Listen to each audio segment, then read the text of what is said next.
whatever the god is. Mm-hmm. Right. So basically,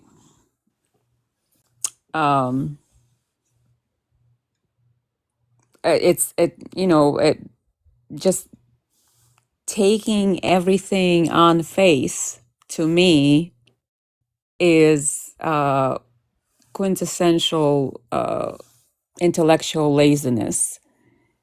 Basically, feed the information to me like mama bird, and I'll just regurgitate it, follow whatever. I don't have to.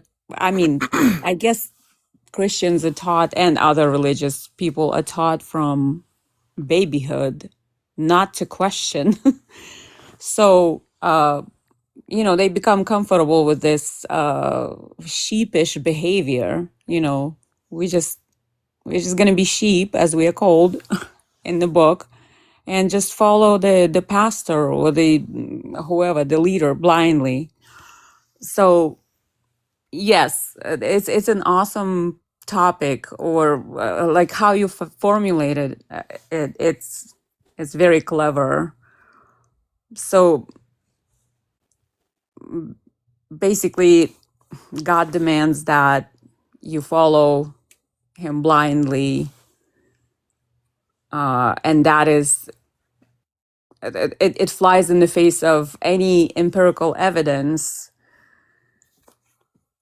Anyway, when you ask me what I think about the topic, my first thing is I love it. It's very cleverly formulated. I like how you put it, like it's very sarcastic and just kind of like hitting the nail on the head. Thank you. First off, let me say what's up to the YouTube fam. Hey, Silverfat, A Noni, Wally Wonka, BFC, Food Goddess, Tilton Windmill. Thank y'all so much for being here. Smash the like button over there. Welcome into the Justin Raiders. We're just getting started, y'all. Irina, are you an atheist or a spiritualist? I can't remember from Mama Bash's live. I'm an atheist. Atheist, okay. And I agree with you. Like, it does seem like blind faith, but it's interesting to me that when we talk to believers here on the live and then also in our family, they don't like to be told that they have blind faith. It's like it's insulting to them. Right, because it implies gullible. Yeah. But it's difficult for us to get them to explain to us why they don't necessarily see it as blind, because the definition of them having faith in the fact that a God exists is blind faith, right? Them stepping out on faith and believing that a God wants them to live a certain way, right? That a God gave humans 2,500 years ago some commandments for how they're to live their life in 2026 would be blind faith. Them believing that a God is going to help them buy a house or get a car or that would be blind faith, because that's the very definition of what faith is. And them getting offended by that, it's just weird to me. Because basically you One are second. calling One them second. One second. dumb. One Yeah. second. It's like they don't like their belief, but they want us to believe. I don't know. It's so fucking confusing. They like it, but they're embarrassed by it. But they don't want I us to know think they're embarrassed by it. I think they're scared into it. You know what I mean? Our most powerful instinct is the instinct of survival, right? And fear is the most powerful instinct that we have that helps us survive.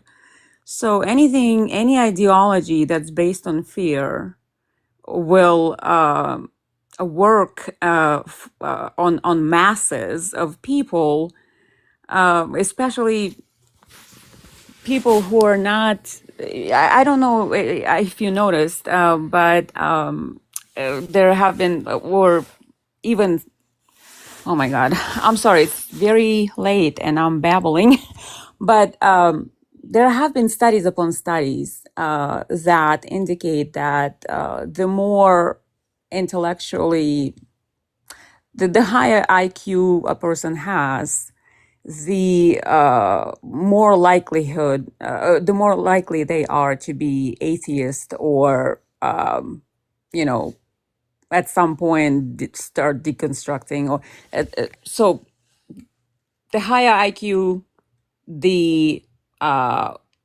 more sort of I see why they get offended, because it just kind of you basically calling them dumb to without saying it. You know what I mean? And it is And it don't like that doesn't feel good, right? right, right. I Yeah. mean, who wants to feel like they've been bamboozled and they kind of know it, but they're afraid to admit it. You know what I mean? Yeah, but also on our end, right? Like for me, it does not feel good to call somebody dumb or have to point Right, out that they're ignorant, and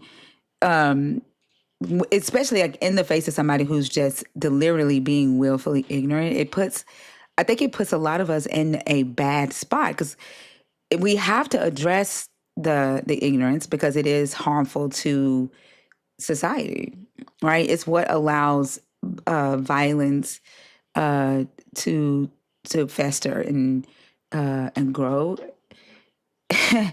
But like it does not feel good to be like you are a dumb fuck. Like that doesn't feel good. And I was when I first started the live, there was a rule in the live not to call hmm. anybody dumb. Oh, And I it's had to like, change yeah, that rule. I had to change it because I didn't expect the behavior that we're getting. Like I'm like, okay, we're talking right, to people deconstructing. Then when I allowed the Christians to join, I'm like, okay, we're talking to Christians. Like, yeah, how bad can it be? Then the right. ignorance, like the ignorance, Kicks in. kept like they It, just kept coming, and then I was like, oh, we right. don't call anybody dumb. Like, don't call anybody dumb in here. Like, I don't want that in here. And then the violence, the threats, the like, it just kept getting worse. And Rio was like, no, we have to call it out because like we cannot baby it. Like, how are we gonna address the problem Yeah, if we won't call it for what it is? right. Yeah, but it still does not. Exactly. One second, it still does not make me. I still don't like it. Like I don't like calling people dumb. Right. Yeah. Someone said Christians have been pushing it for real. You know what No, I don't bothers want you me? to read the chat while you're on Oh, stage. Yeah. I'm sorry. I'm sorry. It just kind of jumped at me for a second there. But what bothers me tremendously is indoctrinating young children into these things, because children are, at a young age, they're concrete based thinkers. You point at something, you tell them doggy. You make a sound, they hear it. You point at something, they see it, right? Someone gives them a cookie, they thank that person. They know who they are thanking. They know who, you know what I mean. But then when you say thank God for something, a child, like, what is this God that you want me to thank, or who is this God that you want me to thank? I haven't seen him, I haven't, or her, I haven't heard him or her, I haven't felt. I mean, how is the child supposed to know what they're signing up for? You know what I mean? They It's don't. right. They So just literally don't. yeah, and the latest neurological research shows that indoctrinated children, because their brains are forming at that time, obviously during the childhood, that their neural passages in their brains change literally. They become more uh, sort of less curious. Curiosity is suppressed in them because they're taught not to question. They're taught to follow blindly. Well, the the reality of it is this, and I when I speak on this, I always bring this up. A child already lives in the land of make believe as a Right. child. That's how they develop um, coping skills and learn how to problem solve and stuff like that because they live in this land of make believe.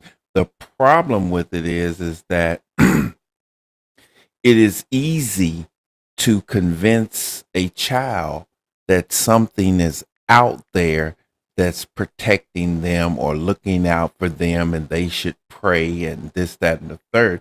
I mean, most believers who were born into this knew how to pray before they knew how to read, Exactly. and I'm one of them, you know. Hmm. And But One as second. Hold on, time hold on, goes Irena. on, Allow us to finish before you respond. Okay. yes, ma'am. All right. Thank you. Go ahead now. uh, but uh, the the biggest problem is that when a child is indoctrinated into this and they become an adult, they still live in the land of make believe. As an adult, we never come out of this because critical thinking blocks the Hmm. critical thinking actually blocks or offends the land of make believe. I So go ahead. no, no. Go ahead. I thought you were done. No, I was just going to say, so it makes it harder as an adult to leave that make believe land because you've been indoctrinated as a child, and that's how it's so hard. I don't know because they use critical thinking skills to no longer believe in Santa Claus, right? So that we know that they have this ability to use critical thinking in other areas of their life. It's just when it comes to this, right? They don't grow up as adults believing Spider-Man is real or the No, Easter Bunny is real, right? So that means that they're using critical thinking, they're using evidence to debunk that, to no longer hold on to that false belief. But for some reason, they refuse to apply those same abilities to this belief. they can't. It's right. It's something blocking it. Like yesterday when we were testing it, and I was asking them to just go through the process of elimination to determine who could have possibly told Eve not the command not to eat or touch the fruit on the tree, and we couldn't even get them to engage with the logic train. Hmm. They wanted to jump to the conclusion. They fought, and then even when the Bang Bang got his guard down and he felt safe enough to go through the logic train. Like he fought hard. But once he Hmm. understood that it was an exercise, just going through the logic train, he was willing to do it. And even when we were going through it, he fought hard not to defend the end or rush to the end. And then even when we got through the logic train, he added something to it. Like it's I don't get it because they use this skill in their everyday life, but they Well, can't do it with this. Go ahead. oh, sorry, I thought you were done. No, you go ahead. Um, so, Thinker, I think what stops them, where they stop short is that fear. Because, it's easy to stop believing in Santa Claus. Maybe you saw your parents bring in the presents and like they start, or whatever. There's no threat there if you stop believing in Santa Claus or Claus or a tooth fairy. But disobey God and you go to hell. So that's why I was saying in the beginning that I think that the way why it is so hard for them to let go of it is fear. Yeah, but they've never seen, like, first off, they've never seen a God. So just like they've never seen Santa, when they see their parents are the ones that's wrapping up the presents, they see that their parents are the ones that's paying for, their electricity, their food, their clothes, their toys, right? Their parents are doing everything for them, Mm-hmm. right? Their parents are taking them to the doctor. They see that, and they still do not credit their parents for those things. They still credit a God. And then, Mm-hmm. like, they don't, that, oh, God's gonna get you if you question God. Nobody has ever seen the God getting anybody for asking a question, yet they still hold on to that and they still believe that, right? Well, Like, Well, yeah. Mm-hmm. they've never seen anybody turn to a pillar of salt. They've never seen the God strike anybody with lightning. And yet they still hold on to that. The same process of thought that debunked all of these superstitions and myths for them when they were children and they became adults, you would think they would use even when it comes to this. Go well, ahead. the main battery behind it is you celebrate Christmas once a year. They play with their friends and play with dolls and go out and play games and you know robbery man and all of that. But the thing about it is the battery that charges this thing is that when it comes to this belief system, that's a whole different ball game. That's a whole different battery right there, because you're living this on an everyday life. You are praying every day. You are going to church every week. You Mm-hmm. are seeing other people, um, your mother, your father, your cousins, and other people every single day or every time you see them they're praying or they're going to church and they're talking about God, then they instill the fear of the God. You know, don't question God. God is watching you. You da da da. That's where the difference is. So it's easy to use critical thinking when it comes to Spider Man or Ultraman or anything else like that, Santa Claus. But when you are taught this as a child and they instill this lifestyle of living and this God of fear that they're going to put into you, that's what the difference is. Yeah, I think it's just community reinforcement. Because think about it, once a child comes to the realization that Santa Claus isn't real, or the Easter Bunny, the Tooth Fairy, Spider Man, the parents accept that realization. The parents support it. But when a child begins coming to the realization that neither is the God, and they start communicating that realization with the parent then shuns them or condemns them for it and reinforces the belief, and they do not support the evolution of that, Right. and neither does the community. So I think that the reason that they aren't able to use the critical thinking skills in this area of the life is the lack of support when the attempt happens, right? There isn't any parental support from that, and then the parents go and they allow the community to pile it on to make sure that the child never ever evolves past the belief. That's what I Well, think. I think it's yeah. I think it's that the lack of support in that. And they think that they're protecting their children. They're that they're showing them the right way to live.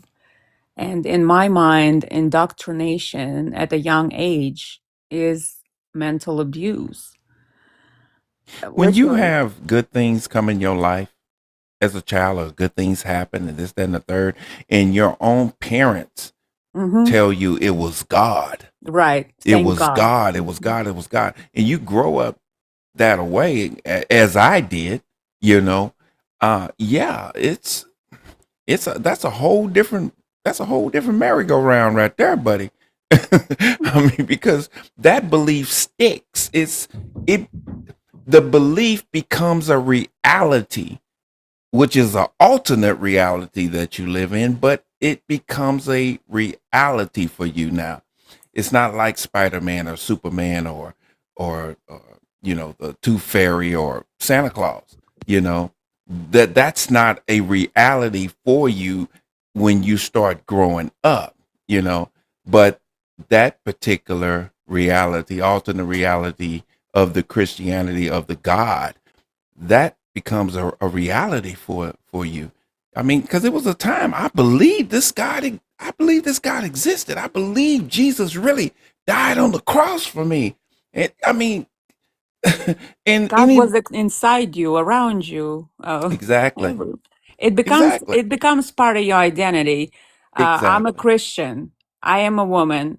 I'm a an atheist. You know, it's like your identifier. And something that Thinker said made me think also.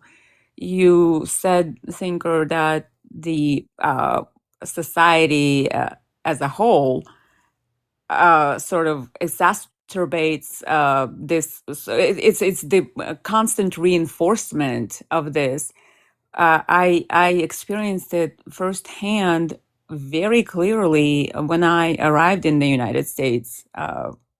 I I'm sure you heard that I grew up in the Soviet Union and under the communist regime. And so when I arrived in the United States, I, was so excited because of the freedom of speech and everything. And um, then I found out how unpopular it is not to believe in God in this country.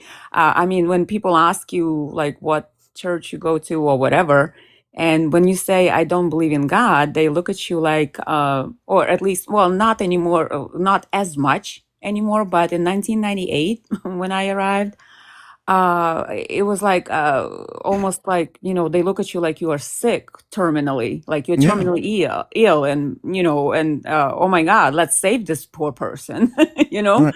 Yeah, the country is built on this country is built on Christian rhetoric.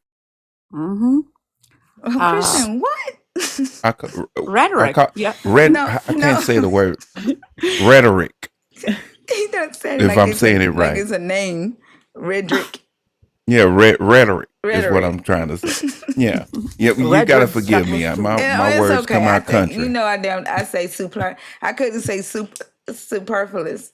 I was saying superfluous. But yeah, I mean, if you look around, everything is built.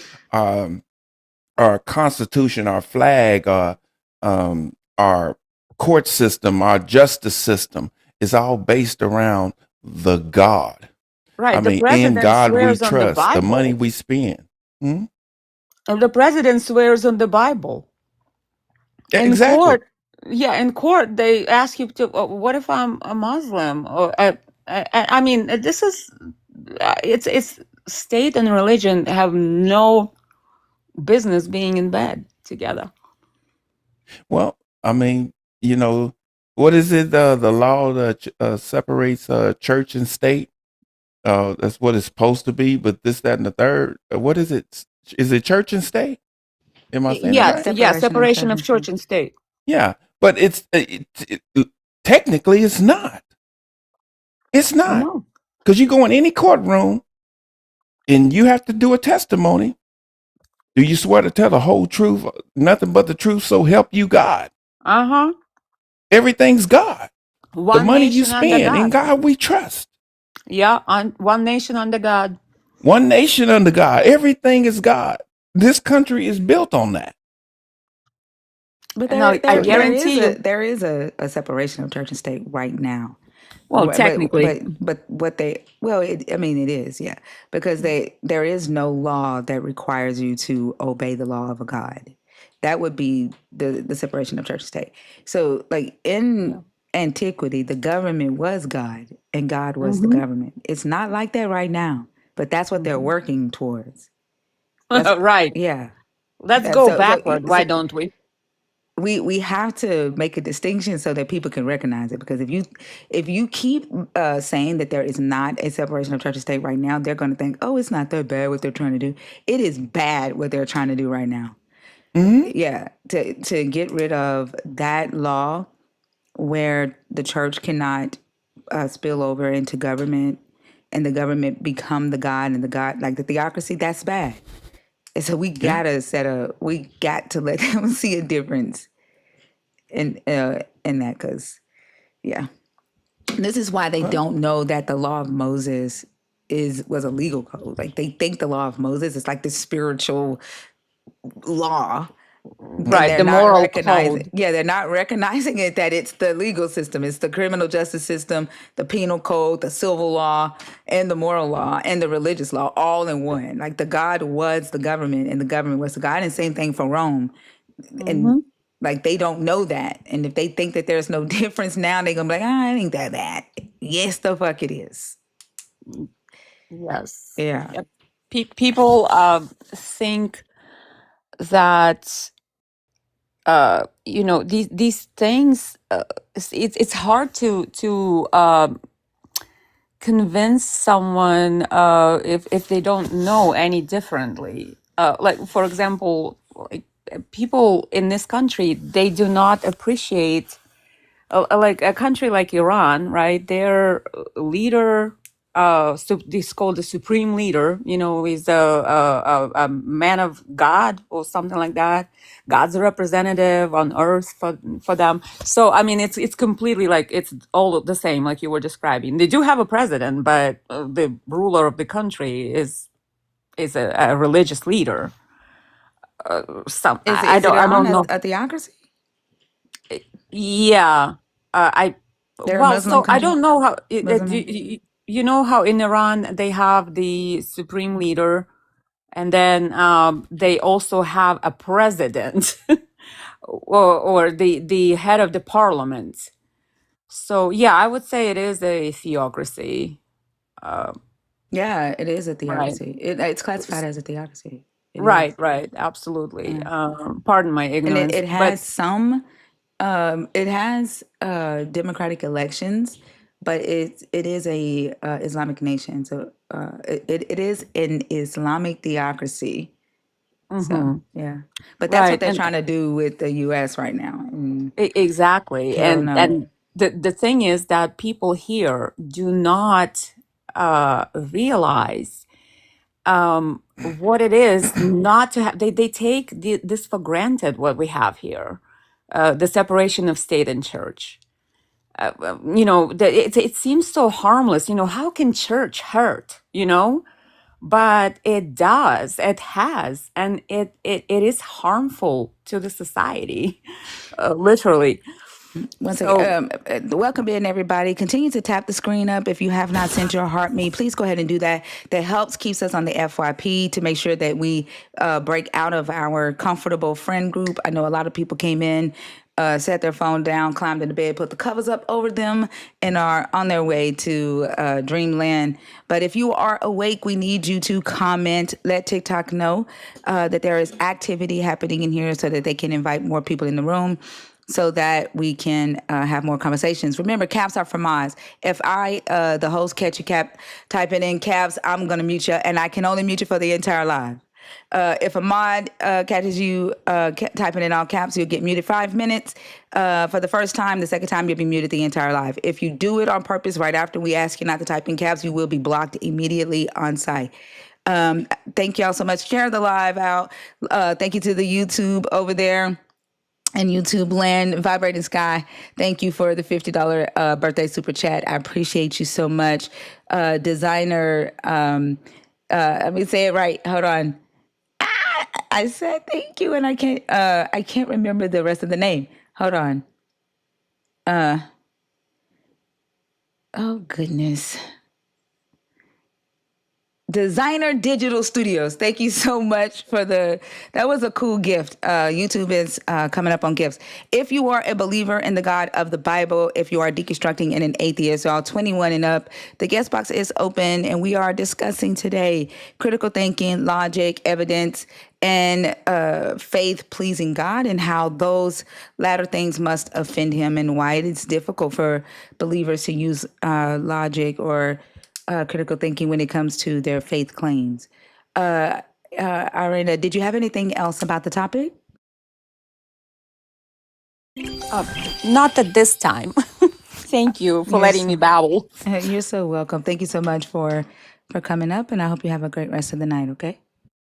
You as well. Hey, Selena. Hey, how's it going? It's going good. Hey, How was your Selena. day? It was really good. I had a full day, so I called a nap. Nelly, what is up with you in this soundboard? Oh man, I've been trying to fill it up. Oh I've my been god. sampling different stuff, and that comes with it though. But I got some other stuff that sampled that I'm putting in it too. So yeah, it just makes it interesting, I guess. Yeah. I don't know. I'm not really a soundboard type person. I don't know. It feels cheesy to me. Like when people do it on there, like I don't know. I'm Well, you got to put your own I'm sound not. effects in there. You could put your own stuff in there and sample whatever whatever you want in there. So yeah, it does make it interesting though. I know. I swear. Sometimes I feel like I'm such an asshole when I tell you shit that I don't know. Yeah, I know most people like soundboards. I don't. That's why I don't have one. I think you should get one because you're not using studio no more. So when you get ready to play your music, I you play it. can play it clearly through with the soundboard. It'll sound real clear, to everyone. Yeah, no, I'm talking about the like that's different. Like using it for like the quality of the sound. I'm talking about like the sound that those things and Oh, yeah, like all those. I cannot like I'll be like what like stuff like that. I can. Um, yeah, I can't stand that shit. I cannot. Like I like it when it like it'll like if somebody uses it to play music, like a clip of a song, right, or like a sound bite of hmm that shit is okay for me. Like it doesn't like annoy me, but it's the ding ding ding ding ding ding like stuff like that. I'm like, what the fuck is that for? Like it's but again, I might be the asshole. I it just might be you me. just like I said, you just Like ain't really mess with one yet. no, Yeah, I ain't messing with it. It's hearing it for me. Like I've yeah. seen it on other people's lives. It's just my brain goes why? I gotta. It's just me though. Like I don't know. Maddie, what are you doing in the guest box?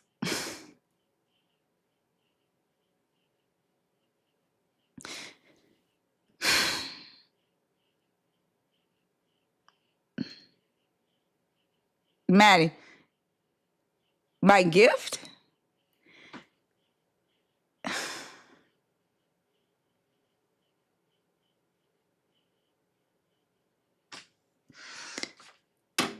Is she turning into Theo? Is she turning into Theo? I think I think she needs. Oh, sorry, Summer. I did not. I was trying to bring up Maddie. I was trying to bring up Maddie. Were you in the box on purpose, Summer? Summer. I think that was an accident. Y'all, if you are a believer in the God of the Bible, if deconstructing or an atheist, y'all, the guest box is open. Jimmy, are you in the request on purpose? Yeah. Coming up here on my best behavior, so don't nobody start with me. I'm gonna get belligerent. I just wanted to show you your gift. I mean, I'm gonna crash out. Don't crash out. I love you, Maddie. I'm I'm gonna a crash out. hush, Here, little. full screen it so you can see it fully. So Cause I sent it in sweet. the Discord and you didn't even see I it. I'm just low key woke mad up. because I I just woke added up an you. hour ago, Maddie. Everything isn't about you. I just woke up. I didn't go to sleep till 1 o'clock. Put me full screen so you can see it. Nope. You need to apologize first. Okay, well I'm sorry. Okay. That is so cute. Oh my gosh, that is so cute. Aw, that is so cute. Aw. Thank Yeah, Yeah, see, I came up here to be nice, and you talk about some acting like Theo. You are. Okay. Y'all are the babies of the group. Y'all need a lot of attention. Theo tagged me in a video. He's been debating believers on live, and there's one believer that's talking shit to him in his chat, and he tagged me. He said sometimes silence is the best response. I know Theo gets on some people's nerves, but like leave him alone, y'all. Like that's Who the fuck bullying Theo? Why Theo ain't send it to me? it's somebody's name that start with a V. The comment is they're in his comment. Okay, yeah, because I'm going to go look. Because ain't nobody But finna be bullying Theo about this right, weak like ass God. like leave him alone. Leave him alone. Like goodness gracious. But yeah. That's all I wanted. I don't want to turn it into Maddie's hour or anything like that. So I'm gonna drop back down. I just wanted to show you the gift. The full picture is in the Discord if you want to keep it. Yeah, I do want to keep it. I also saw six gift. Like yeah, I saw that both of them. Like thank y'all. I'm gonna make a collage of them all. Put them on Yes, some yes, you're t-shirts. welcome. You're welcome. You're welcome. Yes, yes, I yes, said yes. thank you. What? Yes, yes, you're welcome. Yes, Girl, yes. get You're go to welcome. bed. Go to bed, Maddie. I am. Go Don't to worry. bed. Don't worry, You I got a am. long day tomorrow, Maddie. Go to That bed. was nice. I really do. I really do. Okay. See you tomorrow. Bye bye. I love you. Bye. I'm gonna Love you get down too. myself this time. Cause Yeah. you knew how last time. I'm not gonna start. Don't start with me. I'm being good. I bet it's hard. It's hard for Maddie to be good about as much as it's hard for a believer to use critical thinking. Oh, goodness.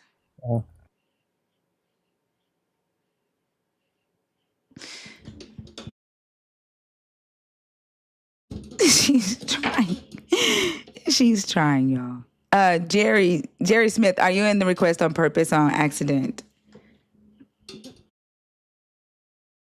It keeps moving people, so I think Oso was right. I don't know why it's doing that. Like it wants them in like a straight row going down. Yeah, It doesn't want them like I don't know. I don't know what that does. But yep, keep tapping the screen. Help us break out of the comfies. I'm gonna call y'all the comfies.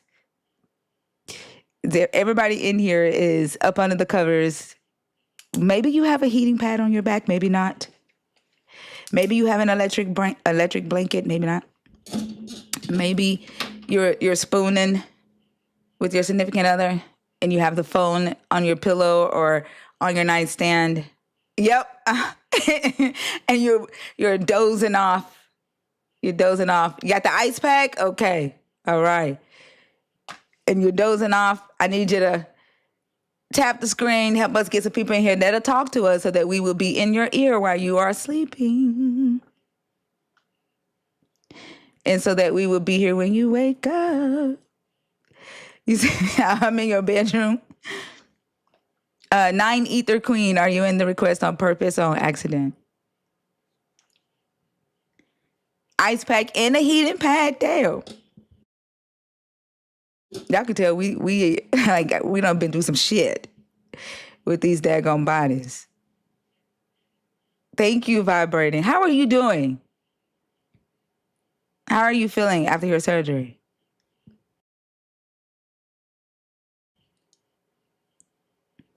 You were dozing off while I was saying that. See? Amazing. Just wait. Just wait. It gets better. It gets better. I'm telling y'all what. I don't know why, but growing up, I knew that I did not want to have a period. I did not want to have a man to have children, but I couldn't get past that one. But I definitely got everything I want. I had a hysterectomy. I had to go through some shit to get there. But I had a hysterectomy. I got my kids. I'm single. I make my own money. I mean, I got damn near everything. I'm not gonna say I got everything I want. I got damn near everything that I need. for me to be content and be happy. But I have no idea why I wanted that. Oh, that's cool. I have no idea why I wanted that as a kid. That's just fucking weird. Don't fucking ask me why. I don't know. You said you want your chest gone, and then you'll be happier. And then when that happens, the peace will set in, and you'll be like, what else is there to want, like to need in life? It's just wake up, live, and be. Like I was telling my daughter the other day, like once you reach this point, like what else is there? Like it's just to wake up and just be. Like I don't know. And I think separating from the all the expectations that are put on you, all the you're going to be this when you grow up. You have this talent. You should do this. God wants you to do this. Like separating from everybody else's expectations of what constitutes a peaceful life. First off, what constitutes peace? And letting other people define for you what peace is and what peace looks like and what it feels like. Separating from that and you designing and defining that for yourself.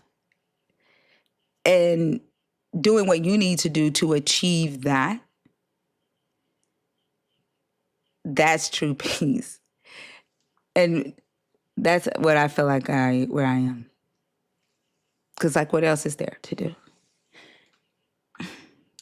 What is chaos? Chaos is, well, again, that it depends, right? It depends on you.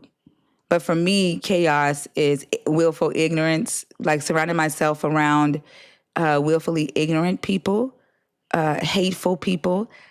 I can't be around human beings who show no regard for other human beings, like humans that would just do something with, like having intent to harm another human, like just because it's Saturday. Like I can't. That's chaos for me. A lack of thinking, laziness, dirtiness. That's chaos for me.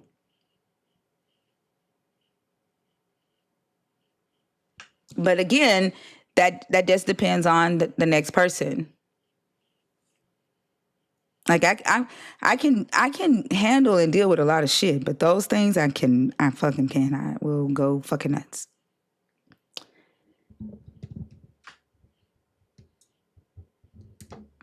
All right, y'all. And me having to talk a lot without having somebody else bounce ideas off. I don't like to be the main person talking. And then if I set intention to do something, I have to be doing that thing, or my mind says, okay, it's not working, move on to something else. Yeah. Yeah, it's only so much you can say. What is going on? My bad. It's echoing in my ear. Oh, it's not echoing this time over here. Hey.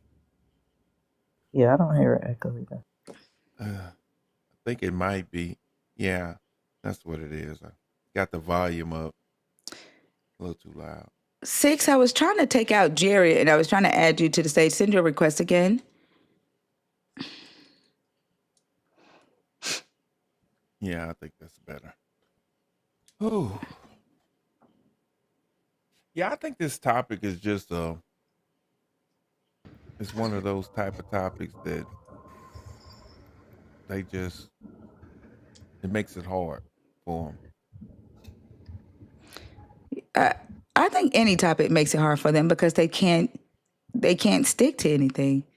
They change their stance and their the foundation. Like they don't have a solid foundation. No. Right. Even when Mama Bash was asking on her page, why do you how do you know that you are saved? Right? They come up and they say they don't know. They don't know, but they have faith, right? They have faith that they're saved. They do not know. But then they come in here and say that they know that they're saved. They don't have faith. They don't have blind faith. They know. Like they don't have a solid foundation. Nope, they're walking on water. That might be what that is referred to in the Bible. I don't know. They are walking on water. But Jesus didn't fall. They did. I mean, Peter did. But I don't know. There could be some symbolism in there of why Jesus, but Jesus didn't need faith. So Jesus didn't need faith because he was the God, Right. or did he in that sense? Because Jesus did not call himself God while he was on earth. So Jesus walked on water. Does that mean that he had the ultimate faith? It's like it's so fucking confusing because Jesus doesn't become God until after the stories have been written. But if we look at it through the author's eyes, at that time when the authors would have been writing it, Jesus would have just been a human, with faith in Yahweh or the Father, whoever they say the Father is in them. So Jesus would have been the example of how to have a level of faith to where you're so delusional that you believe that you can walk on water as a solid foundation. And any crack in that faith will cause you to fall, will cause the water to do exactly what the water is supposed to do, and that's to drown you or, sink you. I mean, these stories are so damn ridiculous. I can laugh at them now. That is wild. Wait, the story said he looked away. Isn't that what the? No, it's not. Okay, because so what was it? Faith that made him. It was doubt. You talking about Peter or Jesus? Whoever was walking on the water with Jesus, Yeah, water serpent. that was Peter. Peter. So he looked away. So that Oh, means that he had doubt. ah, Yeah. So, which is another thing, right? Like doubt. Like Peter was like, I can't walk on water. And Jesus like, oh, you motherfucker, you ain't got no faith. No, ye of little faith is what he always said to them, right? Yeah. So they were to expect to be able to do these things without thinking about it. But you got to be delusional as fuck to believe that you can walk on water the way that you're walking on land. That's a high level of delusion that they classify as faith, right? I have no idea what the message is there. Like, why the fuck would Jesus try to convince human beings that they could walk on fucking water? you could defy logic. Let me tell you. Like, what? And then who was it in here that said, we got somebody in the community that said they tried to walk on water and damn near drowned? You know what? Huh? You know what? The fact that they even tried is And actually they had faith. they tried at least the mustard seed thing. They attempted. Yeah, at least you can't say they never tried. You can't say they never tried. Positive news. We already said it was Peter, legal shock. Damn. Positive news. I just wanted to. Hang on, let me just. Wait, hang on, wait. Bring up the mood a little bit. Hang on, wait. Legal Shark. Is that guy that was up here the other day? Mm-hmm. Yeah. Okay. The one that kept accusing me in the comments of speculation. Oh, that's nice. That is so cool. Look, and that's me holding 6. Like, that is Yeah. so cool. Yeah. And Maddie, I did have the same damn reaction when yours was up. Don't start. Oh. Yeah. she did one too. Yes. And if I swear, if I smile, if I go, Maddie gonna go, you didn't do that with mine.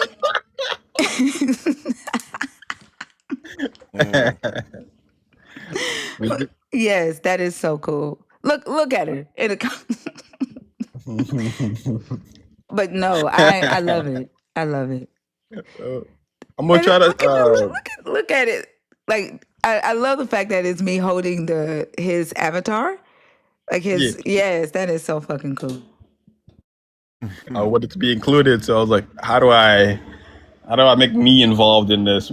And I was like, oh, actually, you could just hold me, my little avatar, my little character that I always use.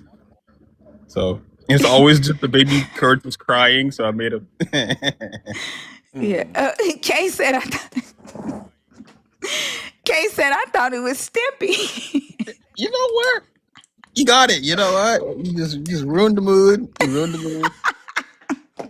I thought I did good, but all right, you got it.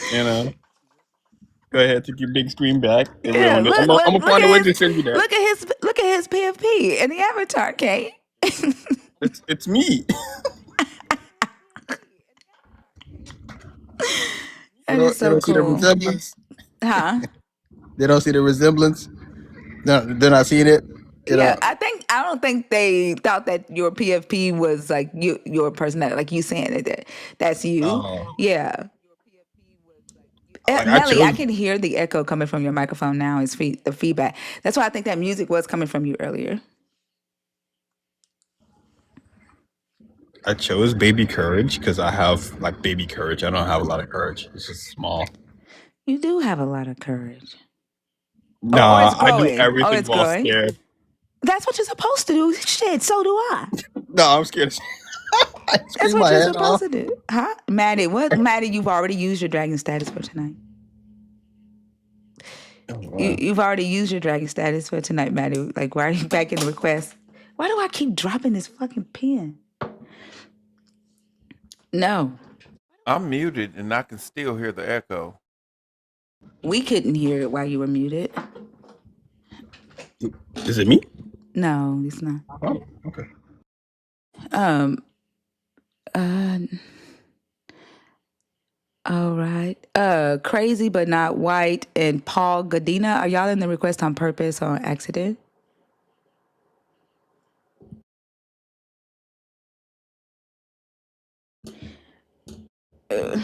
All right, y'all. If you are a believer in the God of the Bible, deconstructing, or an atheist, y'all, the guest box is open. Oh, man. That name is crazy. Crazy, but not white. That name is crazy. I was seeing a little brain teaser on it on Instagram, and it's just a rotating image, and there was someone in the comments saying, "Oh, you got to have faith. You got to really believe in it that it's spinning the other way, and it will spin the other way." And that's not really it. There is key points that you can look at the image that helps your brain flip the image and make it spin the other way.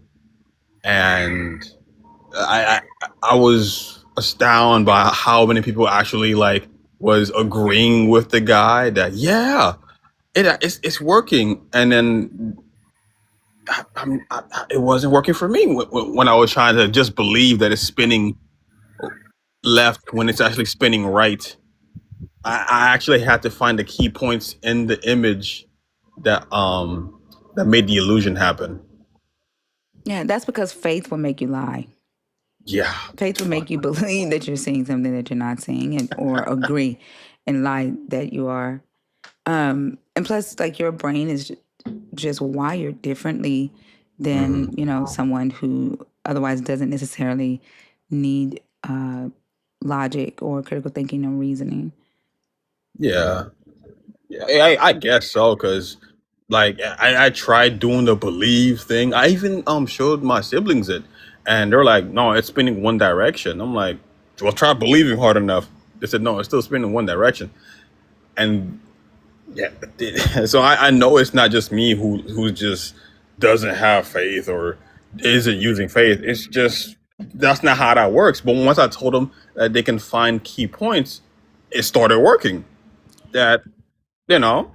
I mean, I know what image you're talking about, and it Hmm. works. Like, uh, when you look at it, like you can do something with your mind to make it spin the opposite way without having to know the points, right? But it just depends on how your brain is wired and what you need in order to understand what's right in front of you, right? Right. Like perception is everything. And so I mean, I know what image you're talking about. Like I do a lot of those things on here on TikTok. Oh, okay. Yeah. Yeah, they're fun. I just want to like bring that into the this conversation because you're talking about faith here. So I'm like, is that what they mean? But then it doesn't do anything. It really doesn't. And I've been as an atheist and when I was a Christian, tried it. Doesn't seem to be doing anything actual, tangible in reality. It does nothing. But there is someone on the panel. I did kind of wanted to see if I can Yeah. like Hi. tackle. Hold on, legal shark. Okay. Yeah, sorry. My brain fought hard to call you shark. My brain wanted to say shield. It's okay. Take a look. Look, we've had a rough time, right? But all in all, I respect you. I do. I respect you. But we will see if you've learned how to have conversations in here yesterday from looking at your fellow brothers and sisters in Christ who came up and were able to have a civil conversation. We'll see if that respect is true that you're speaking of right now. Yeah, I do respect you. I respect you as what I would consider my sister. Not. Of course, you say you don't believe in Christ, so I can't say my sister in Christ, but you're my sister. You know what I mean? I don't, unfortunately, because I have 9 brothers, and I don't call everybody sister or brother. But Oh, I see. but I hear you saying that you respect me, Yes. and what I'm saying is we will see that the truth of that claim today when we conversate. But if you can go on mute for just a second, because I am in the middle of a Oh, conversation sure. with Six, and we'll bring you in just a second. Sorry about that, Six. What were you saying? Oh yeah, I wanted to like at least tackle like the top, uh, the main one that you have here, and I see the little ones down here. But I wanted to see just throw my 2 cents in there. I also wanted to see if I can like uh debate, I guess, but that might just be overextending my dragon, so I'm not even gonna bring that type of energy in here. What do you mean So, overextending your dragon? There's no such thing. yeah, I'm just trying to play it safe here, man. I don't want to get nobody bad side. I love you and I respect y'all, so I ain't trying to, you hear me? I'm just trying to, make it like fair for everyone. I don't know. I mean, you're a dragon, Right. so that's the benefits that you have is to come up and talk about what you need to talk about or want to talk about. Yeah. Okay. Okay. So this happened on. I'm just gonna use this as an example for if faith pleases God, then evidence. Yeah. Because talking to the one guy no, it was Miss Charlene's life. Mo Beth was there too, but Miss Charlene's life. The guy was talking to Mac about how this universe, this reality, in a sense, needs God or God is necessary, and I find it hard, and I found it hard to like see where he was going with it. I sat in the comment before I requested it up, and he wasn't saying anything like other than I just believe that the God is necessary, and that just flipped the switch in me, and I was like, you know what? Let me bring some evidence to the table, or to make maybe he might understand, or better understand it now. So when I came up and I said, well, the universe doesn't need a God due to the fact that everything is made by energy. And then he brought up the first law of thermodynamics and the second law. And I said, yeah, with all of those things, if you actually understand all of those things, it quite literally does not need a God in this universe. Because the atoms you're talking about, right, that formed everything, doesn't need God. All it needs is energy. Energy forms the quarks, for I think protons. Let me see if I remember this. So protons have upward two upward quarks and one downward quark, which causes it to have angular momentum. And a neutron has two downward quarks and one upward uh, quark, which causes it also to have angular momentum. So, with that, you don't really need a first mover. So you don't really need a god for any of this to. I'm sorry, friends. Yeah, y'all got me. Wait, I I see the know six. comment. We're I'm sorry. trying. Oh no. Like we're trying. I'm about to see if Legal Shark got something. I'm so sorry, but I'm trying to tackle all of the arguments where yeah, I noticed that it's like they don't really know because they're like saying, okay, what is the first Here's my mover? question, Six. Go ahead. Why does any of that matter? To me, I guess it matters in a sense, Why? because they're asking why questions, right? If we're gonna be fair to them, they're asking why questions, as in, okay, there must be a first mover. Why is there motion? Why is there kinetic energy? So there must be the first mover. The first mover must be God. It's But not. neither of you, Uh-huh.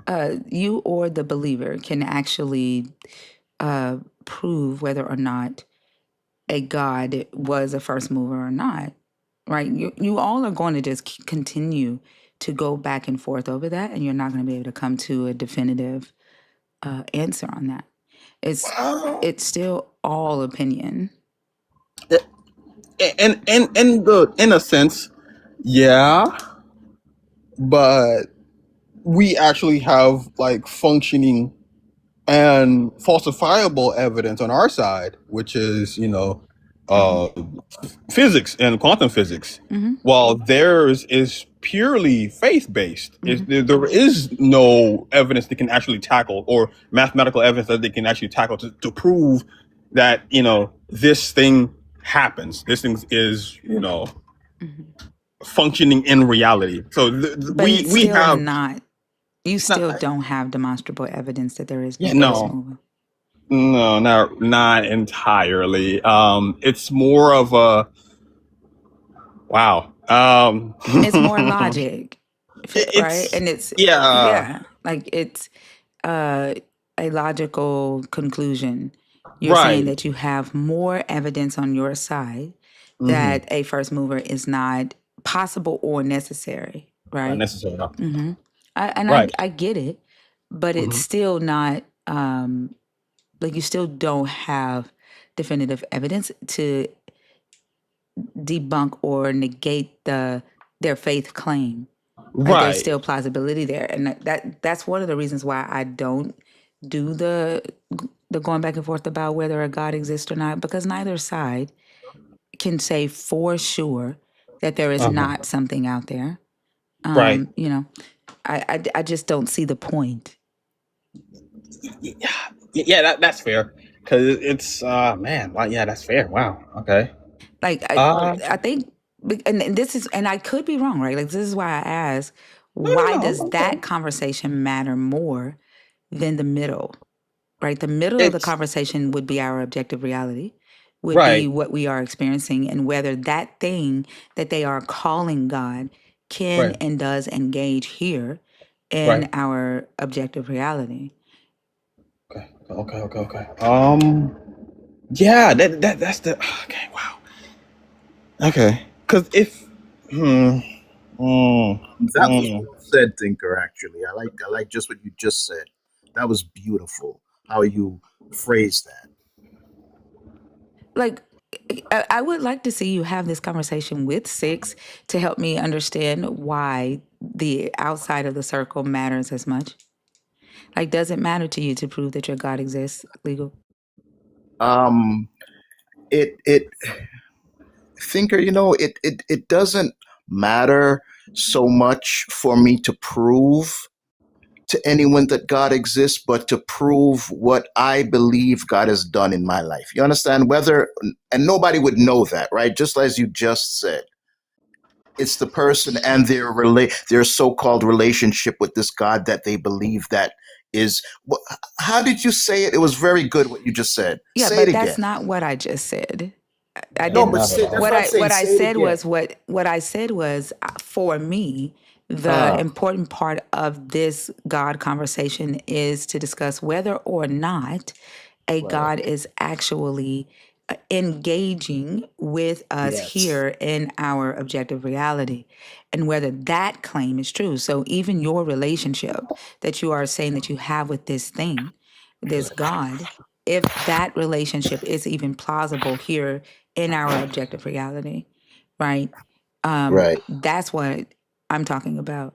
But for you to even claim that this thing, this God, your devils, your demons, your angels, whatever it is that exist in your world of, religion, if those things are engaging with you here in our objective reality, then you kind of have the burden of proving that those things do exist even outside of our objective reality.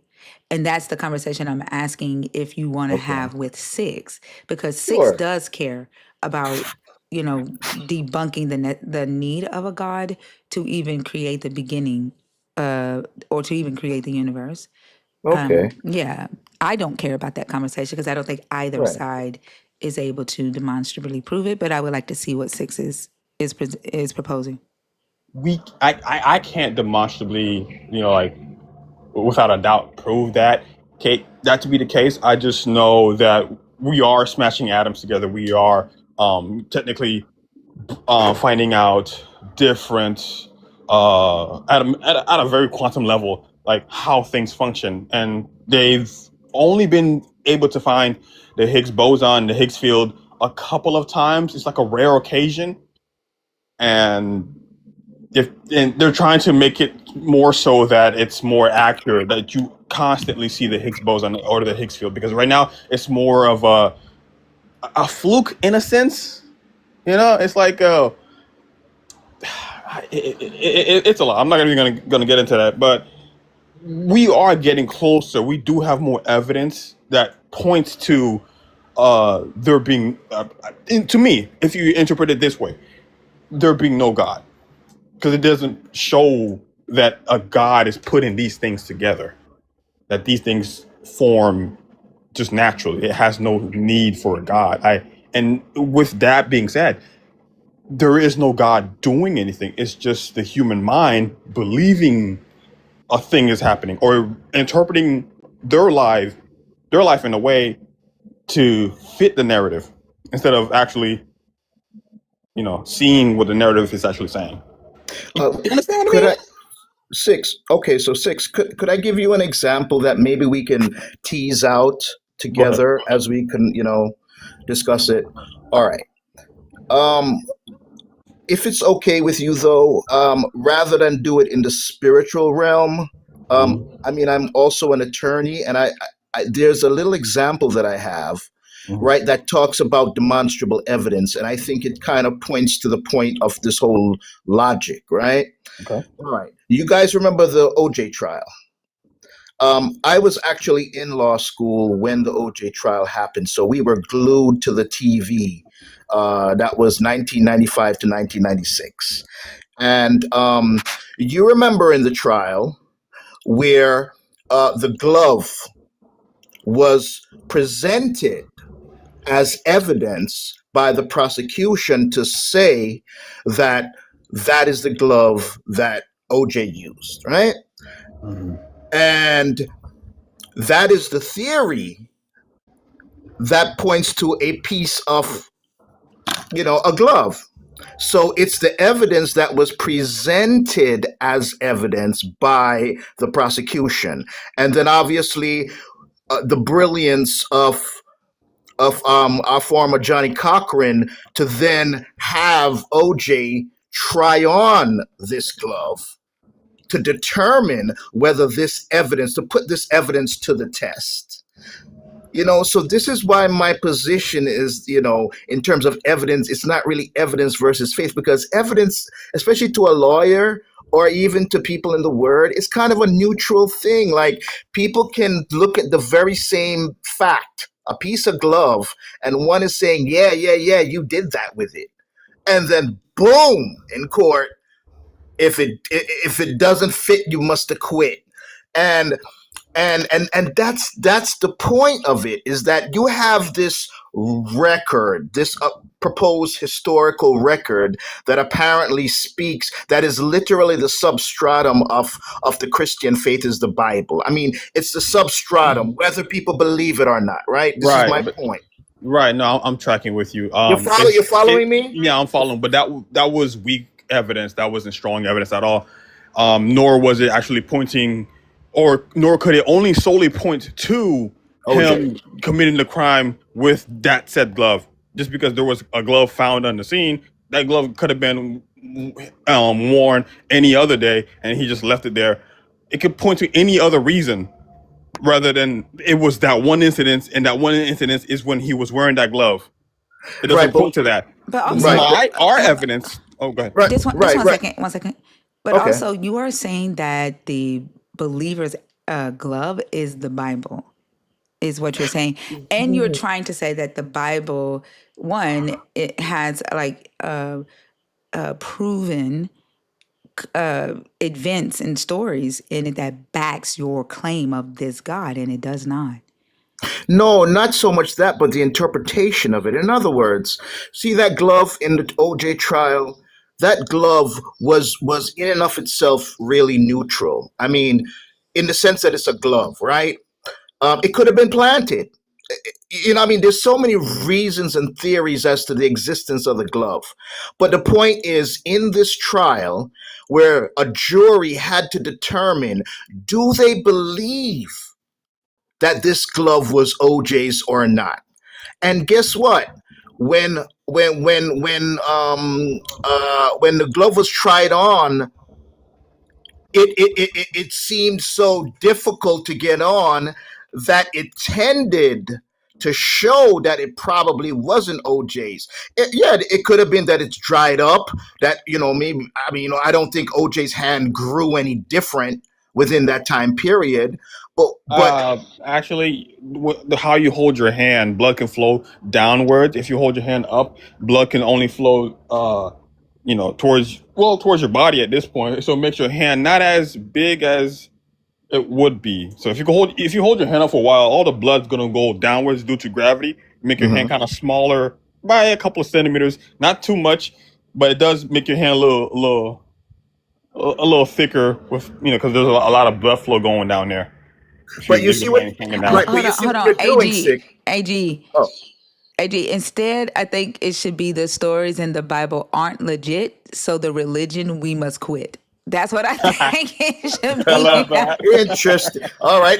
I mean, we could just deconstruct that. Thinker. Hold on. Very interesting. Hold on. Very Let Six interesting. respond to you. Let Six respond to you, and No, then you I can. thought he did. I was going to answer him. No, No, I he was hasn't just responded. saying a thing. I was thinking about the hand thing. The Yeah, yeah, hand thing yeah, can yeah, grow. about the hand thing. So I wanted to Right. No, respond but to that. to your thing, okay, you're comparing this to the Bible, right? It's not equivalent at all. You guys do not scrutinize or put the stories to the test. You guys don't test the stories to prove that they're true.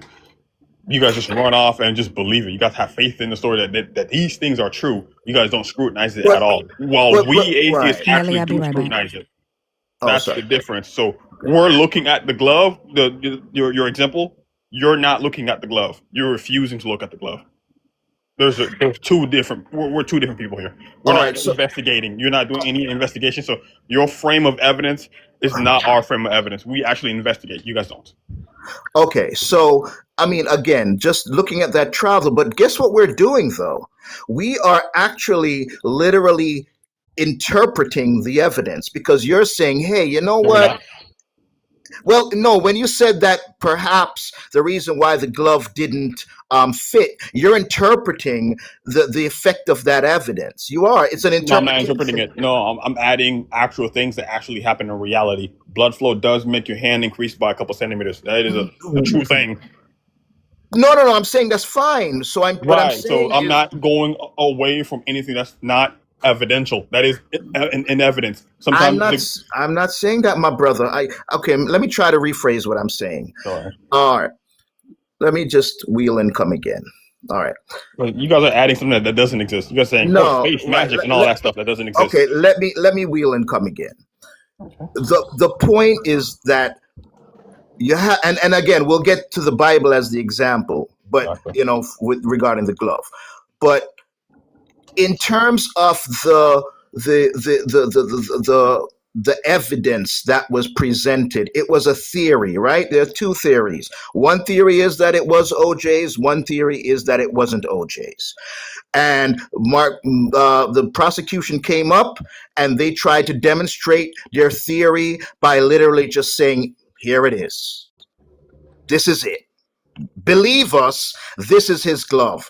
And the defense said, "Well, hold on now. Why don't we do some demonstrative tests to determine whether this thing is true or not? Or whether we should take you on your word that this is OJ's glove." And so the defense came and did just that. The demonstrable exercise ferreted or are further investigated, right, Yeah. into that. And but guess what? It was the trier of fact, those 12 people in the jury, that had to sit there and determine whether they were going to believe the report of the prosecution and rest upon the fact that it was just a glove that OJ's, or the other theory that says, yeah, well, guess what? We, the defense, not only we demonstrated to you, for whatever reason, we were able to demonstrate to you that it didn't fit. OJ was struggling to get it on. For whatever reason, could be the theory, he was clearly struggling to get it on. Right. Okay. You see my So, point? right. Okay. But like, that's, No, but I'm gonna bring it not home. really, Hold on. I'm gonna because, bring it Legal, home. legal. Please remember the rules of the life. Let him Oh, respond. sorry. Okay, okay. but Even if the glove did fit OJ, let's say it was a shoe, right? For example, let's say it was a shoe. You could probably have the same shoe size as OJ. Does that mean you're also guilty of the crime since you fit the shoe? If OJ's hand fit the glove, that's not evidence either. They found a glove at the scene. Okay, cool. He could just have the same hand size as OJ if it fit, but it didn't fit. no, right. But I'm just saying is that I'm just talking about the process, right? We're talking about the Right. process But of yours doesn't have a process though. That's the thing. I well, said this no, earlier. You guys don't even look at the evidence or look at the stories or analyze okay, it. right, That's but the issue. we are now going back to the Christian part. But I said I would get there. I was trying to build the argument, right? And so the whole point of pointing out the OJ trial is that there are 12 people who must determine what they believe, whether they're going to believe one thing or another. So my position, and I submit to you that Mhm. the position of the Christian is that there is this Bible glove, right? That the enemy, well, we would believe, right, that those who don't want to believe in the Bible or think it's just, it's like any other book. It is any other book. No, I no, no, mean, no, no. Hold on. No, okay. hold on, Go my ahead. brother. Hold on. Go Just give me a ahead. chance to finish. Okay. So I'm saying I'm submitting the proposition to you for an acceptance or rejection of it. And the proposition is either this Bible is just like any other book, right? Hmm. According to what the argument that we're having, Okay. or it is in fact true.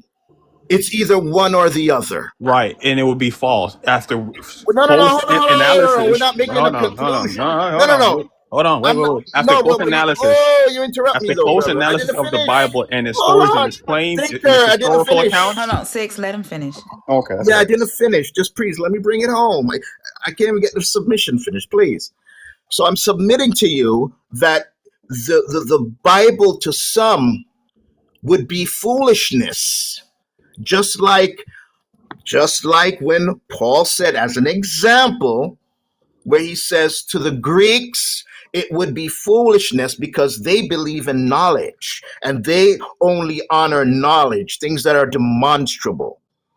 and to the and to the Hebrews, it's a stumbling block because they still were looking for Jesus. I mean, that's what Paul was saying. But the point is, to the Gentiles, it's that faith. And so, understanding that, I'm simply saying to submit to you as a point that it's simply that.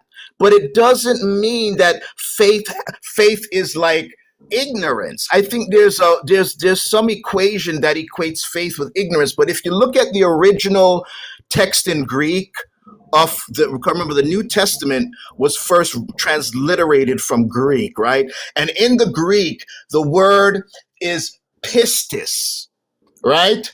And pistis in Greek means trust or loyalty based on a relationship, right? Not just believing things without proof. So if faith is more about trust, trusting a friend, example, requires evidence of their reliability, right? When you trust a friend, knowing they are reliable does not offend them. So really, even with evidence, trust is still required to act on that knowledge. That's the point. Right. It's just you're equating like actual evidence that was able to be demonstrated in court to a bunch of claims some desert dudes made. It's not equivalent at all. You can't demonstrate to us Jesus. You can't demonstrate to us any of the things, any of the claims to be true. And once we've shown that none of the claims happened historically or in any sense, you guys still believe in the nonsense. A um it's not good evidence at all. It makes no sense to me at no Okay. point. Can Hold I on, ask Okay. a question? hold on. Yeah, let me. I just want to say something real quick, and then Nelly, Shark, like the way you're trying to present this Bible is as if it has concrete evidence in it. The way that the lawyers presented evidence for the jurors to consider, the jurors did not look at the evidence and interpret it and say, "Well, I think that this glove is speaking to me and telling me this." It's like you're not like as Six said, presenting an analogous claim here. That is Mhm. not the way evidence is considered or discussed when jurors are deciding a case. I've sat on a jury. I've had to look at evidence, and we did not use interpretation. We looked at the facts. We discussed the facts. That's what we did, not interpretation. And when you all are reading this Bible, every last one of you are getting something different from it based on your own personal experience and what you call a personal relationship with the God. So that alone would not be strong enough, right, for a claim of a God. Go ahead, Nelly. No, Oh, my could I respond to you though, No, thinker? no, no. Oh, I see. In Okay. order, in Okay. order. Okay. Okay, go ahead, Okay. Nelly. well, my question was this. I mean, and I'm sure it's going to be a lot of people that disagree with me. Even atheists will probably disagree with me. But the reason why I say there is no God, and I'll stand on it. The reason why I say that is because if this God is so powerful, and this God is the Alpha and the Omega, and He's all of that, I mean, why does He need a human to speak for it? Why does he need a human to demonstrate its power by basically attributing things that happened in their life and say it was God that did it? Why come this God can't demonstrate his own power? Why this God can't speak for himself? Well, the reason why the God can't speak for himself is because the God was created by humans. I That's think the whole thing. I think that's bringing the God conversation into the middle, right? Into Hmm. our objective reality. And so, what we're talking about right now is the outside of the circle and the God creating. Please turn your camera off, Legal Shield. I don't. Only hosts can have their cameras on stage. I thought Mr. Nelson was turning his on He's a for. host. Oh. He's a Oh. host. Oh, I see. Okay. Hmm. And I,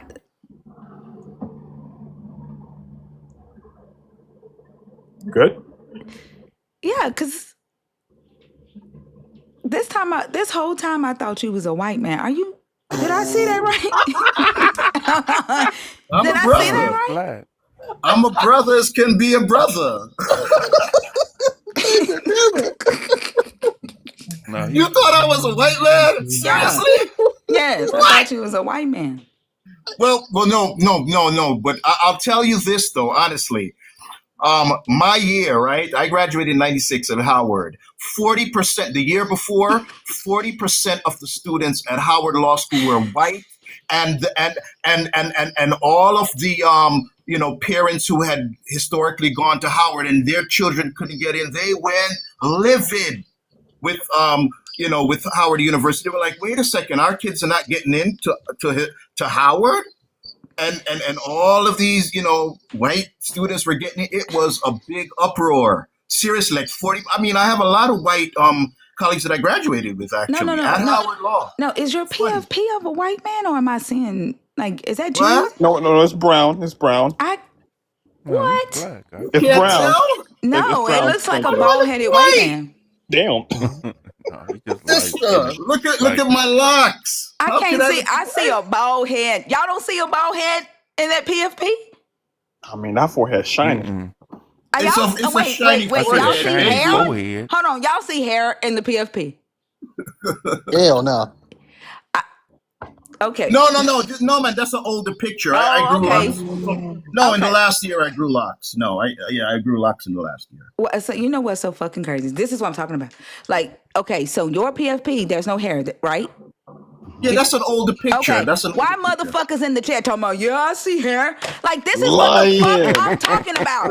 I This is had what no the fuck I I'm had talking no about. hair, Like, I Bernie. know goddamn well that there ain't no I hair in that had no PFP, but hair. motherfuckers in the chat talking about, yeah, I see hair. Like, This is 1 why? year of growth. That No, this no, is what no. will make me cuss a motherfucker out, because this is what I'm talking about, right? Like, right in our objective reality, motherfuckers will sit there and fucking lie to your fucking face and try to convince you that they see some shit that ain't fucking there, and then they'll try to make you go crazy. Like, I know the fuck I see a bald head, and like that just pissed me the fuck off. But Y'all see my hair? like, what? Nelly. Wait a minute. Wait. Let's see if we see his hair. Come on, Mr. Nah, Nelson. nah. Hold on, Mr. Nelson. Let's see the hair. I think I see it growing. Bless God, I'm just playing. Damn it. I think I see it growing. Hold on. You want it to grow back?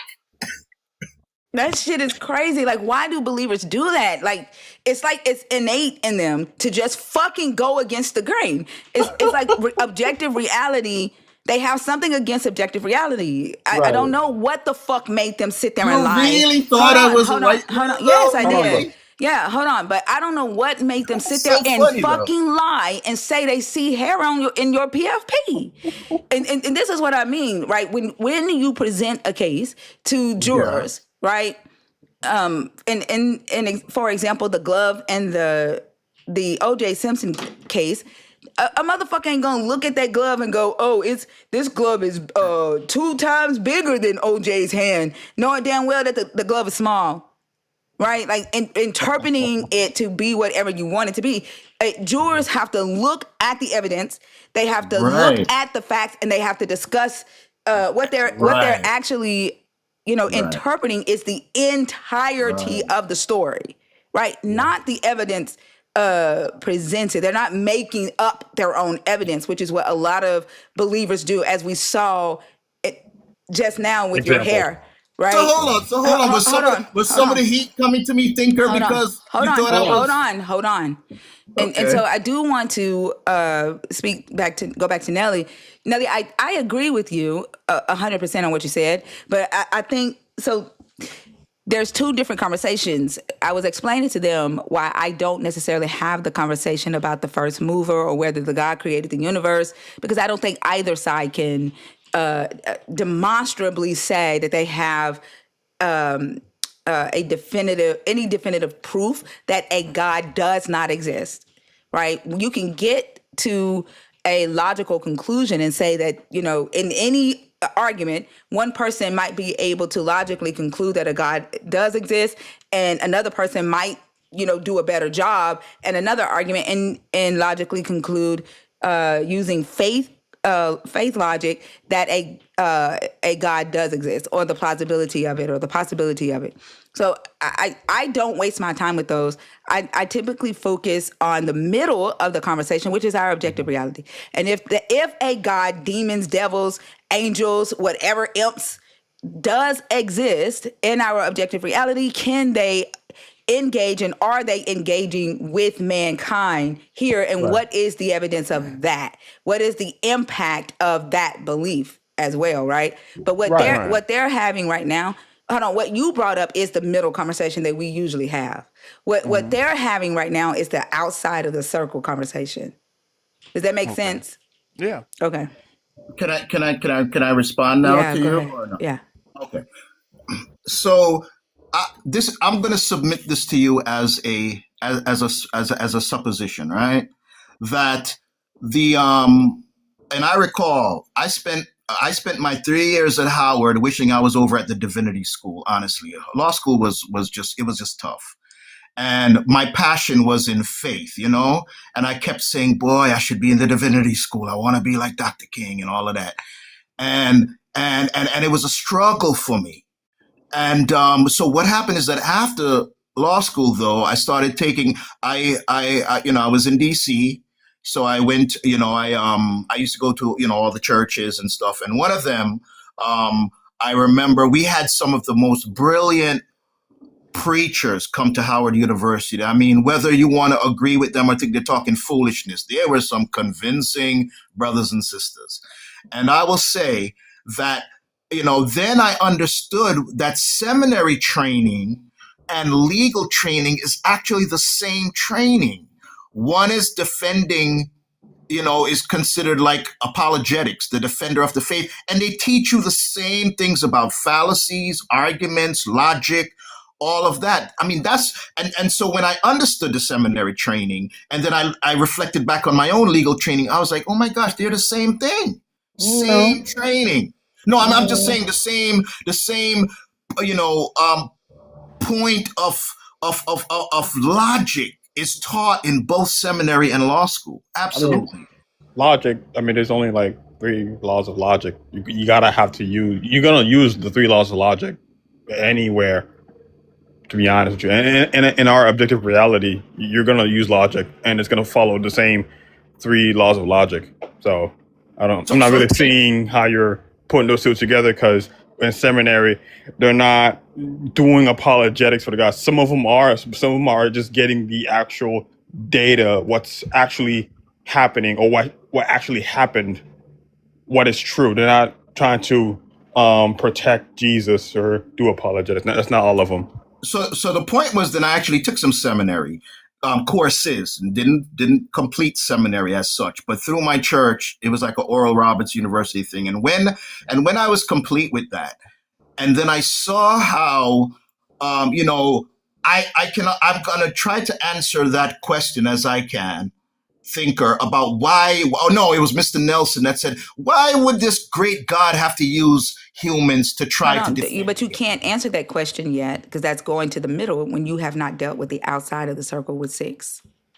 Yeah. You got to finish the outside of the circle first. I'm sorry. Yeah. Let's go back to that then. Yeah, let's go back to that. So my supposition to you is that in order for that preacher, that pastor, that one who exegetes the text, is actually making an argument to you, the listener, to accept, hey, this is who we believe Jesus the glove represents. Okay. You understand? And then others are saying, well, no, this Jesus was just some historical figure. He wasn't the Christ. He wasn't all of that. Right. So then again, the point is, evidence itself is neutral, is what is the whole point. Even when and I'll point to what Thinker was saying to back it up. Thinker will be my backer. And she says that, right, when you're looking at this particular evidence, somebody must deliberate and determine what they believe your interpretation of the very same fact is. That's the whole point of law school and even seminary. Right, but no one's interpreting. Go ahead. Say what you said, because I I don't just think want you to say Yeah, heard I'm me. that's just not what I saying said. I is did that not you say have. that. I did not say that. I did not say Oh. that a person interprets, that each person has a different interpretation of the evidence. I did not say that. When it No, no, comes to the I Bible, okay, maybe you yes. misunderstood me. When it Go comes ahead. to the Bible, yes. But in a court case, the jurors discuss the evidence based on fact, not their personal interpretation of the evidence. That's not true. But that's what y'all do when it comes to these biblical stories. Yeah. But do you know that a fact can be argued either way? That No. fact on its own doesn't mean anything.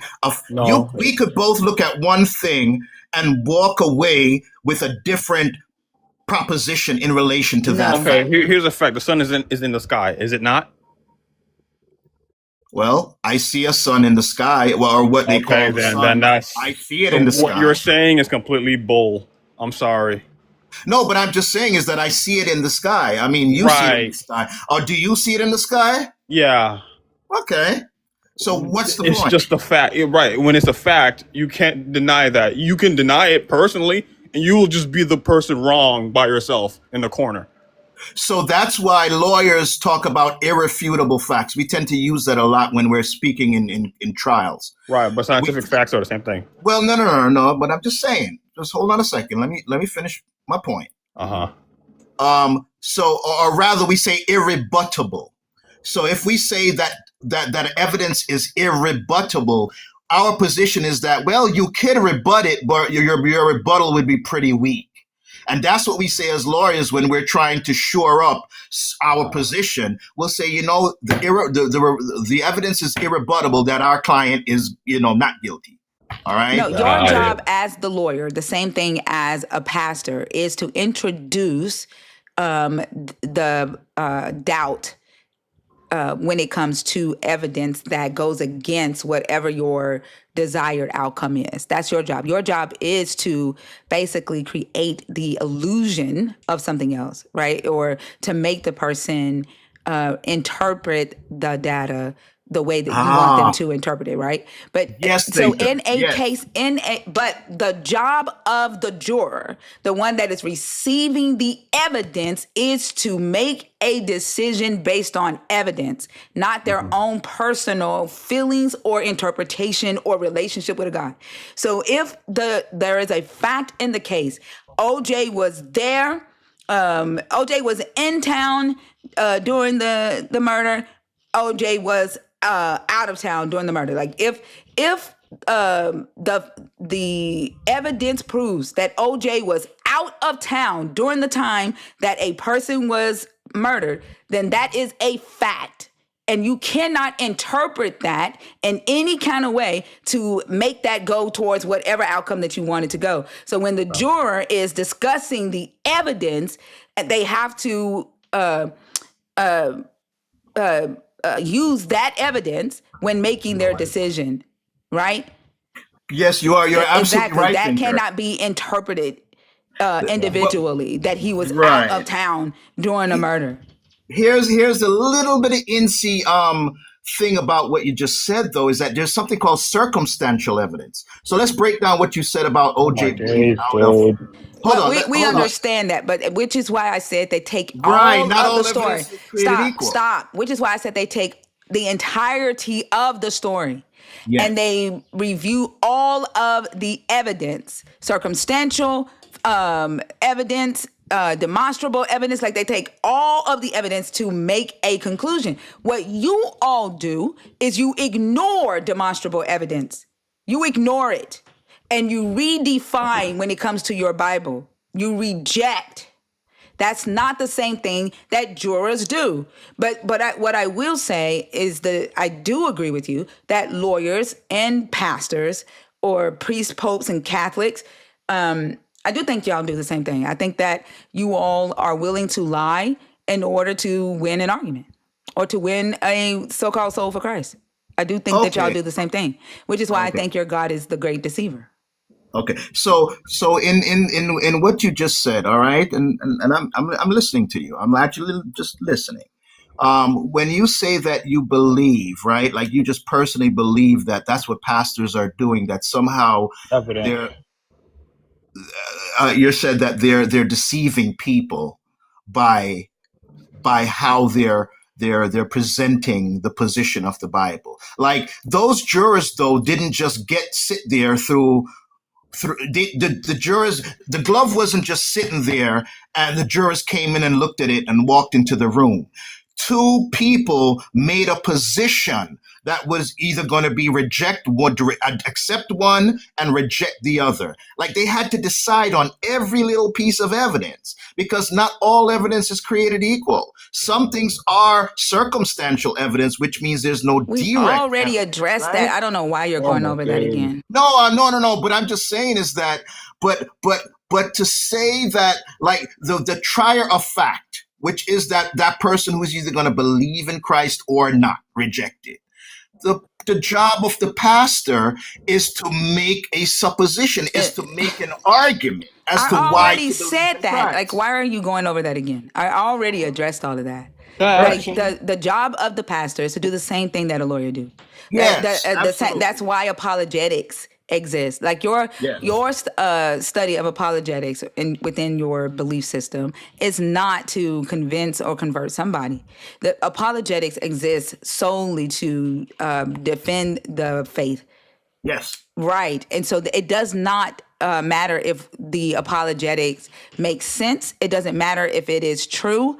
It doesn't matter if it's logical. All that matters is, does it create a plausible explanation for a contradiction, for incorrect science, for a direct lie, for something that is socially immoral.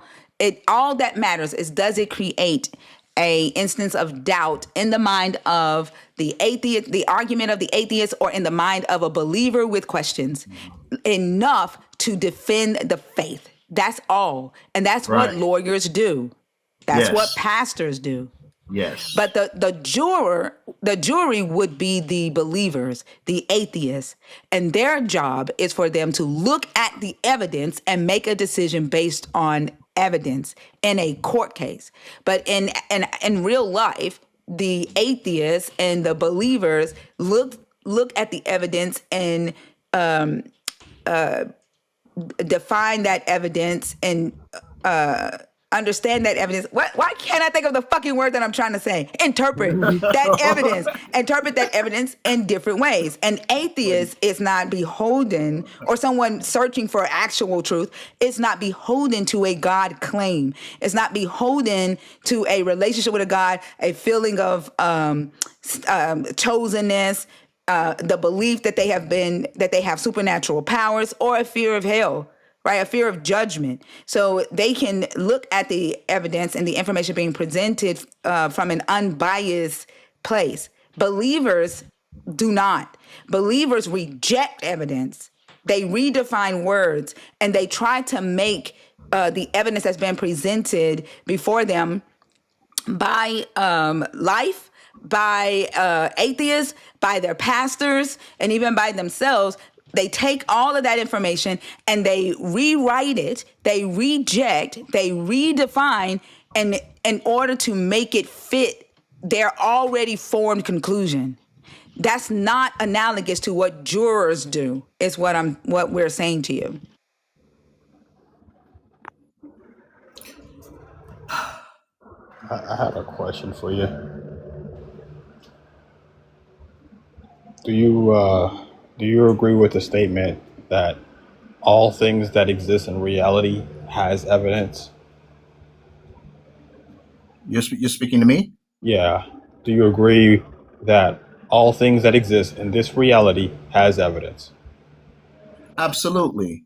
Cool. I mean, yeah, you No, can hold on. see it, I right? got another one. Do you agree that things that don't exist will not and should not have evidence because it'll be contradicting that it doesn't exist? Because if there is evidence that it, if there is evidence for it, then that means anyone who holds the belief that it doesn't exist would be illogical. Do you agree with that?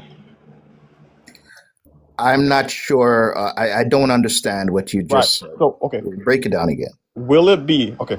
Do you agree that a person will be illogical to hold the belief that something that doesn't exist, okay? If it doesn't exist, but there is evidence for it, are they illogical? Do you agree with that? If there is evidence for a thing, and the person holds a belief that it doesn't Give me an exist. example. Okay, there's evidence that water has sodium or uranium in it. Hmm. If someone holds the belief that it doesn't, will they be illogical? I mean, the sea ocean. My bad. I probably should have said that better.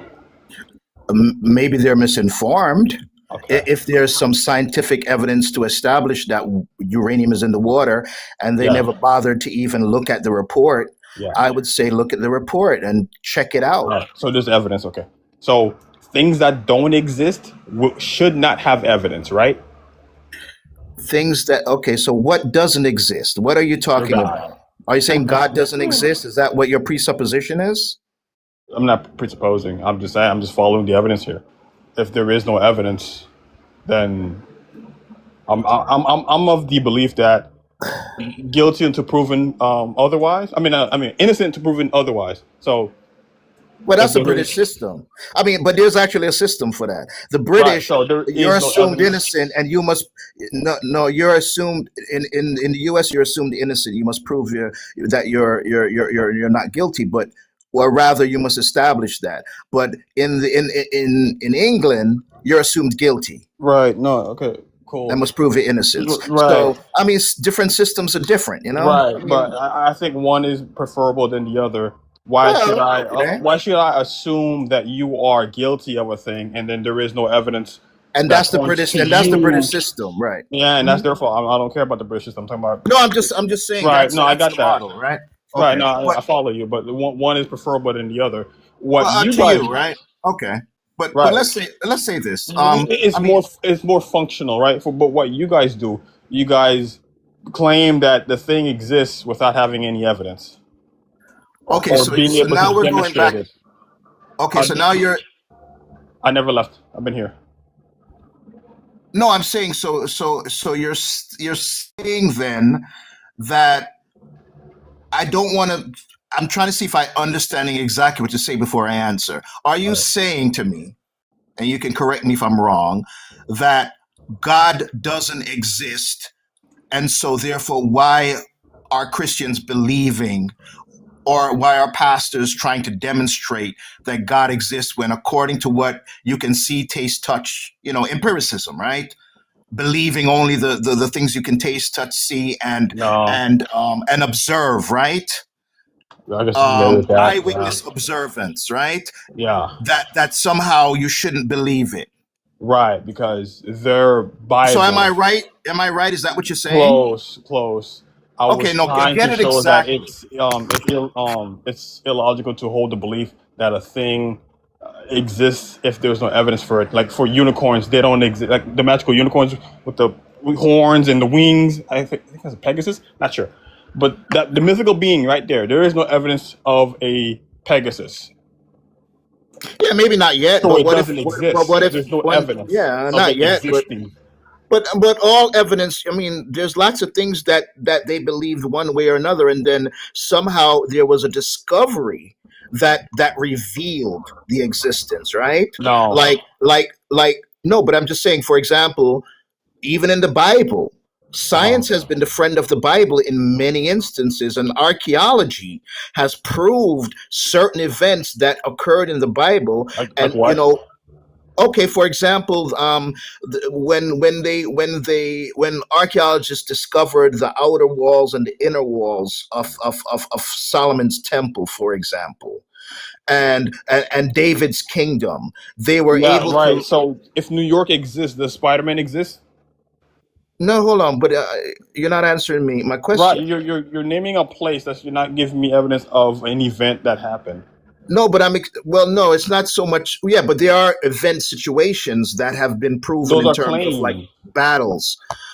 I mean, I don't remember off the top of my head, but the point is, I mean, I can find something for you, but I would have to, come back to you on that. I Okay. mean, Do I you can believe the research it, Exodus happened? but there are a lot. There are a Do you lot. believe the Exodus happened? I'm sorry. Do you believe the Exodus happened? I do believe the Exodus happened. Or Yes. there ain't no evidence for it, no archaeological evidence for it. There's actually a lot of archaeological evidence against it happening. Oh, there you go. Well, as I said, I mean, I haven't seen anything that would demonstrate to me that would shake my faith, basically. Right, because you don't look for it. Like Finger No, said. no, no, no, no. You can't jump there. Hold on Yes, you now. No, can. that, no, no, no, no. If And you I actually think that's a cared for very your unfair belief, if statement. you actually cared for your belief, you would have educated yourself on No, this. no, You no. don't. I research and I read all the time. I mean, You this do? is the stuff that I Pertaining the Unbiased? love. Exodus. He's saying pertaining the Exodus. And if you say that you have not found any archaeological data that states that the Exodus did not happen, or that it is more likely that it did not happen, then you would be lying. Yeah. No, I'm saying is I didn't say that. I said that I haven't been exposed to that. So if you guys have some journals or something that can, I mean, please point it my way. I'm But saying his I haven't point been was, exposed to it. if you would actually cared about your faith, you Yeah. would have researched that, and you Yeah. you started Well, to that, defend that and said that you did. I Yeah. mean, that's You qualifying presuppose that that it's somehow I don't care because I didn't. It just never entered my mind because it wasn't something that has been right. proposed to me. Now Right. you've proposed this to me. I say, demonstrate your evidence. Come with it. Let me look at it.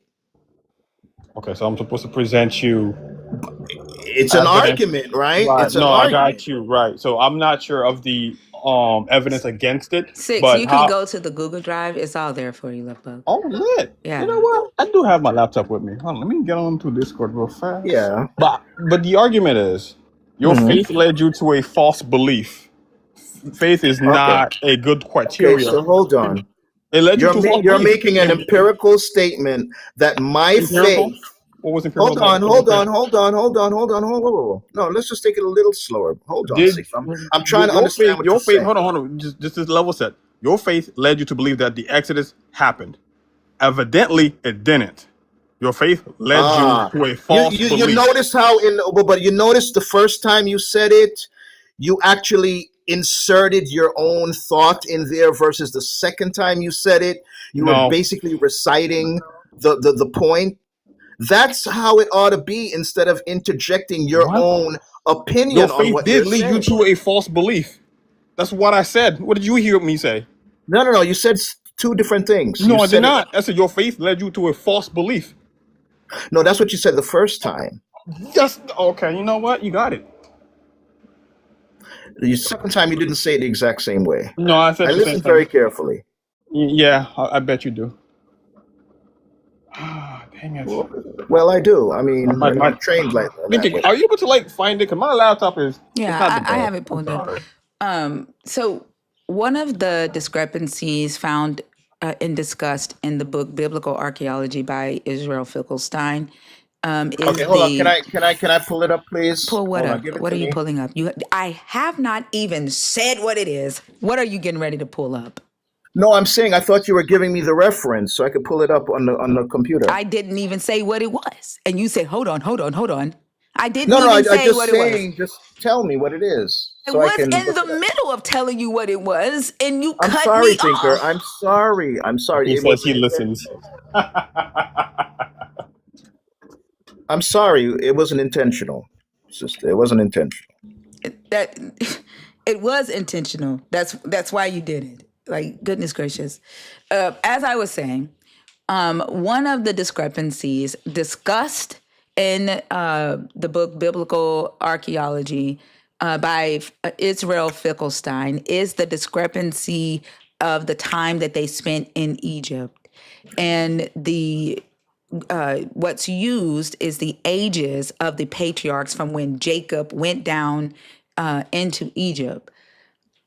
The It says that they were to be in Egypt for 100 years, and then you get Exodus 4 says that they were there for 130 years. But when you add up the time of the age of the patriarchs, Levi, Kohath, Amram, and Moses, and you subtract the age of their sons when their sons were born in Egypt, you get 259 years in Egypt, not 400 and not 430.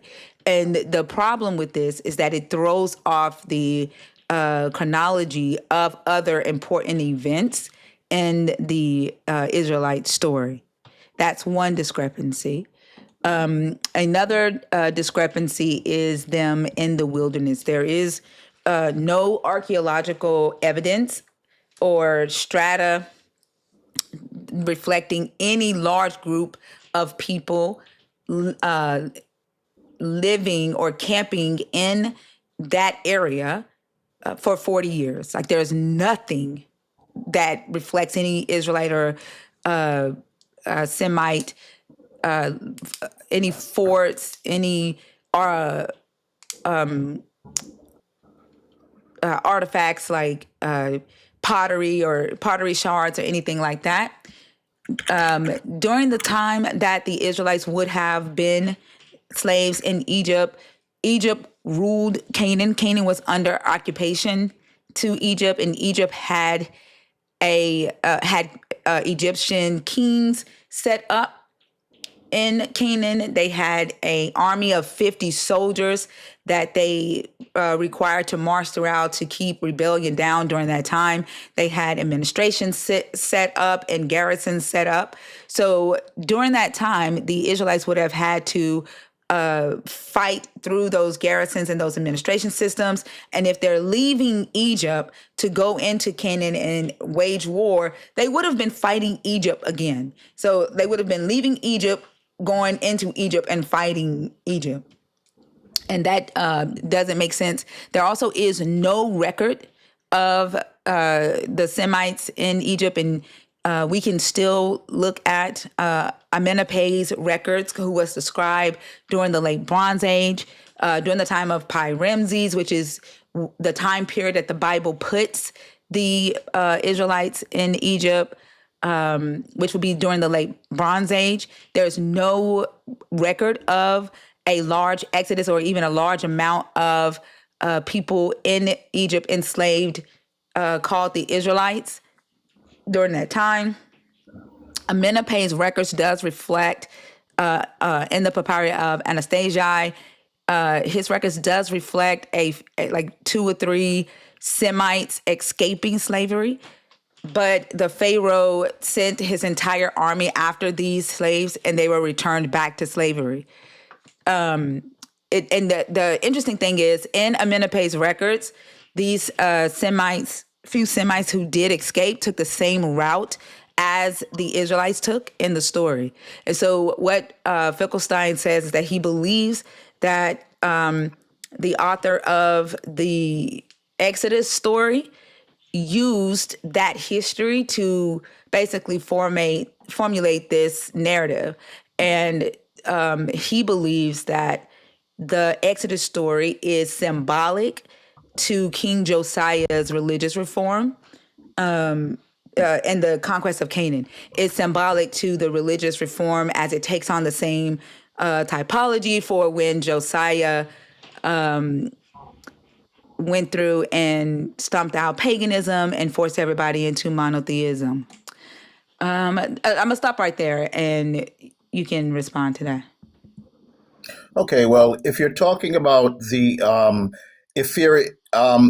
ephemeral footprints, the idea, right? Nomadic and pastoral What groups. ephemeral footprints? I didn't mention anything about. No, you're saying about archaeology established. You're saying why wouldn't there be remains What to does establish what is ephemeral footprints? What are you Okay, referring to as all right, ephemeral? all right. Ephemeral Know meaning what that it means. What are you referring to in anything that I said that would be ephemeral? I'm saying you said that there it would why if not this large group of people they're traveling, if in fact they had existed on that route, there would have been the lack of archaeological evidence. That's what the book Yeah, is but talking. what part of No, no, the no, no. But I'm archaeological just evidence would saying. be I'm trying to give ephemeral an though? example. Like why I every mean, time I open ephemeral. my mouth, you open yours? Okay, no, ephemeral. Ephemeral means I lasting know for a what very it short. means. Okay. What part of the archaeological evidence that I mentioned would be ephemeral? No, you're saying that the lack. The first point you made was about the lack of the arc. According to the book, it was saying one of the arguments is that for all of these people to be traveling from Egypt, you know, to Sinai around to the promised land, the idea that somehow they left no archaeological I evidence that can understand be. what I said. What part of the Ah, archaeological? Will you stop? God damn. You're starting it again. What part of the archaeological evidence that I was speaking of, pottery shards, forts, like any type of residue that would constitute a large group of people living in this area for 40 years would be ephemeral? because I'm saying to you, that's the whole point, is that these nomadic groups, historically nomadic and pastoral groups, they almost leave no archaeological trace. For example, the modern Bedouin campsites, just a few decades after, everything completely vanishes into the desert sands. So making 3,000-year-old remains nearly impossible to find.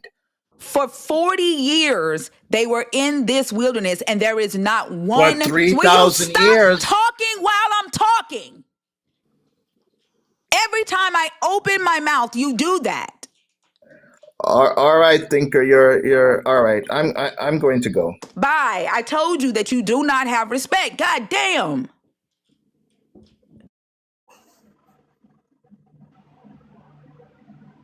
Every goddamn time I open my mouth, he opens his. And then, like, this is what y'all do. Y'all get scared of the fucking evidence and you create an exit. Because this whole time that you were sitting up here, you were able to follow the rules. If I say, hey, let him finish, you would shut up. But the moment y'all have to meet empirical evidence that may debunk your faith, you create an instance where you can escape.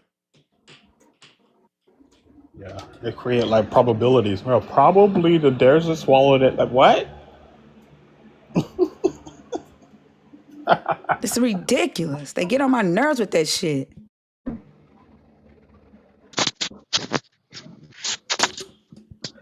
Does that? Dreso.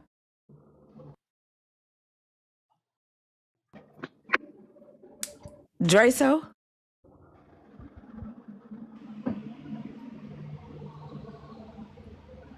It's kind of fun how we're able to like find evidence for Alexander the Great um, all throughout a lot of locations. You know, with minted coins with his face on it, or some type of evidence that he was there. You know, like scrolls that he wrote to them or to people, but those weren't lost in time. But apparently, when it comes to their particular favorite thing, oh yeah, that's just what happened. Our thing got lost in the desert sand. Venus Sixth is up as a dragon. Remember, during the week, only hosts are able to hang out on stage. Yeah.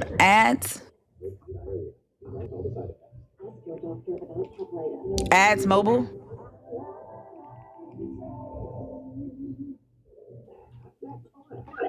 I thought they're sleeping.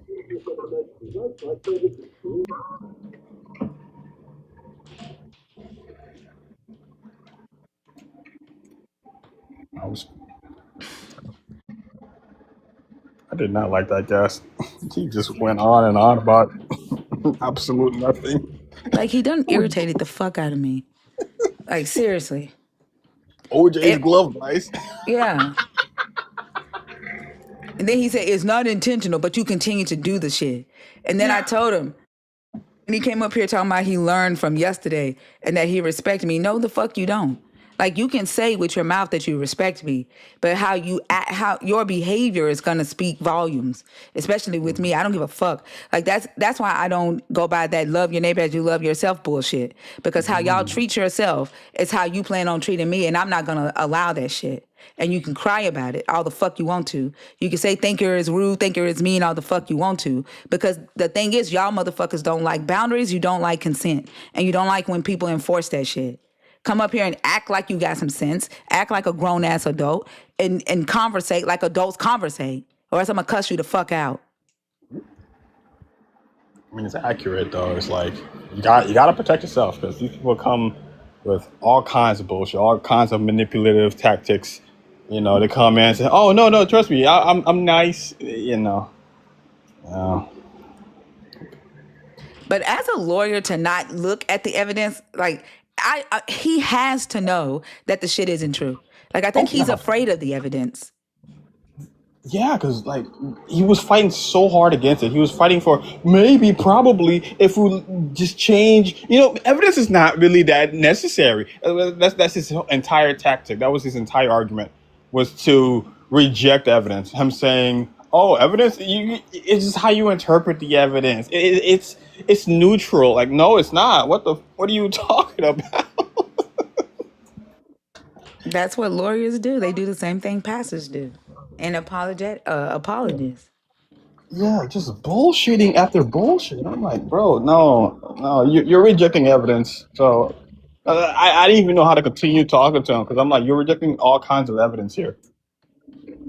And I really wanted him to tackle that argument that I was giving about how all things that exist in this universe or in this reality has evidence. Things that don't exist don't have evidence. Like a Pegasus, they don't have evidence. Will converse like an adult. Ads Mobile, are you up here on purpose or on accident?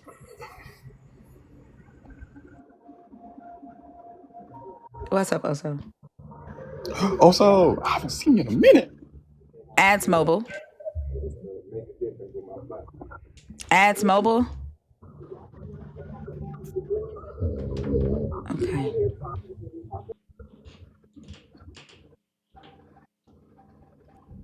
Oh, hi guys. What's up, dude? It's been a minute. Ads Mobile, I'm not bringing you back up here, but you've been in the box twice. You've not said anything. Then it sounded like you were snoring. I don't know why you keep requesting if you're not trying to come on stage. Chapter, are you in the request on purpose?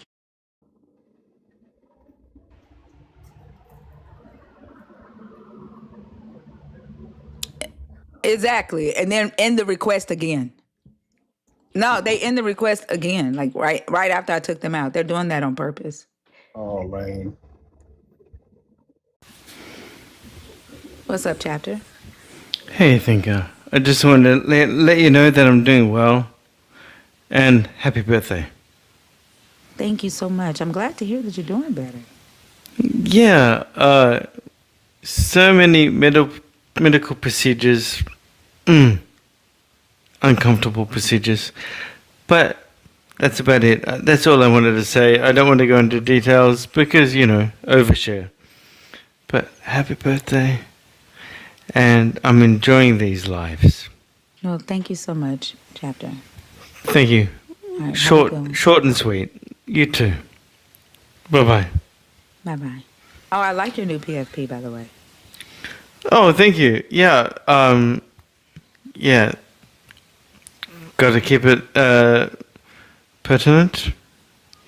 This is what I like. Yeah. It looks good. Wings chapter. Yeah. Thank you. I appreciate it. Thank you so much. You're welcome. Have a good one. You too. Keep on going. I will. I never understood why they argue for saying that. You know how they say that if there's evidence then we can't have faith. Like, why do they want to have just the faith part? Like, if there was evidence, you don't need faith anymore. I don't understand why they're saying that they still would need faith and that faith and evidence go together when it says that their faith is the evidence. Right. I don't, but we can't get them to get past the fucking definition of what evidence is. Oh, right, yeah. What faith is before we can even get to that. So I don't know. Like, we spend a lot of time fighting over shit, fighting over words. Yeah, because the reason why, who said something about like having faith alone? Was that Paul? Yeah, Paul. Yeah, Paul said all you need is faith. And And I think the only reason why he was saying that is because he knows, well, there ain't no way to prove this stuff. There's no evidence of it happening, and maybe that's why he didn't really like talk about like what happened or Jesus' life. I don't think he ever talked about like Jesus's like life or how he lived and stuff like that. I think he only like mentions believe in Jesus and this and that. That's it. Well, I don't think the author who wrote the Pauline letters was talking about Jesus like that. I don't think he was talking about the Jesus in the Gospels, and that the Pauline letters were written before the Gospels, so those stories didn't even exist Oh wow. when this Paul person wrote his letters to the communities in Rome. This is actually a little that's kind of groundbreaking for me. Hold on. Wait. Wait. Like you mean like in the okay in Greek the Gospels wasn't written first? No, the Gospels were not. No, they weren't written first at all. The Pauline letters were written way before the Gospels were. Yo. Yeah, I thought you Yeah. knew that. No, I did. Okay, no, I did it. I'm sorry. I be doing my. I be living life. Well, okay. So it's folktale. It's just a campfire story that they wrote down. No way. I actually think the gospel writers used some of the Pauline letters when they were writing their stories, because there are some of the concepts are in the gospel in some of the gospels, but I don't think I've not read where any biblical scholar or critical textual critic scholar has made that connection. But when I'm reading Paul, and then sometimes when I'm reading the gospel, I can see Paul's concepts in the things that they have Jesus saying. So I definitely think that they were using some of the Pauline letters when they were writing the gospel. Yo, that's okay. Yeah, because for the life of me, I swear, it the whole time I thought it was Gospels, and then Paul came in and then started writing, making shit up. The whole time I thought that's how it went. I guess it's because that's how they kind of framed it in a sense, like how they put the scriptures together. It's just It's the Gospels, and then illusion. Yeah, it's the illusion of time, the yeah. biblical timeline. Hmm. Yeah, so like the Hebrew Bible does not have the same timeline as the Protestant Bible or the Catholic Bible. They put these Yo. stories in order, and believers think that all this stuff happened, like the happened Yeah, in this order. yeah, Yeah. chronological. Yeah, because you know how Genesis, like, okay, okay, okay. The most I knew was John didn't write John. Matthew was a copy of Mark, but I thought there were like, before Paul. Whole time. That's all I. Okay. I'm using that in my arguments for why this thing is just a fairy tale. Why it's just a campfire story. All they're gonna say is that the revelation of the Holy Spirit. Like, it doesn't matter. That's I all. got That's all they're gonna say. They're gonna come back yeah. with like some Holy Spirit argument, and the time that it was written doesn't matter. It doesn't negate the fact that it actually happened, and they're gonna say the fact that it corroborates it makes it even stronger. No, that makes it worse. Oh wow. Okay. Oh, this is great. This is good. Ammunition. I got ammunition. Now let's go. This is why I value like evidence and like science, or like things that like you can use in reality. Things that have function in reality. This has function to me. Oh wow. Okay. Yeah, that's why Paul says there's only um, one law that sums up the entirety of the law. And then later on, you have Jesus saying that there are two, right? In Mm-hmm. Matthew. And you got to ask yourself, like, why did Matthew say that? This is why I think the writer. This is reasons that I think the writers were using Paul's doctrine when they were Mhm. writing. Is at least the author of Matthew, because the author of Matthew reinserts the God of the Hebrews. Well, whoever wrote the Pauline letters was trying to get away, or trying to get people away from the God of the Hebrews. So when Paul says there's only one law that sums up the entirety of the law, he does not include loyalty to that God. He says loyalty to humans, right? Like loving humans sums up the whole law. But then Right. Matthew, the writer of Matthew, comes along later and it's like, nope, there's two. And it's loyalty to the God of the Hebrews. The Paul's letters were not connected. That Christ in the Pauline letters Mhm. was not believed to be the son of the Hebrew gods in the early part of the movement. That came Mm. later. Oh man. So that means all of the gospels about Jesus's life and Mary giving birth. You know what? This is good. I like this. We're doing devious things later. Because Paul never talks about the Immaculate Conception. Right. I noticed that. I was like, what the? That should have been the coolest part. You know? Okay. I'm sorry. I'm excited now. This is good. This is good. In the beginning, what do I have mixed up? Please tell me, what do I have mixed up? You know, if he had the Holy Spirit, he would have came up and told you. They get on my nerves making these claims. Like they just make claims and they never back it up with resources or references or evidence. Like I'm not scared of your references. I'm not scared of your evidence. Bring it. Let's discuss it.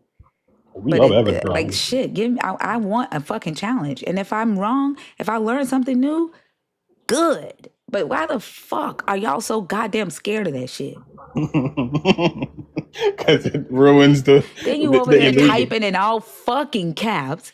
Oh, Like that, this is ooh. what I'm talking about. Like when y'all get to typing in caps, worship the creator. Don't like when y'all start doing that shit, that all I hear, all I feel is fear. Like stop that shit. And if you are afraid of these conversations, don't come in here. Why do y'all do that? I don't go to haunted houses. I ain't No, so, I ain't paying no motherfucking body to jump out in front of me and fucking scare me.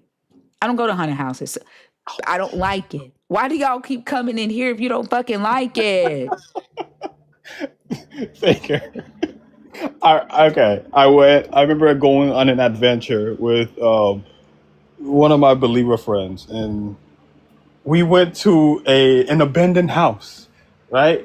We just exploring Orlando, just doing stupid shit. This is recent, by the way. And the whole time I'm there, I'm having a blast. And she's clinging on to me, and she's like, "You're not scared?" I'm like, "Oh, nah." And she found out that I was atheist. She and it made it worse for her because she thought that atheist means I worship the devil, and I had to explain to this. I had to explain to this 26-year-old woman that, hey, listen, no, that's not how. That's not at all how that works. Yeah, that's the stereotype. That's why I said it doesn't make sense that they are now saying that their God isn't offended by the need for evidence, because for forever atheists have been the devil because the atheists have a lack of belief because of a lack of evidence. In the beginning, you say name the smartest person that I've ever spoke to. It would not be you and it would not be me, because the correct way to say that is name the smartest person you have ever spoken to, right? Mm, Yeah, so it wouldn't be either of us. seems accurate. I feel like you're the smartest person I've talked to thus far. Right next to, I think, Ria, because she's full of like African knowledge. Or what was his name? Dang it! I just I spoke think to him. Bash, Bash is, yeah, that he knows a motherfucker is lot. smart. No, Oh yeah, that okay. he is smart than a motherfucker. Like, damn. Yeah, I don't know what kind of brain he has. I like the I Hark don't, guy. I like huh? him. I like to Harker too. He's cool. He knows a lot. Yeah. After Mac, Matt Fee. too. Yeah. Mhm. But if we have to say the smartest person that I've ever spoken to, it would have to be Bash's ass. Yeah, yeah. For me, yeah, it would have to be Bash. I like Fee though a little. She just kind of. When she says the things she says, it's like, dude, I want to speak like that. To be able to convey a message like that, dude, that takes some intelligence. I fail at that sometimes. It's like, Hold on. I gotta correct something. The smartest person I've ever spoken to is L.O. Ray. Okay, there we go. My bad, Oso. I forgot you was on stage for real. I second that motion. Yeah, it's fixed. It's fixed now. Sorry, Six. Hold on, y'all. If you are a believer in the God of the Bible, deconstructing or an atheist, y'all, the guest box is open. This is not the Thinker Six and Oso show. We are here to talk to y'all about the topic. The topic is about critical thinking, logic, and why those things are demonized and seen as sin. If faith is the only way to please your God, well, let me change that. If without faith it is impossible to please your God, then evidence must offend him. That is the topic. We would love to go through some trains of thought with y'all, whether you are someone deconstructing or an atheist or a believer. So request up. There's 512 of y'all in here. If you've not grabbed your heart meat, please go ahead and do that. That helps us get out of whatever side of TikTok that we're on where people are falling asleep. We need y'all to comment. Commenting will let TikTok know that y'all are awake and this is not an ASMR live. Continue to feed the beast and share the live. Go ahead, Six. right. So doubt's a sin. I thought it was just that doubt's a sin. When was that? Has It's doubt in always? James, the book of James. Yeah, it's Oh, not. He doesn't right. necessarily say it's a sin, but he says you can't expect to receive anything from the God. Like, Okay. yeah, James 1:5, verse 7. He says, "For the doubter, being double-minded and Mm. unstable in every way, must not expect to receive anything from the Lord." Right. Okay. Okay. Because when you say sin, I'm thinking like Hold on, not I have being. to answer someone Go on ahead. YouTube. What is, he says, thinker, what's the closest husband material on the planet? And now I have Oh to my say my fingers. Go ahead, Six. That's a Hey, stupid ass technically, question your again. fingers be making you money, keeping you fed. I mean, you Everything, got a everything I point. fucking need. Every damn. Everything I need. They change tires, they work with screwdrivers, like Mm, everything I fucking need. mm. The fuck? It helped you raise your kids. I'm just saying, you know, the fingers really did wonders. I'm not gonna lie, it did wonders, and it could save your life too, man. If you got a quick finger, I mean, let me stop. Like, I don't, why do they ask women that stupid ass question as if every woman on this motherfucking rock thinks that a man is the ultimate reward or the ultimate prize? Like, why? Like, do you think that there are women who have not found out that they can please themselves sexually without a motherfucking penis? Mm, Like, do you think that there are women who have not figured out how to change their own tire, how to work and make their own money, how to paint their own house, right? I built my own ottoman for my bed. Like, I love antiquing and I will transform furniture in a fucking moment and I will zone the fuck out and enjoy mhm, every minute of it. I don't need a mhm. man to do those things for me. Agreed. Hey, Lexi, please figure out your living situations, because there's no way that you're gonna say that to a woman, seeming that you're a woman yourself, telling her to humble herself. Humble herself to what? Right? To a She man's doesn't. status. Right. That's it. Like, anytime a man tells a woman to humble herself, he's saying bring yourself down to a man's level. That's The That's all it could be, motherfucker. lower that expectation. Lower yourself to my standard so I can stand next to you. Bend the fuck over is all that man is saying to that woman. Oh, days. Oh man. She. I like how she added to seek God. Lexi, you're terrible. Oh man, that's astounding. But yeah, back to the doubting sin thing. Yeah, the whole time I was thinking sin as how John says sin is.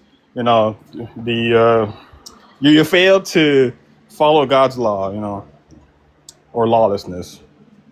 So I didn't. Uh, oh. Well, I would like for a believer to like come up and explain that, but they're too scared. What's the other one? Like, what does faith? Yeah, why does it require you to suspend your logic? Let me ask you this, Six. Do Hmm. you think Adam and Eve in the garden, do you think, so would you call them dissenters? I, up until a point, yeah, they were. Up until a point, I mean, could they have obeyed anything else? I mean, it was they. I don't think they could have chosen to not obey. It's right in front of their face. If the story is accurate, the God was presented in front of them. They could not have denied that, nor did they have knowledge to be able to deny or question what they're being presented with. Well, You know, they gained knowledge when right? the serpent came and Absolutely. introduced a different thought. And so they went against the law of the God, which was not to eat, you know. Hmm. And so they essentially would have been dissenters, and they were kicked out of the garden. And then, the rest of the story starts. So with them beginning as dissenters, do you think they made a positive impact by dissenting, or do you think they made things worse by Oh, I dissenting? think they made a positive impact because, like, okay, if I were to use an example, would be Cain and Abel. If Adam and Eve passed down um, the knowledge of good and evil to them, right? Then I don't think Cain or who ate who unlife who was it? Was it Abel who unlife Cain, or is it? It was Cain who All right, who, so who killed Abel. right, You can so say killed. okay, cool, okay. If they had the knowledge of good and evil, Cain would have known that killing him would be wrong. It's unjust. So Adam and Eve doing their own thing by taking the fruit and gaining the knowledge is beneficial, and even the God has noticed that is beneficial.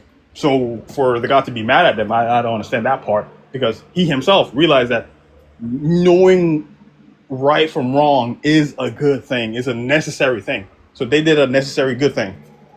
Yeah, I think that as well. And throughout the story, you can see the God telling His chosen that they need to use this knowledge of wisdom, Hmm. reasoning, right, in order to be leaders and in order Hmm. to have a relationship with Him. Um, when we get to Cain and Abel, you said that if Adam and Eve had passed down this knowledge of what is morally good and morally evil to his Hmm. children, then Yes, you said then Cain would not have killed Abel. you wouldn't have. So do you think that Cain had no knowledge of the good and evil? Okay, I don't think he did. I think the only thing that was How would he passed not? down.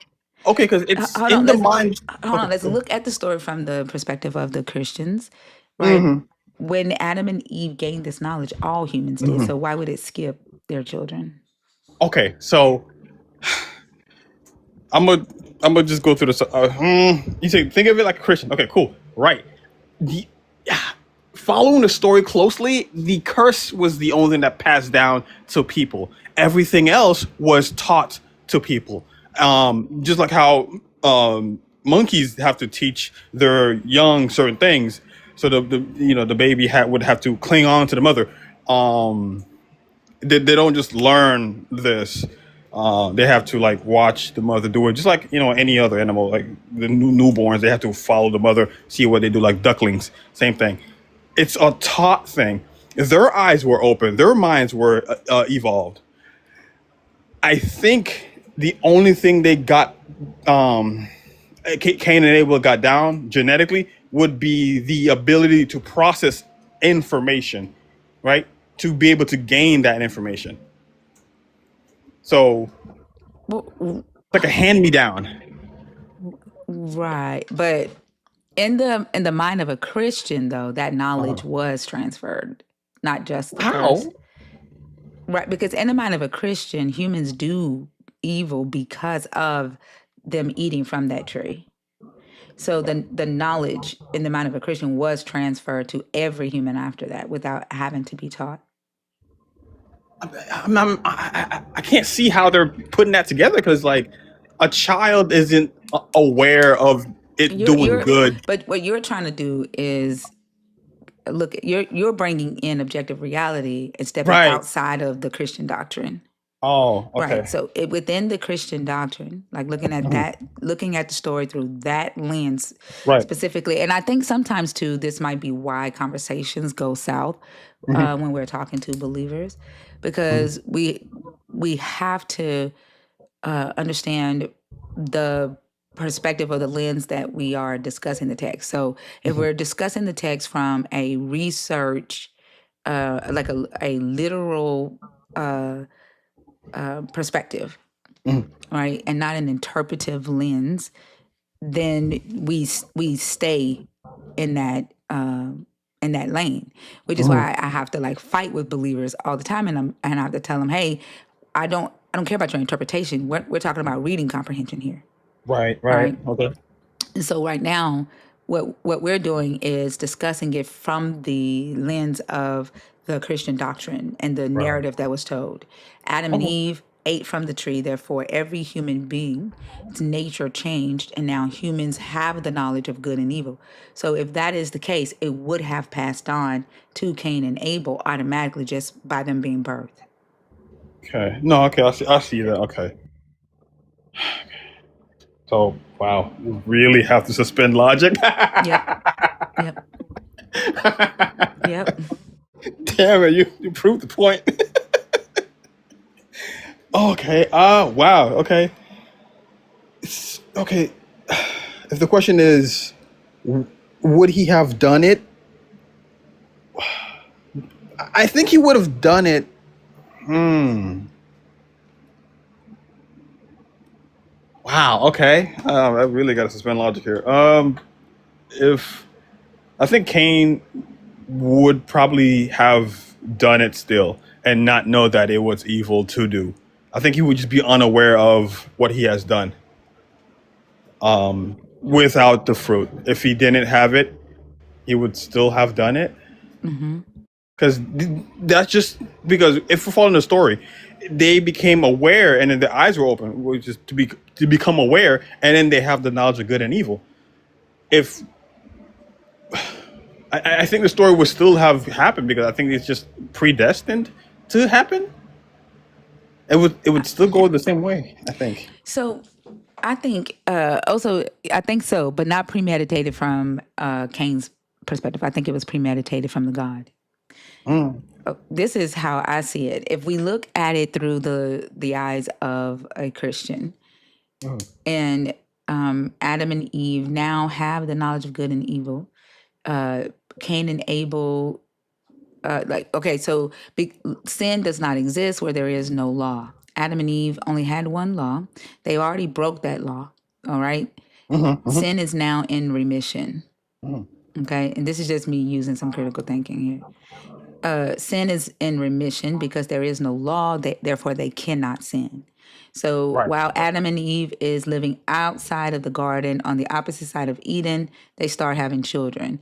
During the time that their children are infants, toddlers, adolescents, and now they're teenage young men, Mhm. there was no sin. My first question is, where is the devil? Where is Satan at this time?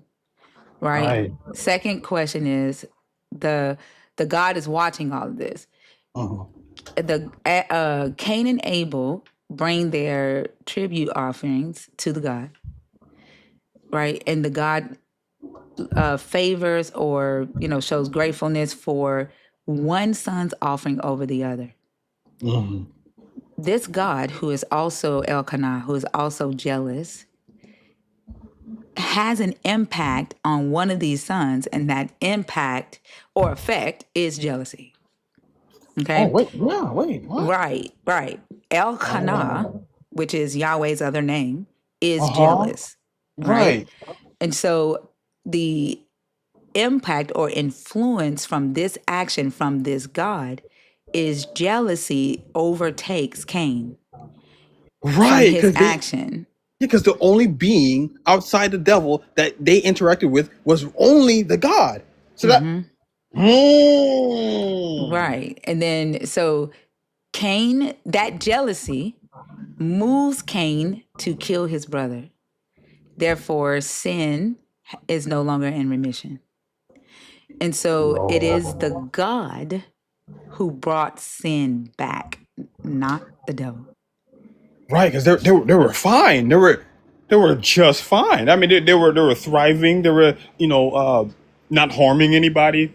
I think if we're following the narrative, there wasn't really anybody to harm there.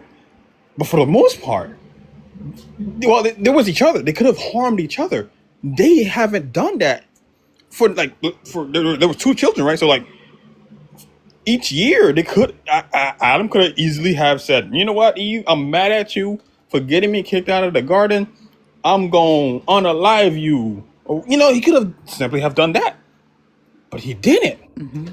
And he had two kids. I mean, unless they had like twins right then and there. I mean, I don't think she would have survived that. But in the eyes of Christians, if they're both the same age, then bro raised them kids up for several years and has not even thought of unaliving anybody in the family until Cain and Abel was introduced to the God. That's when jealousy got onto Cain, and he said, "Yeah," because the devil wasn't there. Serpent wasn't there either, and he slithered away. And see, the thing is, I don't think he can help it. He's so used to saying it on other panels. We're gonna have to deconstruct him from saying that unalive shit. Also, like, I don't know. Queen Lavina, are you in the request box on purpose? And there is someone in the request box with a TikTok jail number. I do not bring up accounts without a username. So if you are trying to come up, please add a username to your account, and I'd be glad to add you to the live. If you are a believer, deconstructing, or an atheist, y'all, the guest box is open. We are going way too long without a guest. If it continues, then we'll just end the live for the night. But so I don't know that this would be the point where they were introduced to the God, right? They could have been introduced to the God before, but this is definitely a point where sin is back in the picture. Right. Some believers say that the devil influenced Cain to kill his brother, Right.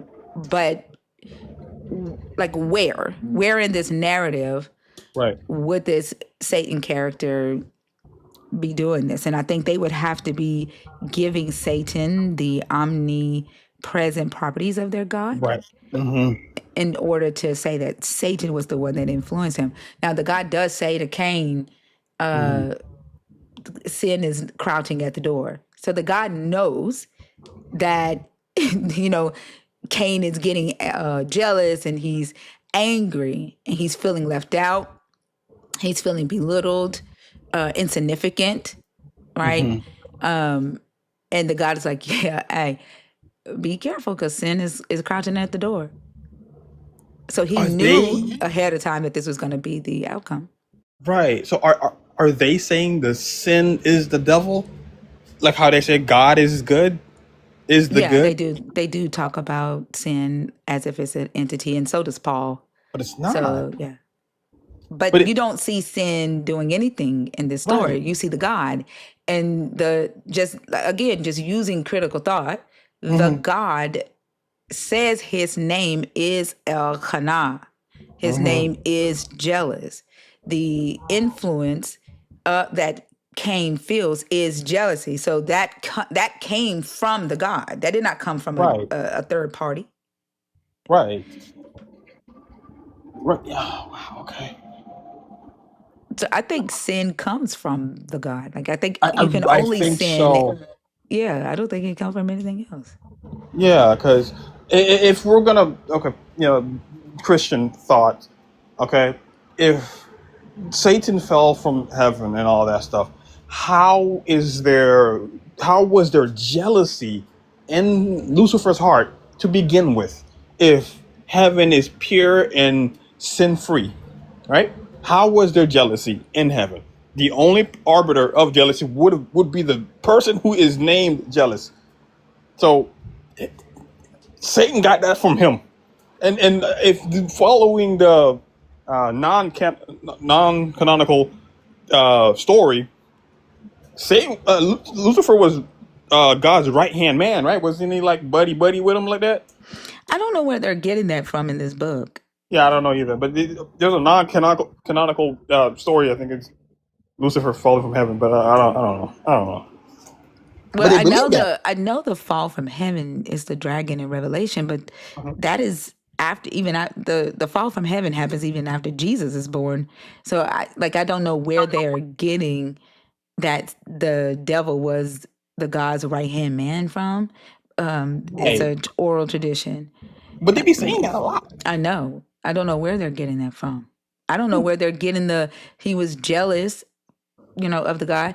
Hmm. Other than them reading the Babylonian, the Lament to Babylon, and Yeah, the King and the Battle. Yeah. Prince of Tyre, where they are claiming to be gods and that they're going to raise their throne up Hmm. like a god, and the church fathers attribute those scriptures to Lucifer. So I think they're getting it from that maybe, but not the right hand man shit. I don't know where they got that from. Right. Yeah. They either say he was like right, right by God, right beside God. God, he was his a right hand man before. What was the other guy? The other angel, Gabriel. Yeah, before Gabriel became God's butt buddy. That's the term that I'm using today. um, so for me, and tying it back to the Cain thing, Cain and Abel. Well, that does kind of put a damper there because how come Abel wasn't jealous? Was there nothing to be jealous of? The God favored his offering, so Right. there, Okay, that makes sense. Yeah. So yeah, he there wouldn't wouldn't be. be. Ah. Okay. Okay. Because okay, it follows because Gabriel wasn't jealous, but Lucifer was. So I guess the person who was really after the God's heart became the jealous being in this sense. What do you mean? Okay, so the ones who try to get the closest to God become like the God, which is jealous. So Why are you saying any one of them was trying to get close to the God, like Cain or Abel? I I mean, because Cain or Lucifer. Like, what do you mean they were trying to get close to the God? right, so like Cain wanted his offerings or his hard work to be accepted and applaud for because he wanted kind of like a father thing, like you want your dad to cheer you on for at least trying. I think it's just competition, right? Oh, okay. Yeah, I think I Or might be it could just be complicating it. competition and not necessarily trying to like have a relationship with the God. Like, Mm. I don't think it has to be that. And I don't see anything in the story where the devil is trying to get close to the God. Right. No, yeah, that's true. Okay. Because I was trying to tie it to Cain and Abel because Lucifer and Gabriel. I was trying to tie that together, but it doesn't work. It just muddies up the water. Mm. Mm. But no, I can see why you was saying that jealousy jealousy or the sin came from the God because they weren't interacting with the devil, and if the idea is the more you interact with the devil, the more you become like the devil. If that's the idea. that the or devil just further. influences you to harm, to do like Yeah. evil things. But and my thing, I'm not saying that the devil was not involved in the scenario. I'm saying I don't see the Satan. So my question is, where was the Satan after this influence of Adam and Eve to disobey the God?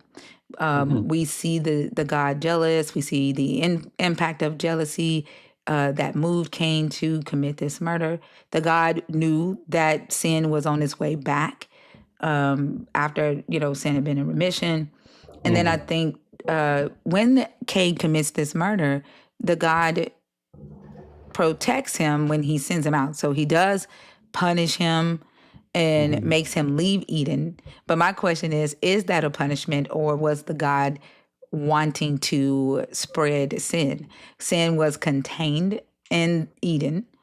It had been in remission, right? If you think about how cancer metastasizes, sin Right. had been in remission. The God jealous brings it back with this murder. Instead of him stomping out the sin there, he Mm-hmm. protects Cain, Right. right? And gives him permission to increase the tally on law. Instead of life for a life, you can do 7 lives for 1 life. So he gives Cain permission to kill more.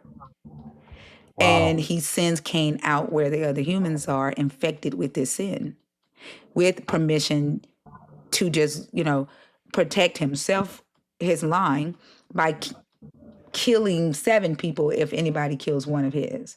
And then through that, down his line, Lemuel says, well, if Cain kills 7, gets revenge 7-fold, I'm going to get revenge 79-fold.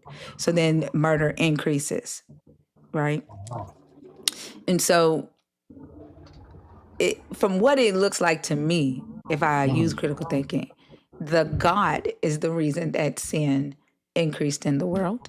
Like, I don't see Right. this devil character. I still see it Right. like No, like the God has to be the devil character.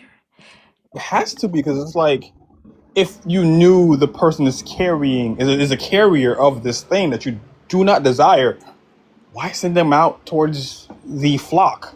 Well, what happened to separating the weeds from the tare? Like, what happened to that?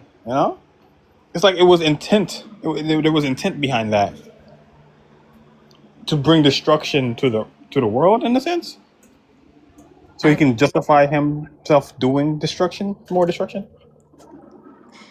Well, if the God in the Bible is the devil character, and the goal of the devil character, who has blinded people's minds to make them think that they are a God, is to cause people to sin and convince people that, they need a God or a savior to save them from sin. I mean, it's one hell of a plan when you think Yeah. about it. No, the plan is working out. It's working out like properly. Oh man. Okay. Now that actually got me thinking. It's like, if the God is the devil, then it's trying to find ways to keep its name out of I guess out of the the shitter. Because if you start to pick at the things he's done and say, well, he's doing unjust things, and if the God is just, then why is this thing doing unjustly things? Then you could easily spot the devil there. You're like, oh wait, nope, you're the devil for real, because you're doing unjust things. But think about it. Without faith, it is impossible to please this God. So you have to have faith that the God is good. You have to have faith that every decision or everything that this God does is just and right, despite the evidence, right? Right. Despite the fact that there is no Satan character in that story, despite the fact that this God is also named Elkanah, jealousy. Jealousy is there. Like, despite what the evidence or the facts of the story say, you have to, as a believer, look at that and through faith, through the lens of faith, see a devil, right? See a good God, see the need for a savior. But you It, would have to overlook all of the bodies, though. yeah. Like right at his feet. You would have to overlook all of that. that's why for me, faith is not going to lead anyone to anything truthful. If your God I don't is think they're looking for truth though. at this point, I They're don't think looking they for are. salvation. Right? I don't think they're looking for truth. Like the truth is subjective. So their truth is salvation. They're not looking for. That's why they sing songs like "We Walk by Faith." And y'all, I sung that song on live, and YouTube flagged me and made me remove it. You can't. That's crazy. But yeah, that's why they sing that. We walk by faith and not by sight, in order to please you. I don't. I don't pay attention. I don't really need evidence. I don't pay attention to reality or to what's in front of me. I walk by faith and not by sight in order to please the Lord. That's what they Then do. what's up with all the testimony thing? What's up with that? Like, they always want to give testimonies about, oh, this is what God did for me. This is evidence that God is real. You know how they oh, Hold on, Junebug. All right, y'all. Y'all gonna have to come up here, start coming up here and talking to us, or else what y'all are telling me that the 538 people in here do not have anything to add to the conversation, and there is no need for us to continue to stay live. I need y'all to come up and have a conversation. Sorry. you allow non-believers, right? You Yeah, allow non. Okay, yeah. so I'm not a ops only. I'm not a ops live. This is okay, yeah. okay, then They yeah. know that though. Oh, Yeah, they know. I mean, y'all can come up and learn a lot by just asking questions and just talking through it, rather than just sitting in the comments. Y'all can learn a lot. Y'all should come up. I'm learning a lot here. They're Grandma like getting into the again. minds of them. Oh, go ahead. My bad. Sorry, I'm a grandma again. Yay! You just had that. She just had him. The baby. What did y'all have? Yes. Oh, Congrats. congratulations! What Hey. did y'all have? He hasn't told us yet. He's about like, oh, we gotta get cleaned off, and then we'll give them a Oh, name. congratulations! What number is this? This is number 9. You got 9 W. grandkids? Yes. I did not know that. Yes, this is number 9. Wow. Love that. You gonna be like my mama with 36 Excited. grandkids. And then look, Girl. my little brother just got married and ain't had kids yet. My mom gonna end up with 40 grandkids. Whew. Yeah, I'm like, just send them all. Let me have them, and then y'all have them back. We good. And Arden is awesome. Yep, she got 36 grandkids. Yes. Whew. She got a lot of them. And that's what I'm saying. My little brother just got married. So she probably gonna end up with 40 grandkids, and she got 4 great grandkids. Wow. Gosh. Big family.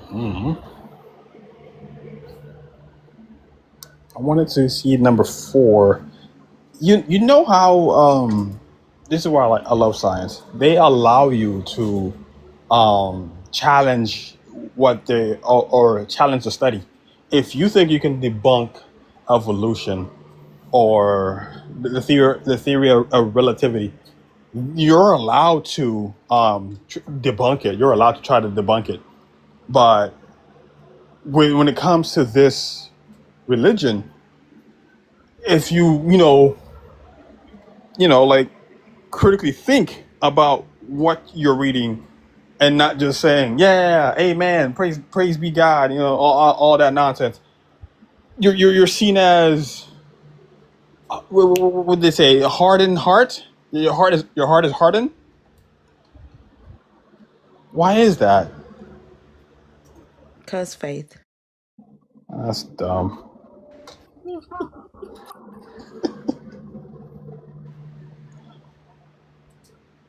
Because if a thing is true, it could hold up to scrutiny, or at least critical thinking. It could hold up, but it doesn't. It really doesn't. Once you really start to think about it, it's like this doesn't hold up to scrutiny at all. It doesn't really like comport to reality either. Oh, someone's here. Dark Doll. Hello, Hi, how are you? I'm good. And yourself? I'm good. How old are you? 32. Okay. Are you a believer in the God of the Bible, deconstructing, or an atheist? Not a Christian, not anymore. But what are you today? Are you deconstructing or are you an atheist? I'm I'm I guess I could say I'm a deconstructing agnostic kind of. Okay. What are your thoughts on the topic? I'm gonna let you talk to Oso and Six, and I'll be right back. Okay. Okay, I know you guys were inviting anyone up, whether they were ops or Yes. friendlies. Yeah. Just share what your thoughts are. You're good. Just a I discussion. didn't necessarily have a feedback on anything that's on the prompt. I more so just had I just more so just wanted to know what you guys thought of this question that I've always asked believers or people that were at my church who never really could answer, and I just wanted to see what someone else with my, views closer to mine would say or think. It's up to Oso and Six if they wanna Is it faith go. related? Yeah. Okay. I feel like that's a part of the topic. Thinker, is that cool with you, Thinker? That's fine. I gotta go do something. I'll be right back. Oh, okay. Go ahead. So I understand that people are saying that God is all good and we are made in his image. And so what I take from that is that, you can only make strawberry juice out of strawberries. You can't make apple juice out of strawberries, right? So my dilemma here is I'm not understanding how, when all the angels were up in heaven with God, and Lucifer was one of those angels, how is it that if he was made from the image of God, purely out of the image of God, how is it that he even had the capability of becoming jealous and then evil and then being casted away? Right. Right. No, I'm with you there. Also, if you want to hop in, I mean, you by all means, man. But if it's in the programming, right? Let's say you're programming something, the that thing, jealousy, would have to be a part of the programming. It would have to be a part of the design, because unless it's a flawed design, then maybe interferences or like some failures can happen where you can see, oh, well, here's one example of when it failed and it gave birth to Satan. This is the failure. But if it's a perfect being, the system can't fail. So that means it was programmed into the system, which the God deliberately made. So I'm with you there. You can't make a strawberry shake and somehow banana appears in that motherfucker. Okay, so then the answer would be that God isn't perfect then, right? Those are your two options. Either God deliberately put it into the system, or he's imperfect. Which the Bible speaks nothing of, right? The Bible only says that God is perfect.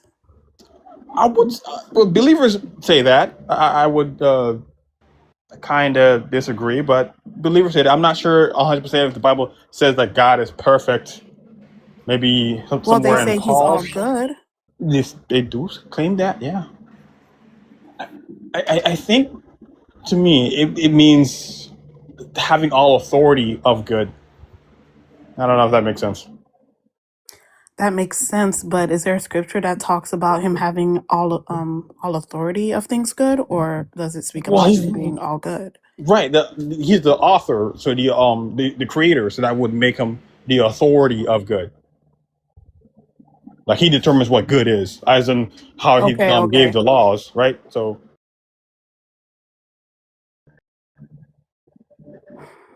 Hmm. is that helping Yeah, with I your? mean, Go in ahead. reality, it's rather stupid. I mean, if this being is so powerful, then he controls every aspect of reality. And if in that, you're setting yourself up to have a good versus bad, this side versus that side, you know what I mean? It's not like he didn't, well, according to the way people view him in the Bible, he would have known everything that was going to happen from every decision, that he's ever made, past, present, and future. You know what I mean? So I don't know, if he set up the whole shit for this to be the way that it was, going to go, then that's entirely up to him. You know what I mean? Like, people try to divorce,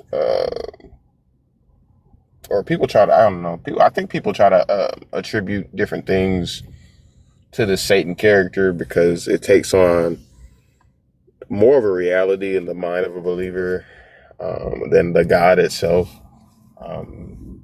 You know what I mean? Like, all they see is the bad. But I mean, if you go through the book with a fine tooth comb, you see, just like how Thinker brings up that, all the evil, all the stuff that they put on the devil, it's the God of the Bible that's doing that in the book. You know what I mean? So I feel like Satan is just a scapegoat for him to it's kind of like Batman versus Bruce Wayne. You know what I'm saying? Bruce Wayne not gonna walk into any place and start beating motherfuckers up, but Batman sure the hell will. You know what I mean? I Do think you it's just think? an alter ego. Do you think believers? So they claim that once you have evidence, that you would still need faith, right? When believers talk about their devil, they say they know that Satan is real, even though they don't have any stories about the devil doing the things that they believe that the devil does. And then when we say that they have faith in the devil the same way that they have faith in their God, they say no, because they know the devil is real. Therefore, they don't have to have faith in the devil. Like, but it sounds like because this devil character isn't in the story, but they claim to know that this devil exists, that they have faith in the devil, in their devil, just like they have faith in their God.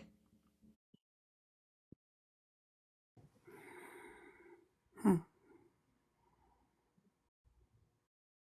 I would probably say more faith because, like, they really believe that this character exists, yet they don't have a book that tells them what this character was to do and has done, what his nature is, but they believe, like, with 100% without a doubt, that a devil is riding their back.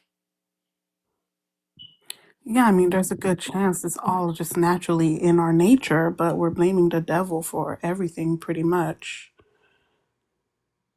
Yeah. That's all it is humans and nature. But I think the need to escape accountability, like I almost called Oso Bash because Oso made me give him Bash's accolades earlier. Actually. But what Oso said, right, is the scapegoat. So when taking accountability does not feel good, especially like, and when bad things happen in our lives, and so blaming it on something other than us helps you get through it, right? Because then you don't have to carry the burden. It's somebody else's fault, not yours. And then you can just deal with what's in front of you.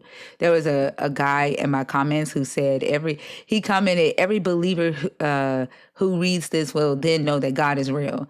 And he said, step one, think of something bad that happened in your life. Close your eyes and blame the devil. Feel the relief and the peace. And he says, that's how you know God is real. And I was like, this is just escaping accountability. That's it. Oh, wait. Oh my gosh, something just light bulb. Okay. So if the devil is real and he is the cause for all things bad and evil and sin, then what would be the purpose of us praying for forgiveness of our sins if we already have an answer for who is to blame? Because you're supposed to resist the devil like Jesus did. Like they put the onus on you to fight the enemy of the God and resist the devil. And so So if you we're can't resist the praying, temptation, then that's your fault. also, we're asking for forgiveness for not being able to resist Yep. it? Yep. Exactly. Yep. Like, if it's innate in nature, I can't resist nature. What do you? It's woven into nature. Satan is woven into the nature of But I things, think you right? can. Like you can resist the urge to kill somebody just I mean, yeah, that, you know what I'm saying? Like so you can resist the urge to step out on your vow, the urge to break a promise, the urge to deal unfairly in business practices. You can resist those urges. And right. so No, yeah, and so the prayer Like the sin is you asking for forgiveness for not resisting that. Hmm. Fair enough. Okay. Another another dilemma that I always question, which is why Can I say I something right quick for you? I just want to say, I think the backwards thing here, though, right, is the prayer. What does the prayer do? Because you didn't resist that urge, the prayer does not then absolve you of the harm that you've caused by not resisting that urge. The only thing that can resolve you is by getting it right, right? If you've killed somebody, then you make that right by turning yourself in, right, doing your time. You know, if you've dealt unfairly in business practices, the only thing that absolves you of that is going to the person who you exploited or cheated and, confessing that, getting it right, and asking for forgiveness, right? But what this does, it says, hey, it's your fault that you didn't resist the urge, ask for forgiveness for resisting the urge, and you're absolved. I think that's the backwards thing. Go ahead. another part of it is that they say that you can ask God to help you. So I think in a way you are kind of resolving it. Not fully, maybe halfway. Half of it is you getting help resolving it, and the other is actually going to the person that you've harmed. How is the God helping you resolve it? I don't know. You're just asking God to help you, like give you the strength. Where would the God give you the strength? Like, how would the God give you the strength? I mean, And when that's what people I pray was that taught. prayer, I was taught that, okay, so my issue with always feeling like so undeserving, right? Every single day that I was in my faith is that I'm practically in love with sin. I guess you could put it that way. Like, I feel as though there's no way I'm ever going to be saved. There's no way I'm ever going to go to heaven because the things that are called sin, I love. Like, I actually like it. So I'm just a sinner at this point, right? So I've been told to pray like this, pretty much tell God and be upfront with Him. Tell Him, like, I love doing this. I want you to put a bad taste in my mouth for this thing and help me stop doing it. but how do you expect the God to do it? Is what I'm asking. Like when people pray for strength to a God, what exactly does that mean? Because a person who does not have a God, who is dealing with an addiction, for example, who no longer wants to give into that addiction, knows that they have to do things in order to fight the taste or the desire for it. For example, I was addicted to sugar booger, and and I wanted to no longer do that, right? I was around people who had it. I could get it for free. Like I didn't even have to pay for it. And so finding the urge to, just oot, thinking about the taste of the drain, which was my favorite part. Staying up all night playing spades and passing the dollar bills around, like that shit was fun to me. So in order to uh, get the taste out of my mouth, I had to change my friends. I had to change my surroundings. I had to fill my time with something else so that my mind would be preoccupied, so that I wouldn't want to go back to it. Like there was no God that gave me strength, and I just magically stopped wanting to ooh. Well, from the other Christian, church friends that were around me who did get to experience, the experience that they say God has given them of, like, not no longer wanting the taste for these things. And, you too can have that. It's been years and I have yet to feel that. I have yet to hear God's voice. I have yet to, I don't know, feel like I'm somewhat of a special person to Him for Him to want to, like, work through me. So it's like, Because what do I do? it's not gonna go away until you actually want to. Like if you say you like it, like there's not gonna be a magical thing that's gonna come and make you decide to stop. even if something bad happened to you and you want this thing, you're going to keep doing it. Like, you're the only one who can make the decision to stop doing whatever it is when you are tired, when you are ready. Like, What if this? I'm sorry. Go ahead. when, so I told y'all I've been through a lot of shit. When I was in my abusive relationship, I had a friend who basically said, I'm not going to tell you that you need to leave him. You are going to make that decision when you are tired, when you are good and ready. And she said, I will be here when you do, though. She said, I'm not going to tell you that you need to, because she know that if she did, I probably would have stopped fucking with her. You know how many of my friends tried to tell me that I was being abused, and I loved my man. There was nothing that they could tell me, and I always told them to stay out of my marriage. It's none of your business. I didn't ask you for that. That's not what I need you here for, right? And so she knew that if she had tried to, get me to see what she was seeing, that I probably would have pushed her away. And so she said, I'm not going to tell you what you need to do. When you are good and tired, you will do what you need to do. There was no God that did it. Hmm. Can I ask you something? Yeah, you have to Yeah. want it, but what if the bad is? What if what they? What if what Christians consider sin isn't necessarily a bad thing, though? I wanted to ask you a thing real quick. Are you a part of the LGBT community? Hmm. I guess. I mean, I could say I'm curious. I mean, I don't see myself ever marrying a woman, No, but I understand that. Okay, okay. Is that what you were referring to when you was talking about the thing that you want God to make a bad taste in your mouth? Is that it? sort of, but it was a plethora of things, and I don't mind like listing these things out because I grew up Seventh-day Adventist. Gotcha. Okay. So, part of the things that were considered sins that I didn't see any issue with and continuously did was purchase and do things on the Sabbath and work on the Sabbath. I didn't see an issue with premarital sex. I loved indulging in it. I I don't think still premarital do. sex is a sin, though. I don't think is that a sin. It is a sin It's It is. according not. to. It's not. According to scripture, it's Oh, not. According to Christian doctrine, it is. Like, this is the thing. What constitutes a sin is the terms and conditions of whatever covenant you are in. It's like saying when you sign up with T-Mobile and your agreement with T-Mobile is your agreement with T-Mobile. You agree to follow the terms and conditions of T-Mobile's terms of service.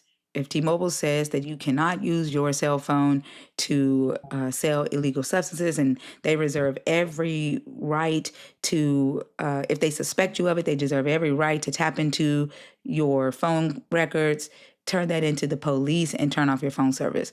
If you go against that, you have sinned against your covenant with T-Mobile, breach of Mm, contract, right? And so, if you are in a covenant with this God or with a religion, whatever terms and conditions that God or religion set as a sin, as the terms and conditions, and you transgress those terms and conditions, then you've sinned against that covenant. But if you're not in a covenant with a God or a religion, then you cannot sin. That doesn't make any sense. But there is nothing in the text that says that premarital sex is a sin to the God of the Bible. Um, it says that for a young girl virgin to to have premarital sex before her father can basically um, receive a dowry for her, that is a sin. For a priest daughter to have premarital sex, a Levite priest daughter to have premarital sex, that is a sin because she brings, uh, destruction on the entire camp because she is a priest's daughter, and then she dies. But it is not a blanket sin for men at all to have premarital sex, and it's not a blanket sin for women who have no male guardian, who have been who are divorced, widows to have premarital sex. It's nowhere in the law, not even in the New Testament. That's interesting. I thought it was. But fornication did not, the word in Greek, incarnate Greek there is porneia. And in first century Rome, when this text was written, porneia did not mean marriage before sex. It did not mean homosexuality, and it did not mean fellatio or is it conaligo? Conaligas? What is it? Condoleezza Rice. Condoleezza. What? Shut the fuck up. What is it? Conalingo? Conolingus. Conalingus? Conolingus. Yeah. It didn't mean any of that until the church fathers. So around about the 10th, 11th century CE, did it start meaning premarital sex. But before that, it referred to incest, adultery, porn, and pederasty. So at the time that Jesus would have lived, Paul would have lived, premarital sex was not seen as a sin. Okay. Well, that's what actually got me disfellowshipped from my church. I became pregnant with my son, and it was a whole like church meeting or whatever. A long story. But anyways, so that's one of them, and also wearing weave. Why is wearing weave a sin? Well, let me say this too. So because you are in a covenant with the JWs, they set their own terms and conditions, right, based on their interpretation of this, what they call sacred text. So if going forward they say God said, like to the leaders, and I think they have like a leadership board, or what do I call them, fathers or something. They say God told them that these things are now unclean. And if you go into that covenant, then it would be a sin to that covenant. But is it a sin to the God that you believe in? Only you can decide that. Does that make sense? Because you're kind of in a contract with the JWs, which is why they can disfellowship you. No, that makes sense. Which is why I just had to completely remove myself from that religion. I call it a cult now. But as I kept further and further away from spirituality altogether, which is why I'm here now as an agnostic is what I could best relate to, because it's kind of hard to believe that all of these teachings, all of these things that I was made to believe for all this time, like ever since I was born, is not true. It's almost like I wish it were, but it's like logically speaking, there's all things point to it not being true. And so Facts. I don't think we know enough to say that there is nothing, because like this world is amazing, right? Nature is amazing, science is amazing. And so I feel like there has to be something bigger than us, something powerful that has created all of these things. I just don't necessarily understand why it has to be something that we must worship. Do you want it to be true? I'm How does sorry. she, yeah, she said I want it to be true, because why shouldn't we have something better to look forward to, right? Like, wouldn't it be amazing to know that, there will be no more unaliving, like no more suffering, like I mean, a better world? when you die, there won't be anymore because you'll be dead. But like, if we think about a intelligent mind being the one that created this reality, right, this earth, this physical world, like I would have to ask, right, what's intelligent about allowing animals to get STDs without having the sophisticated consciousness to be able to protect themselves and heal themselves? Like, animals get STDs, the same type of STDs that we get through unprotected sex, but they don't have the ability to say, hey, we need to make animal condoms. Like, what's intelligent about that? Mm. Yeah. Like, we I mean, also have to ask, like, this same intelligent mind allows these tsunamis, these floods, these droughts, this El Nino, right? People are dropping dead because they don't have enough air conditioning in areas that they're not used to needing, like indoor air conditioning. People are dropping dead because of the weather. Like, what's intelligent about that? Like, the same earth, the same rock that we are marveling at and saying that it was perfectly made to take care of, to support our human existence, is the same rock that is killing us through nature. And we can't get answers from a tsunami and say, hey, who sent you? Why did you hit this area, not that area? We can't talk to a tornado and say, why did you skip that house, but totally demolish the house that had the 3-year-old sleeping in the back room with the newborn, right? We don't get answers from nature. What's intelligent about that? I mean, hence why I just wished, if God were real and he were actually good, then a lot of these unfortunate things that have happened wouldn't have to happen. And, somewhere down the line in the future, maybe just maybe we'll live in a world where God does things right this time around, because I don't know. When I lost my father, I was hopeful. I was really hopeful. I was in between just, still Christian, not really.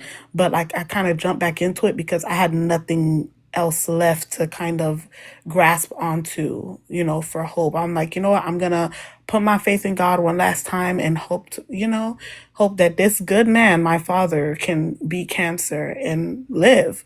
And now I'm really angry because it's like, what if I was raised to just be more realistic? I'd probably be more prepared for this natural thing they call death, that happens in life. Yeah. And if I didn't put my hope so much in like miracles, and if my father didn't put his hope so much in miracles, because he was an elder at the church, um, maybe he would have done more things in order to, keep himself healthy. Maybe he wouldn't have, died the way that he did. And so, like, I was angry for a long time. And it's pretty much my dad's death is what really just stripped me away from the Christian faith. But this is kind of like why I'm saying, like, I wish it were true, because any scenario where I'd be able to see him again, I would want to take any Yeah, scenario. I think you were gonna say something, or am I I cool? was gonna say, PT, I am making you a mod. I am wisdom should be muted the entire live. If y'all can do that for me, she knows the rules and she continues to break them. Go ahead, y'all. Right. So, if I get what you say is true, it would better have prepared you for the inevitable, because when it comes to like cancer and stuff like that, you could prevent it for the most part, but sometimes it just happens. That's just life. You can't run from death for too long. So that's just where I'm at with it. I I can't bring you any solace to. I'm sorry for your loss, but I can't bring you any solace to that. But yeah, education is great. I feel like if your dad did put more energy into his health, right, that would probably have given him more time with you. But yeah, it's The reason I'm sorry to interrupt. no, The go ahead, go ahead, reason go ahead. I'm saying this is because he was pretty much just tired and had given up, right? He had the option to get a transplant. He did not, because he had already had surgery and just didn't see himself going through that again. And um I I tried my best to convince him, and he didn't, but then he decided, you know what, let me do it, but it was already too late. He was not a good candidate anymore. Oh, And that's pretty much why I'm saying, had he not put all his faith in, you know, God or this God or whatever, he'd still be with us. And like, it's like all I'm thinking about now is like, I probably could have convinced him that, hey, like, you got to kind of meet your God or whatever halfway, or, you know, tell him, like, yo, this shit isn't true. Like, fight for your life, you know? right. Yeah, But I could see how what you're saying, how this religion affected you or your family, because a it's lot. like, yeah, because holding the irrational belief of if I keep praying, I'll get through it, and it doesn't help at all when Yeah. believers come up and give their so-called testimony and how they beat cancer without the need of doctors. It doesn't help. It really doesn't help. So yeah, I'm with you there. This religion is a cult. It's dangerous. Yeah. Sad. So now I'm bitter. No, I feel you. Now I'm angry. I'm upset. I don't know. I have so much emotions, you know, pertaining to this because I'm a daddy's girl, and I don't know when I'm going to stop mourning him. This August. How long has it been? This August will be 5 years. Mhm. And Yeah, I'm still not over it. yeah, it took me 14 years. It wasn't until 2020 that I was able to mourn him the way that I should have when he died. Like when he died, of course I cried, but an evangelist who was a friend of my mom and dad like nudged me and stopped me from crying and told me that I had to be strong for my mom and my sisters and brothers. And so she literally scared the fuck out of me and dried up my tears for 14 fucking years, but I was angry. My dad used to preach about a promise that the God made him, and I thought that it was on me and my brothers to, you know, pick that up and carry the mantle forward. It made me work harder in the church, which is also another reason why I tried to get closer to the God. Um, but it took me 14 years to mourn him, and the thing that helped me do that was meeting a young man who was a mechanic who told me that my dad changed his life and that my dad used to come visit him in jail. And he said there would be times that he'd be like, man, I don't want to see that man. And he said my daddy would show up anyway. And he recognized me just from, because I look a lot like my dad. And um, that helped me realize that my dad is still living on in the lives of the people he impacted. He's still living on in me. And so I sat, it was like 6 o'clock in the morning, I sat on my bed and I just started having all of these thoughts about my dad's life and how he accomplished everything that he wanted to do. Anything that he set his mind out to do, he accomplished it, and he had a good life. The one of the things that I was angry about was how could a God that my father loved allow him to die on the side of the road like a dog? Because the man that killed him got out and looked at him after he hit him and got back in his car and drove off and went home and was trying to wipe his blood, my dad's blood off his car, and his wife caught him and turned him in. And I was like, how could you even like let him die on the side of the road like that? Like I did not think that my dad deserved a death like that, and that hurt. And as I was like thinking about everything that he's done, all the people that still come to us to this day, the electric company still honors his birthday to this day. And my dad's been gone almost 20 years. Every Wow. year on his birthday, the electric company does something for my dad. And that's how amazing of a person that he was. And so I was thinking about all that, and I'm like, it's almost as if I could feel him saying, I lived. And still I'm living, through all of this. And so I cried a cry that I have never cried before, so loud that it woke my son up. And that was the healing. Um, that's what helped me heal and no longer be angry or mad. It wasn't a God. It, it was allowing myself, time to, and not trying to rush it. You know, you never know when that moment will come, I but can't wait for my moment. but I don't even feel like. I mean, I can feel his presence. Like, I mean, I know he's not here physically, but I am my dad's daughter, and I see him in my brothers. I even see him in my grandson, and like I don't feel like what I felt before. If that makes sense. Like I now understand that he does live on through like the things that he's did, the teachings, the things that he's taught me, and that helped me feel like he's always with me. He's always here.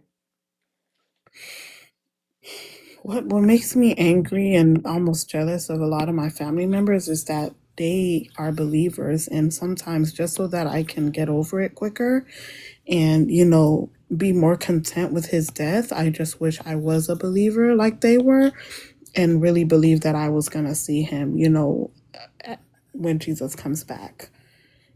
And a lot of time, like the entire funeral, everyone was just, kind of more just doing a celebration of life kind of thing, which is okay. That's what you should do. But the whole sermon and a lot of the testimonials and a lot of speeches from all my family members were that they know he was a man of God, and they're just so happy that they're going to be able to see him when God comes back. But I don't get to have that because I don't have that belief. I don't have that faith. And so now I'm upset But because who says that the who said, like, first, like, the church cannot, they don't have any evidence in what they claim will happen after death. Nobody does.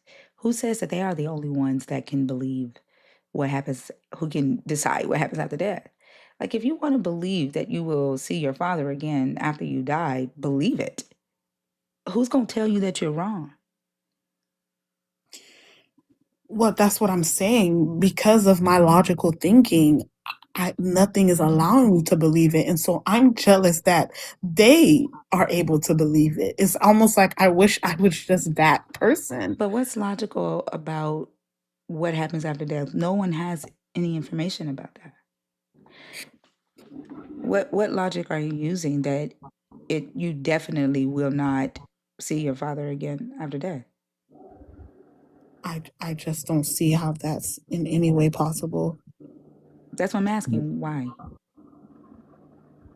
I don't know. I guess that's why I'm agnostic, because there's decomposition. I just don't see how I I would mean, you have might to not see his really be flesh. into sci-fi No, in order well, to believe that. I mean, Can you might not see the flesh, right? You're right. The flesh is decomposed, right?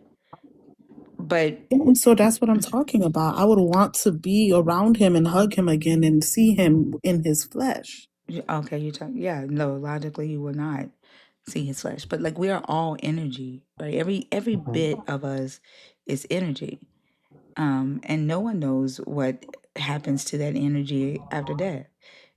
You know, it like, and the thing is that in the unknown, right, especially after death, does it really have to be true? Because who's going to debunk what happens to that energy? All we know is that it transforms. How? Where? Right? Like, into what? We don't fucking know. But yeah, you I? are absolutely correct. Like the flesh, it does. There is no way with the flesh. Yeah, and that's what I'm talking about. With the Seventh Day Adventists, they say when the second coming, the ones who died in Christ will be risen first, and they will be put together at the snap of a finger or whatever they say. And Can I ask you something? yeah, Would you love your dad if he was like, I don't know, short? of course, Would you love him if he was tall? in any form. Any form? Okay, then your dad's is in the earth now. He has replenished the earth with his essence. The energy doesn't just dissipate and just vanish into the void of nothingness. It replenishes the earth. He's replenishing the earth. So, if anything, as long as you love yourself, because you are a part of nature, you're loving your dad. You can hug yourself. As long as you're loving yourself, you're loving the thing your dad loved. You know, same thing. That's all he wanted. Well, I think At least she's as far as saying I she know. wants to see his face again, like his Oh, face? Oh earthly. no, no, Yeah, no, she no. wants to see his earthly face, and she wants to hug his earthly body. Yeah, but That's what she's angry about, and I get that. yeah, I get that too. But it's like, well, if the form doesn't really matter, then you're a form of him. So you're like part of him. So when you see him every day in a mirror. Disney's trying to add. Hey, listen. Also, listen, get off me, man. I'm trying to help. No, I I totally get what she's that does saying. help somewhat. It does. Thank you Yeah. for that. It's just I would like it if he could walk me down the aisle or watch my son grow. Yeah. I get that. And don't rush yourself. Feel everything that you're feeling, you know. That that healing and acceptance will come. And I think that's where you have to get to is acceptance. But you're not wrong, you're not in a bad place and still wanting that. Like I said, it took me 14 years. That's a long time. Hmm. Especially when you have a good ass daddy, a good ass mama. When I went through grief counseling, the grief counselor told me that death of a parent is harder on an adult child than it is an adolescent child because you have more time with that parent, more memories with that parent, and so it does take longer for an adult child to get over and accept the death of a parent than it does an adolescent.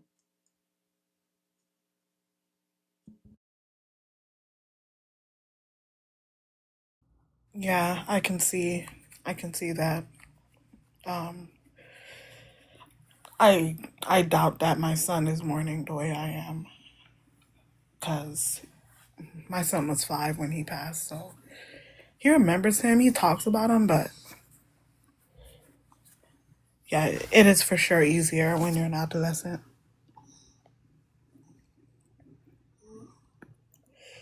But yeah, I don't know. I'm trying to like get over the whole anger thing. I'm trying to just just be more content. I just can't help but to think, if I wasn't deceived my entire life. But I mean, in all fairness, I don't even think people of the church or the people around me know that they're teaching these deceitful things and they're just probably lost themselves. So can't really blame them. Colonization. Some of them do know, but they're just afraid. Some, like we've talked to so many people, some of them are just scared of not knowing what happens after death, so they hang on to the belief.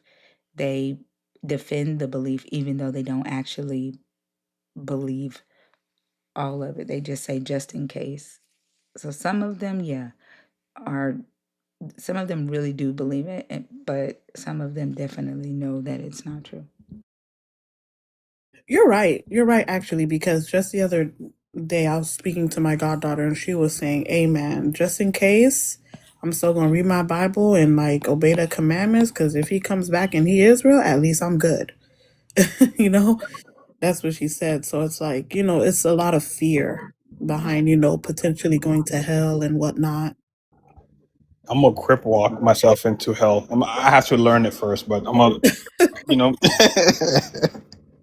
It's that unknown, right? It's the outside of the circle that a lot of believers like to stay in.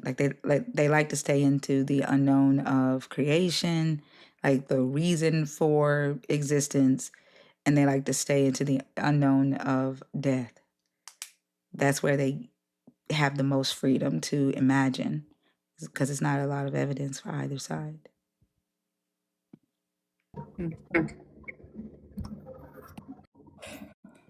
Also, I swear. If it's me though, like I'm not apologizing for using my brain. Yeah, no. If the Christ thing is real, I'm not apologizing for using my critical thinking or try to be rational with it. I'm not apologizing. Like you gonna have to drag my ass to hell. I'm not apologizing. Like hell no. I'm sorry I was critical about the whole thing. I mean, it sounds like fairy tales. I don't know, man. I think it's unfair though. I mean, if he is real, why create us in a way where we have the mental capacity to question these things? Like Mhm. why not make it make sense?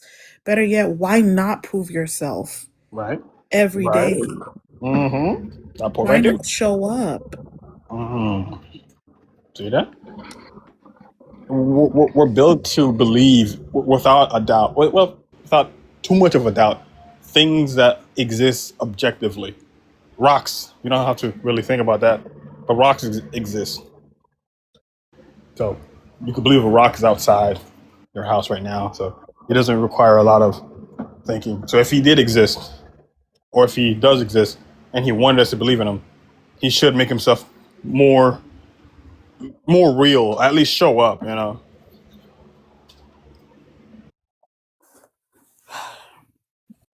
I'm reading this comment here that says that's part of free will to choose if you want to know him or not. And those are Yeah, we don't want y'all to read the comments when you're on stage but it or actually helped respond to because it them. helped me remember another issue that I had in correct me if I'm wrong, thinker.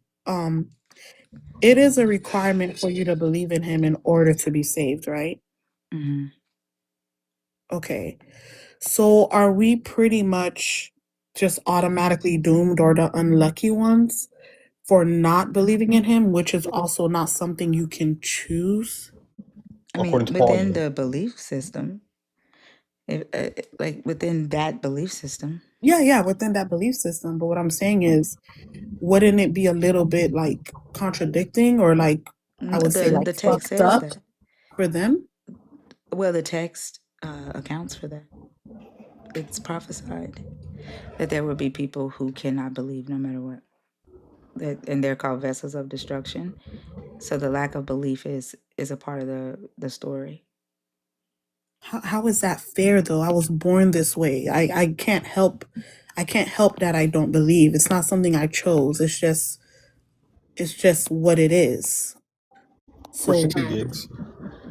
The God doesn't care. I mean, But he that's the does. thing. Like also the fairness is by your standards, right? And the God is the one who gets to decide what's fair in that belief system.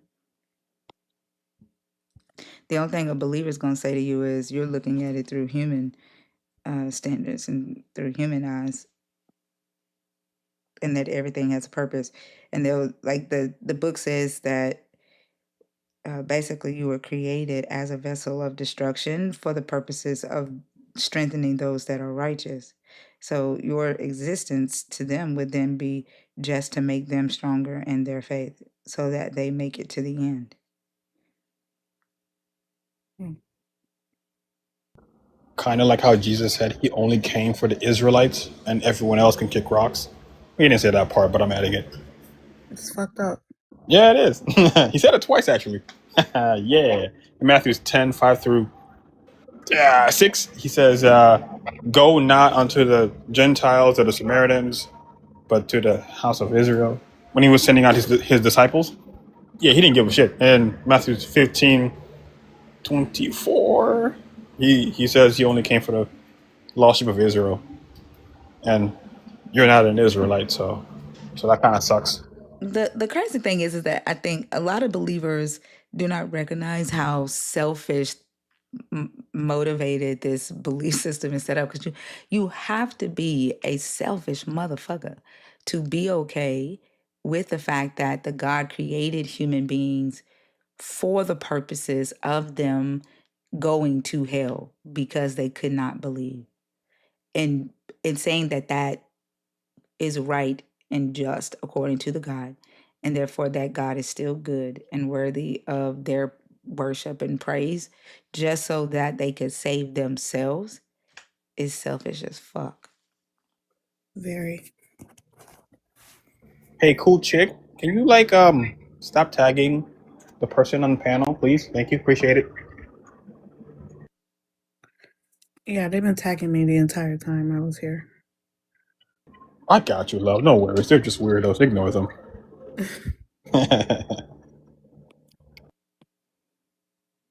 Did you have anything else, Dr. Dahl? No, that was pretty much it. I don't know. Uh, hopefully, a believer will have like, more. I don't know, solidifying answer. I don't know, something that makes sense. Other than, I mean, what you said already makes sense, but I don't know. I just wish I didn't spend my entire life living this way.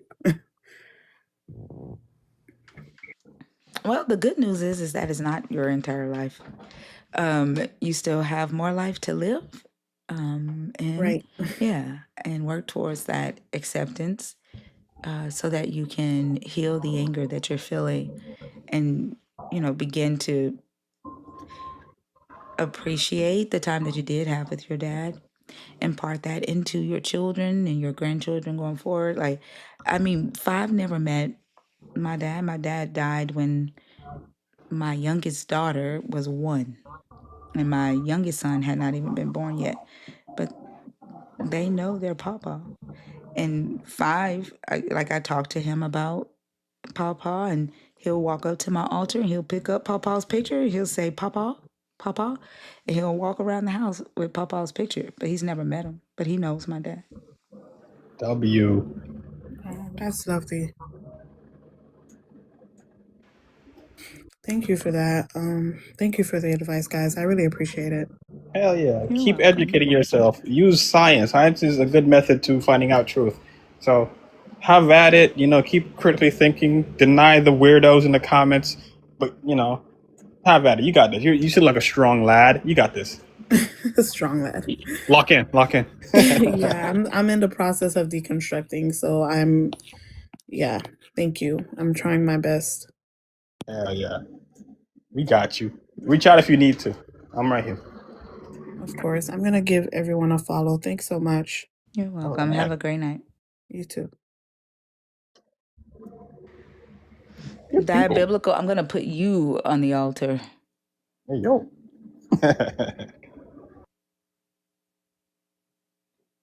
All right, y'all. The guest box is open. There's 555 people in the room. Wake the fuck up. It is 3 a.m. Central Standard Time. We got 100 people on YouTube, so damn near 700 people watching the live right now. Get your money. Are you up here on purpose or accident? Is it an accident? Okay. You too, my boy. Have a good night.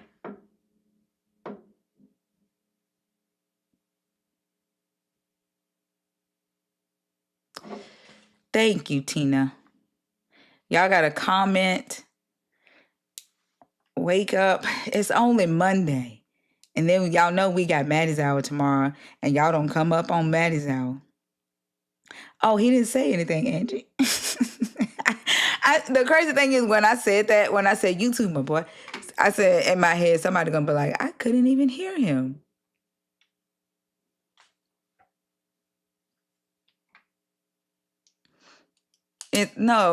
Ty, it's Monday night. It's Monday night live. We started on Monday. Darrell? Darrell?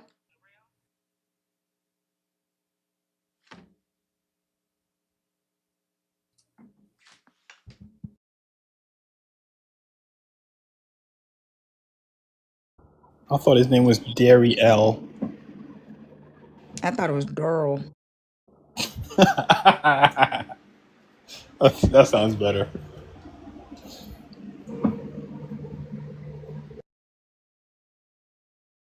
TikTok done started throwing y'all in the requests because almost 600 people in here, Okay. and a dry request box is in fucking insane. Kayla. Hold on, Kayla. So Hold on, Kayla. your host. Will you wait? Goodness I'm gracious. not off. Can you wait? Like, damn. I don't know, like, what it is about humans and, like, who taught humans how to communicate with other humans. Like, why do y'all I feel didn't. like y'all's voice is the most important thing in the room to the point to where you come up and you just start talking while somebody else is talking? I don't understand that. What I was getting ready to say is, well, it don't even fucking matter now. Kayla, what do you want? Because I know you probably been drinking. No. Sorry. I. I just. Sorry. I have a overactive need to talk. Sorry. I. Your host name is over the top of. It says Titans request up.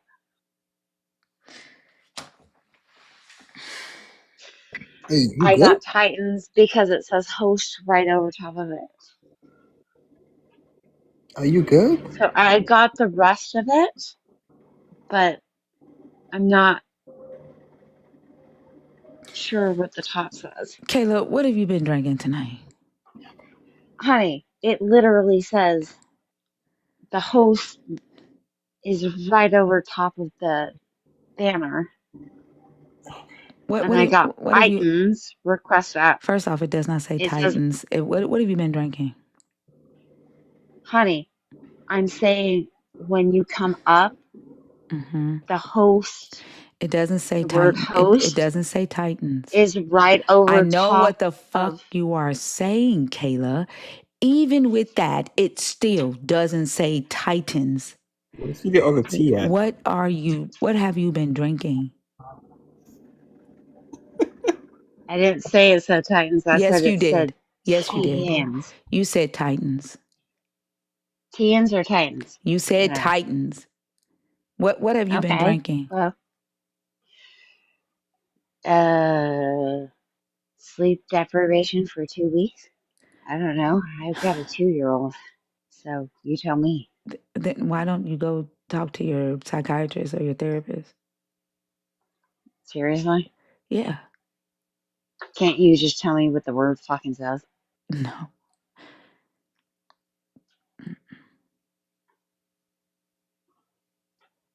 Then move the freaking thing. Why don't you make me do it, Kayla? Well, because I don't want to make you do anything. Right. So you are wasting all of our time. I didn't think asking the question was wasting your time, but thanks. You are. You're wasting our time, okay? I think you need to call your Really, because I'm doctor. white, you fucking. Kayla, call your I hate. doctor. Call your doctor, Kayla. Go call your doctor. Tell your doctor you need some sleep, okay? And he needs to You help you are a with that. horrible human being, you know that? Cool.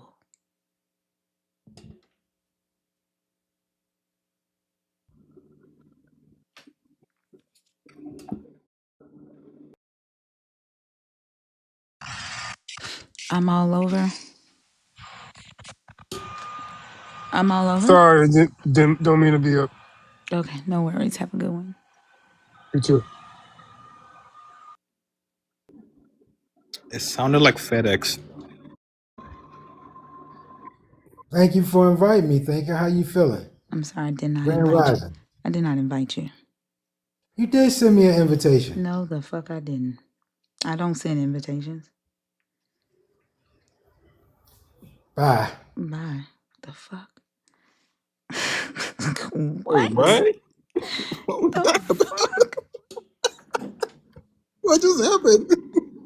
Like, I guess, did y'all not know that TikTok automatically sends invitations out?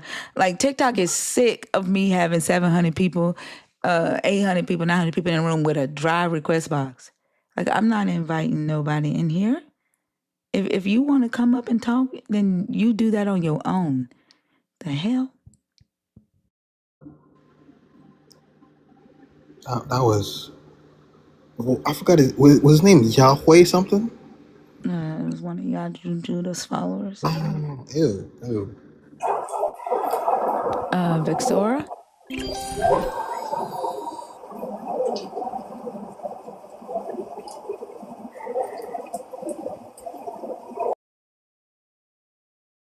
Dry request box is wild. Rambo's like it's 700 people watching this live. Damn. Yeah, and out of 700 people, nobody have anything to come up and talk about. That's insane. You don't have any thoughts about like one or two? You have like those little things at the bottom right there on the screen. Non-believers, I gotta do something, bro. I mean, especially like the dragons can talk about whatever. Yeah. The dragons can come up and talk about whatever. The nerds can come up and talk about any deconstruction topic that they want to talk about. Like it's not just the topic that's on screen. Like it's not a Christian only live. Like there's so many avenues for conversation in here that there should never be a dry moment in here. I don't, and it always happens. Like it dries up after I have to cuss somebody out for disrespect. And when Legal Shark kept talking over me and needed a escape, instead of him saying, "I'm scared of the evidence that you are presenting," he kept doing the thing that I asked him to stop doing. And used me having to yell at his ass for doing the thing that I continuously asked him to stop doing as a way of escape because he did not want to address the evidence.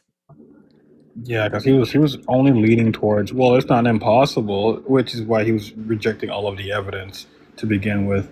His entire argument is just, well, it's not impossible. Is it impossible? It's like it's not what happened, nor is it what's in reality right now. So that's why I brought up the Exodus. I wanted to show him that hey, your faith does absolutely nothing here.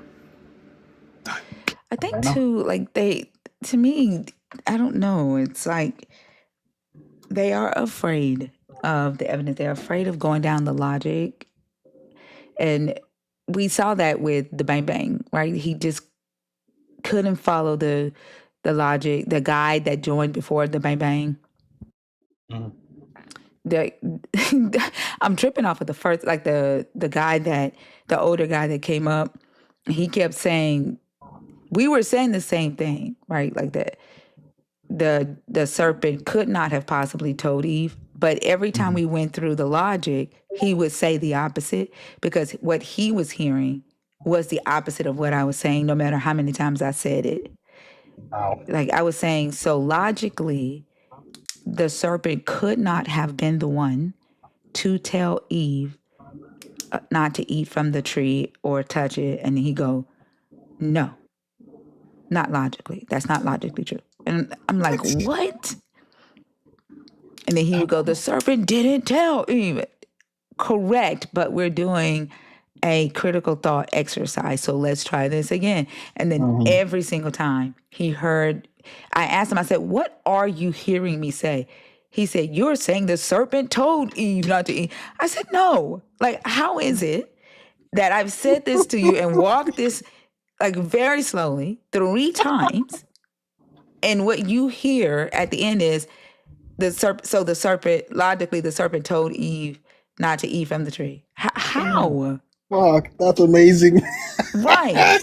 And then the Bang Bang got up here and couldn't, um, deal with a train of thought, like a critical thought exercise. It wasn't until fighting with him for 30 minutes, like I stopped trying, also tried, he wouldn't engage with it. He was afraid of the logical entailment. He was afraid of where the logic was going to lead. And he kept running ahead of the logic, trying to justify or explain his already preconformed conclusion. And so when I told him that there was no harm in what he already believed being debunked, he was willing to do it. But even with that assurance that what he already believed was safe, he still tried to protect his belief. He fought through it, but then at the end, when we got to the logic, the logical conclusion, which, by the way, was still his same conclusion, he added to it.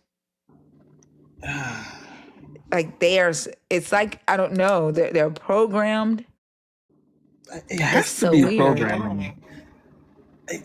I feel like they come up very dishonestly because if it's just a conversation, then you being wrong about a thing is not the end of the world, or you realizing the evidence doesn't favor you, it's not the end of the world. You can just keep believing in the thing.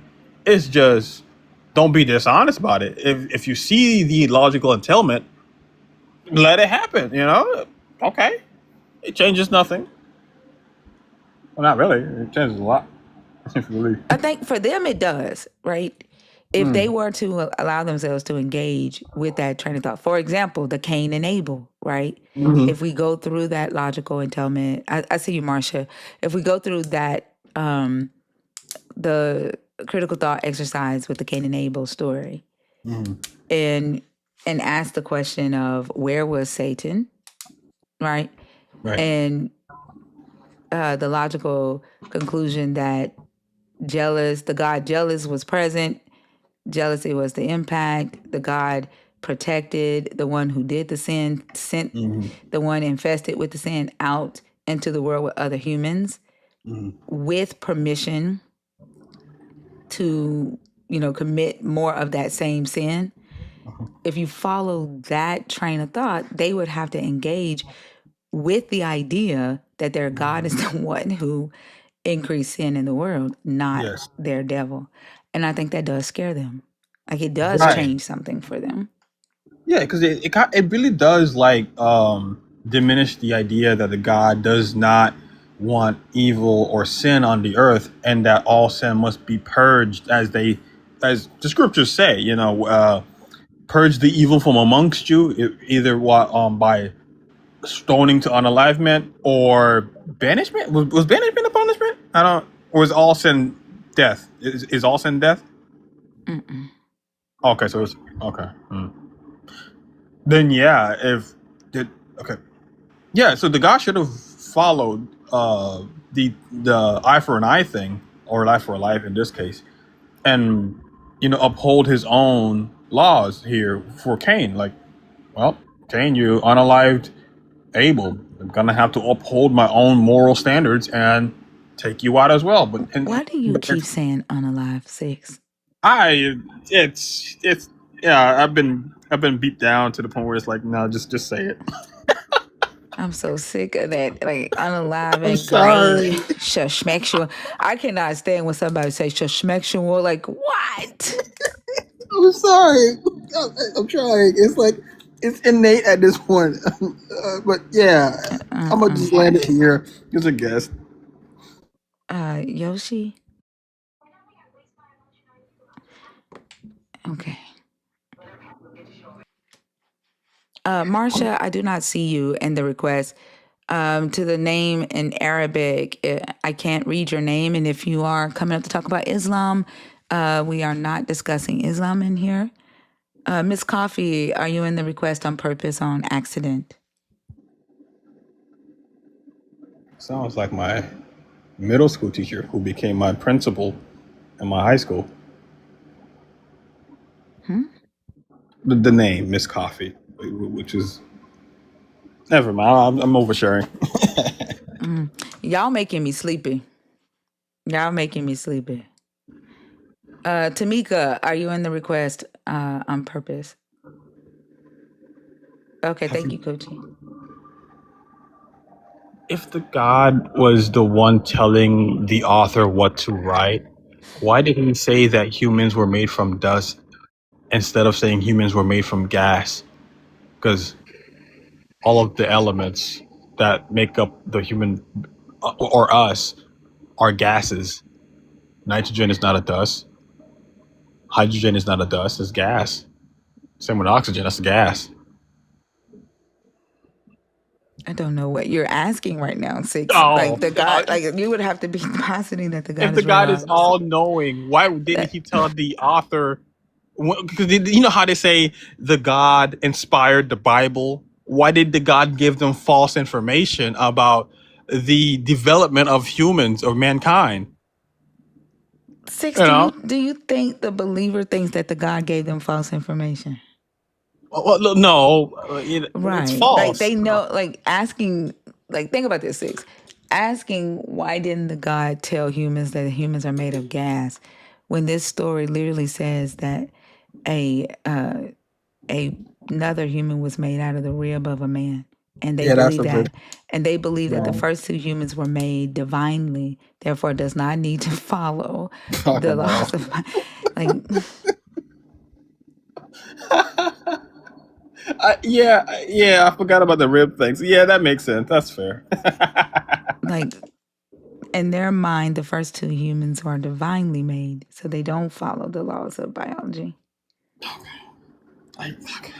And somehow it changed for some random reason. Why did it change? If it's divinely made, then it should remain divine, right? Did Well, they do the think apple they did are that divine. much? They do think they are still divine. It's just that they think that the first two humans were made by the hands of the God. So they don't have to follow the laws of biology. For example, Adam, every male has an X chromosome passed to them from their mother.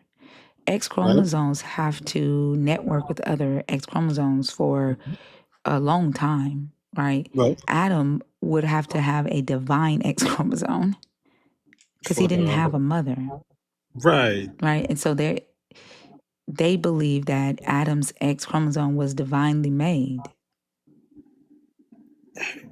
That's astounding. That's astounding. And I don't. I know sometimes when it comes to some like proteins, mutations can happen fast, but not that fucking fast. Ain't no way a whole new species that is fully functional without any like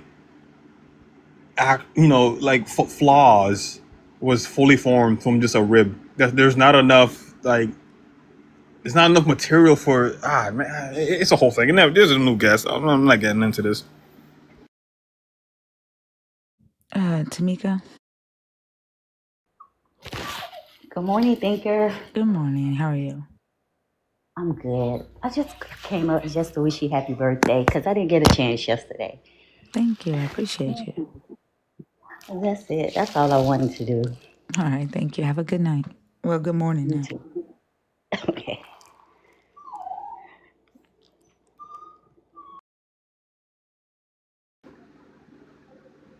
Oh man, I was reading that. Hey, Miss Coffee. Hey, lady, how you doing? I wanted to ask you a question. It Mm, ain't got nothing to do with the promises. They threw me up here. I'm gonna go ahead and ask you. Have you ever heard of the serpent seed? I don't hear the most crazy stuff about this Bible. What is this? Have you heard of that? it's in Genesis 3. What is that? Is it something about? Somebody told me today that that's how the reptilians came in from the serpent seed. That Eve supposedly had relations with the serpent, and that Cain is the descendant from that, and that's how the reptilian people came. I'm so done with this religion, man. What is that? Yeah, that's that Anunnaki shit. Oh, I'm okay. done. Oh my goodness. Say I'm gonna ask Thinker about this because I'm pretty sure she'll know what this bullshit here is about. Because it's ridiculous. I hear the most ridiculous stuff with this Bible. Like they got the lizard people and all of that. Like that's the Anunnaki story. Is it a book or something? It said it's a book, a serpent seed book. It's they're basically combining the Hebrew narrative with Mesopotamian mythologies. Oh, okay, okay. Oh my goodness, it's just they need to throw this shit in the trash and incinerate it. Okay, all right, thank you. That's all I wanted to know. Evelyn. I said I don't want to hear nothing else about no Bible today. It's ridiculous. Okay, all right, thank you. That's all I wanted to You're know. welcome. Have All a good right, night. bye. You too. Bye. All right. Now that she says she doesn't want to hear anything about the Bible, let's talk about the Bible again. Oh, she's still here. Bye, y'all. Have a good one. Bye.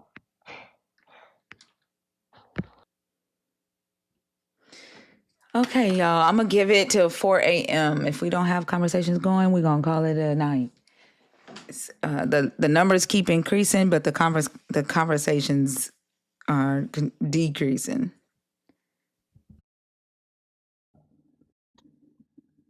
How come the how come the God didn't give him like the blueprints to making cars? They do believe he did. Momo, are you in the request on purpose? They believe that all knowledge that human beings have came from the God. Not really. I mean, Adam and Eve ate the fruit that the God told them not to eat, so all knowledge came from the That's fruit. the knowledge of good and evil, not educational knowledge or intellectual knowledge. That's I different. mean, yeah, but cars are good. Well, kind of. No, Some cars are. being able to classify the knowledge of good and evil is moral goodness, not like uh you know uh Inventions and yeah, like it's not. That's why I said believers don't know what the knowledge of good and evil is. Thank you, Mike. But the story doesn't say Adam and Eve lacked all knowledge. It just said they lacked the knowledge of good and evil. Like they lacked shame, a moral conscience. What's up, Momo? Hello, How are you? thinker and host. I'm okay. I was just coming up to, I guess, to reply to one of the prompts to keep the chat alive. Well, I want y'all to engage because you really have something that you want to say, not because you want to keep the live going. No, but that's fine. It's no big deal to just to reply, just to respond or interact with the live. I'm always Okay. on here. Okay. It's no big deal. And all of them are really good, but I was looking at number 4. Why is critical thinking seen as rebellion? So all of it is one prompt. So it's not like four individual.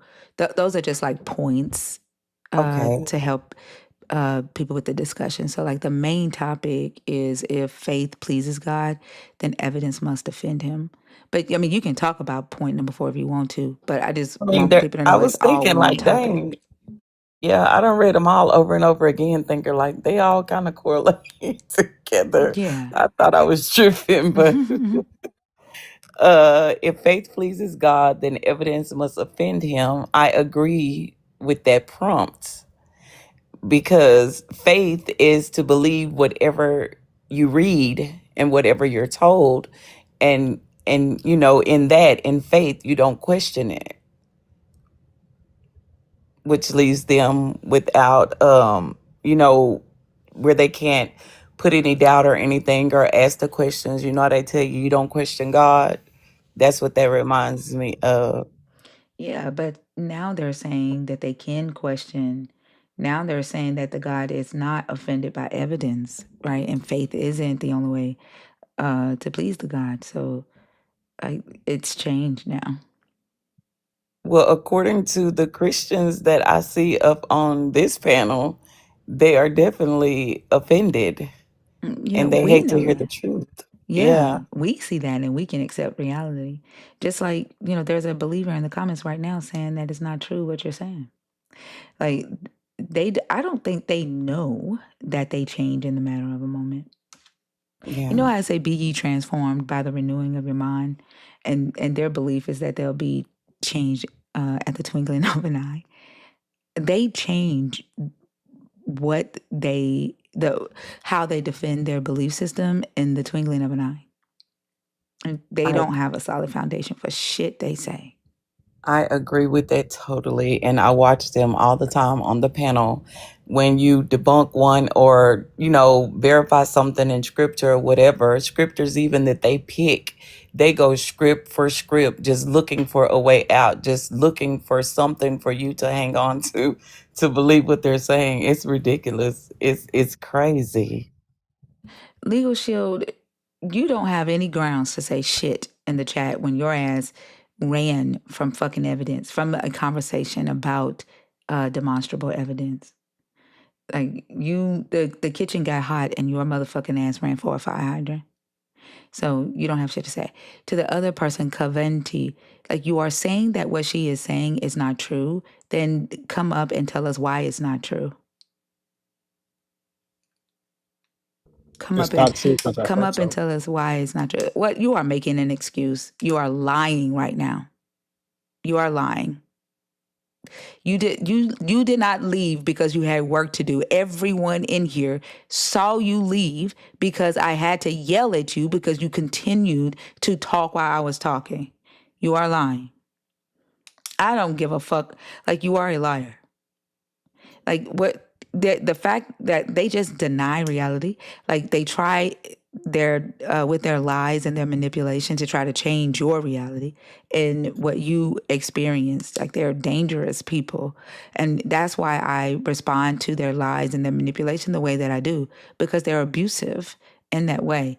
And when they make their conscious decision to fuck with my mind and the minds of the people who I'm responsible for while watching this live, I fucking go off on them because it's fucking abuse.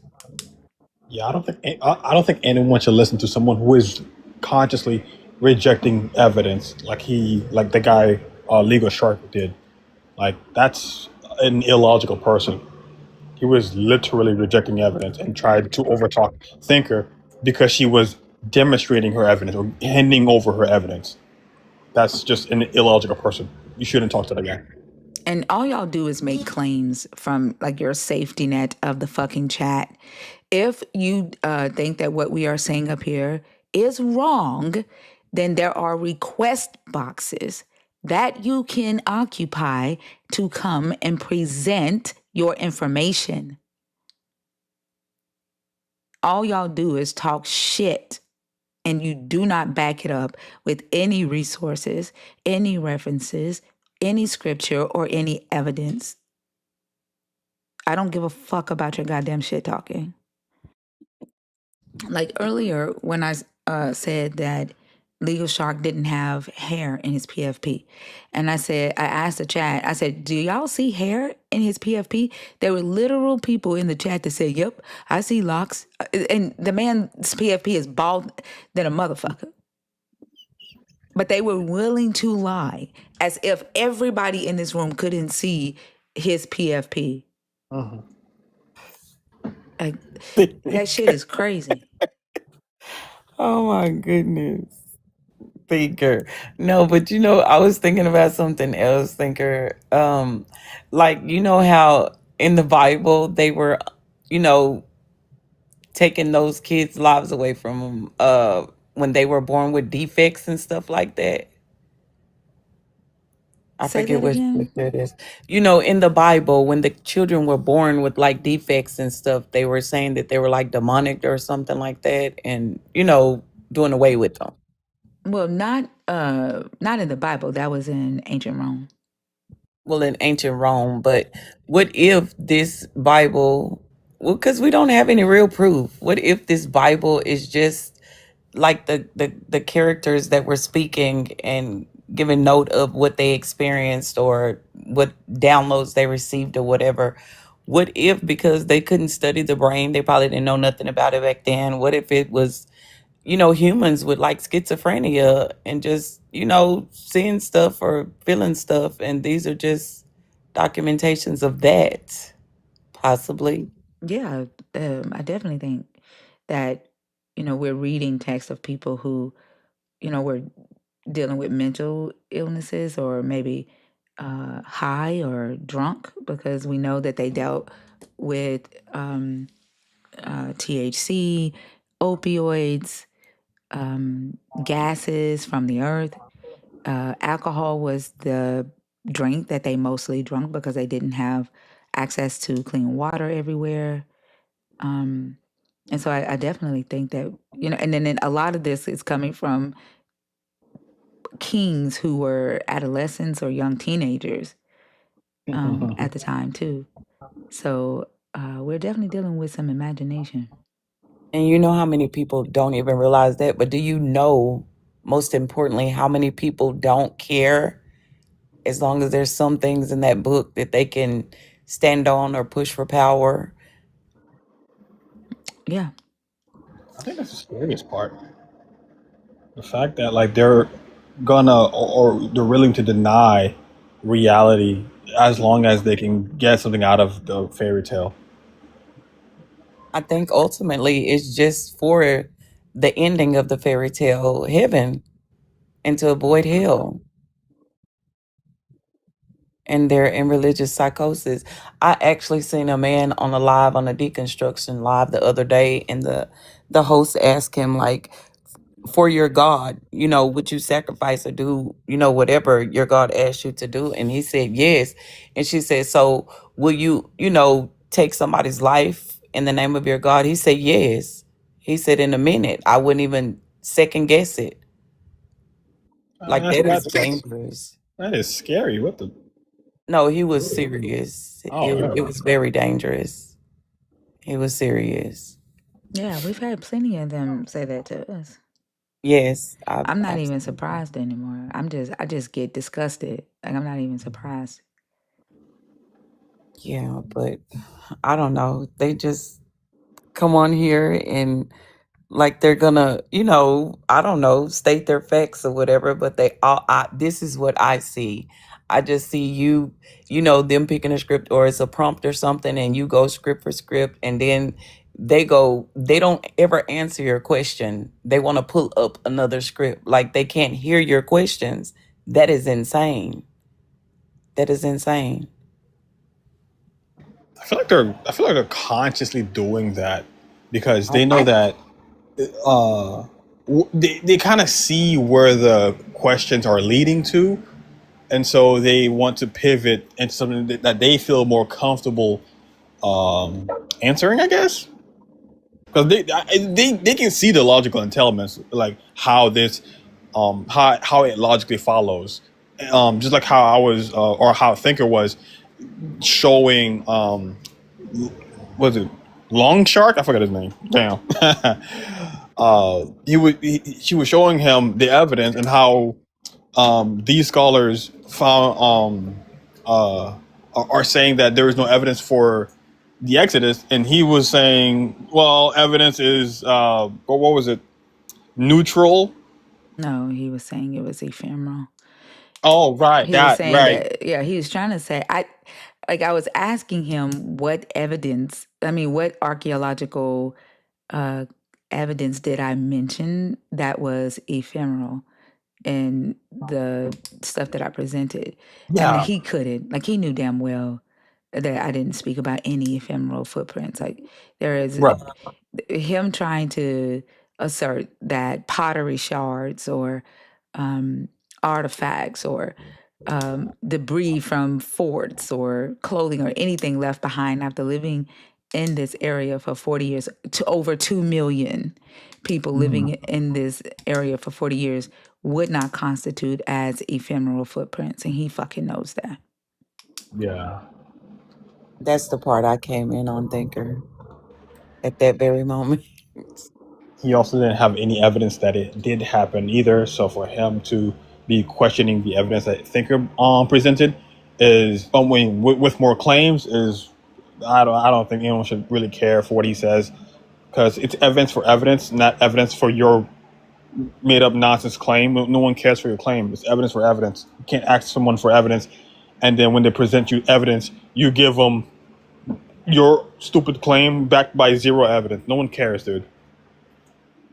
Like the fact that they believe their God that took the time to get the fuck up out of whatever third or fourth or fifth or seventh heaven his ass was in, to come down here, become human, live for 33 years and leave not one motherfucking footprint behind. Like he had to like put a curse on the earth to erase every motherfucking footprint of him existing. Like there is no evidence whatsoever of this And God that, existing other than Right. hearsay.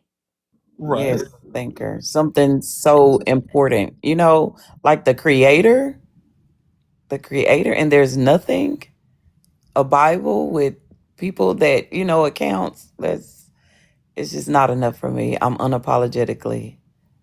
Then they not a say believer. stupid shit like he left a footprint in the hearts of believers. Like this is like Uh, I'm telling y'all, the God they believe in is their deceiver. They say their Satan is the great deceiver. The only thing that has deceived the whole world is this fucking God. You can't even say that Vishnu deceived the whole fucking world. It's this fucking God. Thinker, thinker. God may actually be Satan. Seriously, even if this is just a book, even in this, I think it's just a book. I just do. I just do. This is why I said they have to have, like, they have faith in their Satan the same way they do their God, but they will not admit it. And in them not wanting to say that they have faith in Satan, they say they just know that Satan is real, which means that they've moved beyond faith and the thing that they cannot see when it comes to Satan into evidence that Satan is real. And so they say that once you have evidence of the God, that does not negate the need of faith in the God. But for some reason, evidence of their Satan negates the need of faith in it. Yes. So they have more than just faith when it comes to their devil. They know their devil is real. They have to have faith their God is. But you know what, thinker, when they come up, that faith that they claim to have, they actually turn into devils on your panel. I've heard them curse you out and swear up and down and just sit on the panel when you ask them to drop when they don't have anything else to say and just deliberately just hold up space. Like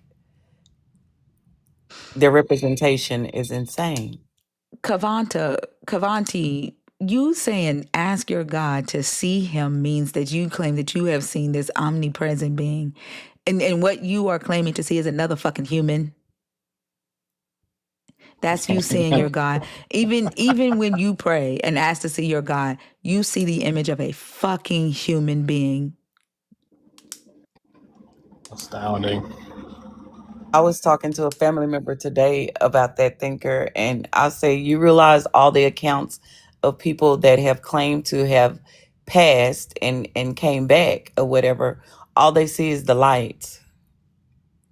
All they see is a light, a bright light, because that's their self-conscious mindset, whatever they've made up in their head from what they've been taught and learned throughout life.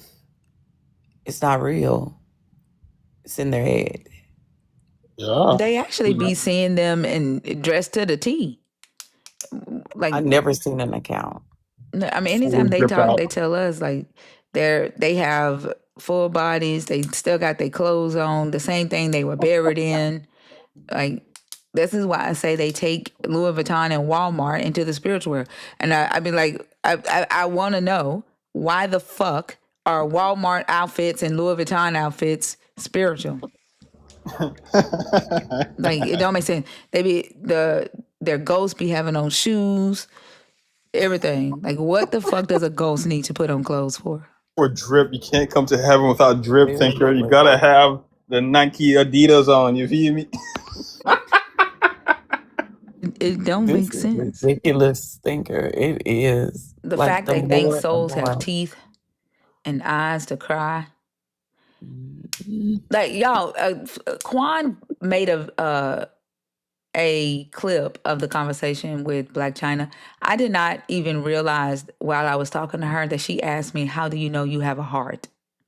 I I was so shocked that she asked, "How do you know you have a brain?" that I did not hear her follow up with, "How do you know you have a heart?" until I watched that clip. And like that's the shit that they think, like, because you can't see it inside your body, then you don't know if it's actually in there. I mean, As you have if another heart thing. surgeries have not existed. Like, shit like that be irritating the fuck out of me. And this is what they use as evidence for their God and this so-called spirit that they believe they have. Is Did she because you not can't feel see her that you heart have a brain. pulsing? You can't see you have a heart. How do you know you got kidneys? Like, what? Does she not feel her heart pulsing? I That mean, is insane. is her heart not beating? Can you not hear it? Like, you don't have to like physically see your heart. There's other senses that work. I mean, okay. You can feel your heartbeat. You can feel your pulse. What do you think a headache is? Mind you, in antiquity, especially like in ancient Israel, they believed that your consciousness was in your stomach, that your kidneys was the seat of morality in your consciousness. Your kidneys? That was the kidneys is the what the God judges. And so in the story of Job, when Job gets kidney failure, that is the God judging Job, right? And so Job's kidneys being riddled with sickness indicates guilt and sin. And so Job, when Wow. Job says the sword of the Almighty cuts open my kidneys and um, my bowels pour out on the ground, he was in renal failure, right? The boils that he had, all of that indicates renal failure. But so if in ancient Israel, the kidneys, which they also would call the heart, the mind, is where the seat of consciousness is and your morality is, and that's what the God judged, then Job was found guilty when his kidneys were ripped open by the God.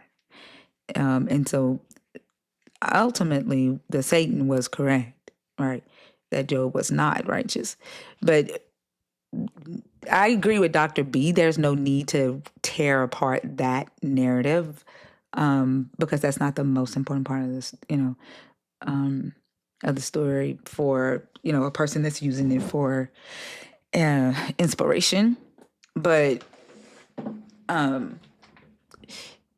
if that, like, we're talking about people who didn't know that they had a brain, they thought that they were thinking from their stomach.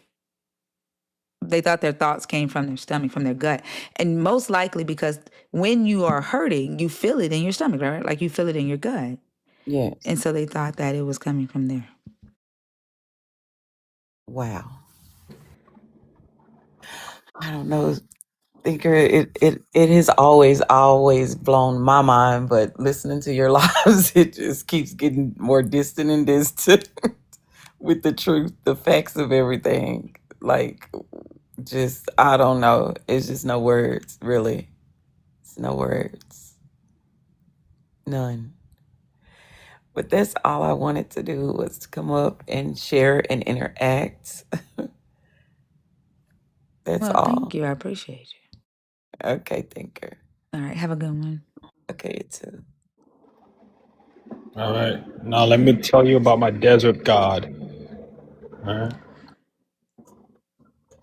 See, Yeah, Bash, I agree. They thought the thoughts were God and the scribes were divine. So a thing didn't have authority until a scribe wrote it down. So if a person like a prophet or a priest or a king said a thing, it didn't matter or mean anything until a scribe wrote it down. And when a scribe wrote it down, then it had authority and it became divine. So the scribe was seen as divine back then because they had the authority of the pen and to basically keep history, like the record of history. Go ahead, Six. What were you saying? oh yeah, I was gonna tell people about my desert god and how sand is the best thing ever because like when it like gets picked up by winds and like storms and stuff, it gets blown into the jungles and it helps the soil and it enriches the soil a little bit. So W sand. That's my desert god. I'm gonna get a lot of hate for this one. Okay, that's fair. Legal Shield, I don't know why you back in my request box. What the fuck you did earlier was bullshit. I don't know why you in my request box. And what the fuck makes you think that I'm gonna bring you back up here a second motherfucking time tonight for you to do the same shit that you promised you would not do at the beginning of the conversation?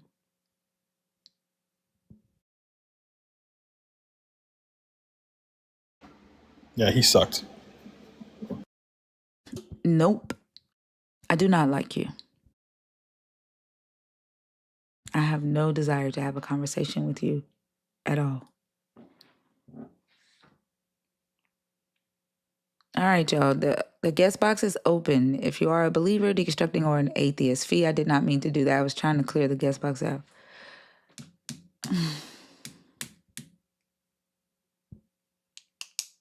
It has been a very slow night. I do not understand this. Hundreds of people. I don't understand it. Yeah, yo, savage.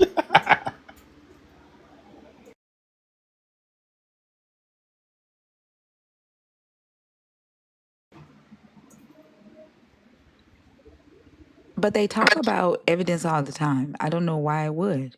Like this is the basis of every atheist believer debate is faith versus evidence. Why does this question break them? It doesn't make sense to me. And like, why is it changing all of a sudden? The God is okay with needing evidence before you believe. That has never been the case with a believer. That's literally why they demonize atheists for needing evidence before they believe. Now all of a sudden that's okay. And then we literally had a believer yesterday say that atheists were not bad for needing evidence, for not believing because they have not gotten the evidence yet. And that It's sad. atheists don't deserve to go to hell for not having evidence yet. Like, it's literally changing right before our eyes because they morph their defense of their belief according to whatever the fuck the conversation is that day. Like, there's no foundation whatsoever in what they believe. So weird.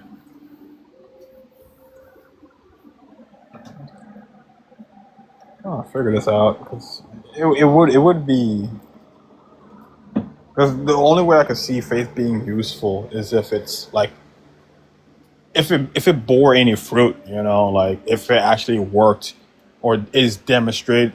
You can demonstrate it in real life, like how having faith can actually be beneficial to a person.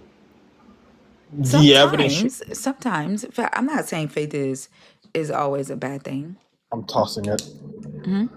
I'm a hold to the belief that faith is kind of useless. I don't see purpose behind it. No, like, if a person, faith is what is your evidence without seeing, right? Okay. That's what faith is. So Right. if you allow your faith to be the evidence that you will win a contest, right? And therefore you apply for the contest, because you believe that you are going to be the winner of the contest, you perform as if you already are the winner of that contest. Now, whether or not that thing actually does happen is one thing, right? But Right. the faith is what moved you to actually do the thing. A lot of times when people lack this, they think themselves or sabotage themselves out of doing the thing, Right. right? So faith isn't necessarily a bad thing.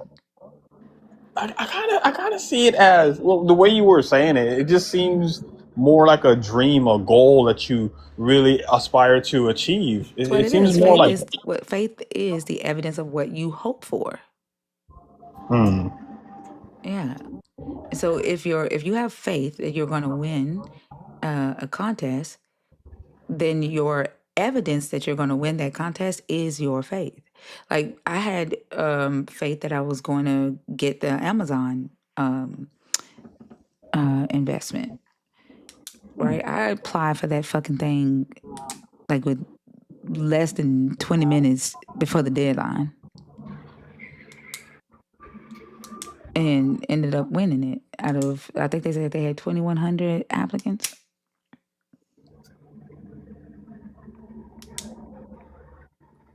But if you don't have that hope, then a lot of times you talk yourself out of shit. So, and should you have faith about everything? No. I had faith that my company was going to be $1 billion company by a certain time, and so I had that faith, and I left my job without using logic, right? So that was bad. Although Right. I had faith and it caused me to move, but it was a bad thing to do, because in that instance, what would have been smarter is for me to make sure that I had enough. My company was making enough revenue. Make sure I had enough in my savings that could cover my bills, take care of my kids and my company's bills Right. at the same time. So, like, I'm not saying faith is always a bad thing, but it can definitely be applied in a harmful way, and it can cause,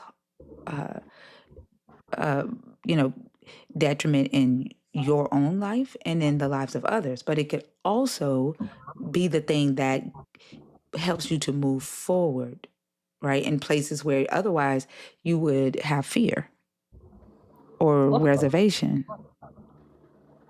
Hmm.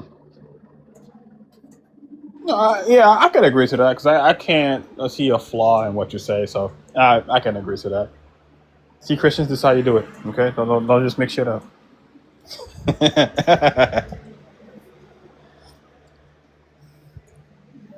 Yeah, No, definitely.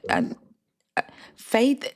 Okay, so faith is the evidence of what you hope for. So there is a hope, right, of winning the contest, but your faith becomes the evidence that you will win that contest. So you have faith in the hope of winning that contest. Therefore, the evidence that you've convinced yourself you are the winner gives you the motivation to do the things that you would otherwise be reserved to do. Right, but That's like, what I'm saying. So yeah, hope is a aspect of faith. I don't think you can have faith without hope being present. so like it works simultaneously. That's what I was thinking of. It just works hand in hand, kind of Yeah, comes like in a pair set or something like that. That's what I yeah. was thinking of it. But then the question, this question comes to mind is if I am training for the competition, let's say a race. Right? If I'm training for that, if I'm conditioning for that, that wasn't faith. I'm trying to secure That a is. goal of mine. So no. So I think y'all are looking at it. Y'all are sticking to like religion, right? Okay. So it's, if we look at it from the perspective of manifestation, Hmm. manifestation says if you hope for a thing, you Hmm. already become that thing. You live as if that thing is already in existence, right? Hmm. That's manifestation.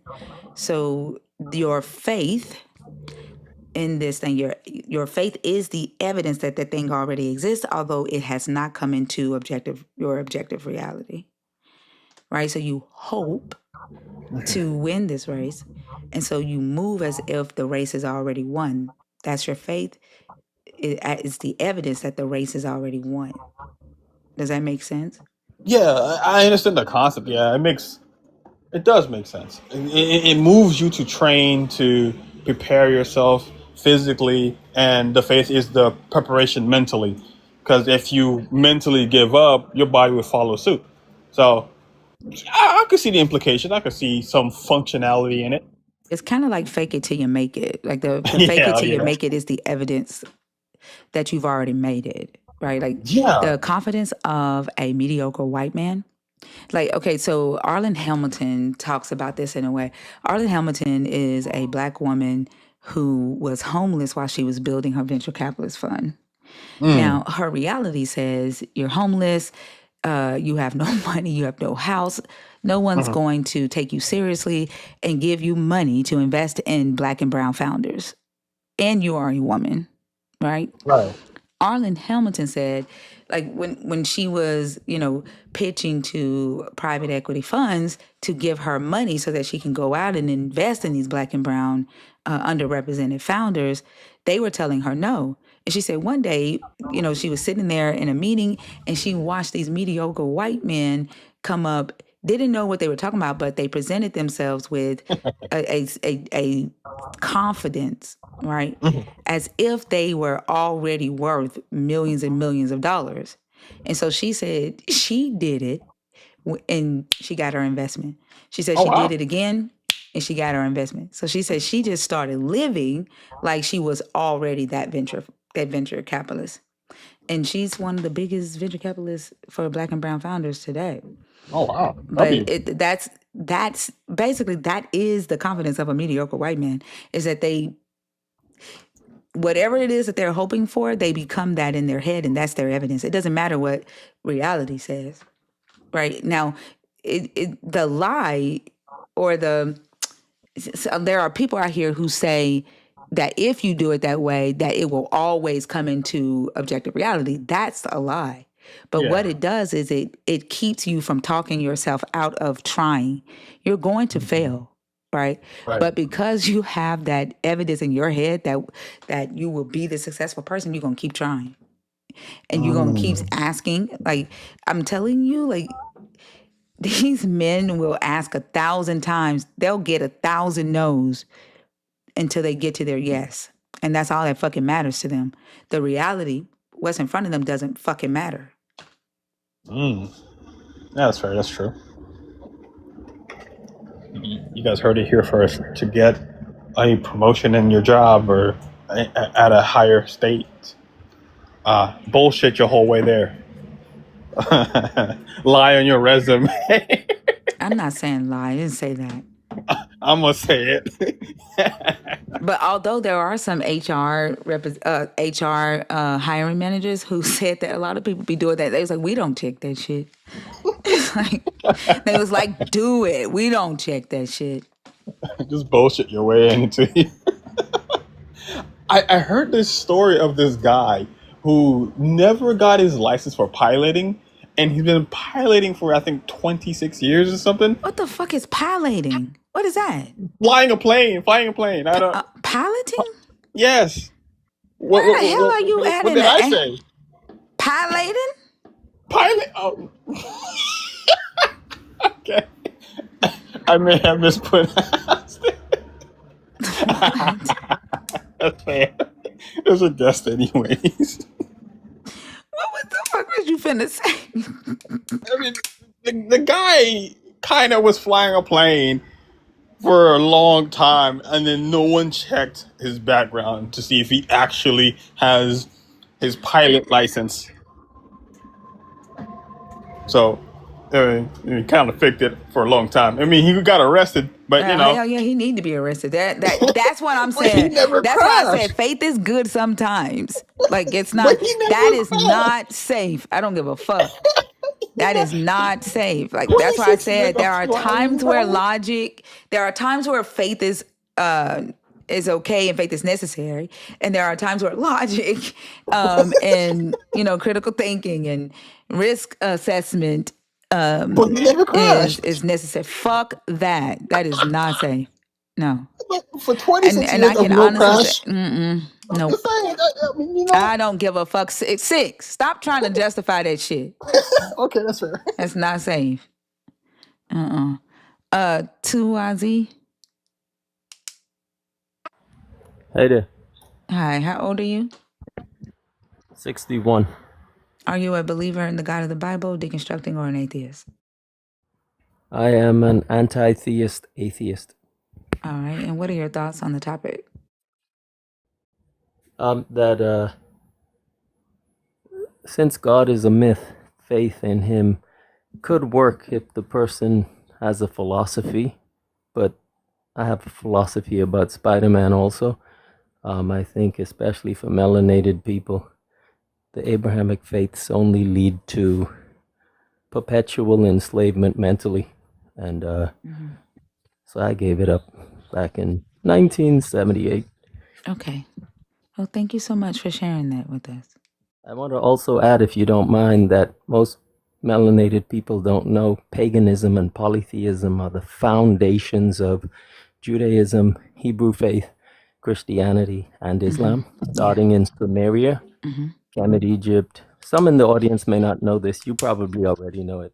Yeah. Babylon, But that's not the 950 years topic later. of the conversation, so I'm going to Oh, drop you down. Thank you so much. oh, you don't want to hear this? Okay. Yeah, no.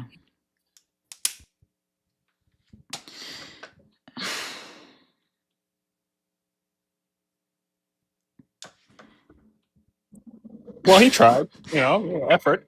He had faith. I'm gonna come up and talk to your audience and tell them what y'all already done told them 1,005,000 times. Like, oh my God, goodness gracious! And then didn't even address the fucking topic. Didn't address the topic at all. He was running on faith. Like he came up here to say, I'm better because I'm an atheist and I know that these are myths. Like that's what he came up here to say. Yeah, for the most part, yeah.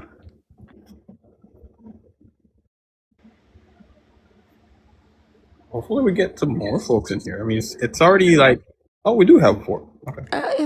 Dude, it is 700 people in here, damn near, and another 100 on YouTube. It's almost 800 people, 1,600 ears. Wow. I, Are the YouTube folks able to like get in here? Is that like? but the majority of the viewers are where they could request up. It's just I don't know. They feel safer in the chat. Okay. I don't know. Terry.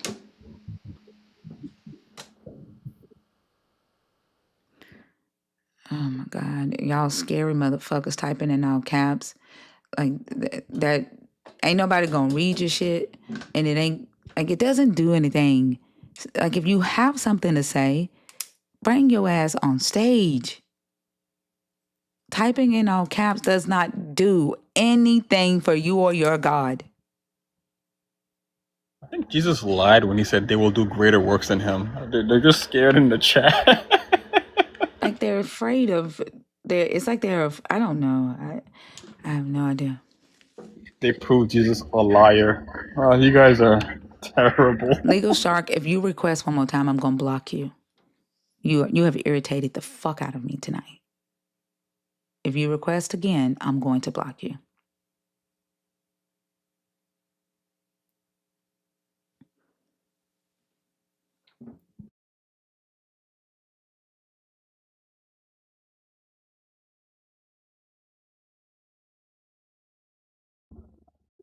Not Chrissy asking him to request again so he can get blocked. They hate boundaries. They don't like his ass. Like nobody want your motherfucking ass ran in the middle of a fucking conversation. Like no, there's no need for you to be requesting.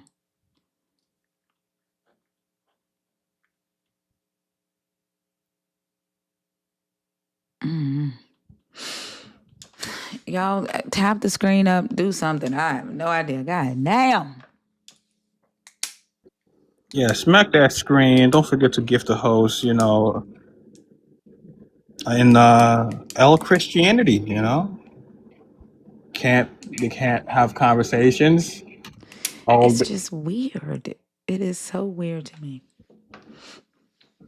It's It's like, so weird. And then they'll come up when I leave. Like the other day on Mama Bash Live, some guy waited till I left, came up and was like, "Where's Thinker?" bruh. I'm glad Thinker's gone. That woman is the devil, and said that like right after I left.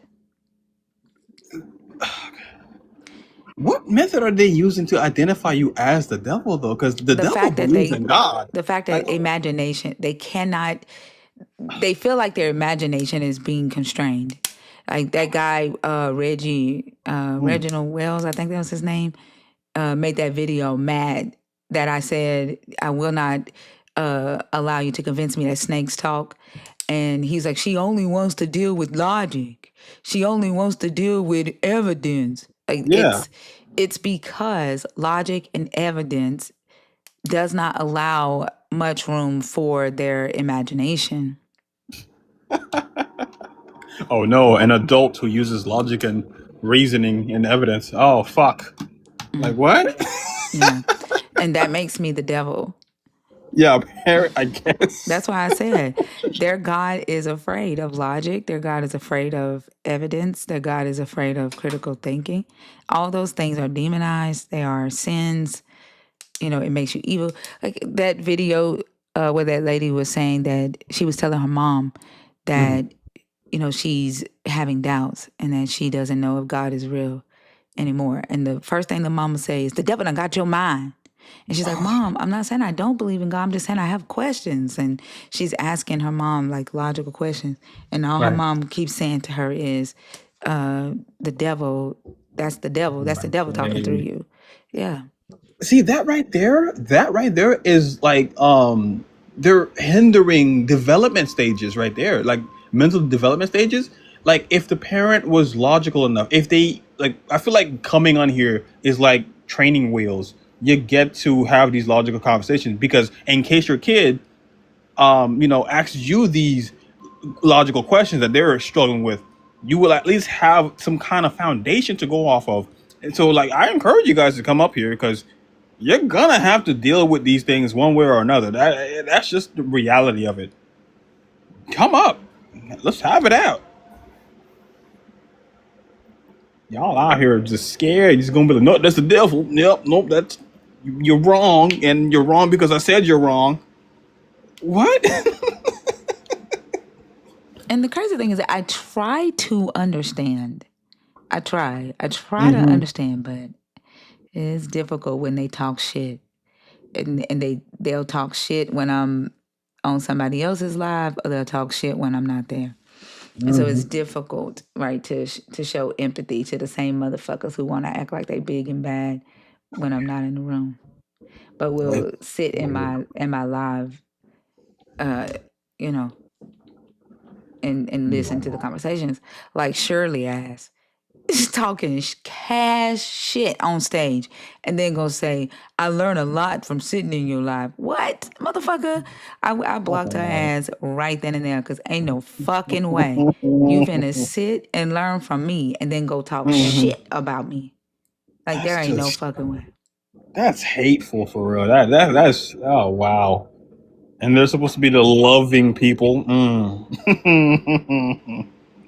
Yeah, I just proved Jesus wrong every day, just every day.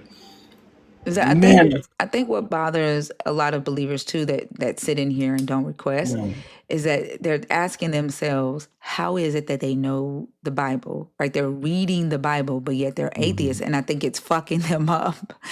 Like, wow. like an honest believer, right? Not these egotistical motherfuckers. Right, right. An honest believer that's listening to these deconstruction lives and they hear that we actually read the Bible, that we actually study the context, the historical context and all that.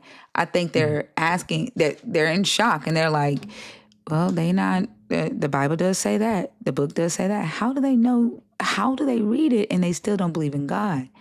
Like, I think Right. that might have some people in shock and they really don't know what to do with it. And like, they still believe in God and they have that loyalty to God, but they don't know what to do with what they're seeing and experiencing. I definitely think that there's a large group that watch these lives that don't comment and don't request. Right. It's kind of weird to me. It's like, wouldn't why don't you know? Because a lot of them they don't even know. Like they'll have to go check. Or so I'm pretty sure some of them at least have their Bible with them and they're reading along. They're like, it actually does say that, and some of them don't even take a pause. I applaud the ones who actually do take a pause and actually like try to see what it actually says rather than their immediate reaction is to, oh, I gotta justify this somehow. Like it's weird. I don't get it because like the moment when you don't try to justify, you look at it for what it is, you start to see that, yeah, no, this is the works of dudes in a desert who drank wine and got wasted and just wrote some shit down. That's all it is. I mean, regardless, right? It was put together in a very powerful way. It I was think put we gave it together power. and used in a very powerful way to the point to where it has done exactly what it was set out to do, and that is indoctrinate um, the minds of the people that it was given to. So, I mean, I mean, it's a very powerful book. yeah, but we gave it that power though, to be honest, because No, it is just fairy tale. it doesn't matter if it's fairy tale. It's the intention of what the book was constructed to do, right? Mm-hmm. it's a very powerful book, and that it is succeeding in what it was intended to do. Mm. And we would be doing the same thing believers do if we deny that. And like that No, is that's our true. reality. No, yeah, that is what happened. I'm just saying though, um, it's it, it would have been harder to um, spoon fed to us if we were more educated back then. Like to I mean, believe there are that. educated people who believe in this. I think they set aside that. That's what I'm saying. That's the No. point that I was making earlier, right? Like Oh. when the same critical thinking skills and the same standard of evidence that we as humans use to evolve past the belief in Santa, Hmm. past the belief in the Easter Bunny, Spider Man, monsters under our bed.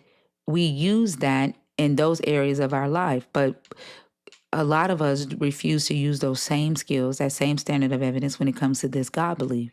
And that is Right. because of the way the story is presented in the text, the extra Hmm. biblical narratives that accompany it, the influence Community. or authority that is given to the text, then Hmm. the parents reinforcing it, and not supporting the evolution of critical thought.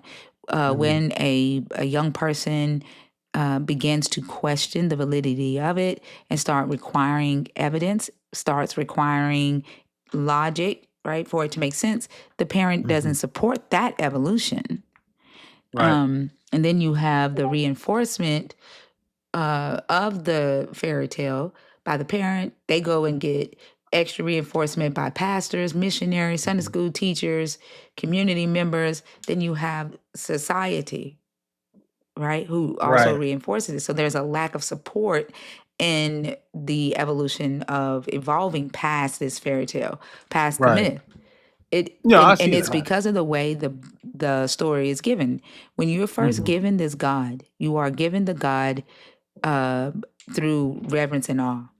Hmm. This is what created you. This is why there is an earth, this beautiful earth, the sun, the stars, the moon. Like you first meet the God through awness, through reverence, right? And gratefulness. Then you're immediately hit with Adam and Eve, and then there's guilt, right? Right.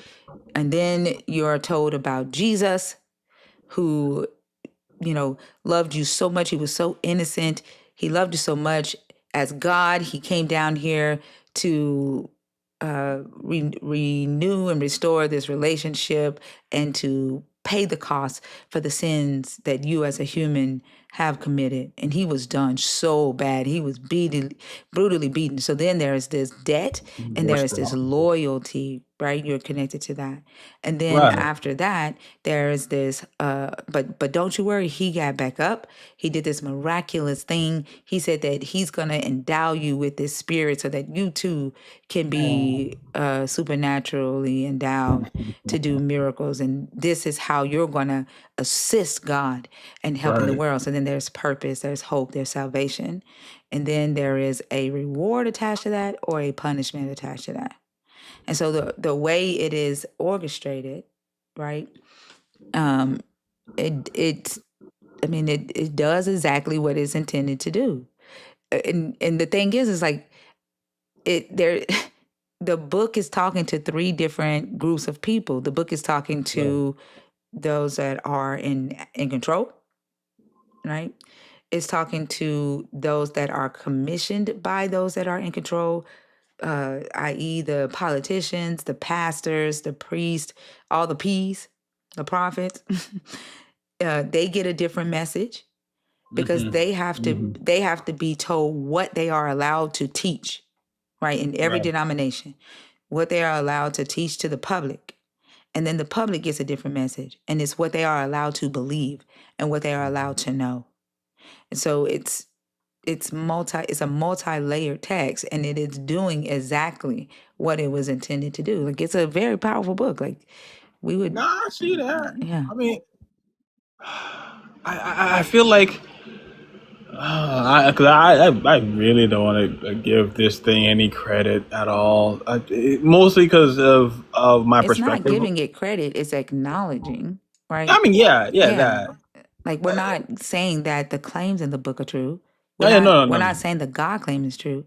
We're Right, saying it's like saying like it's a a a vacuum that was designed to be the most powerful vacuum on the world and is doing right, exactly what it was designed to do.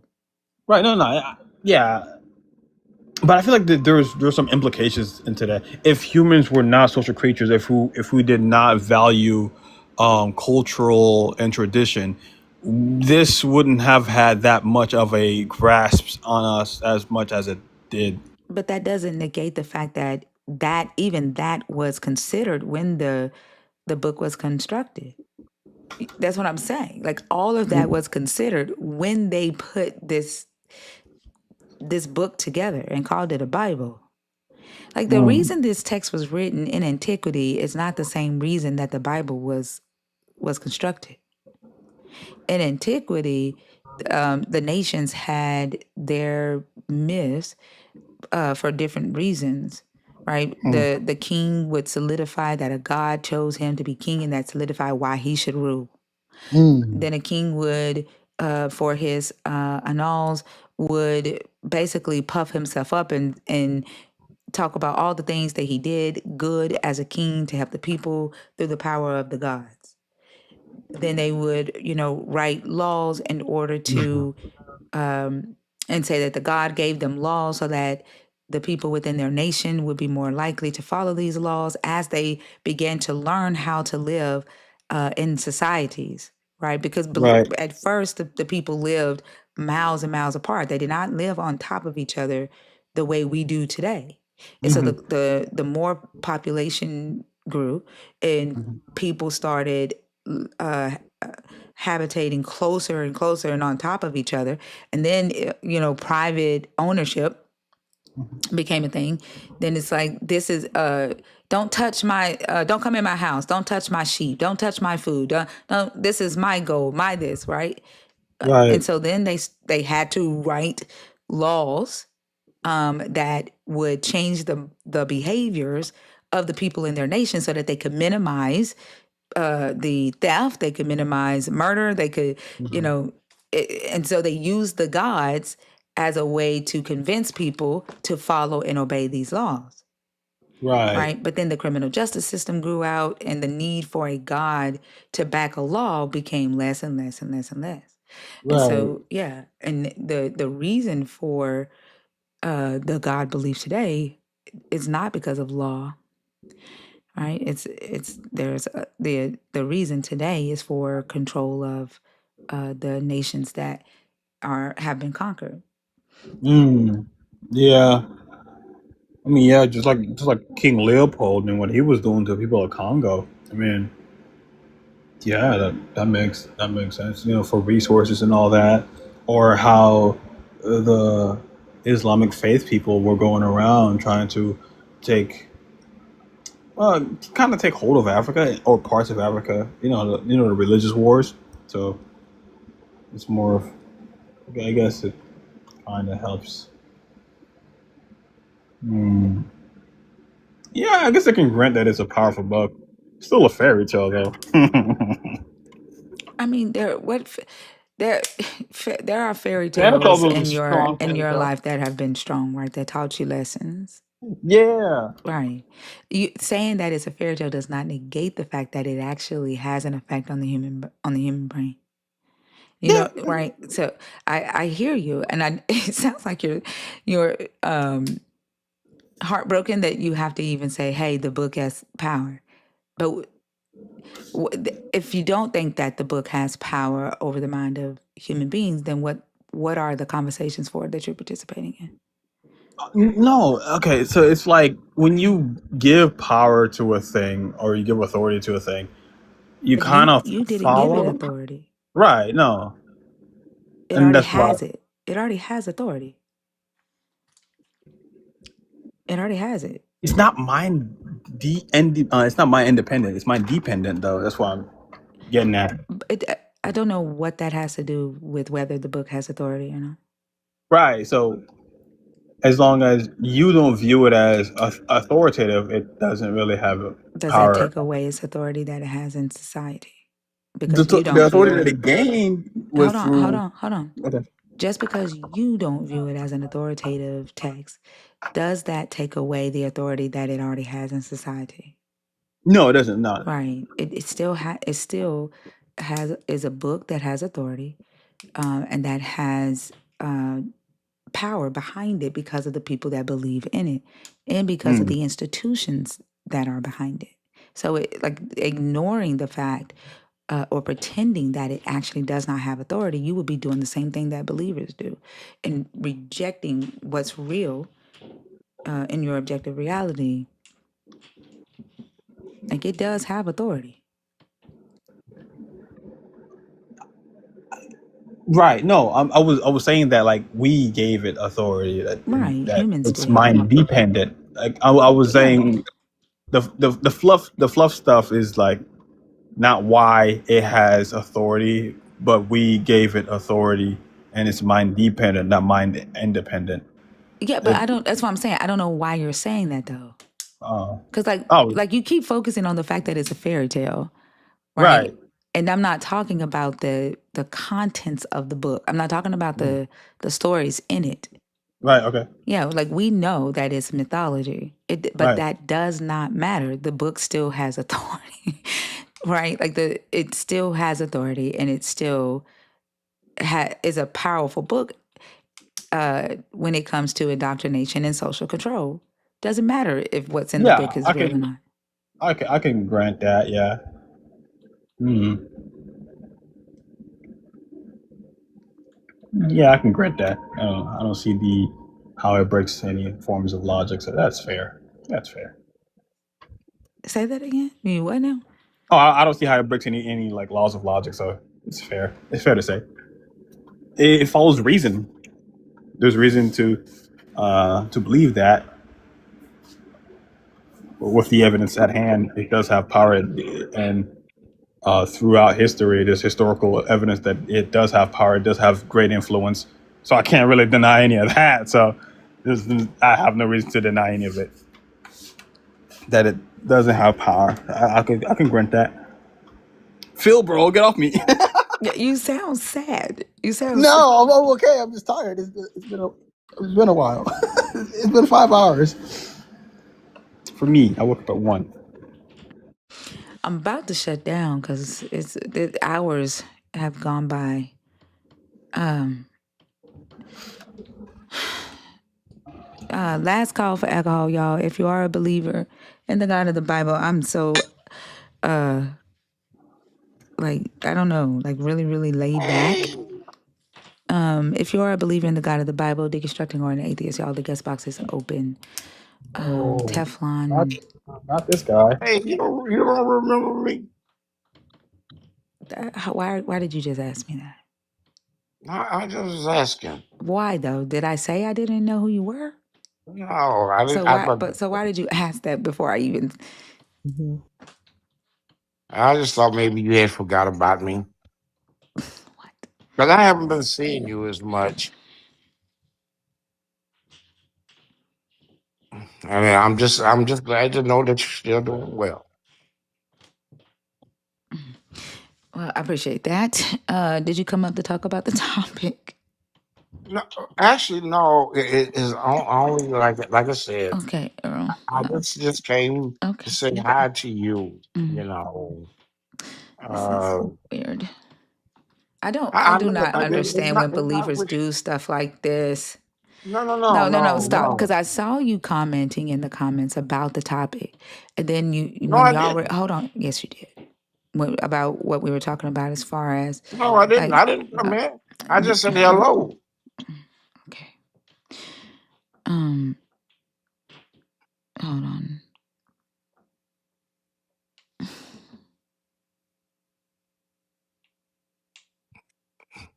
I don't know why y'all do this stuff. If faith pleases God, Hold on. then evidence must offend Him. Every time I scroll up, a new comment comes to take me back to the beginning. I mean, to the end of it. Like, okay, Earl. Um, I, I guess have a good day, okay? Okay, but what is it? What do you mean about this part here? That evidence must offend That's what you. you asked about when you were in the comments, did you not? When you came No, in? I did not ask a Okay. question. No, You said, why would evidence offend God? Are you saying that you did not ask that question, Teflon? no, I did not ask a question. Okay. Goodness gracious. At least I honestly, I swear, I just said hello. hmm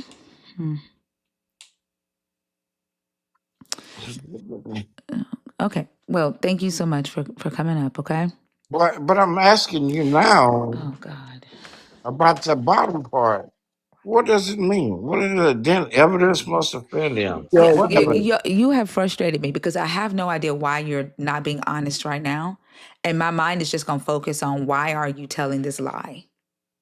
And then here's the thing. You want me to further engage with you while I know that you are lying to me. And that does not make me feel good. I do not like engaging with dishonest people. I literally read your comment when you asked, why would evidence offend God? And now you are trying to tell me that you did not type that. Okay, And then okay. hold on. And I then don't wait, remember wait, typing it. wait, wait. And then you pretend like you only came up here to say hello. And then when I'm like, okay, well, have a good night. Now you want to talk about the comments, and I mean, the topic, and now you want to ask the very thing that I said you asked in the comments. Like y'all want people to just ignore your dishonesty and No, but pretend you like asked it the doesn't, question. and pretend like it does not exist. But you did ask me a question about the topic. I did not So ask you a question about the topic. Well, I fucking cannot. I don't know why do y'all you lie. said, What's the did you point? come here Stop. to talk What's the about what's point on the of block? lying? What's the point of lying? I You help me asked me that understand. out there. Why do Did I y'all come to lie? talk I just about want to what's on know the why y'all. block? I just want to know. I just want to understand. Like, is there some? Like, do y'all need to feel as if you don't need to participate in these conversations or something? Like, why the lie? Okay, in my defense, okay, maybe I forgot I typed that much. I'm sorry. I apologize.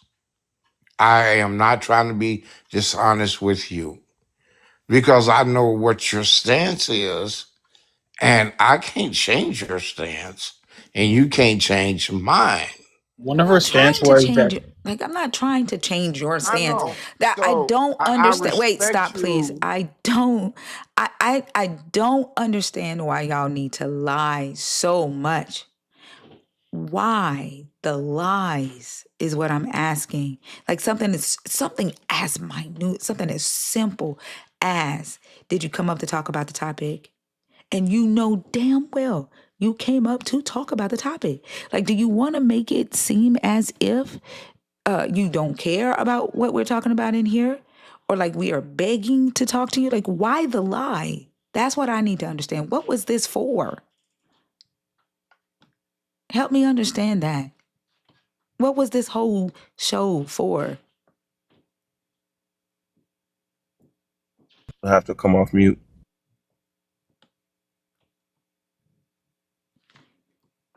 You're on mute, Earl. Can you come off mute?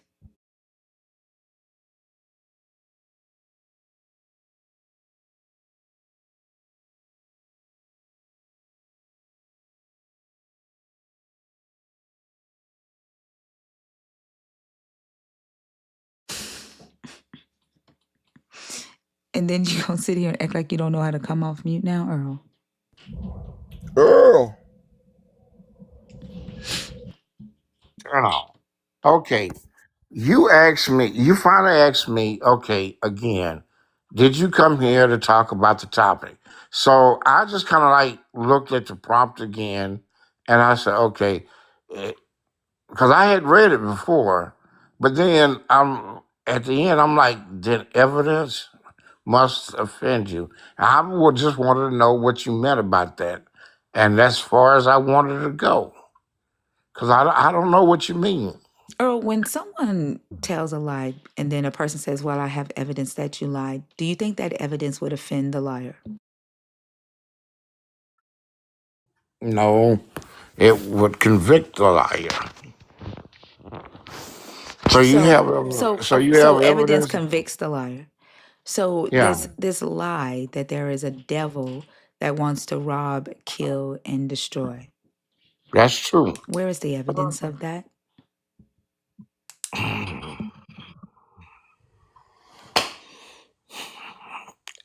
Every single day of the year, something is happening, and it is not from God that it is happening bad to people. Where is the evidence of it that there is a You're part of devil? Where is the evidence that there is you're part of the can you stop? evidence. Can you stop? Can you stop? Did you see how I did not speak while you were speaking? Yes, ma'am. hmm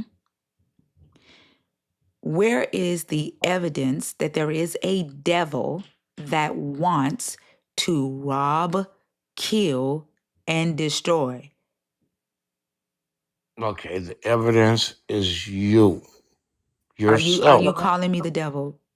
No, the way he has you tricked Wait, hold and on. Are not you to. saying that I rob, kill, and destroy? No, I didn't Are say you Where is did. the I, evidence I that there? Listen to my question. Where is the evidence that there is a devil that wants to rob, kill, and destroy? he has done that with you. He has taken you from believing in God to being against God. So he has robbed you. Where is the evidence? Are you against God or not? Yes or Where no? is the evidence that a devil made me against your God?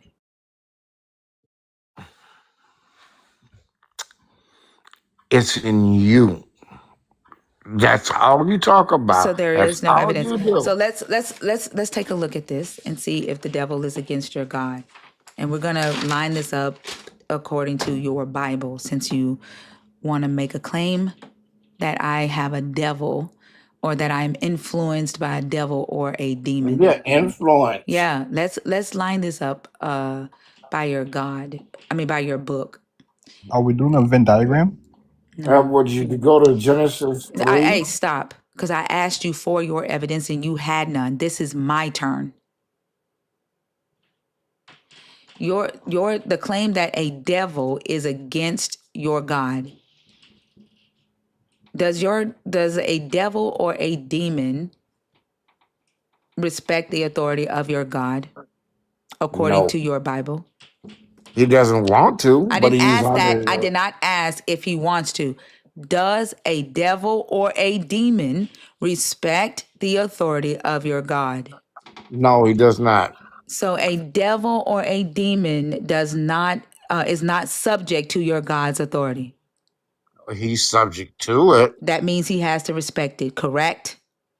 He can only do what God That allows him means to he do. has to respect it, correct?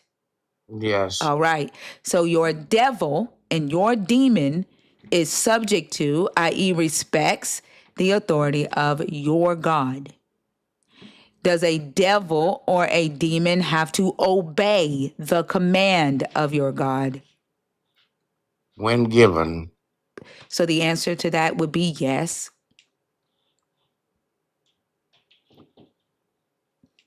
I'm sorry. So the answer to that question would be yes. When given to him. So the answer would be yes. If okay, let me say it in this part so you I'm may going to understand. no, I'm going to ask the question again. Does a devil or a demon have to obey the command of your God? He don't got no All choice. right. So the answer would be yes. Yes. Thank you.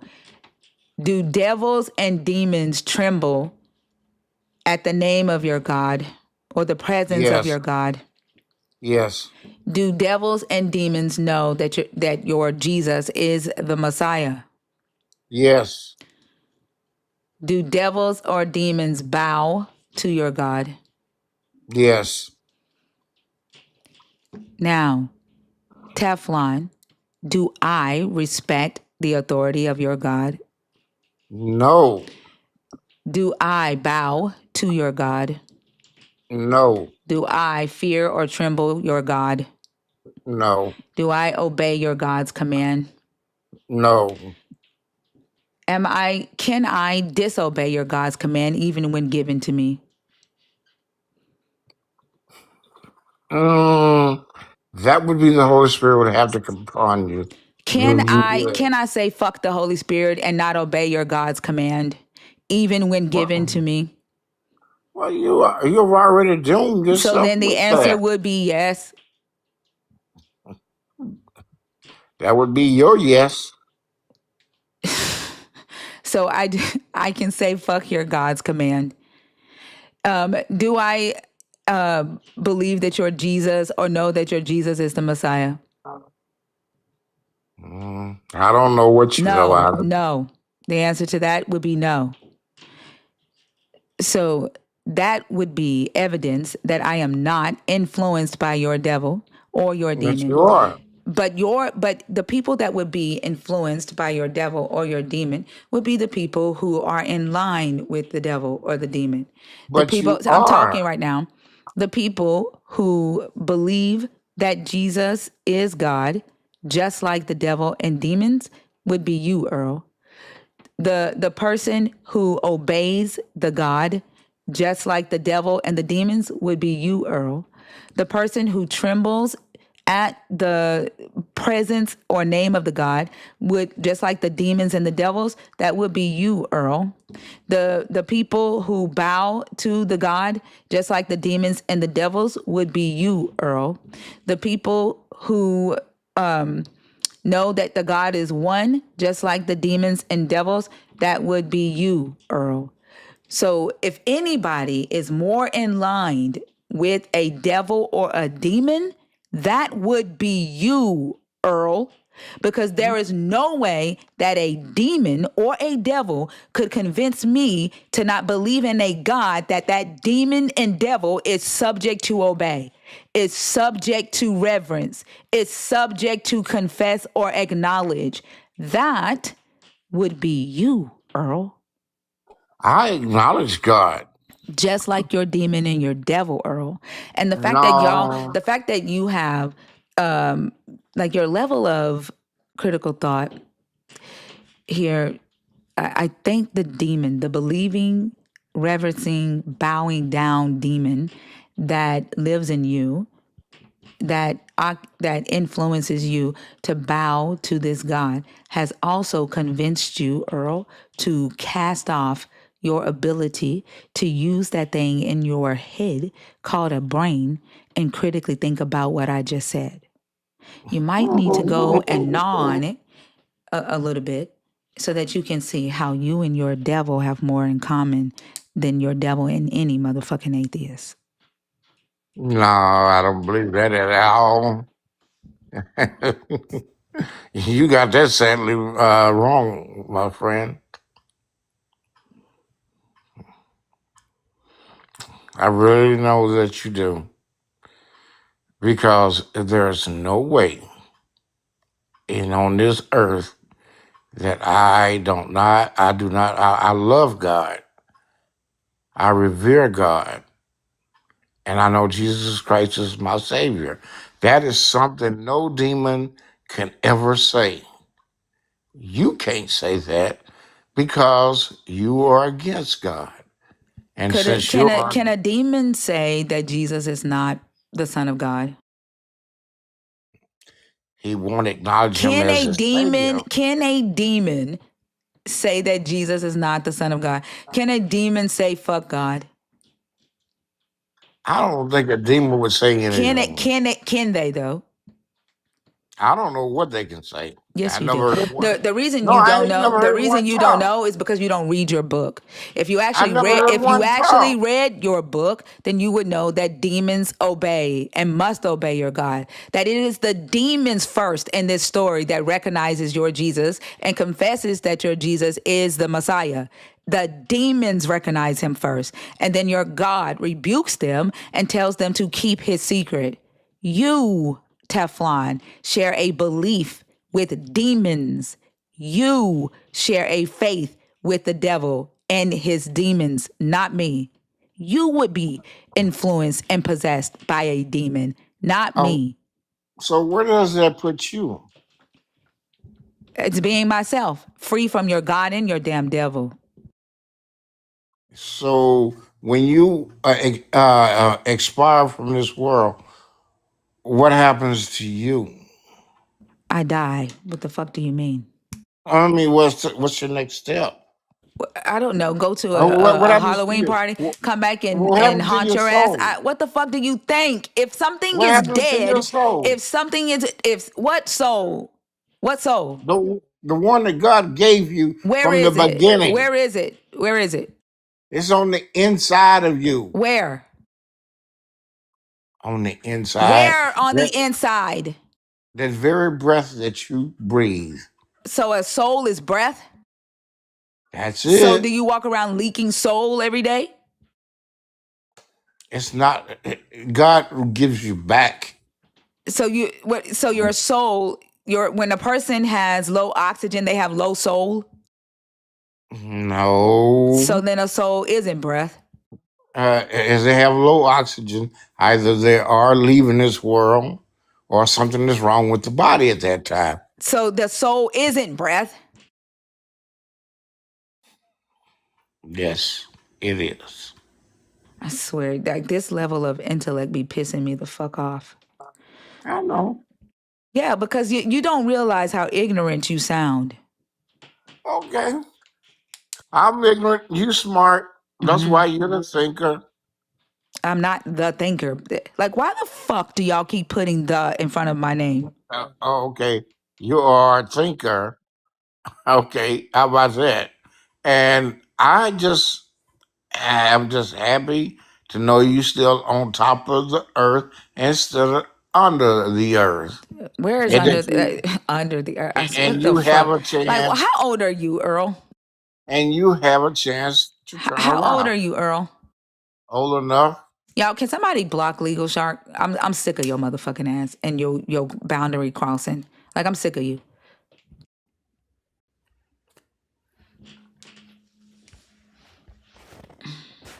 Thank y'all.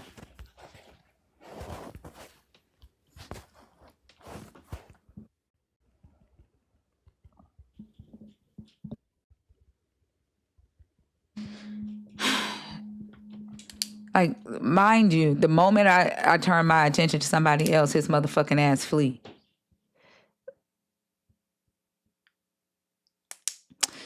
But y'all better stop smoking cigarettes because you are. I guess that's how you infest your soul when you smoke cigarettes. I don't know. If you want Legal Shark, go follow him. The fuck?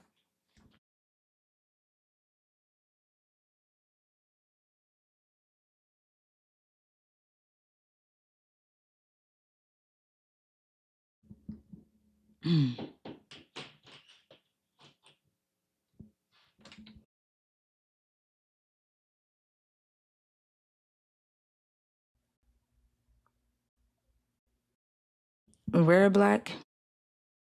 Good morning. Good morning. Good morning. Are you a believer, deconstructing, or an atheist?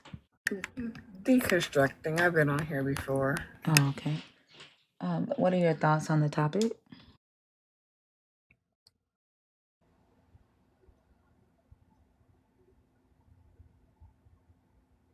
Are you there? I'm reading the topics. I'm sorry. Well, I don't really believe that he's like a Santa Claus to me. This is mythical. When I find a book in the fiction section of the library, it's not for me to run my life behind it and Right. guard Okay. my life. Hold on one second. So I want to explain this topic. So it's not asking if you believe in the God. That's not what the topic is about. I'm sorry. No, It's that's early. My okay. fault. No, that's okay. I want to explain it because I think when atheists come up, they think that, you know, there's nothing to talk about because they don't believe in the God. It's like the only thing they talk about is the fact that they don't believe.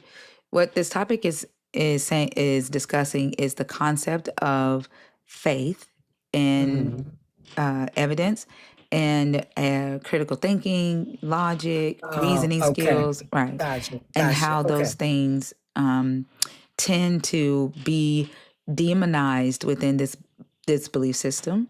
And Gotcha. if the God, the text says that that without faith, it is Faith. impossible to please the God. And if that is Oh, the case, then logically, evidence must offend him. And this is logically why, when we are having these conversations with believers and we're presenting evidence, they call us devils because, we ask questions of why, how do you know?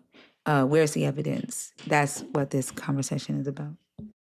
got you. I apologize. No, that's okay. My thing is this. I did my research. I can't say what nobody else is that I know what I did. I look back.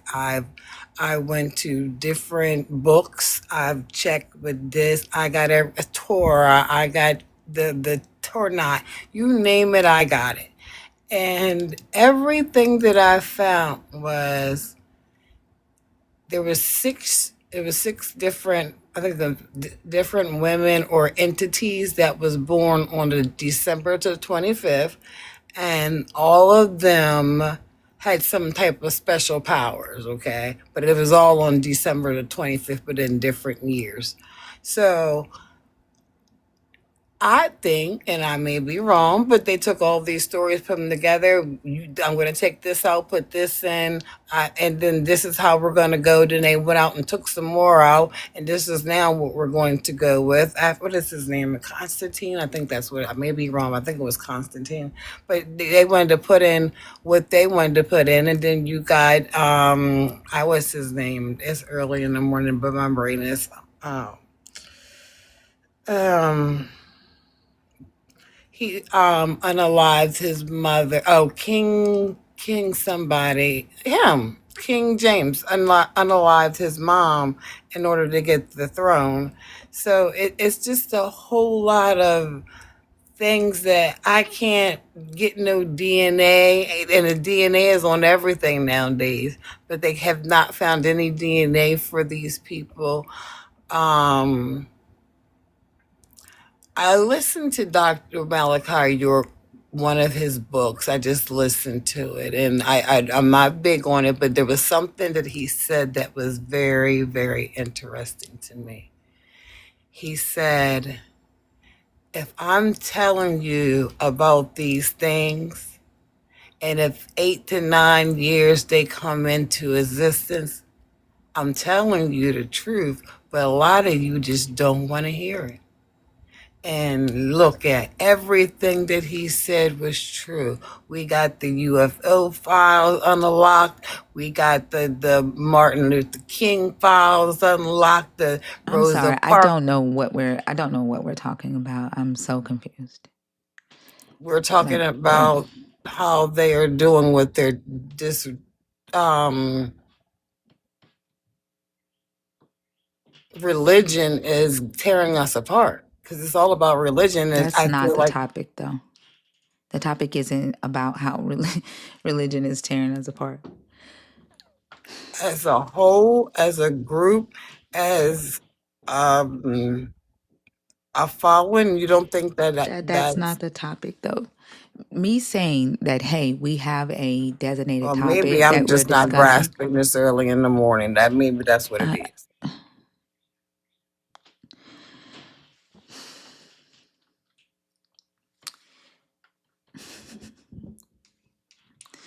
um, so what the fuck? Is this really a hard topic? Is it really hard? No.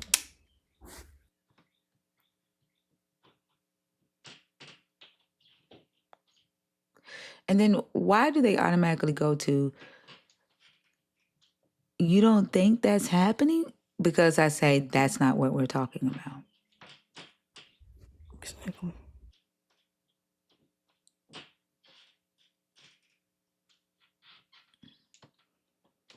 Thought she was talking about a movie when she started talking about everybody being born on December 25th. I'm like, I seen that movie.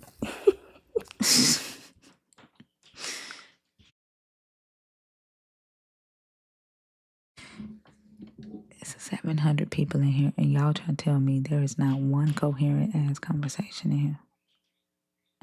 I know y'all fucking lying. There ain't no fucking way. Out of 700 people,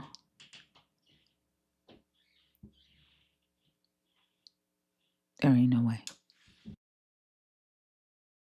And then, like, Selena, have you noticed that when they call us demons, and then I flip it around and use their Bible to show how they would be the ones more likely aligned with a demon than an atheist, that they never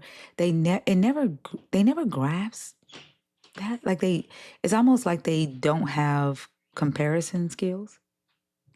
Right. Never. Like, they don't get it.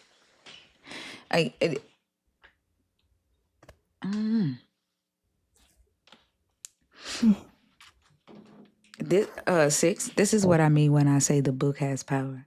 Like, it literally will make a person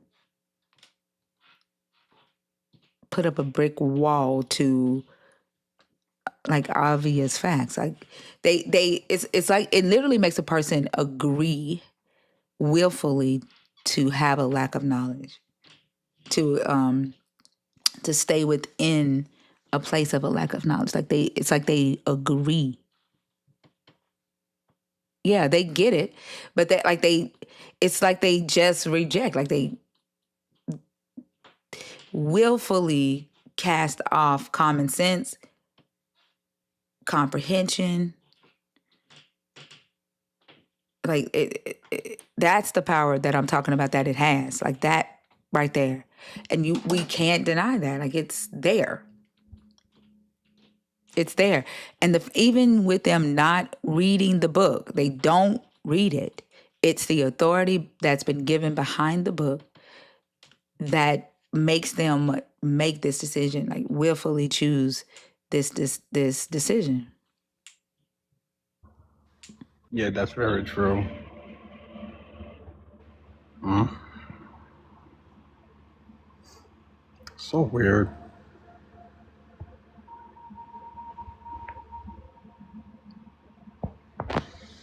It's weird and it's sad at the same goddamn time. Yeah. It's very sad. MD Fashion, did you come up here on purpose? Yeah, I think how are you? I'm good. How are you? I'm doing great. Are you a believer, deconstructing, or an atheist?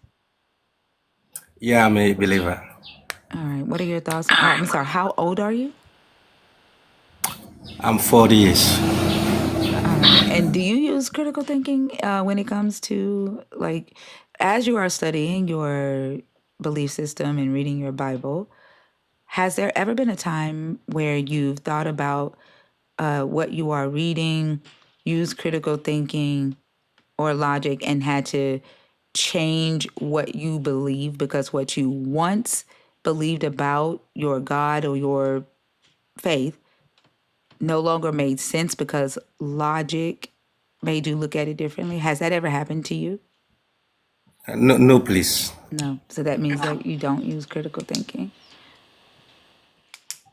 Why? Is critical Why thinking? I don't critical thinking. Bec- If I'm I'm sorry. I'm convicted sorry. about I'm sorry. I'm sorry. Please don't interrupt me while I'm talking. You can ask your question when I'm done. But I was in the middle of speaking. okay, Thank you. If my question was, is critical thinking frowned upon in your belief system? So if a pastor says that the devil made Cain kill Abel, right? If that is the claim, and then when you read the story of Cain and Abel, and the only characters present in that story is Cain, Abel, and your God, that doesn't make you question or change what you once believed about that story? No, Why is that? because people have what do you call knowledge, word of knowledge. Word of knowledge is like something that you are unaware, but it comes to you through the help of the Holy Spirit to be able to understand what happened in the past. And that is exactly how the story came about. I didn't ask how the story came about. How does, listen,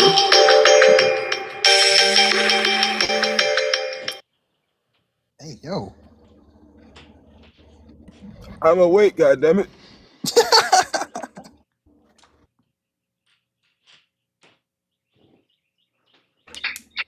That was a phone call? yeah. It's interesting Why how are you they so say loud? the Holy Spirit helps with knowledge. And Hmm. they will claim that this Holy Spirit can help them with knowledge of what happened 8,000, 7,000 years ago. But if I ask them to have the Holy Spirit help them with knowledge Hmm. right here in real time, they will say that he can't, that it doesn't work that way. Yeah. Or simply know what's in the book. Like, just that simple, right? But they can't even. Right there. Anyways. I just received a call. I'm back. So when you say that it does not make you change, the I did not ask you if you understood how the story came about. I don't know why you answered with that, and that was your conclusion. I Because need to I'm do it. sorry, I can need I to do please finish what I'm saying? Okay.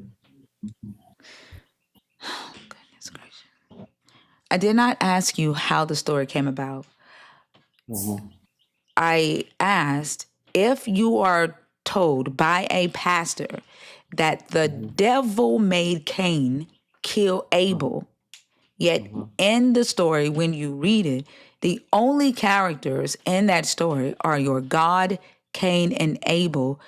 Does the process of critical thinking then make you question or change what you once believed about who made Cain kill Abel? And I said no. And why? Good.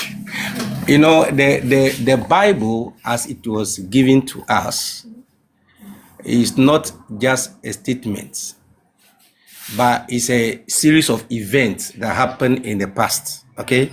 So I took my time to read through the Bible and know the mission of the devil on earth. Okay? So when Cain killed Abel, that should be a handiwork of the devil because he came to steal, to kill, and to destroy. That is a claim. Can you show me in It's the not a text? claim. I'm sorry. Let me finish speaking. Okay. Now, I will curse you out if you continue to interrupt me. I've asked you nicely 3 times. I've asked you nicely 3 times to stop doing that. Okay. You're going to have to pull on your Holy Spirit to help you respect me in this conversation. I will not ask nicely again. Okay, go ahead. Go ahead. The claim that your book makes about your devil, that it wants to rob, kill, and destroy, is a claim. Where or what stories did you use in this book that justifies that there is a devil that influences humans to rob, kill, and destroy, to make you say that it was in fact a devil that made Cain kill his brother? What evidence in this story do you have where a devil is influencing humans to rob, kill, and destroy? Because it has been revealed in John chapter 10, verse 10. That's the revealed story. Well, I mean, this age, the new era, the New Testament age. And this, Hold on, MD. I'm going to ask my question again. I asked for evidence of the devil in the story doing the things, not claims of humans saying the devil wants to do. Where in Can the I? story? I'm sorry. What in the story did you use to say, here's the devil influencing a human to kill someone? Here's the devil influencing a human to rob. Here's the devil influencing a human to destroy. Therefore, because we have all of these events as evidence of the devil's characteristics doing these things or having this effect on humans, this is how or why I say that it had to be the devil that influenced Cain to kill Abel. What stories do you have to provide as evidence of this devil doing these things? The story you just give me an example, which is Cain and Abel, like Cain annihilate Abel. That is one of the story. But as to how Cain did that, should be something that you should be asking me. Cain did Where is as the a devil result in of. the story of Cain and Abel? But devil is a spirit. Devil is not Is your God something that you can place your hand is your on and God a say this is spirit? devil. It's a spirit that They influences. are so chaotic. They are so fucking chaotic. Influences you. It's a spirit. Oh The my devil God. is That's not. the claim, MD. Listen. This conversation is about logic and evidence. Okay? I understand the claim. Your God is also a spirit, yet your God is in the story. The devil, can you please silence that phone or either go on mute?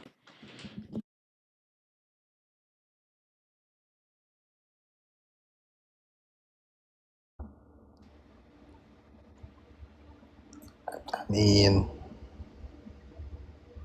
Then they get offended when I say, oh, okay, so you don't use critical thinking when it comes to your belief. They get offended when I say that. But right. evidence then shows that they don't. Mm. Ooh, I don't think he's really focused on the conversation. He's preoccupied at this point. I don't know. It's weird. I made food though.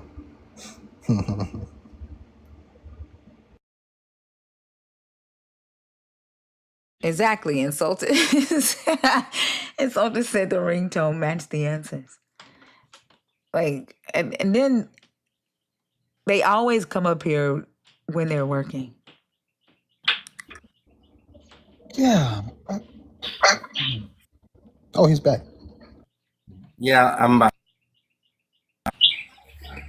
Are you able to answer honestly and not Yeah. interrupt her at the same time? All right, cool. So, where do you see the devil in the Hold story on, of sis. Cain? Oh, Hold I'm on. sorry. Your God is a spirit, correct? Yeah. Yet your God is mentioned in the story of Cain and Abel, correct? Yes. So logically, just because something is a spirit does not mean it can't be in a story, correct? It can be in a story. Right. So saying the devil is a spirit is not a logical answer for why this character is not mentioned in this story, correct? Correct. Thank you. So I'm going to ask my question again. What evidence do you have in your Bible of your devil character actually doing the influencing of robbing, killing, and destroying that justifies your claim belief that a devil robs, kills, and destroys? Therefore, it must have been the devil that influenced Cain to kill Abel. You cannot use the Cain and Abel story as your evidence because that is the story we are examining. Okay, so when you read the story, you might have read that the Bible says he was warning Cain that the devil is at his doorstep, but he should be able to defeat him. Correction. Did he say devil or did he say sin?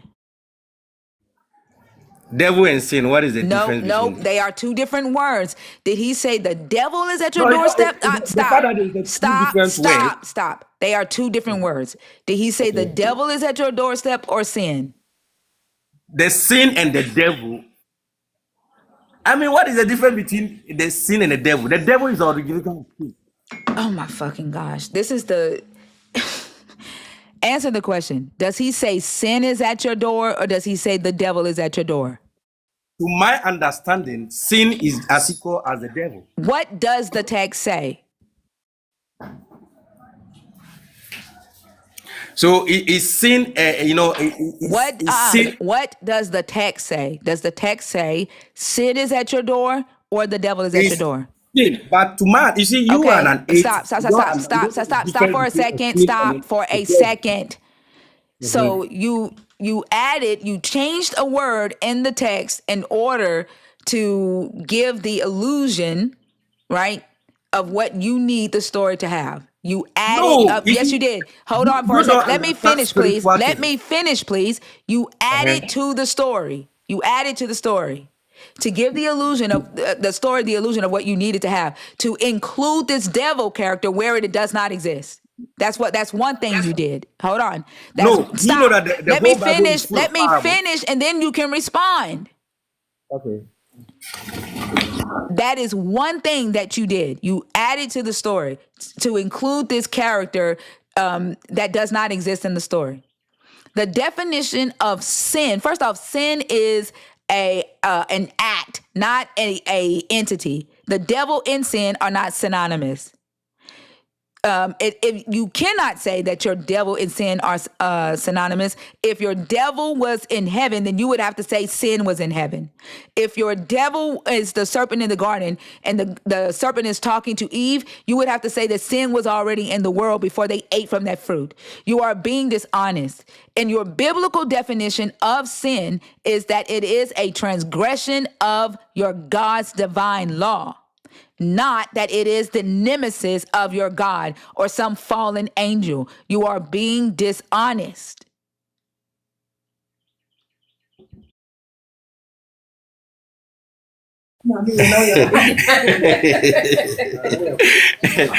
Yeah, I think when you read through the Bible, we have parables and interpretation of parables. Okay, but right now you are using logic to be able to interpret the Bible, which you will not be doing uprightly. Okay, so if you don't understand parables, it will be very difficult for you to divide the Bible accurately. And that is exactly. We are not discussing a parable. I know what the fuck a parable is, and what you did was So lie. why, What? I'm if sorry, you I'm understand talking. parable, why you don't understand? I am talking right now. I am also I talking. am Listen to talking right me. now. You are a liar. We are not discussing a parable. What you did was lie. And then for you to say that you cannot use logic even when discussing a parable makes no fucking sense. And that answers my fucking question. Logic offends your God. Logic uncovers lies. Who created logic? Wisdom uncovers lies. This is the power. This is the power that I was talking about. Six Pain. They lie. They change and add things right there in real time in order to give the illusion of whatever they're trying to sell at that moment. They don't even have a respect for their own fucking text. They change it in real time in order to sell the fairy tale. Right. That is not true. No, That is not true. and them doing That is that, not they don't true. realize that they are If you have sinning spiritual against knowledge, their they are God. saying so Oh that will wow, teach you. sir, please 1 second. While you're doing that, changing the word sin to mean devil, to change the narrative of the story, means two things. One, you're sinning, and two, you don't like what the story says, so you have to fix it to mean what you want it to mean. You're dishonest with yourself. You're dishonest with the book, and you're a sinner apparently, according to the Bible itself, and that's Proverbs 30. That is you judging me. And you know that my book also should be not judge. I No, I came here bet. to judge you. I did not I'm tell finna you judge anything you. I'm about. finna judge you. Six. I bet he is a pastor or a minister on the continent, and I bet he preaches this to low income people who are in poverty. and promises them that if they give money, that a God will bless them. He sounds like a type. He seems like a Goliath type. That is a high claim you are leveling against me. Yes. I mean, And you then, gave claims and you couldn't see, provide if you any don't evidence for your understand, claim, so we Mhm. can do the same under your narrative. You've been doing that this You entire see, time. Why are you mad again, now? you don't understand spiritual things, so you are using We logic. don't neither. You just say we can't Spiritual use means logic to understand parables? Oh, hell spiritual no. means lie and make it up on the go. That's all spiritual means. There's no See, that is fucking how you understand foundation. it. There's no And you are confusing foundation yourself. behind anything spiritual. You just showed us that. And what you do is you convince people at the drop of a hat using spiritual mumbo jumbo in order to get their money. No, no, even Yes, the you do. Bible The way you allow said people no to judge, speaks to like judge speaks messages. volumes. We give us discernment. Do you collect offerings? Why don't people pay offering in church? Do you collect offerings? Why not? I Prove knew her it. point. I knew it. Prove her Have I point. you knew have you it. seen I any church knew it. once? Even throughout the Bible, have you ever seen people go to church without giving offering? I've given offering myself all my years that I became a Christian. You're making money by lying to people. That's what the fuck you're doing.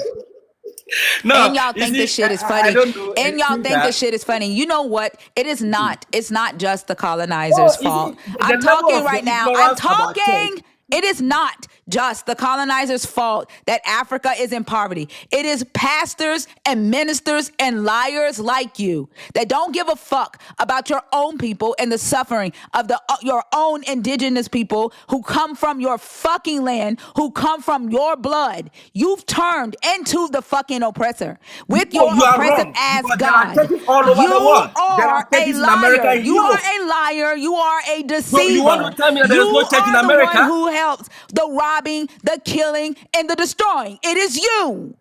Go and listen to Donald Trump's speech on, the speech he delivered just some few days ago. He said, in America, we don't worship the government, we worship God. You are in America and you don't know this. Donald Trump is a representative Your of God is a America. deceiver. Your God is white supremacy, motherfucker, and you have taken on the And image you of see, your fucking you, God. see you are not sincere. You are now talking about Africa that we use, religion to impoverish the people. But your government is telling the whole world that in America they worship God, not government. And you I are don't telling give me a that fuck. Africa What the we fuck does that impoverish. have to do with anything? It has a lot to do with what you are saying. What the fuck Because you does are it? talking What? about What does Africa. it? What? You are now claiming that Africa is impoverished because we use religion, we use Christianity to impoverish the people. But America is the power hub of Christianity. America is your God. America has your ass in a fucking chokehold. You are not sincere. Think you are not a sincere human being. America is your God, and you want to be like America. You Oh, want to sure. be like Everybody, you want who to be doesn't like the want to? white people. Who Exactly. doesn't want to? America doesn't feed You their live in own people. America. Don't you America believe in America allows their dream? people to go hungry. America will not give their people health care. America has a homelessness problem. America just passed a bill to criminalize the people who are unhoused. America isn't doing the things that you claim your Jesus wants America to do. You want to be like the colonizers You who came just into said your that. Do you land. want to You be want to like be like the America?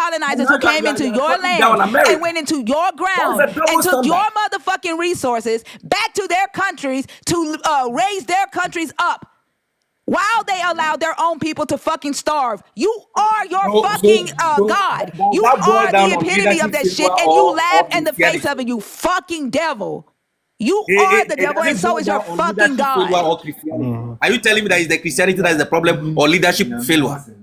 If Christianity wasn't the problem, motherfucker, then all this shit wouldn't be Oh, happening no, if your no, no, no, God no. You was are not being real. sincere. If your You Jesus, if are your not being, Jesus I was real love and you. he spilled 1 ounce of fucking blood, then all of you motherfuckers who are carrying his ass around in your fucking hearts would be making a difference in the fucking world. And as much as Africa believes in this Abrahamic God, well over 99% of y'all are carrying him forward, then Africa shouldn't have a poverty problem.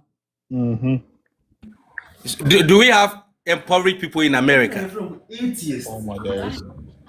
I literally just told your ass we do, and you are the one who brought up the fact that America So, believes in so, so God. why are you So saying yes, that because your African God is is the greedy, only just place like you. Because your God is a that liar, and your God is greedy, just like you. The No, you churches are have lying all to the yourself, fucking madam. money. The churches have all the money. You The are churches have ignorant all in the your thinking. resources. The churches are hoarding all the resources for themselves. Your God is fucking greedy, just like you. No, thinker, you are not being sincere. You are just an atheist. You have a problem with God. You have a problem with Satan. You have a problem with She just religion. You told have you a who problem. she has a problem with. It's That you. is People that like is that is you. your, What your did you own case. miss? That is your own case. What? Okay. The whole world, Christianity is the number one. Is the most popular. How can you sit and take people's money that you know can barely even eat? How can you do that? How can That's you do that? How churches. can you take That offering from churches people squander who don't people's know money or where use their the next same money dime is coming from? to How can better you their do life that? for them. How can you take offering from people who don't know where their next paycheck is coming from? How can you do that? Have you seen Answer the anybody fucking being? question. Let me ask you a question. No, answer my question. How can you do that? How can you see Do people people barely? people How can pay you see people offering barely making it under and quest? not having running water, not having roads, not having access to school or healthcare? How can you Do take anybody money give from offering those under people? quest? How can you do that? And watch I'm asking you that your question. God I'm does asking not you actually question. show up for these people. How can you promise them over and over and over again that a God is So gonna people fix it give for them, offering because they and are you promised. guys fly in on your fucking jets while you fly back to the fucking Listen, UK and live in listen your to me. air Listen conditioned to me. ass homes, and you fly into Africa and you preach this bullshit over and over again so that the people on the continent will give you their money and you fly the fuck out. How can you That's why I fucking said you do are that insincere Sunday after because motherfucking in Europe Sunday? How can there are y'all churches. sit there and In lie to them America to their there are fucking churches. face? In How Asia can there you are do churches. that? Answer me. Even China Answer me. have churches in China. Answer me. How So can you are you do it? insincere. You are only thinking. You are only talking Answer the down on fucking Africa. question. Answer the question. I am answering your question, but you are failing to understand me because you think that churches is Africans' problem, but Answer America. the fucking question.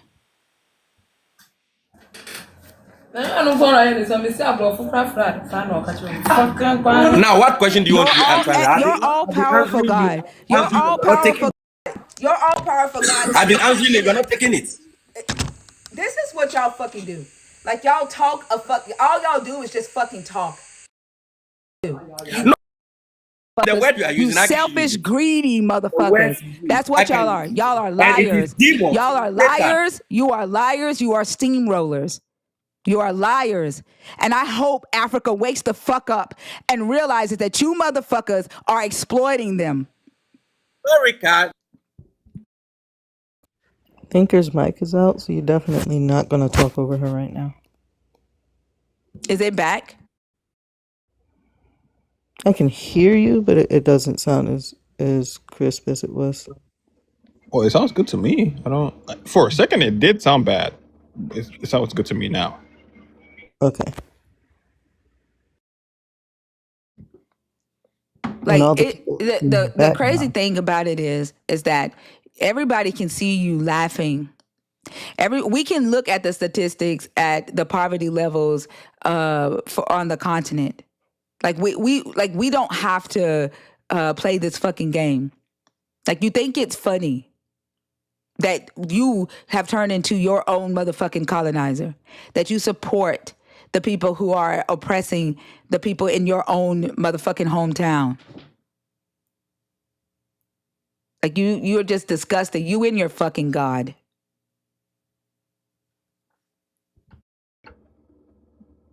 It's the fact that, like, instead of acknowledging that there is a problem in Africa that involves Christianity, he points the finger at what Trump says. Oh, look what Trump says. Okay, we didn't vote this But douchebag you did in. not, rebuttal him. I did not even Oh see in my the Twitter days! social Focus media on where the. anybody rebuttal Trump that what he's saying You is got it, not homie. representative of the whole of Americans. Did anybody come to say that? Even you thinker and pain, all these people here saying all these sort of things. Have any of you come out to condemn Donald Trump for saying that? I've never heard that. Just because you haven't heard it doesn't mean it hasn't happened. And the crazy thing about it is that the Christians in the comments are denouncing you.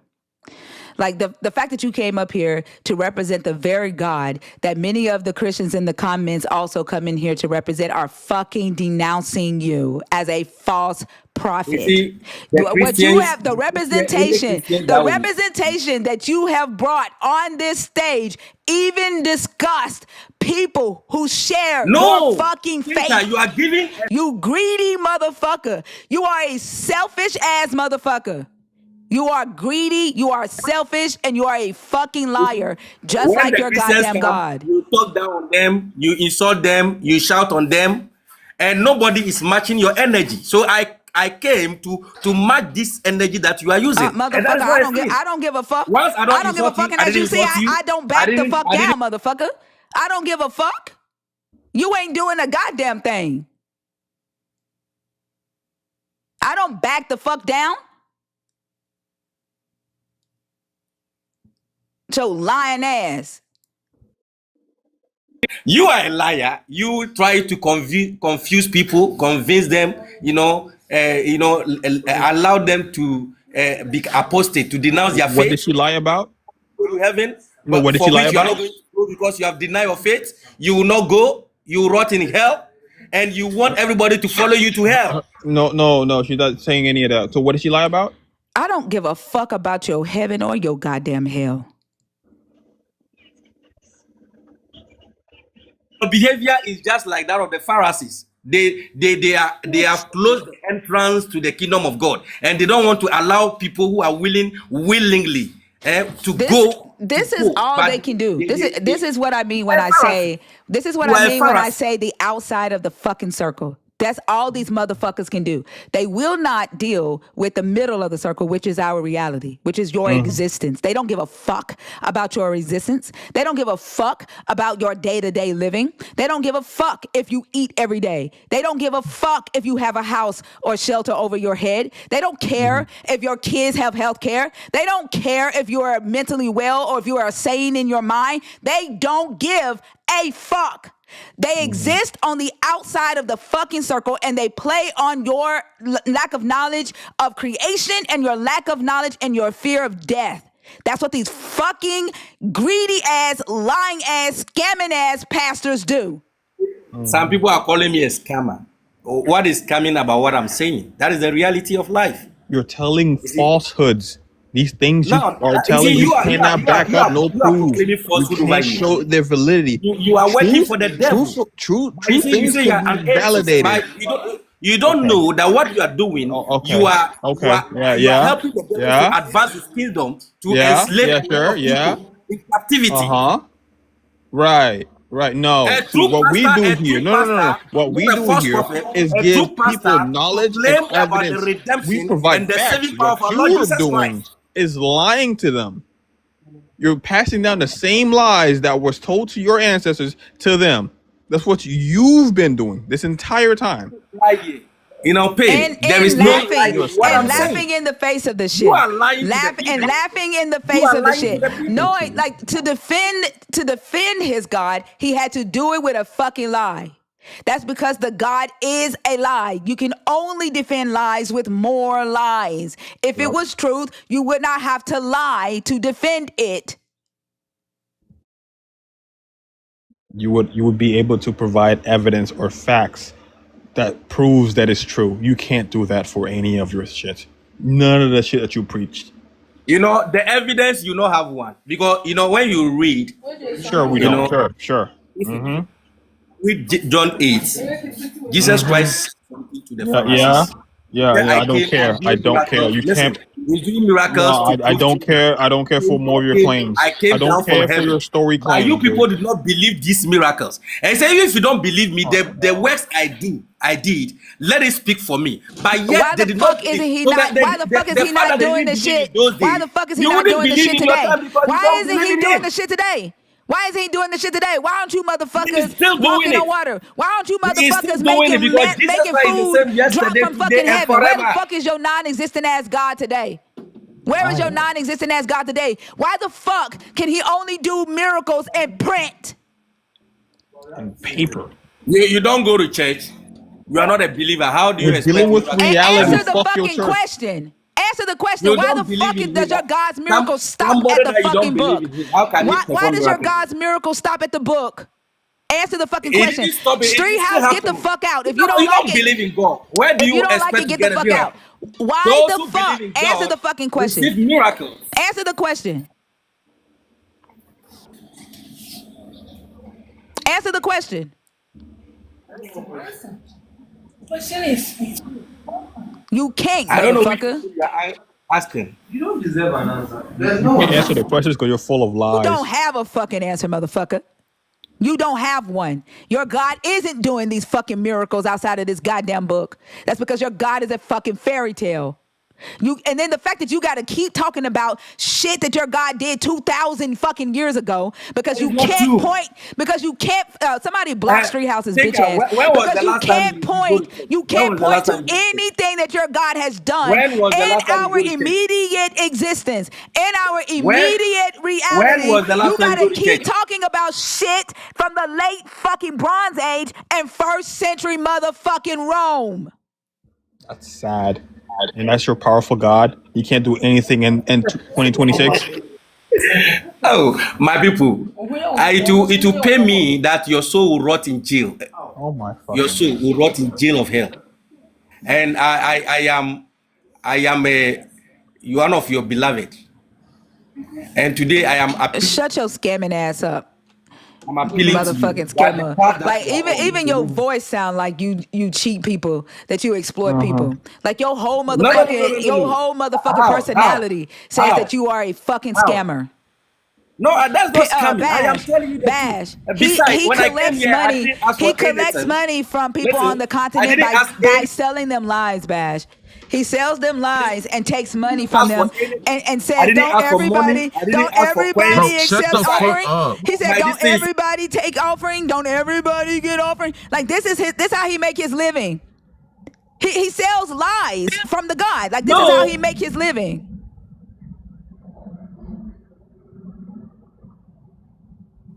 He came in here and tried to sell lies to us. But because we actually read, we actually So study, you don't he know that couldn't all lie that to I'm us. saying is the He couldn't truth. lie to us. Then he tried to fucking maneuver the shit.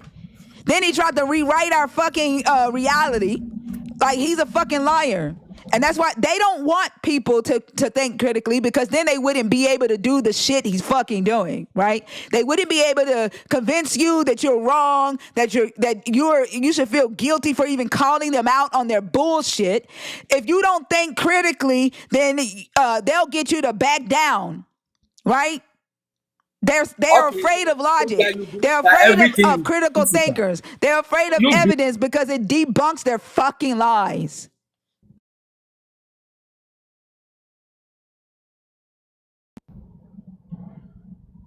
Bro, you sound like an incessant small dog. Shut the fuck up.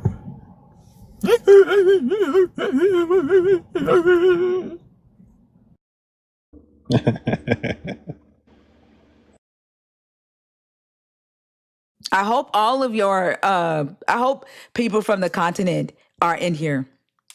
I hope your church members are in here. I hope they're seeing what they need to see. Your lying ass.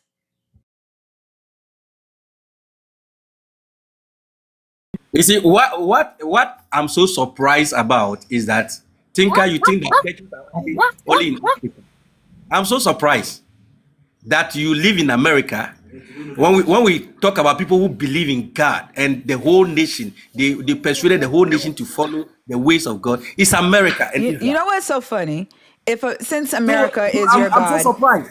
yeah, since America is your God and you love them so fucking much, maybe like ask yourself why your God didn't bring your ass to America.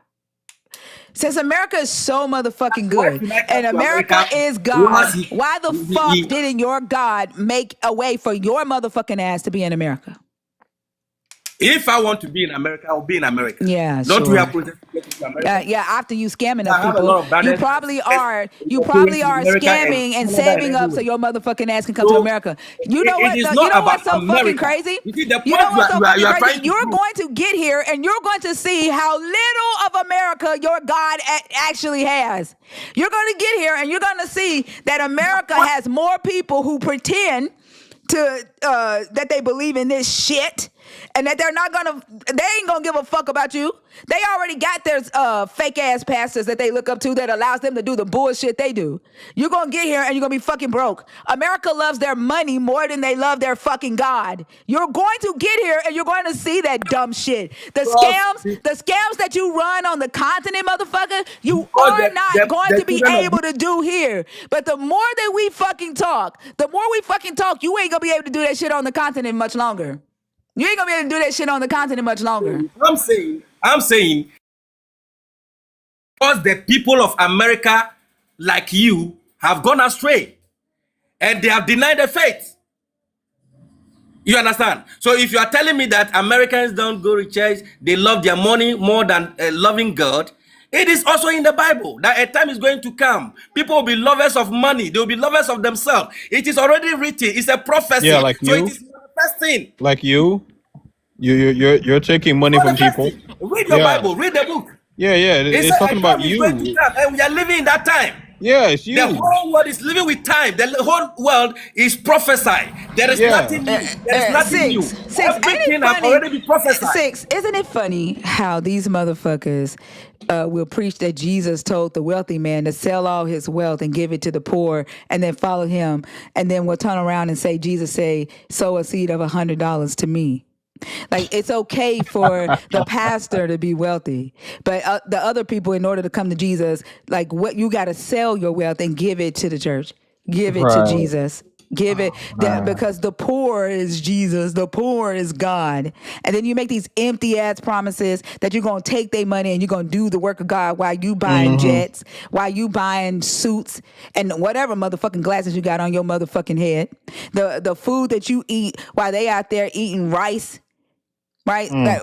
They out there trying to make ends meet.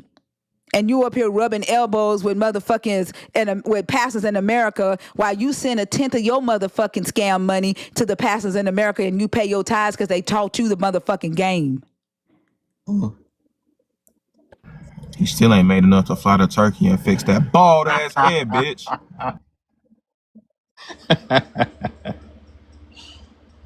So Man, that's interesting. That stop is wasting interesting. everybody's time by trying to prove that there is no God. You can't you can't You you can't can't even prove to prove there people that is there a is no God. God. What do you You mean? can't. Do You you know can't how even many prove people have there risen is. in order to No, no, close fuck down that. You can't Christianity? even prove there is a God. People have Demonstrate your risen God up real quick. in If history. you're not, if They you're have not they have lying, demonstrate your they have God. started what Oh, we hey, call hold on, hold on. tribulation You don't have anything important persecution. to say right now. Demonstrate your God. If you're not a liar, demonstrate your God. Go ahead. Since we're trying to prove to everybody that God doesn't exist, demonstrate that He does. My God doesn't hate on people. He's a loving God. He loves people. He wants people to come to the light Not and not even dwell what in I darkness. asked, but all right. And you guys are dwelling in darkness, and you are leading people into darkness. You are leading people astray, and you are leading people to No, fall. no, no. Hold on. My light bills Isn't are your paid. I'm hairline good. darkness? Hold on for a second. Those of you in the comments that are bothered by the shouting, please scroll out. Like, if you don't know that people on the continent talk loud, and because he talks loud, I have to talk louder, like, scroll out. And then please do not tell me that I am wasting my time. Don't tell me what matters to me. Please do not do that. You see, Tinker, I love you. I don't want you No, to you don't. perish. Don't say that shit if you don't I mean it, do. bro. Please stop. Cut the I shit out. love you. I No, love no, you. I no, love you as a no. child of God. Yo, gang. But you deny your Yo, are God. You we? deny your Creator. You are denying it because of ignorance. You don't know. People, you see, You don't know if it's there's a not your creator fault. or It's not not. your You're fault. just Bro, It's as a bullshitting. result of the so-called people you call scammers. You know, What's up, there man? is no doubt that there are people who are scamming in Christianity. Yeah, They are you. false prophets. It's They you are false you. prophets. what?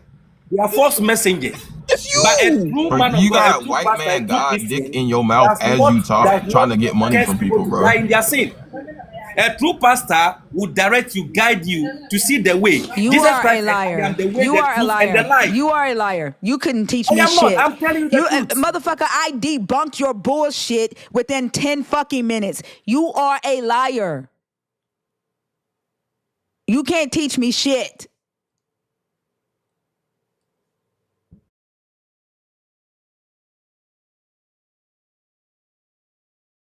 You see, but you see, this is the reality. I am just trying to tell you the truth. That's the reality. One day you're going Spell to, reality. one day in the near future, you Spell are going to reality. see the reality. The reality Spell that it. you deny Spell your it. Spell it. God. Spell it. Spell the word you You just don't know said. what is reality. Spell reality. Since you know it so You well, are going spell to it. live it. You are going to live it. So you just be saying shit, whatever gets you that money, huh? Can't even spell the You words you are be going to using, live you it. dumbass. You are going to live it. You don't believe in God, but you are going to Bro, live we it. not scared of your bitch ass, You bro. are You going to live If it. it bald. were true, I we could wouldn't never have be to scared of believe. a bald motherfucker. That's why your fucking phone so loud. That's your motherfucking bite. That's your burner phone. What? The fact that shit keep on ringing like that, that's your motherfucking how you catch bites. Mm. Also, I don't know what you said, but they making me remove you. Whoa. Yeah, that's his scam phone. And to the other pastor in the comments, I would say the same shit to you. Like the fact that you are in the comments telling him to leave me alone means you co-signed this bullshit. And you should be calling his lying ass out. Yeah, you should. You should be calling his lying ass out, but you aren't. You sat there and watched him lie and add shit to your book. And you are okay with that shit. He, the pastor, you do know that your scripture says not to do the very thing he just did. Are you co-signing that? I want to know. I would like to know that because what was that about? I just came in. And if Okay. you just came in and you automatically took this man's side without you knowing what the fuck the conversation was about, shame on you too. Right? Like, the fuck? How'd you choose the side already? The fuck?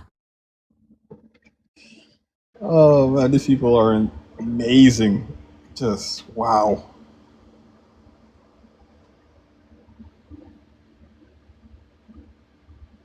Lying ass motherfucker. As a matter of fact, I would like for Pastor R to come up. I gotta see this. You want to hit the request? You're not too busy, right? You're not too busy to talk about God, right? Oh, wait, hold on. That's also. Oh, okay. Back up. I was gonna say, who the hell is?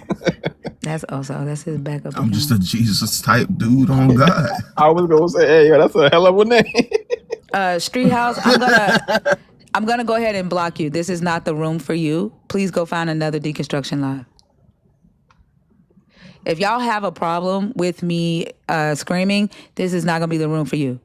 Because I will curse a motherfucker out. I will raise my voice if I fucking need to. This ain't the room for you. No, Pastor R, no, come up, man. I want to talk to you about something. Afro Latina?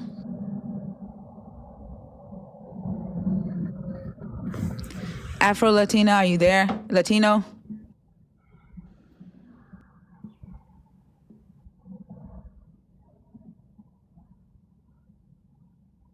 What the fuck? Nah, Yo, don't look worry at how about this that shit. motherfucker spell weird.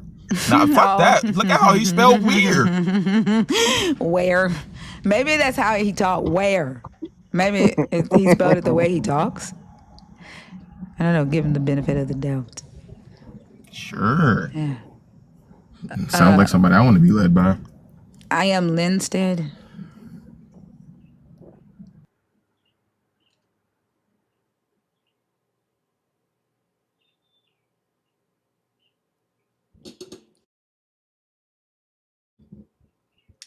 Them motherfuckers don't give a damn about the people in their own country, and that's crazy as fuck.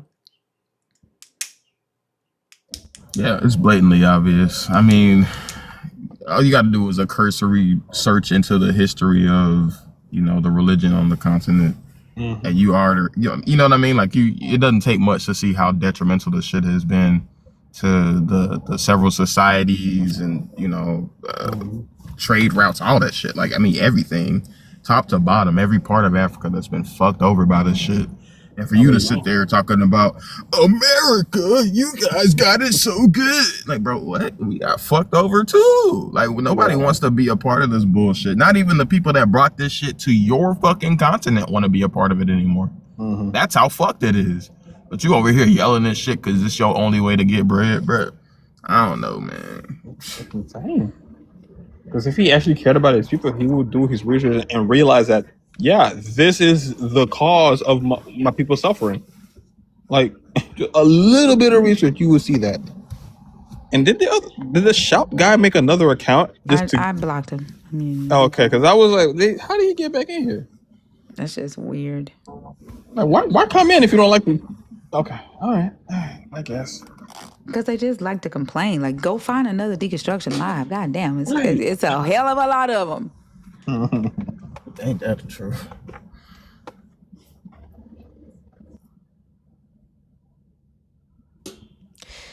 Lorato, you're not connecting. King Cola, are you in the box on purpose?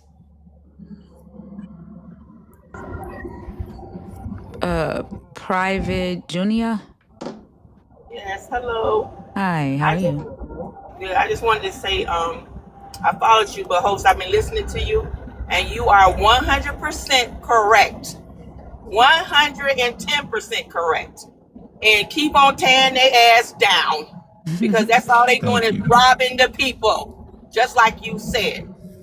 So I appreciate every word you said. Everything you're doing. And I can't wait till you get to the high places and tell those big ones, on celebrity ones, Joe Osteen, et cetera, and tear their ass down too. That's what you built for, girl. You're gonna do it too. And I'm gonna be right here listening. The world gonna be listening. So you keep doing what you're doing. And I wanted to say to that fake pastor, if he believed what he said, then don't take another offering. When he preach or whatever he do, don't take another offering. Let's see if you really love the people. Say we don't take offering no more. I bet he won't do that. I bet he He won't do ain't. that. All right, I'm gonna drop down. I appreciate it. I'm just listening to you, sister. I'm here. Thank you so much. I appreciate you. Have a I good love day. her energy. I just love her energy. Like that Yeah. was right. Like, oh yeah. Good Oh, morning, Fee, Fee. hi. Good morning, y'all. How are How's you? it going? I'm good. I'm good. Down here with the family, enjoying it. How's the night been? It was kind of slow until that happened. What happened? That pastor from the continent, I don't know which country he's from, but we started to do a conversation about using critical thinking while you're reading the Bible. And I asked him if has there ever been a time where he's read or studied a story in the Bible and he applied critical thought and it made him shift what he once believed about that story. He said no. And I said, oh, okay, so you don't use critical thinking when it comes to your belief. So we went through the Cain and Abel story, and I said, logically, I said, if your pastor tells you that the devil influenced Cain to kill Abel, but in that story, the only characters are your God, Cain, and Abel, then like logically, the next question would be, how did the devil why are they saying the devil influenced Cain? And he said that he uses the Bible and the character of the devil to basically answer the question that the devil did it because the devil is a spirit. And so just, going through logic, I said the God is a spirit, right? Yeah. So the God is in the story. So being a spirit does not mean that you wouldn't be in the story if you in fact had something to do with what took place in the story. And so he tried to come back and say that the devil is in the story when the God says to Cain, the devil is at your door. And I stopped him and I said, does he say the devil is at your door or sin? He tried to say the devil and sin are the same being, that it's synonymous. And that's where he started like going off because I pointed out that he's lying and he's changing the stories to fit his conclusion, right? To give the illusion of the devil being in the story when it's not. And so Forgive me of my Satans. Like, what the fuck? yeah, they like going through the process of critical thought or using he even said that these are parables and you're not supposed to use logic. He said you're trying to use logic and these are parables and you're not supposed to use logic. And I said, you just proved my point. Like you literally just proved my point. Like your God, if faith is the only way to please your God, or if it's impossible to please him without faith, then evidence and logic and critical thought must offend him. And by him saying that, you just proved the fucking point. And that made him go off. That's crazy. And then that's a parable? Right.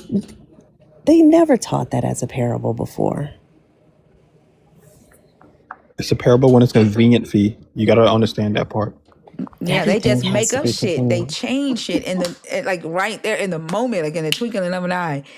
What once was is no longer, and they just change it, and then they try to rewrite your brain to make you think that that's the way that it's supposed to be. And then I said, hold on, watch this. I said, you collect offerings. I said, you are a minister, aren't you? I said, you collect offerings, don't you? And then he said, he got quiet. Then he said, everybody collect offerings. Don't everybody collect offerings? And it went from there. Like he's a scammer. Like he doesn't care. Like I even asked him, how can you collect money from people who can barely make ends meet? And he wouldn't answer that. Then he started talking about America and how America believes in God and like basically like how can you be in America, which is a God nation, and you be an atheist?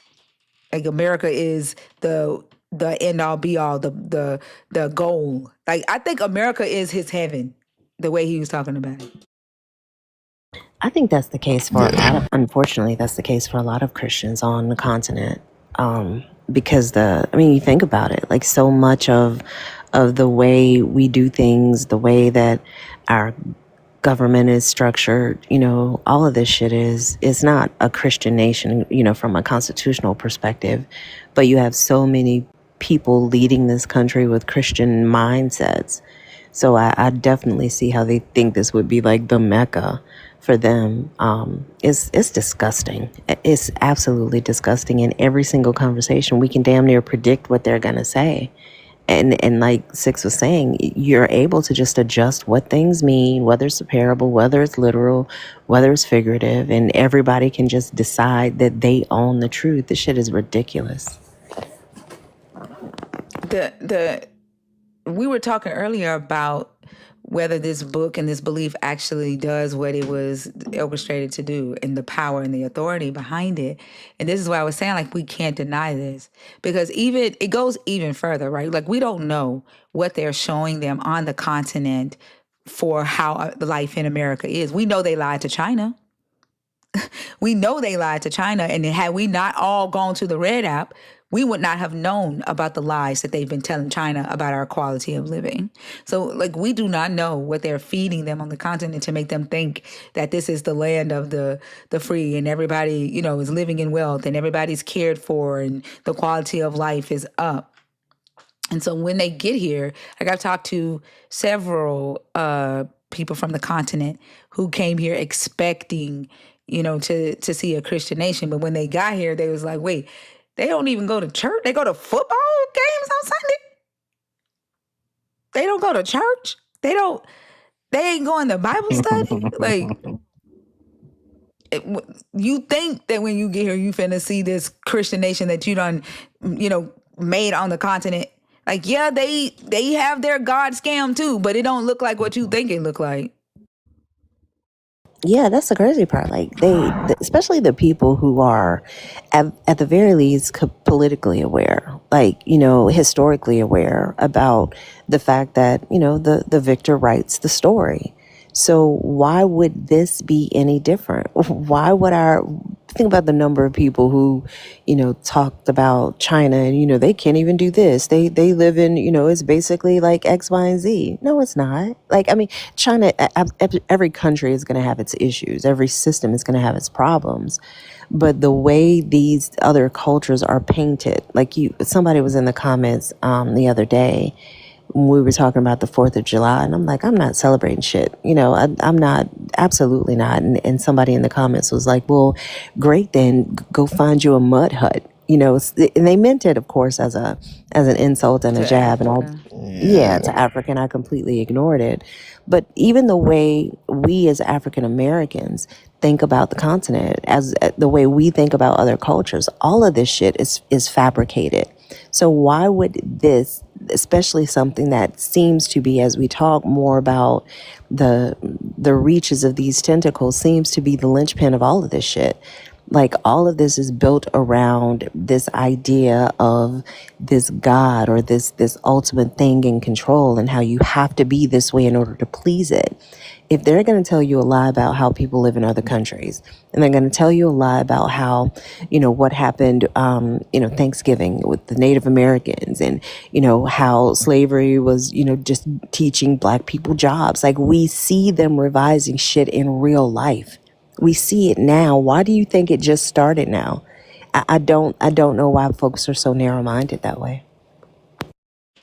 Like, it's crazy because the way they were laughing, like, it's cold hearted to laugh at the fact that you are exploiting people who live in poverty. Like, it's just insane. Did you guys see the video of that pastor that was like had his like people lined up in a row, and he would like open up his fucking, I don't even know what you call that shit, a pastor robe or whatever, and then he'd like enclose it around them, and they're like on his knees, fucking, genital level, praying in front of him, and he's just like covering them with the cloak for a while. Have y'all seen that video? Yeah. Yeah, I saw it on Quan's page. Quan made a video saying they I giving seen that. head in the sanctuary. I gotta see that one. I'm telling you, that damn tambourine took me out. I told Quan, I was like, I have to see that. But yeah, not like that shit different over. I don't know if that would even I don't know if that would even fly over here. That's why I said it's a different type of scam over here, and what they're Yeah. able to do there, they're they're not going to be able to do it the same way. Like, the people over here are being scammed as well, but they're wisening up, right? And the church over here is panicking, right? And the government is also panicking to the point to where they're trying to, like, legally join together to force people back into church. But the thing that bothers me is the fact that when people don't care about the harm that they are causing, there's nothing you can say or do to get through to them. And they've been doing it so long, and it's lucrative. They know they're lying. They know they're orchestrating the illusion. And they don't care because they're benefiting from it. Like, what can you actually say to them to get them to recognize the harm that they're doing? And I think, like, people don't understand. I'm not trying to change that person, because I know that there's nothing that I could say to that person, but it's the people that are listening and watching, and hopefully those people who are the ones that's being exploited, taken advantage of, harmed, will hear and be able to, recognize and make a decision for themselves. I'm not trying to change the person that's on stage at all. But unless people see it in real time, I think the illusion is gonna, it's gonna always be powerful. Right. Shit. It's a noble cause if I ever heard one. Every drop helps. Gotta try something. Yeah. And unfortunately, there are a lot of people who don't care and they want the illusion. Like I said, it's like playing the lottery. It's like shit. One day I might hit. I might give the money to the right pastor, and it may hit. It's like Yeah, playing the Occam's numbers. razor. Yeah. All I'm right. finna be up on Bethlehem. Milk and honey, guys. Come on.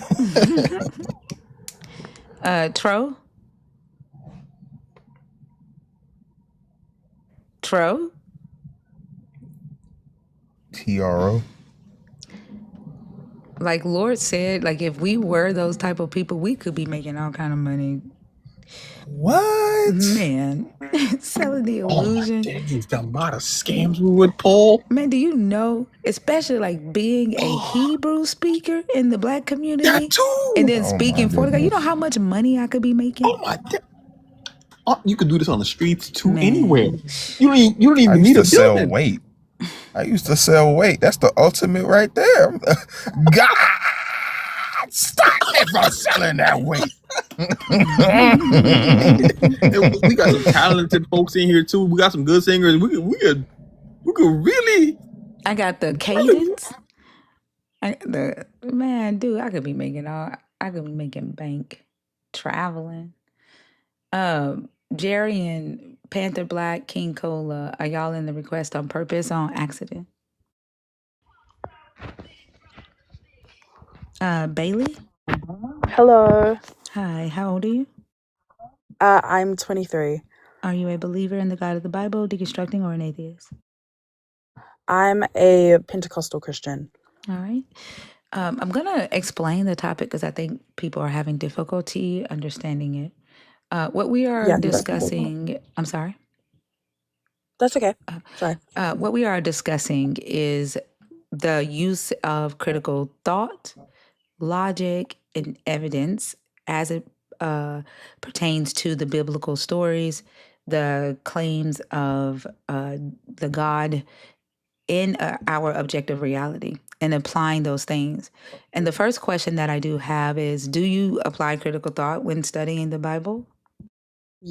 Yes, I do. Okay. And people normally say yes, and so I'm just going to ask a quick question. If we look at if a pastor says that Satan influenced Cain to kill Abel, but when we read that story, the only characters in the story that we see are the God, Cain, and Abel. When you apply critical thought to that, do you ask yourself, how does someone know that a devil influenced Cain to kill Abel? Yeah, I do. I think that critical thinking and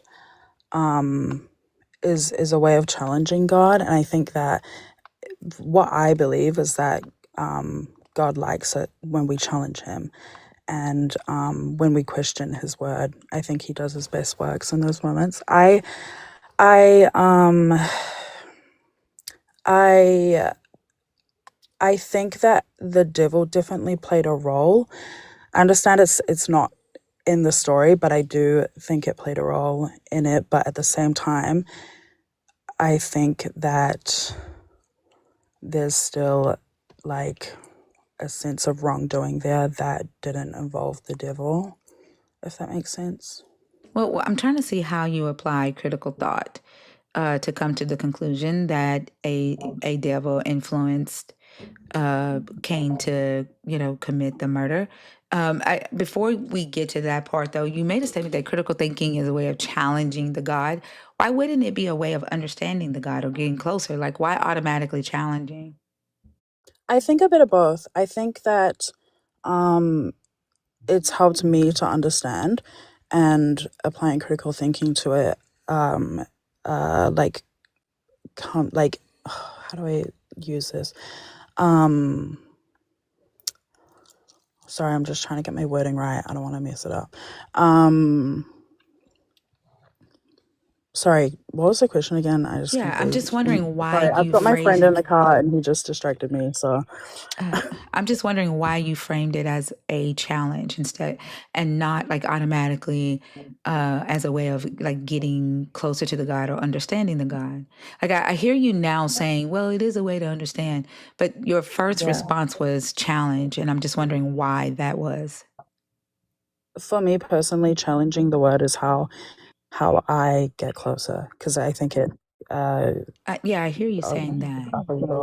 yeah. But Um. challenging means to like oppose, right? Or to Yeah. yeah. So but if you are like seeking to understand, you don't necessarily have to challenge to understand. And so I'm wondering why you use that term and not, you know, understanding the God. Like it's almost as if critical thinking is seen as defiance to the God. I use the word challenging as like questioning, asking questions, and for me, that's getting a better understanding of it. Does that make sense? Yeah, I hear you saying that, but do you think that every time you ask a question, you're challenging someone, you're opposing them? No, not every time. Right, right.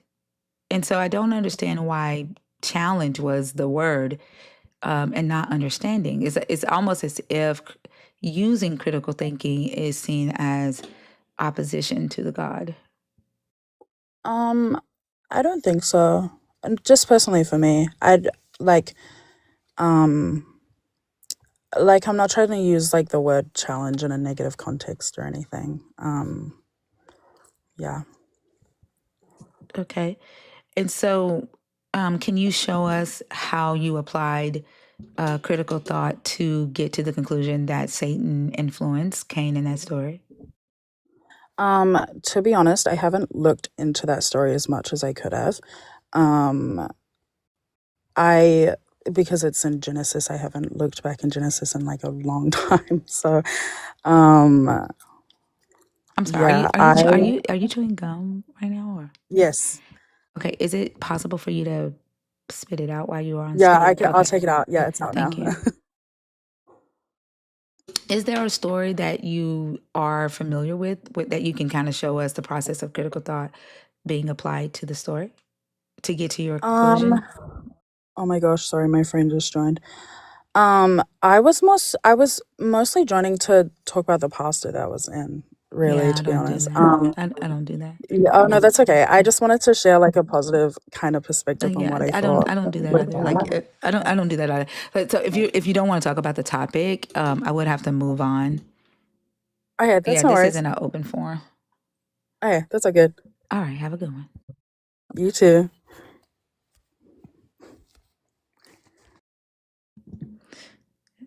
Yeah. Anybody want to I bet that would. she don't read the Bible? You don't read. Yeah. I just want to share a positive perspective of scamming black people out of their money. Let me show you how critical thinking doesn't work. Let me show you why I don't use it. That's what she showed us today.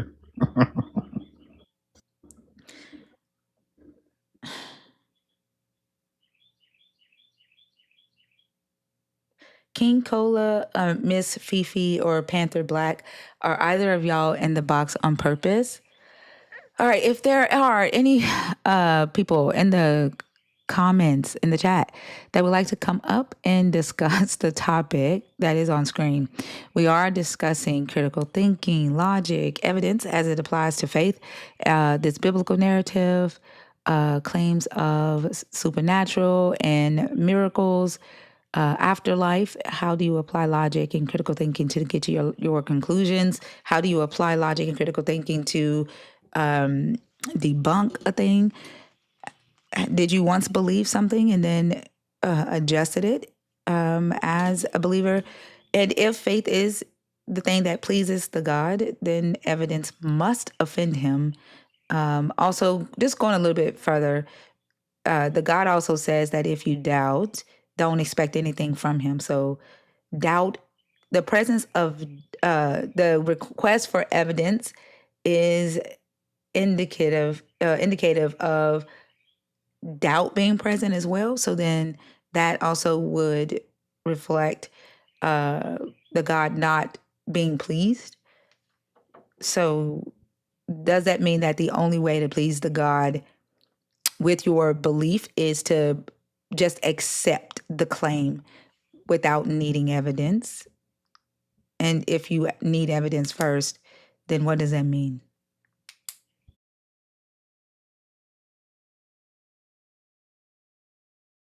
Also, don't be scared. I see a lot of believers in the comments who are commenting. Some of you were. I want to shout out to the believers who denounced that pastor, because normally we don't see that. Not in Wait a here. minute. They did? Mm-hmm. They were calling Yeah, a him a couple false of them, yeah. prophet. Yeah. We don't normally see that in here. Normally, the believers take on anybody's side. And believers that come up here and said some wild ass shit. But y'all denounced his ass. And I just want to say shout out to y'all W's. I know y'all hate my ass, but I will say that y'all came through with denouncing that shit. And I give credit where credit is due on that. So thank y'all for speaking up, because that shit is wild. He must have been really bad for that to happen. Because you're right. Yeah. Normally they co-sign all of that shit. Horrible. He was horrible. What the fuck does that mean? I have been used. What? What? Don't worry, you have been used I think he was a Christian. She was by aiming God. for the man. Like, oh my gosh. What the fuck? Agnes, you've been used by this damn filter. Damn. Damn. And then they can't just like say thank you. Like, why do they have to do that? Because they don't know how to critically think. Like just the idea of telling a non-believer who vehemently disagrees with this God, talks about this God, feels that this God is significantly more harm than good, is being used by that God. They don't even know what critical thinking is if they say that. So that's all it is. They're so limited in the I don't know, the capacity of their ability to really push themselves on the things that they think, and they just say shit.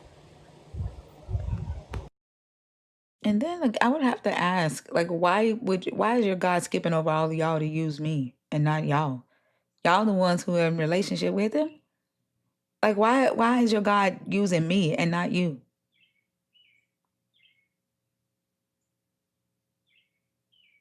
If thinking deep is not given to everyone, and you are saying that your God gave that to me, why did he skip you? Why didn't Damn. he give it to you? I know he ain't using me because he ain't real. The fuck?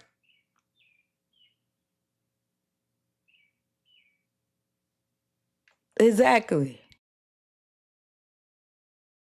Like, I don't know why y'all couldn't just say, W's in the chat or whatever. Like, we ain't got, y'all act like saying, accepting the fucking gratitude means that we're married now. Means that you're an atheist now. All I said was I appreciate y'all denouncing that pastor and what he was doing. Shit, that don't make me a Christian. It don't make you an atheist.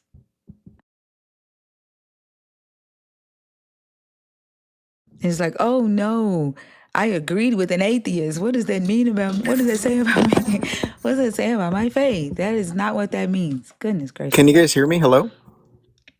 Yep, we can hear you, but we shouldn't have. Like normally when you enter a live, the first thing to do is go on mute because someone may be in the middle of talking, and then Oh, yeah, and okay. then the person I will I introduce you. apologize. No, I'm just here to say the N word, nigger, nigger, Okay, nigger, go nigger, ahead and nigger, say it. nigger, nigger, nigger, nigger, nigger, nigger, nigger, nigger, nigger, nigger, nigger, nigger, nigger, nigger, nigger, nigger, nigger, nigger, nigger, nigger. Cool. Yeah, you're welcome. Anyway. Did I get pulled down for calling a motherfucker bald? All right. Yeah, that was weird. How come? Well, they do that. They do that all the time. Anytime like there's a bunch of black people they they I'm, black people, and I understand it. I'm not saying black people are wrong for this, but the word is so sensitive to a lot of black people that they do it intentionally to get a reaction, and they know that they're going to get a reaction, and it satisfies them. And I wish, I can't wait for the day that the black community does not react to that shit. Like, Reaction is currency. huh? The reaction is their currency. It's their payoff. Exactly. Yeah. That's why I say all the time, like words, and like you said, I get it, right? Like you have to get to a point of, I'm not going to say detachment, but I low key feel like it's a position of elevation when a person's words no longer has power over you because you see where it's coming from and you don't give them what they want. Man, the power in that shit is insane, and I cannot wait. Like you were saying, I can't wait for that to happen, for that realization to spread through our community. Yeah. And like a lot of times people will message me and they'll be mad that I didn't like go off, or that I let, the person stay up and say it over and over again. And I explain to them like why I do. And sometimes they understand and sometimes they don't. But like if you understand that what the intent is anytime somebody do something like that, it's up to you to decide to give that intent power. Right? It's up to you how you respond to it and react to it. I was talking to Justin and his dad about it. We talk about a little bit of everything. We were talking about that one day, and John was like, he's like, I don't know if I'm there yet. He was like, I get what you're saying. I totally understand it. He was like, but my blood starts boiling. He was like, immediately. I was like, and I get that. Like, it's not going to be a overnight thing where it's a light switch. One day it pisses you off, and the next it doesn't. But I think a lot of people specifically look at it through a very binary lens. It's either, Martin Luther King or Malcolm X. You're either turning the other cheek and letting something happen. And understand, I know that that's not what MLK stood for, but I think a lot of people see it that way. And, Malcolm X, just pop the fuck off immediately. And they think that those are the two extremes. I was like, it's really not. Like, there are very few things in this life that are binary. And being able to like just kind of take a pulse on yourself, that emotional intelligence, it goes beyond just relating in romantic relationships. Emotional intelligence is required in every aspect of our lives, and I think that is going to be the only way that this shit is neutralized. Because when a person says something like that, or calls a woman a bitch, or whatever, any of these other trigger words, is not to diminish the power and the way that they have historically been used, but is absolutely reclaiming the power that those words have. And it makes the person saying them feel minuscule when they don't want that. They want to feel big. They want you to Yeah. feel small. But when you don't give them what they want, they have no choice but to shrink. And that's That's when more better, people, right? yeah, Like, way better, because you pour so much water on that little bit of fire that they were trying to stoke, and you're like, yeah, this shit's puttered the fuck out. Now what do you have? After that doesn't work, what's your next go? And they have nothing, because they're just completely convinced that as soon as they say that word, everybody's gonna blow the fuck up. But when you don't, they have nothing. They got to tuck their tails and run. and even like back in the day during the civil rights era, when before they would go out to protest, they had to go and they had to participate in camps, and they had to practice sitting there with that word being screamed at them. They had to practice sitting there with being spit on, with drinks being poured on them, because they knew that what they were going to face when they went out to actually protest. So they went through training for that, and, you know, strengthened their mind so that they did not react when they were doing the sit-ins at the counters and the bus sit-ins. Because if you fall, you know, victim to their attempts to get you to react, and you fucked up the protest, like what you are sitting there for. And today, though, like you might not be out in the streets protesting. Today, when they do it, they're doing it for content. They're doing it so that they're, like I said, white supremacy harms white people too. And don't let them fool you into thinking that, they actually do believe that they are superior or feel superior. They need to feel that way by making you feel like you're inferior, and your reaction gives them that. So it's like a dopamine effect. Like they're coming back to get a hit every motherfucking time. Yeah, I agree. And it's just a comment just came up saying that it may create a cycle of them saying it because we don't do anything. A measured response is not doing anything. They A say it response, now. yeah, absolutely. Like it's not going to stop them because it's not coming from our reaction. It's coming from what they're saying because of what they want to get from it. And being measured in how you respond as opposed to popping off and reacting or reacting in ways that give them exactly what they want, it isn't, that's not going to break the cycle. Like the cycle's not going to break because we're not the people that's keeping the cycle going. They are. We're just the ones that are in control of how we choose to respond to the things that are said in ways that benefit everybody and address the issue, or in ways that make us feel emotionally better. And that's not to say that you don't have any thoughts and feelings and reactions internally about what they say. It's just about figuring out how you want to handle it. And there's no one right way. I'll say that too. Like we were talking about this the other day, how in a band, all the instruments are playing their role. Like they're doing what they can do.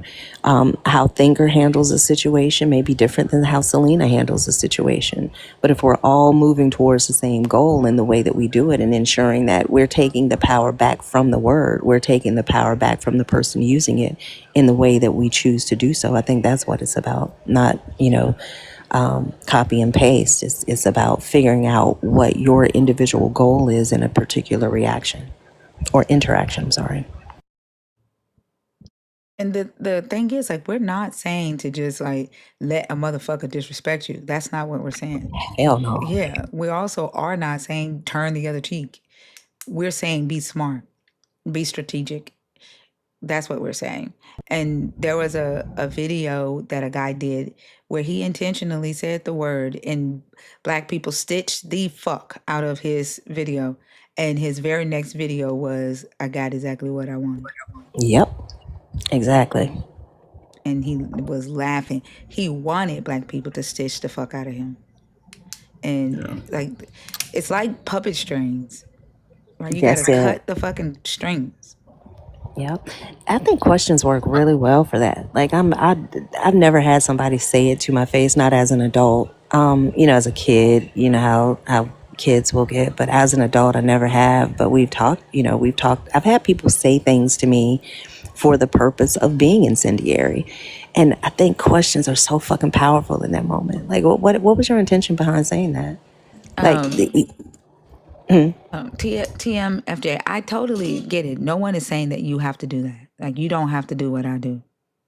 However you react to that, like that's you, love bug. What we're saying is you're giving them more power, right? And if that's a decision that you make, like, by all means, however you feel you need to respond and react in that moment to the disrespect, nobody can tell you how to respond to disrespect. No one can tell you that. But also, like, I don't give a fuck if a motherfucker call me a bitch. I don't. Like, I don't care. I don't care. It's not about being afraid. And no one is saying anything about being afraid. And I think you're hearing something that's not being said.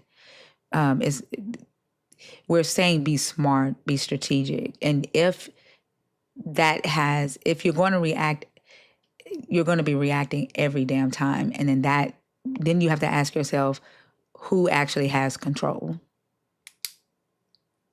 When I was smaller, I decided that whenever I'm faced with that shit again, I'm gonna just try to get them back 1,000 times better though. Like, I bring up the fact that like they had to kill millions of people, still, I mean, all sorts of things, decimate the entire world just to create a system wherein they automatically fucking win. and you still can't win under those conditions, like, yeah, I'm finna get in your ass, bro. You gotta come over here and tell me how sad and insecure you feel.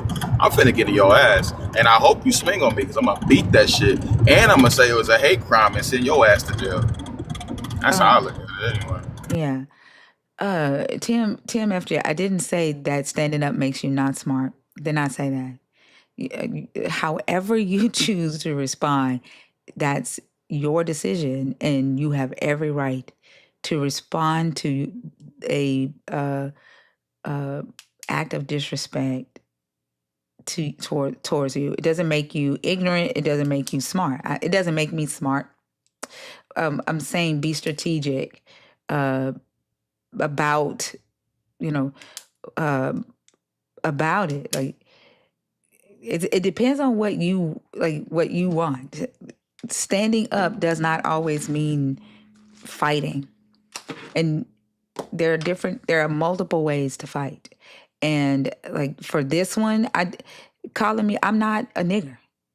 It does not. I don't give a flying fuck about some child or some trashy ass racist coming in here saying that word to me. It does not change who I am. It's not going to make me. It's not going to move me. Like it has no power over me. But I understand. Like I said, I understand within the Black community that Black people have every right to respond how they choose to respond. I agree. It doesn't actually hurt. It doesn't. Like it's a word. It's disrespect. It doesn't hurt. What hurts more is the person, right? The beliefs that they carry about superiority, right? Like when they go out and they become hiring managers and they don't hire you because of the color of your skin. When they're doctors and they treat you differently or refuse to, take you seriously because of the color of your skin. When they create laws that block you from getting resources because of the color of your skin, calling you a word doesn't necessarily hurt. It might offend you, but the harm comes from their actions. When they go out and they are physically violent towards you because of the color of your skin, those things, right? But again, I'm not saying you're wrong for reacting or responding, and how you choose to stand up. You are validated in how you choose to stand up. Sorry, Fee, go ahead. Oh no, you're fine. I thought you were done. I didn't mean to interrupt you. Yeah, but I agree. I mean, I feel like historically and culturally, absolutely, words have power. But we have to realize that we are the ones that give those words that power. People have called me a lot of things, and it has hurt in different points in my life. But I do think that thank you and I were talking about this one day, how when you get to a certain point, and all of us have to work ourselves to the point that we want to get to, and that point may not be the same. Like we are all such different individuals with different backgrounds, but any word that's hurled at us carries the power that we agree. It's like a socially agreed upon contract, if you will. It carries that power. So leaning into it as far as we like to about how we want to respond to it is all, I think is all, that's the point. It's not to say, well, if you get pissed off and go off and, do whatever you need to do that you're wrong. Nobody is saying that at all. It's just options, right? It's like a drop down menu. This thing happens. Here are the candidate options for responding. How do you want to do that? And I think that's what emotional intelligence is about. It's about being aware of how you are viscerally responding to not only words, but situations and ideas and concepts. Do you have these protected ideas like, nope, nobody can touch that? Immediately, your body, your mind responds to it. What does that mean? And some people, they may not want to do anything different than what they currently do. And who are we to tell you that you're wrong about that? Like, this is your life and this is your mind, and you are the only one that has to experience it. But I do think it's about just recognizing what you want to do and doing the thing, responding instead of reacting is what I always say. Yeah, I think too, like for me to go back and forth with someone saying that the N word, I don't know what that would accomplish in here. It's not like this is a new concept that people are just learning is, not okay to do. It would just be me going back and forth with a motherfucker who knew in a room full of motherfuckers who know that that's not okay to do. It wouldn't benefit a damn thing other than my ego and theirs because that's what they intended. Yeah, absolutely. That's why I don't fight with people about what they think I am. Like I couldn't control that even if I wanted to. Like people can call me anything, but if I know what I am, what you call me is irrelevant. If you're a part of my life and you say something to me about, your experience with me and its impact on you, we can absolutely have a discussion about that. And I will willingly be, open and listen to you and make adjustments as needed. But if it's a person on the street and you calling me a name, but you don't know me. You don't know how I live. You don't know how I love. You don't know how I work. You don't know anything about me. So what you call me is so much more a reflection about who you are than what I am. And realizing that there's a freedom that comes with that. We talk about so many things are related to the way that we are indoctrinated into this belief system. And I think this belief system conditions us to put so much weight on how we are perceived that the things that other people say to us becomes our identity, even if we don't grant it permission. It just does. And I think for me, when I realized that, and that day Justin came home saying somebody called him a bitch and he didn't even know what the word meant. And I'm like, well, if they called you a stop sign, would you be mad at that? He's like, no, because I'm not a stop sign. I'm like, you're also not a bitch. So why would it matter if somebody calls you something that you're not? Being able to have that, have that awareness and decision making power when moving through these conversations for me, not for everybody. I'm not saying this is the rule and everybody has to do it. That is not the purpose of this conversation. It's just different ways of handling things. I don't. What do you want me to? What should I have said, TMFJ? Like when you say it's not for them, but for the people watching. The people watching know that's calling people the N word is wrong. Like what is it that you feel that I should have done after they left? You said at least respond after they left. Like we are talking about it. Like what is it that you are saying that how I should have responded after they left for the people watching? Like what is it that you're saying I should have said? I feel like Hold on, true. sis. Okay. Well, I'm trying to understand what how you're saying I should have responded after they left.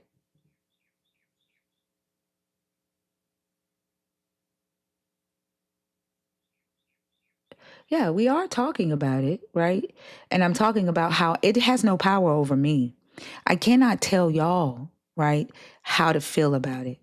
But and I always say whenever that happens, if the way I respond to the disrespect, right, when they come up on my stage bothers you, if it offends you, I respect that and I ask y'all to scroll out at that time.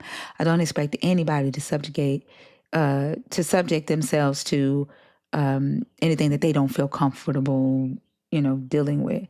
I fully understand if you have to scroll at that time because you do not agree with how I respond to disrespect towards me in my space. But I shouldn't be expected to respond the way another person would respond. Are these comments on YouTube? Mm-hmm. Okay. And I've always like for years, like this is not the first time this has happened. Like since going live, like there's actually a live recording on my TikTok under TikTok live recordings where there is a guy saying it and we roasted his motherfucking ass. Like he was illiterate than a motherfucker, but we roasted the shit out of his motherfucking ass. Like I'm not gonna get mad at a motherfucker calling me a nigger. Like that word has no power over me. But like this isn't the first time. It's not. It's not gonna be the last time. And I'm not gonna respond. I just it just does nothing for me. But I understand if people have to scroll out. because it affects you in a different way.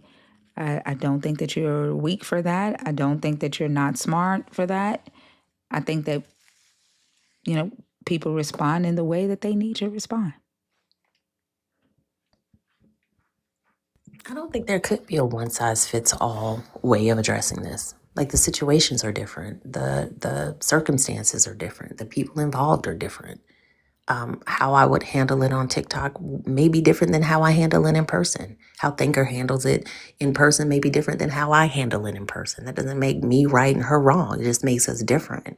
And I don't know that discussing the different perspectives, the different facets of this very complex situation is saying or trying to prescribe an anecdote for it. That's not the idea at all. It's simply a discussion and a different ways of handling it. Yeah, when I was when I worked at AT&T, I would get customers who would call in and call me a nigger. Like if I responded every time a customer called me a nigger or called one of my reps a nigger, I wouldn't have a job. Like you cannot respond. You just got to hang up. That's what they tell us to do. Just release the call. Like I've had calls in VRS where, I had, like braids or natural hair and a deaf person popped up. I don't want to see this nigga hairstyle during my call, transfer to me. Okay. Like there are certain, I think, situations like you're specifically customer service, like that will get you every single time. Like you have to be able to handle it in a certain way. And I think when you kind of take those skill sets and not from the purpose of being professional, but for the purpose of, for me, for the purpose of being aware of myself. Okay, how can I see this in a way that's going to benefit the situation and teach the person a lesson? Like I think that's the other thing that's missed. When you don't give them what they want, what lesson do they walk away with? Like and not that you can control that, but again, how the situations that each person is in individually, they have to determine the best way of handling it. And there's no one size fits all. And someone said like they do it to Justin. I've seen, them pop up on a white creators page and do it. Now, if anyone should respond, right, I would say and denounce that. If it happens on a white creators page, then I would expect for a white creator to be like, don't come in here with that. I denounce that. I don't use that type of language. That's wrong. Blah blah blah, and go forward. I think it is, it's unspoken, right? That me as a black creator do not condone, or do not think that black people are niggers. And if anything, depending on the mood that I'm in and depending on how the motherfucker comes up here, I might roast the motherfucker. We may laugh at the way they're saying it. Like one time, a guy came up here and lost breath, and he started like because we were That not shit was reacting, and the hilarious. shit was funny as fuck. Like, it's just I don't know, like for me. And then I think too, like we've spent a lot of time. Like he kind of got a little bit of what he wanted. Like we've spent a lot of time talking about what the fuck he did instead of getting back to the reason that we're here, which is also what they want. Like they want to be the center of conversation. Like we had one guy come up one time was mad that we were not talking about white people. And literally said, "Why aren't y'all talking about how white people ruined your life? I haven't heard y'all bring up white people yet." Like was literally shocked that white people were not the subject of our conversation because they thought that all black people did was complain about white supremacy. And he came and literally came up upset that our conversation wasn't white supremacy. Like, give them that satisfaction for a fucking what?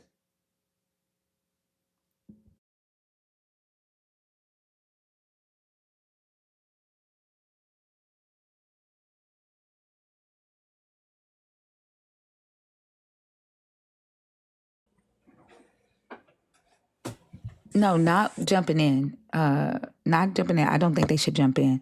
I think they should drop them when they do it and then denounce it. Like be like, no, like get out of here. I don't condone that shit. And then move on to the next conversation. That I think that because especially like if they have a large audience that is predominantly white, that would be the place to denounce that type of behavior, that type of hate.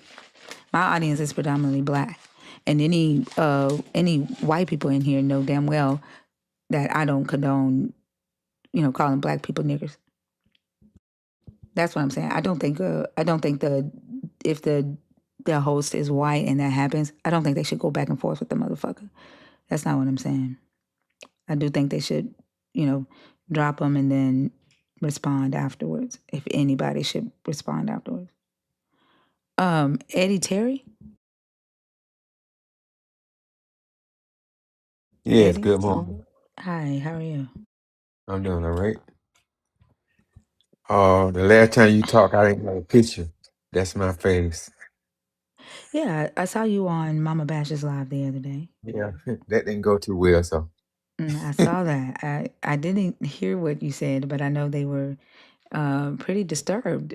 It sounds like you said that children dying was a part of the plan or something, or Well, I believe that he was justified, but she didn't like my answer, so I said, well, I just said good day. that children dying is justified. Oh, she said something. I don't know exactly what she asked, but she didn't like what my answer, and so I just, and I don't come on the panel trying to open up anybody's mind. Yeah, I just, Well, like, that's but if you carry that belief, right, that the harm to children is justified, like that, how does that makes you an unsafe person? Like, what do you mean by that? well, I believe that uh he was working out something in the Old Testament that, you know, he did it for that time, but he's not working that way now. That's all I meant. But yeah, you're saying that children, like killing children, so that something that your God wants to happen can come to pass, is justified. But also too, I believe, I believe we teach that all those people that he unalive in the Old Testament he wasn't working with, he gonna have when he come back and set on his start his kingdom, they gonna come up in a resurrection where they are taught the ways of God. Cause I see that's what keeping the Feast of Tabernacle, that's what it depicts. So that's what I don't have no problem with it. Even Solomon and Gomorrah, though that he unalive in Solomon Gomorrah, they're gonna come back in a resurrection and their mind gonna be open. That's what we believe. But like, you guys are so dangerous with your belief system, Look, because you I don't. Hold on, don't. I'm talking. Yeah. You don't even recognize that what you are saying is that when a human being says God said kill other humans, that it is okay. You don't recognize that. It'd be different if you are saying that a storm took people out, and that's what you're calling God. Then we could, talk about that, because human beings do not control storms. But you are talking about a human saying a God told them to go and kill babies, and you are saying that is justified. That is dangerous.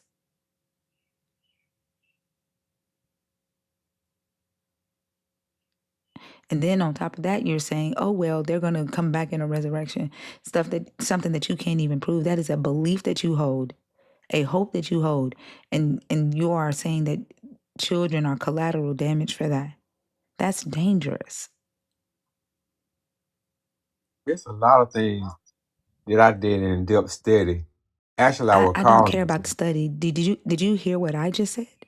Yes, I hear What did what I you just said. say? Summarize what I just said. The main You were point. saying that it's dangerous for me to think that way. Because of what, though? Um, I was trying to get ready for work. I was on the Yeah, that's what phone. I'm saying. Like, y'all listen to respond. You missed the main important thing. Is that humans are saying God said, and humans are commanding the death of children. And you are calling that justified just because a human made a God claim. You don't see a God killing the children. You see humans doing it in the name of a God. And you Yeah. call that good. That's the problem. Y'all totally ignored the human component of your God. Yeah. Like a lot of things I don't believe. People try to push down your throat. They just believe they're going to heaven, but I don't Well, teach that. we're not talking about that. Like that, you think that your response right now is a adequate response to what I just said, or do you think that you just totally skipped over what I just said to try to pivot the conversation to what you want to talk about? What do you think you just did? Probably. Let me see. What you saying? Let me stay on the subject. I don't know. I don't claim to know all the answers, but I don't try to. You know, I know why he did it, but I don't try to like justify. Trying to be in a position. Not saying you are. I don't put myself in a position trying to know everything about God, why he did something. You know, I don't understand it, but I know he don't work that way now, and I kind of realize why he did it because he was working with one nation, and so I put it to you this way: he uh, did it that way to show them that he had the power to judge sin, but he don't work that way now. We're not talking about judging sin, and you totally again missed the point of the human component of your God. That it is a human being speaking for your God, and you're justifying that human's command to go and kill a child and saying that God told them to do it. Yeah, yeah. Like, do you understand that? Ethiopia atheism. Why did you say that? Did somebody threaten me in the chat? Why did you do it? Like, why are you willing to ignore the fact that humans are Yeah, they were the told to do it. but Yeah. why are you ignoring the fact that you are willing to call what a human say a God said? Just why? Like, you don't think I that don't. there's a problem with you saying this human said God said babies needed to die, therefore that's okay, and calling that your God? I don't know what to say, but cause you are so well versed. I don't know what to say, but I'm not gonna sit here and judge you. I don't know That's what one me thing I'm being not. well versed has to do with the question that I'm asking you. Like, this is common sense. It's common sense that humans are the ones writing this story. It's common sense that humans are in the story saying, "Thus said God," or "God said." Moses gives the commands. Joshua gives the commands. Elijah gives the commands. Paul gives the commands. These are human beings inside of the story speaking for the God, and y'all are saying, "Yep, whatever they say, God said." God said. I mean, that's common sense. Like, how are y'all not seeing the human, but only seeing your God?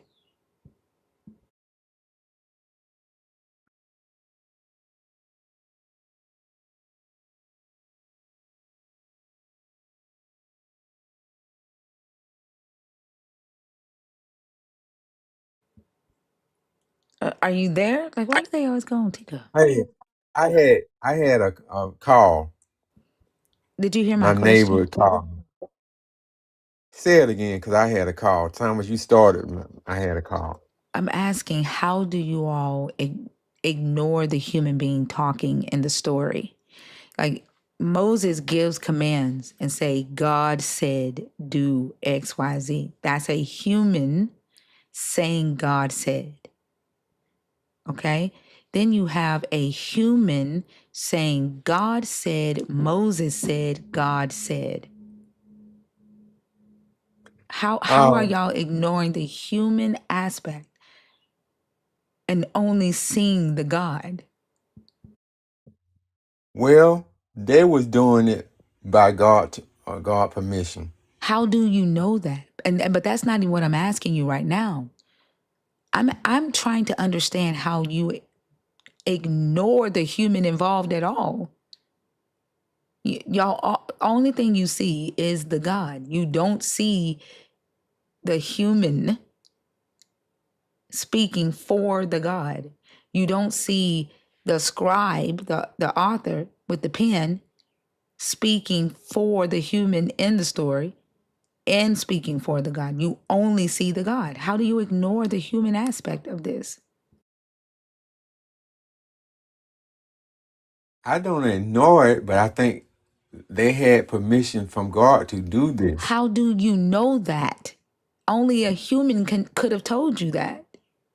Only you, as a human who believe you're talking to a God, can tell you that. Well, It's still the human aspect. I'm gonna give you my take. I believe the book. I know you believe the book. That's not what I'm asking you. I am not I asking you. Hold on. I am not asking you if you believe the book. I know you believe the book. I'm asking how are you ignoring the human aspect of the book? Can you give me a more specific? Can you I get more just specific? did. Okay. I just did. In the book are characters, Moses, for one. Okay? Is Moses human? Yes. Okay. Moses speaks for the God in the book, correct? Yes. Okay. You are reading a story about Moses. Someone wrote that for you to read, correct? Correct. That person also tells you what the God said in the story, correct? Yes. And that person is also a human. Correct. Summarize what I just said to you.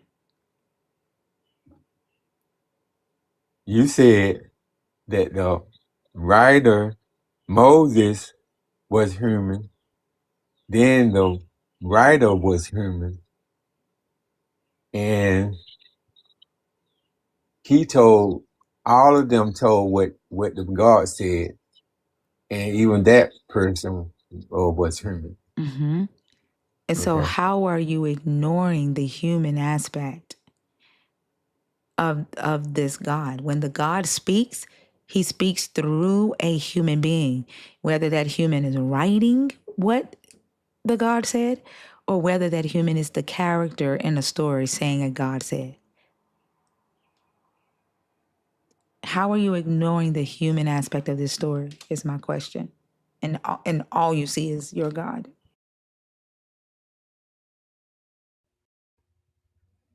I'm thinking about it. How should I answer?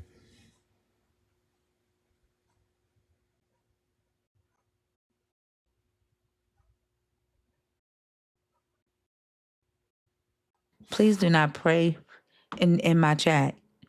I'm not praying. Not you. You're not in the chat. You're on stage. I'm sorry. I'm talking to the chat. You so well, burger. You scared me. Like keep your prayers to yourselves. No one in here gave you consent to do that.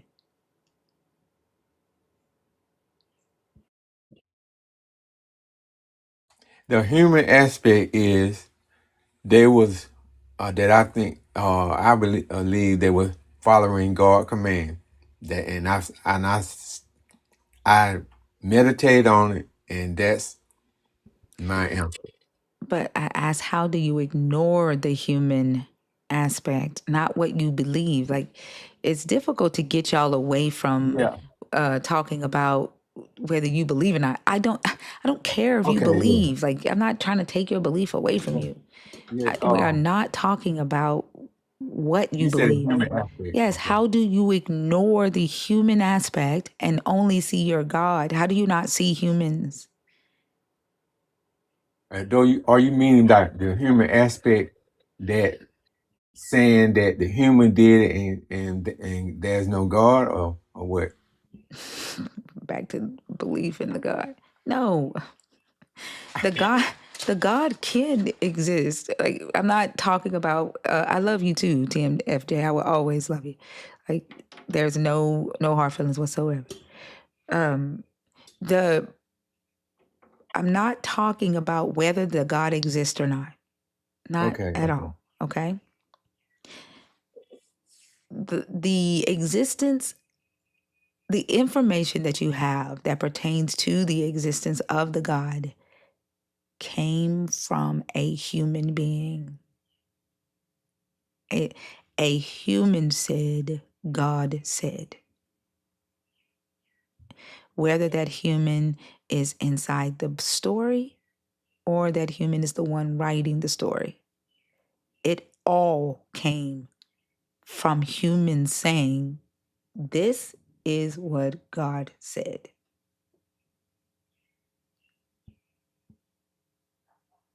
Yeah, I follow you now. What did I say? You said it doesn't matter about belief, but it's what the human said what God said. Not God said it. Is that correct?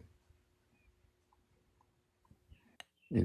I thinker, are you asking how would you know? Like, could humans write something and say that it came from a god, but it didn't? Now, I'm asking how do they not see the human? It's the one speaking for the God. Right. I just want to know how, because it's almost as if they don't see the human. They only see their God. They don't see that it's Moses' mouth moving. They don't see the author's pen writing. They don't see their preacher speaking. They don't even recognize their own internal thoughts. Like, all they see is the God. They do not recognize or see the human aspect of it. You meaning like the human aspect that they may be wrong or they may be just saying their own words. No. The fact that it came from them. The fact that you got what you know about this God from a human, but you're ignoring the human presenting it to you and thinking, you know how somebody hands you a piece of paper, instead Yeah. of looking at the hand looking at the body that hand is attached to, it's as if whatever's being handed to you is coming straight from the God. You're ignoring the person that handed it to you. You're ignoring the human that wrote the words. Well, I answered this way from a little child that I was about going on 4 years old when Martin Luther King was alive. And so I looked up at my dad and I said, we all had the same God in my own, vernacular. I didn't have too many words then, but I have always believed the book. We're not And asking about you believe in the book. Can your God speak without a human mouth? he speak to his spirit. That's When? When has he done that? he have done it. When? Let me see. When from a little child, I didn't even have the Holy Spirit then. Something came No, in. no. When Well, now has let me the answer no, this. no, no, no. I don't want a whole Okay. story. Just tell me when. When has the God? It Listen, was when I listen, was about. listen. When has the God spoken without using a human being? Well, angels something spoke to my friends and Is the told me angel a God? he's not a God, but Okay, he I'm sent a asking about messenger. the God. When has the God spoken without using a human being? Um, I would say not in this time, never. When, at any time in history, when? Well, he spoke to Moses. But he haven't Hold on, spoken. hold on, hold on. When he spoke to Moses, did he have to use a human being to write that? Yes, he did. All right. So that's not a time. So not when he spoke the Ten Commandments Did and he wrote have to use a them. human being to do that? No, not writing on the How do you stone. know he wrote the Ten Commandments? How do you know that? I know it by what was written. Was that written by a human? Yeah, it Okay, was so that's not a time. Without a human. without a human. Hmm. No, it don't. It does. I'll be frank with you. It don't exist today. It don't When exist. did it ever exist for this I God to speak believe without the help of a human? When? back there in the Old Testament When? Give me an example. when he spoke to Moses. Basically, A human told you that, yes? yes. Okay, But that's not an example. okay, well, maybe I should say no. It not exist. It does But not exist. The God does not speak without a human. There is yes, never a yes. point in time where you have anything this God said that does not involve a human. So if that is the case, then your inability to question the so-called commands or things that a human said or God said is what allows for dangerous beliefs to exist and harm to come to other humans, because you don't see the human saying God said, you only see God.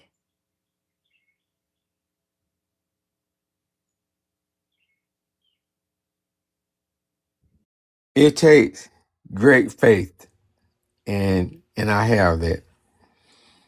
And I'm not trying to. Only if I'm sorry, one God. second. It takes great faith to what? It takes great faith to believe what I Believe have been what? told. Great faith to believe the book. Not asking you about believing the book. Well, that's how I answer what you said, but Why? I don't care if you I believe want the to say book. I am not I want to asking say you about believing. and what you said is right. He don't speak to humans. I d- Your God doesn't speak at all without a human. Yes, you're right. You're right. What did I just say? You say it's not that you say don't believe the book. It's that your God do not speak at all without a human. Is that Right, right, is that verbatim? I had to get it real fast because I'm telling you, you be looking for it. I had to give it to you. right. And so if your God uses human beings to speak, why would you not question what that human being is telling you a God said? Okay, I know how to answer that now. Many people come to me and tell me what's in the book, and they try to explain it to me. But I go back and I search, and I have Hold on. the Repeat key. repeat the question that I just asked you. Oh, brother, that's gonna be hard Okay, because I'm gonna ask it again. I'm 61. Okay, I'm gonna ask it again. Okay. Okay. If your God uses humans to speak for it, Hmm. Hmm. why would you not question what that human said?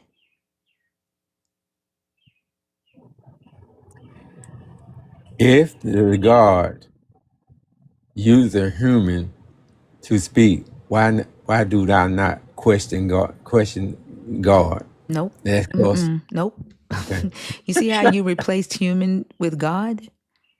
Girl, I'm 61. I ain't young no more.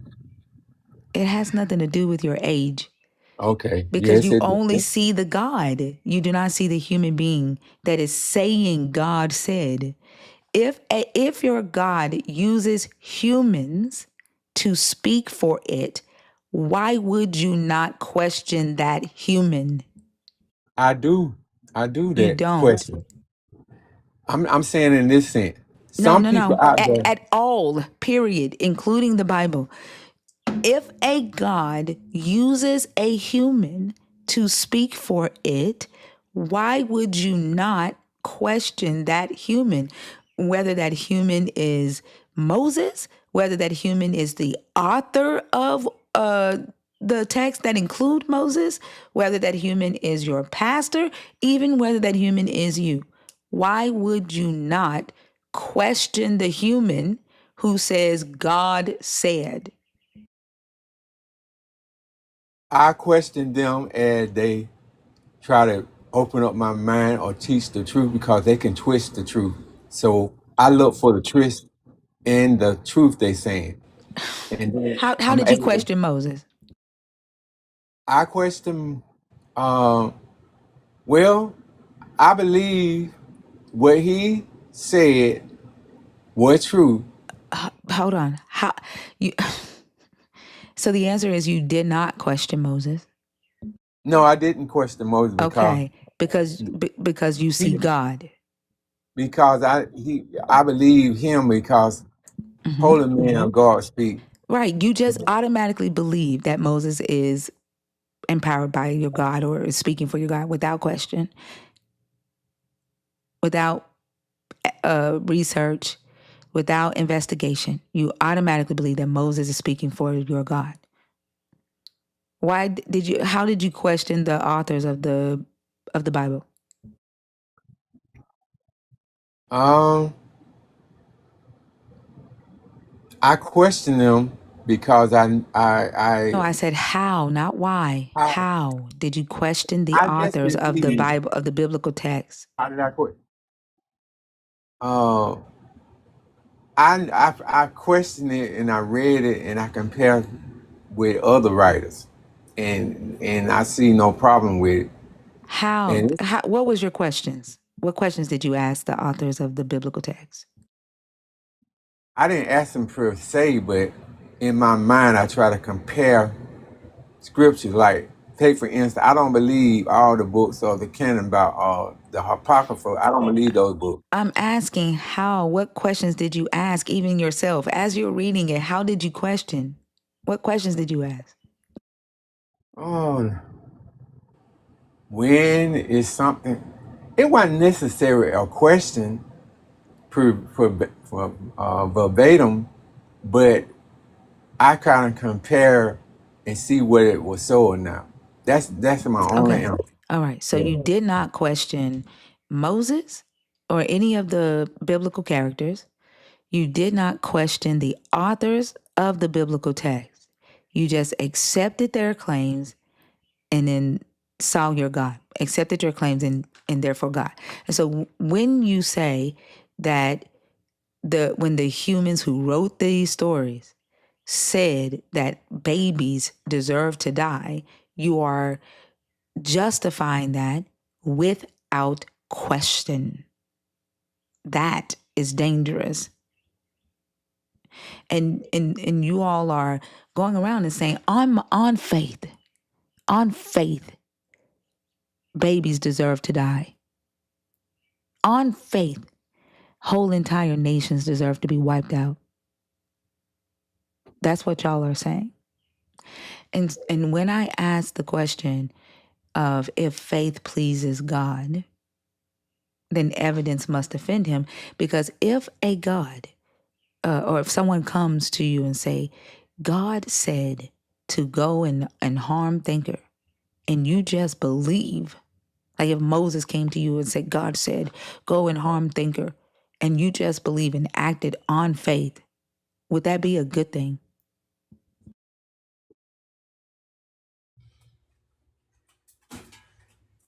Yeah, I heard that.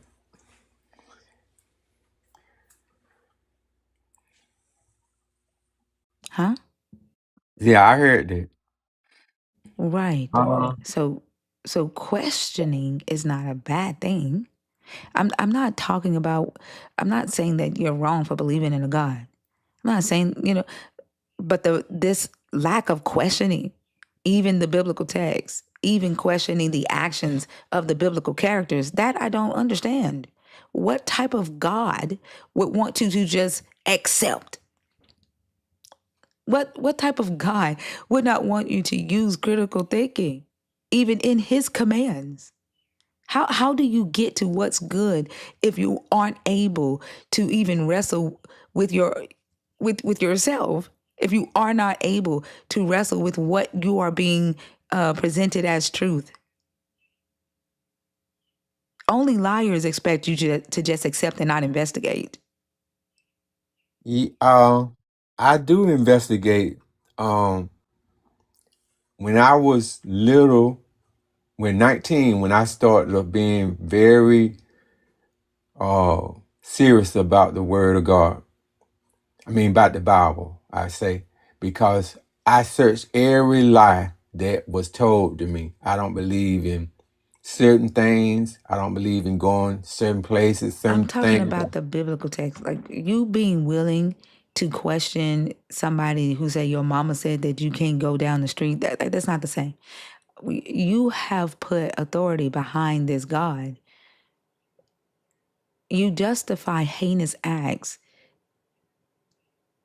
in the name of your God. That's different. Like, it doesn't matter to me if you question somebody who told you that uh wearing red is for girls. Of course you're gonna be okay questioning that. We're talking about this text. We're talking about this text. Right, right. Like I don't know.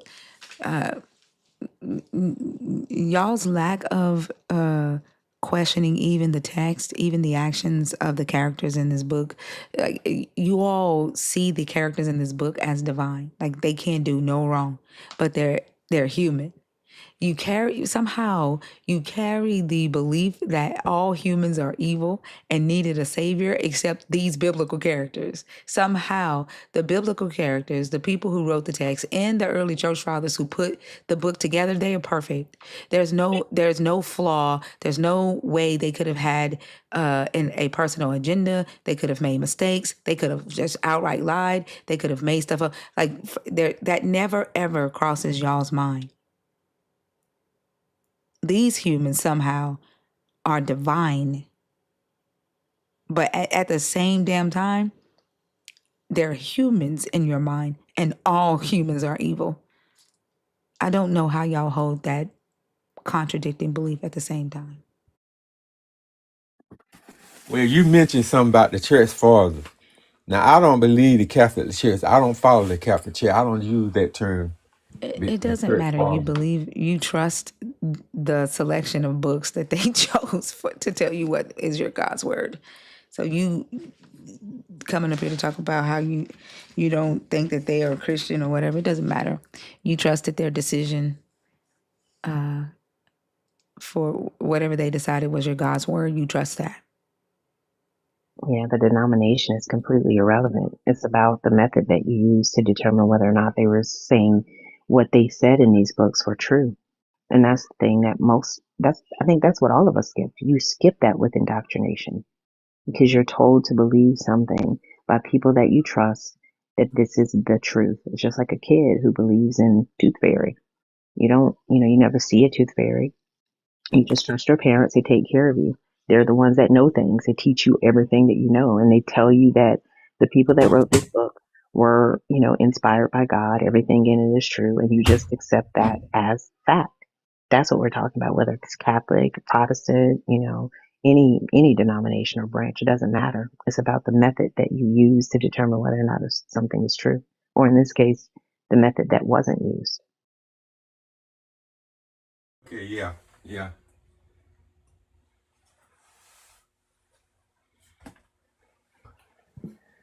But even in this conversation, Eddie, like you've agreed with things that we've said, but not been able to recall it. Like I don't know. I think that you should allow yourself to, even in your belief system, right, without the goal of, uh,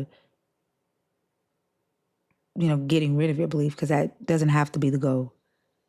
But as you are reading this, asking yourself, did this happen in history? What is the evidence for this event? If it's in this book, there should be evidence of this historical event outside of the book. Look for the evidence.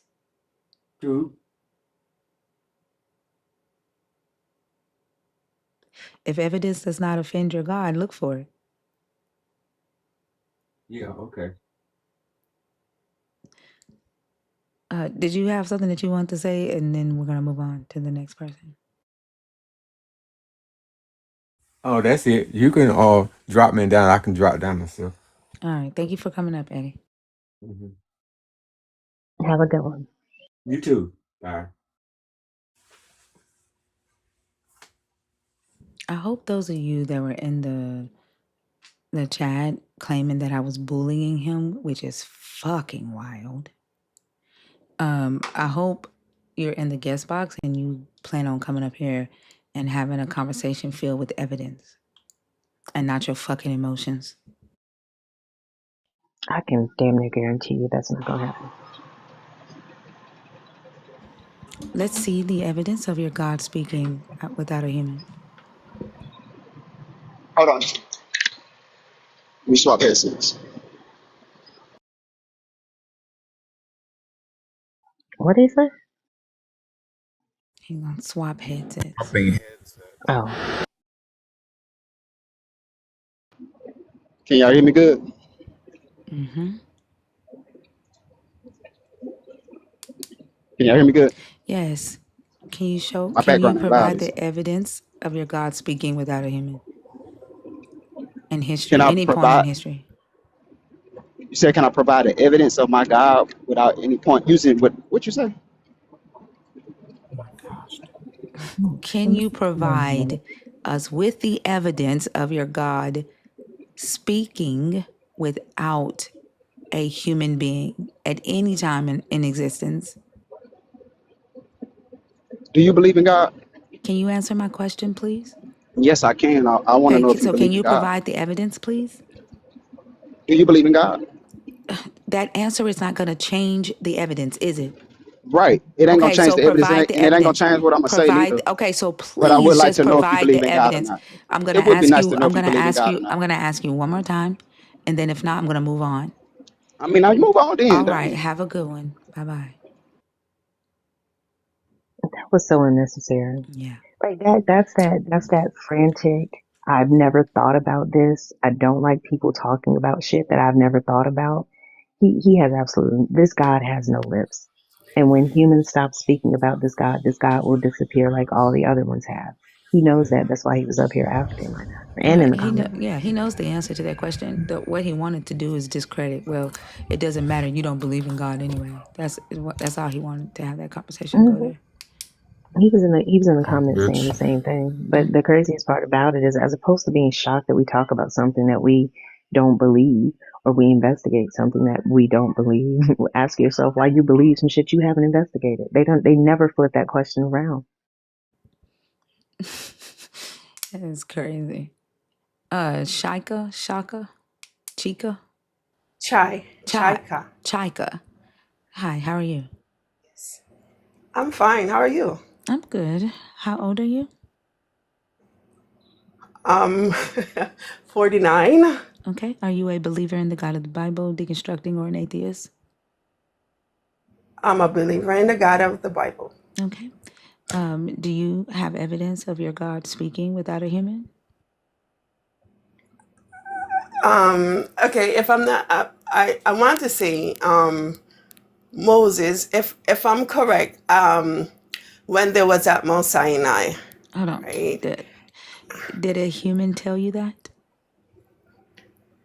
Well, yes, it's written in the Right. Bible by That's a right, human. by a So that's your human. point. Nope. I'm asking without a human. Without a human, do you have evidence of your God speaking at all? Not written, not using a human, period. Oh, nothing written, nothing. But then I can't use. Nothing. If you're, And I I'm know, asking, and I know. can your God speak Uh-huh. without using a human at all? That includes written form, because humans are the ones who have Okay, to write.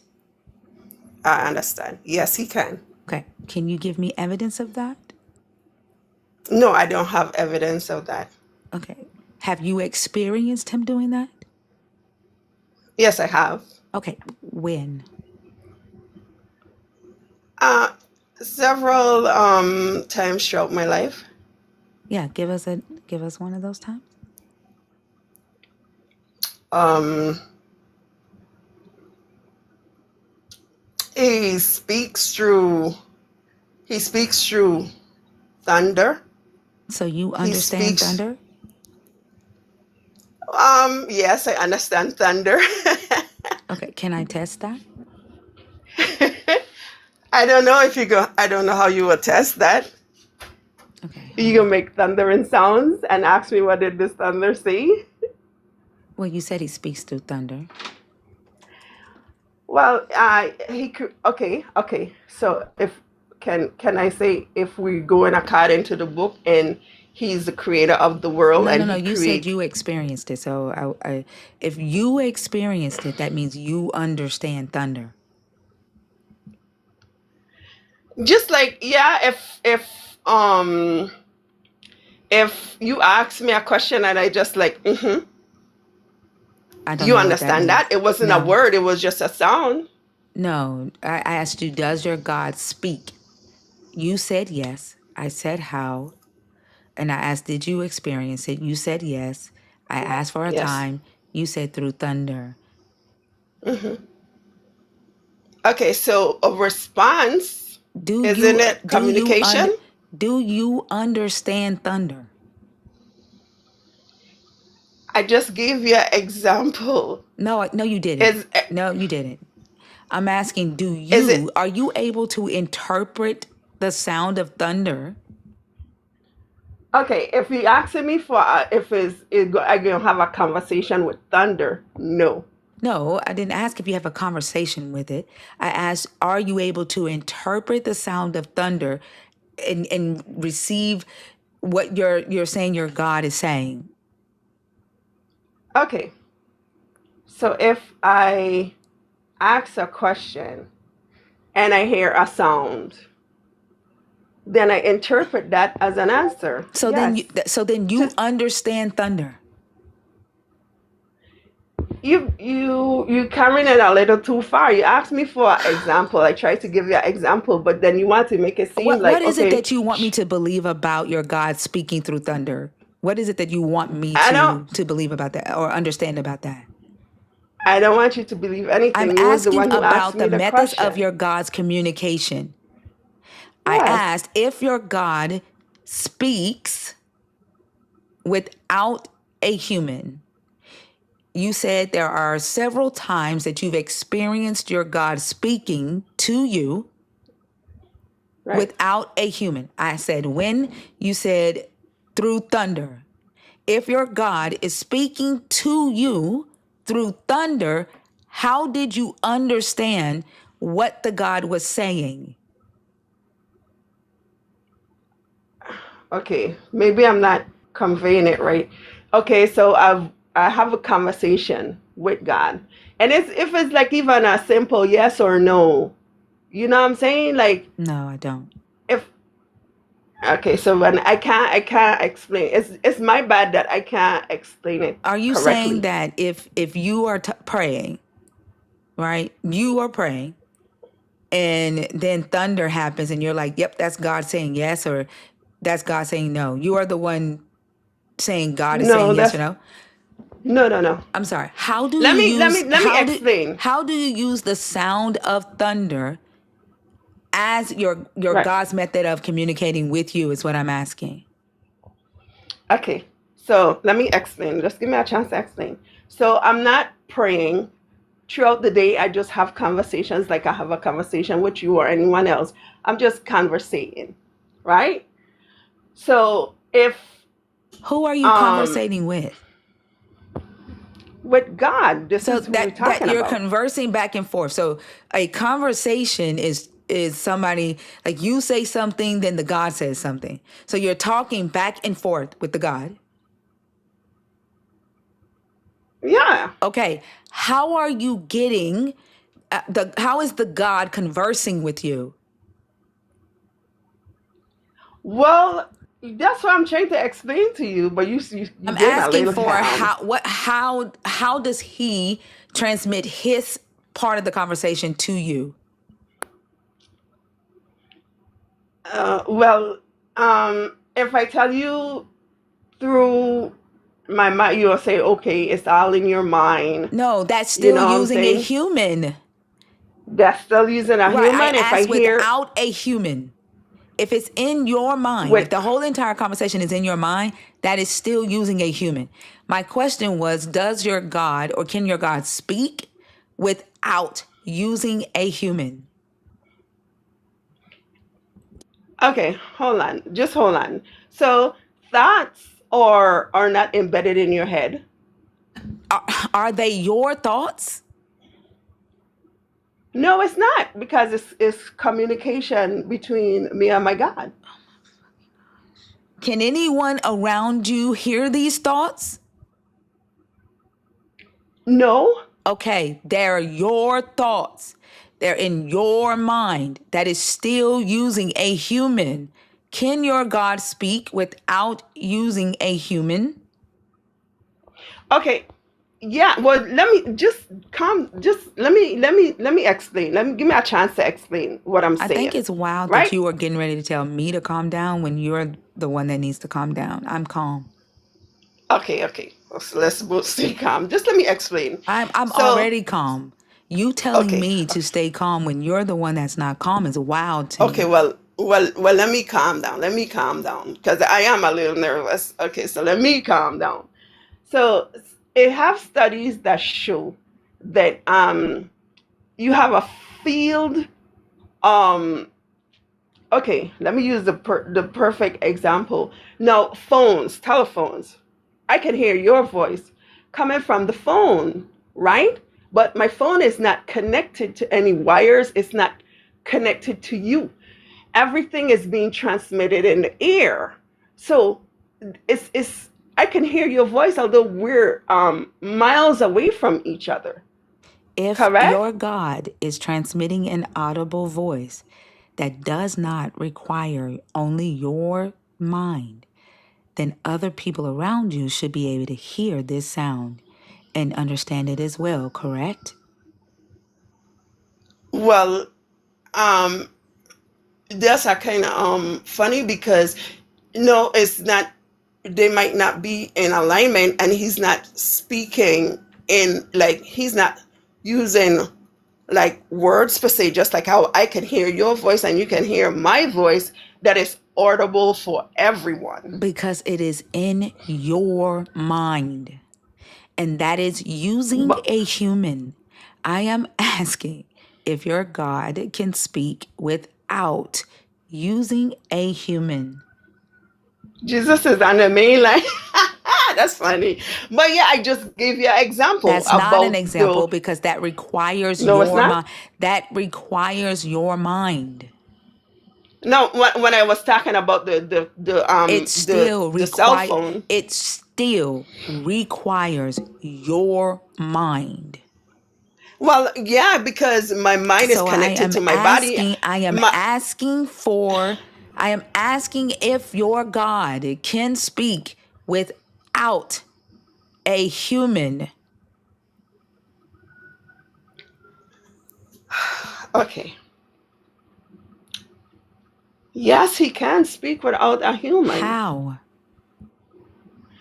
Through signs. Is that more direct? Through signs? How is he speaking through the sign? What sign? Okay. Like if I Now, say, well, hold on? Why did you move away from the thunder? You said that you've experienced it be, multiple times. I'm because sorry. it's kind of the One same. second, please. You. Mhm. What do you mean? It's kind of the same. Because the sound is a sign. So why did you move away from the thunder? Why are you moving because away from that? I wasn't explaining it correctly. I'm asking, how do you interpret the thunder? Like I said, it's like a sign. Like if I'm having a conversation, if can I use an example? I'm asking you for one. If Okay, you say something to God and then you hear right. thunder, how do you know what that thunder, what your God intended for you to know from the thunder? Because it's like a sign. It's synchronized. It's synchronized with what I'm saying, right? It's just like Just if use your real example. You said you've experienced it 3 times.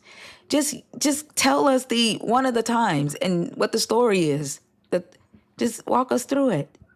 okay. When I was small, when I was like in junior high, and that's the first time I learned how to pray, right? And they showed me how to pray to communicate to God. And I guess this was my first time like acknowledging him as real. And I prayed the way in which they showed me. And I was like, if you're real, I have to go to school in the morning. I didn't have an alarm clock. So I was like, wake me up at 5 o'clock in the morning. Show me that you're real. Okay. So in the morning, I felt like a shock on my arm. I'm Like sorry. a shock. What does this have to do with the thunder? Like, are you switching it to something else now? Because Yeah, you because were you tell gonna. me No. You said that you've experienced your God speaking multiple right, times through thunder. Can you right. talk to us about one of these times you've experienced your God speaking through thunder? I wasn't explaining it well. I No, wasn't please just I'm not asking for an explanation. Share the experience. One of the times you heard I your God speak through thunder. What were you asking? What were y'all talking about? How give us one of those experiences. okay. I was going home and I felt down, right? With certain stuff that I was experiencing. And I was like, okay, I don't feel like I'm worthy. You know what I'm saying? I don't feel like I'm worthy because I made a lot of mistakes and I'm not really understanding what's going on. And when I said I don't feel like I was worthy, then I heard it. And then I heard the thunder, you know, and it was like a reassurance, like, I got you. You are. How did you know the thunder was saying, "I got you. You are worthy"? How did you know that? It was in synchronicity with the conversation that I was having. So Does, because you were saying to your God, "I don't feel worthy," and then you heard thunder, and That's then you funny. said, "Thank you, God, I am for letting me know I'm worthy." No. It wasn't like that. I just continue having the conversation because when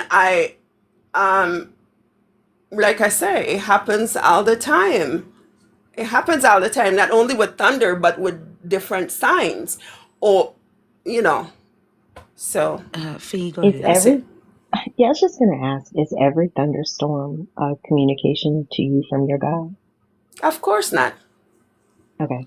So ultimately, what you're saying is when you're going through something or you're having some sort of, I don't want to say emergency or something that you're just kind of chewing on or worrying about, that's when God speaks to you through thunder. No, it's like, no, no, it's not like that. Like I But said, it's like, you said it's not every thunderstorm. no, it's not. How did I you don't hear have, God Describe it. Okay. How Huh? did you rule out? She was just telling me she'll be right back. How did you rule out confirmation bias? Do you know what confirmation bias is? Confirmation bias.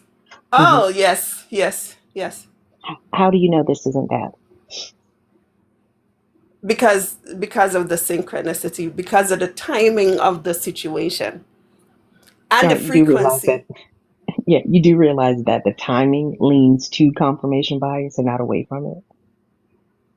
Well, I mean, you have the right to believe. If you don't, I mean, you asked me a question. Well, the other lady, she asked me a question. I gave the answer. If it does not satisfy, there's nothing I could do about that. You know, Right, but this topic is about whether or not your God is okay with critical thought in terms of relationships with Him. right? That's what this prompt ultimately centers around. And when you give an answer that does not provide any causal relationship at all, you're basically saying God speaks through thunder. And I asked you, is it every time it thunders? You're like, nope, it's when I need to hear information. Then you interpret that Oh, thunder as being communication from God. That's no, I'm confirmation bias. sorry. No, I'm sorry. I don't mean it's every time I need confirmation. No, no, it's not. It's just I conversate with him every day. Sometimes he answers, sometimes he doesn't. And that is one of the ways he answers. Now, if I tell you that and you think it's confirmation bias, or you think it's something else, or you think I'm delusional, or it's nothing I could do about that. It's a personal experience. And if my personal experience makes me sound like I'm crazy, well, that's just what it don't sound like, but it's Nobody real called to you me. crazy. Nobody called you crazy in this conversation except you. We're just talking about methodology. If a Muslim told you that Allah spoke to them through thunder, do you think that would make it true? No, it doesn't. It's true to them. It might not be true to me. It might not be true to you, but it's true to them. So if something is true to you but not true to other people, then is it true? Yes. Yeah, then maybe you and I have a different standard No, of because let's say. no, yeah, because some people Hey, believe the the world is. can you stop interrupting me because I was still speaking? Oh, my bad. Yeah. Like this is about epistemology, right? Like, and you're right, different people have different standards of evidence. And that's not to say that my standard is the standard or my standard is right. I just choose to ensure that I'm not believing something because it makes me feel good. I want to believe things that are true. And if a Right. person can think thunder is a communication to them from their God and it's communication to you from the God of the Bible, that same thunder is communication to a Muslim from Allah. That same thunder is communication to, a Hindu from Vishnu or Brahma or, one of their gods. What that says to me as a person on the outside looking in is that each individual is interpreting this natural phenomenon to mean something to them specifically. Because I'm pretty Right. sure the message that each person gets is not the same. And that's just not how Right. true things work. Is it okay for me to ask you a question? Absolutely. Okay. Is your relationship with everyone in your life the same? No, it wouldn't be. Mm-mm. Do you conversate with everyone in your life the same? No, I don't. Okay. But that's not what we're talking about. If I'm having a conversation with both my sisters and my mom, they are not going to walk away with saying, "Hey, Fee said we're going to the mall," and then my mom says, "No, Fee says we're going to the restaurant," and then my sister says, "No, Fee says we're going to the park," because I objectively said a thing, right? So that's not what we're talking about. I fully understand that as individuals, we have a subjective experience that nobody else has access to. Like, I don't have access to your mind, you don't have access to mine. And you're going to filter experiences through your life and your culture and your history and all of those things. And I will do exactly the same thing. But what we're talking about right now is objective truth. And believers make objective truth claims about God, about communications from God that only happen in their mind. Like Bash ran a topic not too long ago about the fact that God can only do what you imagine. The moment we ask for representation or demonstration of this God in a domain that's measurable or predictive, it can't happen. It only happens in the mind of the believer. So if God only has communicative powers, if I think he does, then he doesn't. I have that power. I say this all the time. Your God doesn't speak to me. Your God can't do anything to me. Demons don't hurt me. None of those things can bother me because I don't believe in them. I haven't put the battery in that idea for it to have power. That's what we're talking about. But Okay, also, can I? but also, language is like she's using English. If she talks to the people in her life who she has a different relationship with, they're using the same language, right? The Right. sounds that she makes when she says these words, when she uses her voice to these different people, they understand her, right? There's no interpretation of when Fee says, I'm going to the store. Someone says that Fee said the sky is blue when she says those words. You are saying that the sound of thunder is the God speaking to you. And so the interpretation of what the thunder says is completely up to you, just like it would be completely up to a Muslim. Okay, so okay, let's go into relationship. So when Hold I on, made the hold on, example hold about on, hold on. Does the relationship that she has with her mother or her sister change the words, I'm going to the store? If she's closer to her mother, do those words no longer mean I'm going to the store? okay, no, it doesn't, but that's not what I meant. I didn't mean like the three of them talking together. What I meant was separately. Right. If If you're she says those if words separately, if her sister is at home and her mother is right next to her, if she says, I'm going to the store, and then she says those words on the phone to her sister, I'm going to the store, does her relationship or her proximity to her mother change those words? But I never gave an example of what was said. I Yes, you just said did. if Your example, hold on. I think you are missing the point. mhm, The sound that your God uses to communicate to you is thunder. That's right. the sound. And whether you are close to your God and a Muslim is not, it does not change. What changes is the interpretation. But if you are using language like we're using, Right. relationship does not change the language. It doesn't change the words. There's no mistaking when what Fee says when she says to her mother who she's close to that she's going to the store versus when she's saying to her sister if she's not close to her sister that she's going to the store. They both understand that Fee's going to the store. So relationship or proximity does not matter. It only matters in your situation because of interpretation and faith, and the fact that you are using thunder as the mechanism for communication. Okay, can I? Okay. So when I gave that example, I was really meaning like if I go to my sister and I have and we have a relationship, we speak and we act a certain kind of way around each other. Would differ to if I go to a stranger and I have a conversation with them. I wasn't being specific on the conversation. I was being more specific with the relationship The relationship and does the not change the interaction. language. It does. The fact is, there is no shared understanding of what thunder means. There is a shared understanding in communities She fell of out of what the sounds we make out of our mouths mean. Relationship doesn't matter here. No, but I think you just combining everything and it's not meant to be combined. That's a whole separate situation. But How well, does can relationship change language?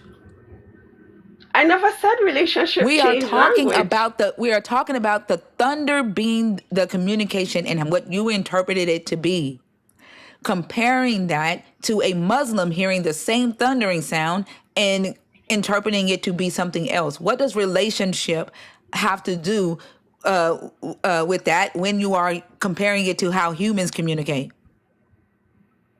Oh, I see the miscommunication there. That's not what I was doing. I'm sorry if I misconveyed that. Oh No, that no. is the question Fee asked you. pertaining to the But I was thunder. If you interpret the thunder to mean one thing, someone from Islam can hear that same thunder and interpret it to mean something else.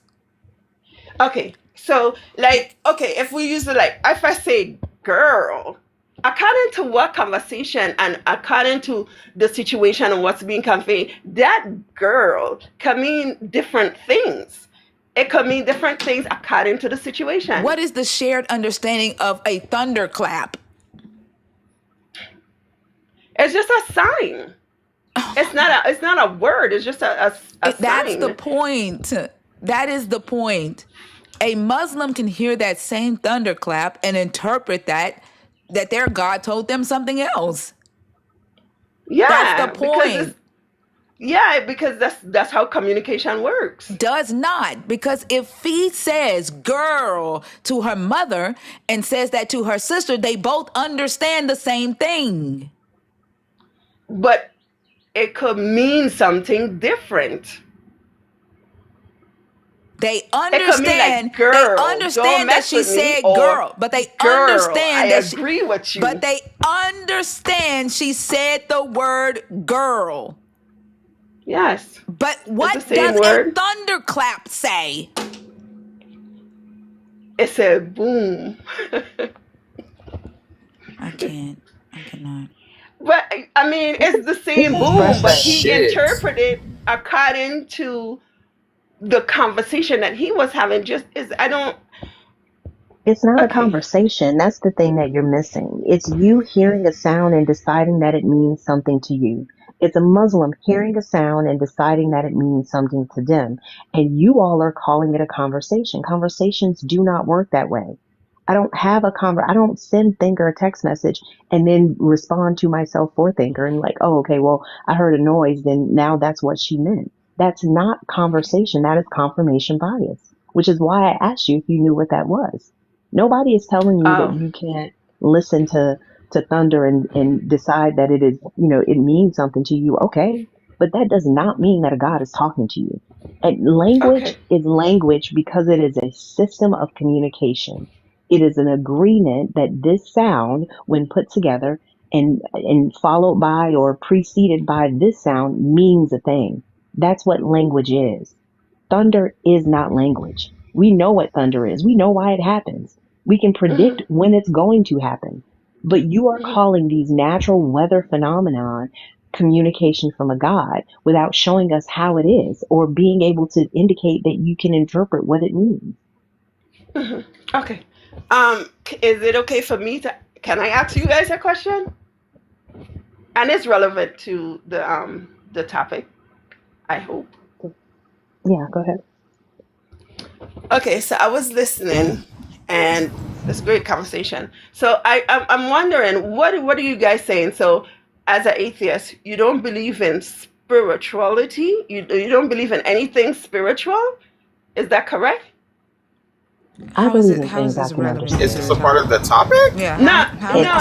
Germane to the topic? Oh my God! I just want to make sure that I'm getting clear. Hold on. How is that question relevant to the topic? You said it's relevant. How? It's a two-part question. I just want to make sure that I'm not. How is that part relevant to the topic? Okay, so let me just ask the question, then you'll see the relevance. Are you saying that God is not real because he only uses people are the ones interpreting. So people are the ones who make up the gods. So there's no the spiritual world does not exist. So all this evil and anything evil and anything good comes mainly from human beings. How is that relevant to us asking you for evidence? How is that relevant to the topic of us asking you for evidence of your claim? Because, Thinker, in any of the conversations that you've had tonight, have you said that God doesn't exist? I said it doesn't exist to me in response to a comment. Right. So, then you was like, how is that relevant to us asking you for evidence you said you could provide? How is that relevant? It's not. It's just relevant to the prompt. Exactly. It's not relevant to the prompt. The prompt does not say your God does not exist. The prompt says, if faith pleases God, then evidence must offend him. That's what the prompt says. Okay, it's relevant to the It's conversation not. that No, was it's had. not.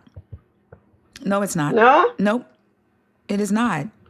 You Yeah, said that you That could it provide pleases evidence. you. Like us asking you for evidence of your faith claim, it's not us saying that we don't telling you what we believe or what we don't believe. That has nothing to do with it. because our belief wouldn't impact your ability to speak thunderese. Like our belief in a spirit world would not impact your ability to interpret what it is you say that this God is saying to you and to demonstrate that That's that is why happening. that's why I Let her ask. Can I finish. ask you Like a she was question? speaking. She was speaking. Okay, my bad.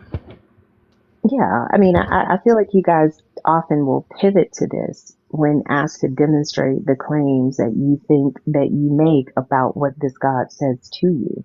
And I don't see how one ties to the other at all. Well, the key word is to me. It's personal. Then, but you said that you could demonstrate it. That's why you came up here. Whether it's personal, like I'm fluent. I'm a sign language interpreter. That's personal to me, but I can show you how the fuck I do it. I can show you how it works. So whether you can or not, I can demonstrate my ability too. Whether we believe in the spirit realm or we believe in a God or any of the other things that you ask has no bearing on your ability to demonstrate that this God can communicate with you. Oh, oh, well, that's my bad. I thought you asked me for example. I didn't know you asked me to demonstrate. We asked you for That's literally evidence. That's false. Okay. Well, I mean, my First God is thing not. Thinker said when you got up was, "Can you provide evidence?" That's the first thing she said when you got up. So that's bullshit what you just said.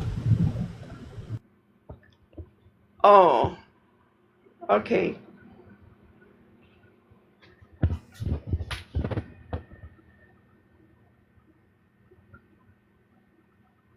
I'm not saying that you having a God belief is a bad thing. Not saying that you hearing thunder and having the interpretation in your mind that the God is speaking to you through it. But when you all go throughout and talk about it or share it as a objective facts, that's a problem, because people with this belief ignore the human aspect, and all you all see is a God. And you do not see that humans are convincing other humans that a God wants them to do, say, and be. And a lot of times, those things that a God wants harm other people. And you all justify it in the name of your God. So what if God told this person to kick her son out the house because he's gay? That's God. Don't question God. But you can't even provide evidence of a God speaking to you outside of thunder. Whoa. Okay. So yeah, I thought I was sharing an experience. You asked me when, and I told you when. I can't go back in time and replicate. So no, I cannot go I back in I was time and willing to play replicate the the thunder. I instance. was willing to play the thunder. I've done it You was before. I've done it before. I've done it before when a person came up here claiming that they could speak thunderese. I've done it before and I've played it and I've asked them to don't interpret call it. me a But liar. the who called you a liar? I didn't call you a liar. No, no, no. I'm sorry. Don't speak to the Yes, chat you while you're did. on the stage. All right. I gave you the opportunity to interpret thunder. I've done it before. If you tell me that you can understand thunder, I'm going to pull up thunder and I'm going to play it. And I'm going to ask you to interpret it. But Like, that's you're what I not the first told you. It was person. not a. You aren't the first person to tell me that they can understand thunder. Oh well, it must be something, but it's like a sign. That's what I meant. I don't mean like if it start thundering, I could say, well, he said go to the park and turn right. It's nothing like that. You literally just told us that the thunder that you heard said, I do. I mean, you are worthy. I'm with you. You Because are worthy. I said it was according to synchronicity and the Right. So you situation, added the words to it. conversation. Right. So you translated it to words, which meant that you understood the thunderclap Okay. to mean those words. Okay, so this is futile because nothing I say It's not satisfies futile. you. It is not futile because it's no Yeah, difference. It's not because the next person could say they heard a thunderclap and it told them to go and wipe out their neighbors because they're if evil. it's There's no difference. If a well, that's person there. if a person told you that aliens communicated with them through lightning based on their personal experiences alone, would you believe them? That's their personal experience. I asked you, would you believe it? Would you believe that it's true? I might and I might not, according to how that conversation went. You can't believe everything. Apparently you can if you think thunder is a sign to you when we know it's a weather event. Like I It's don't a weather understand why event. you all don't apply any sort of critical But thought. doesn't the Bible say that he speaks in Can you thunder? I'm sorry, can you stop speaking over me? I keep doing that Or for do I real. need I'm to sorry. speak I thunder? apologize. Yeah. I Like just realized. this is ridiculous. The Bible probably does say that he speaks in thunder, but the Bible also says that women come from the rib of a man, and that's not true either. What we're talking about is the fact that you said that you could demonstrate or give an example, and Thinker was willing to play you some thunder for you to interpret what was being said. If this is true, then it's true. That's how true things work. You can predict with them. They're reliable. Okay. That's how we know they're true. Okay, so from my understanding, I thought I was just giving an example. Um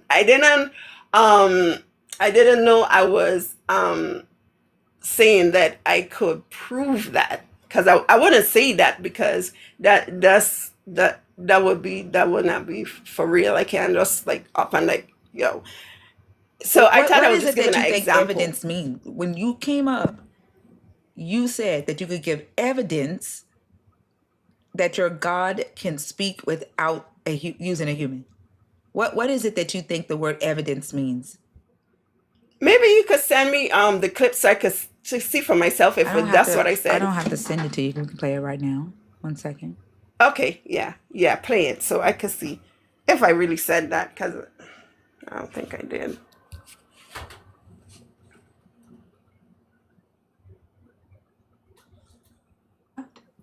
And I know. I'm asking, can your not using a human, period. Oh, nothing written, nothing. But then I can't use Nothing. If you're, and I know, I'm asking, and I know. I'm asking, can your God speak without using a human at all? That includes a written form, because humans are the ones who have to write. I understand. Yes, he can. Okay. Can you give me evidence of that? No, I don't have evidence of that. Okay. Have you experienced him doing that? Yes, I have. Okay. When? Several times throughout my life. So I just said I didn't have evidence of that.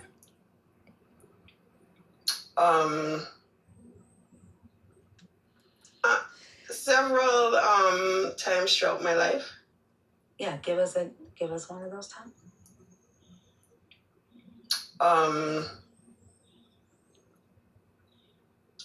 He speaks through thunder. So you understand thunder? Yes, I understand thunder. Okay, can I test that? I don't know how you will test that. Okay. You can make thundering sounds and ask me what did this thunder say? Well, you said he speaks through thunder. Well, he could. Okay. So can I say if we're going according to the book and he's the creator of the world No, you said you experienced it. So if you experienced it, that means you understand thunder. Just like, yeah, if you ask me a question Hold and on. I just like, Hold on. In my mind, I try to complete. That's the beginning of the thunder song. I mean the thunder part. Because it Hold on. question. When she first came up too. And that's the thing that you said, can I provide the evidence of my God? That's that dumb fuck. He knows that. That's why he was up here asking like that. So being shocked that we 49. okay. Are you a believer in the God of the Bible, deconstructing, or an atheist? I'm a believer in the God of the Bible. Okay. Do you have evidence of your God speaking without a human? Okay, if I'm not, I want to say, Moses, if I'm correct, when there was at Mount Sinai, Hold on. right? Did, Sinai, hold on. right? Did a human tell you that? Well, yes, it's written in the Bible by a That's human. by So a that's human. your point. No, I'm asking without a human. Without a human, do you have evidence of your God speaking at all? Not written, that not using a human, period. Oh, nothing written, nothing. But then I can't use nothing. If you're, and I know, I'm asking, and I know, I'm asking, can your God speak without using a human at all? That includes written form, because humans are the ones who have to write. I understand. Yes, he can. Okay. Can you give me evidence of that? No, I don't have evidence of that. Okay. Have you experienced him doing that? Yes, I have. Okay. When? Several times throughout my life. Yeah, give us one of those times. Okay. He speaks through. So you knew from the very beginning of this that you were providing evidence of your God speaking without a human being.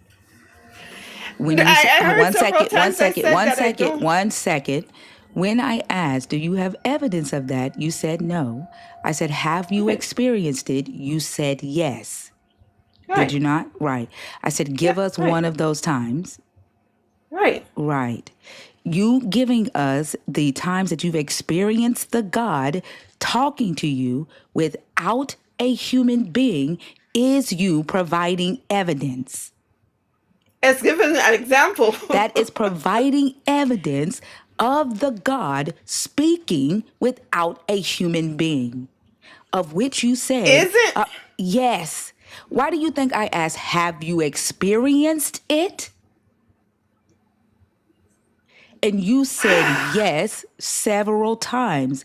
I said, okay, give us one of those times. And I did. Exactly. This is the evidence that you provided. We are asking you to translate the thunder. I even said I was going to pull up the thunder and let you translate it, right? This is your evidence that your God speaks without a human being. That you hear a thunder sound, therefore your God spoke. We are asking, what is the difference between you hearing a thunderclap and a Muslim hearing a thunderclap and saying that the God said something different? This is the evidence that you presented for your God speaking without a human being. Okay. Well, if you say so.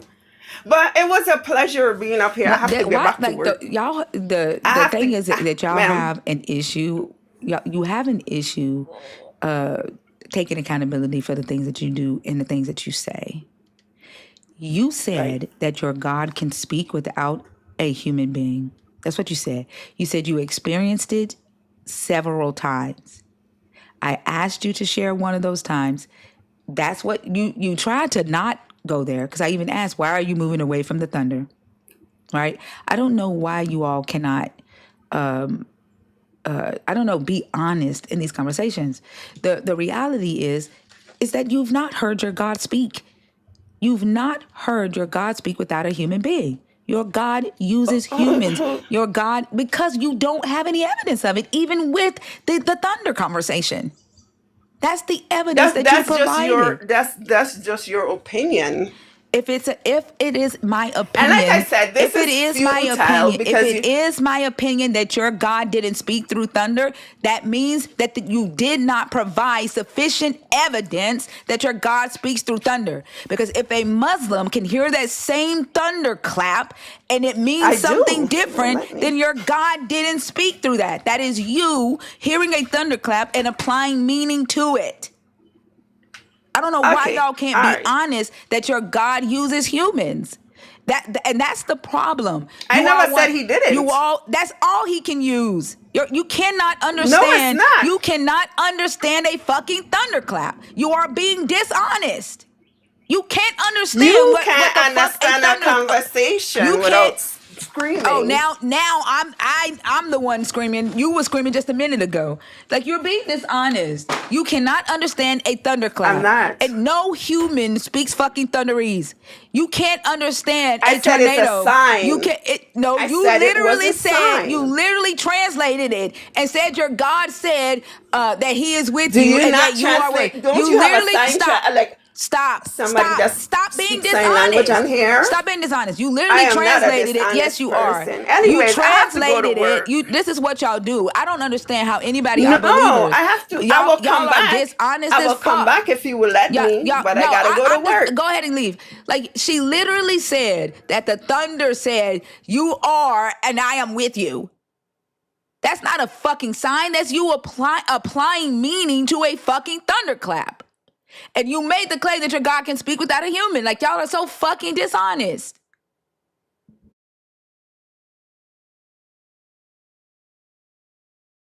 That would be like people hearing, like, you know how folks have the damn smoke detector beeping all the time.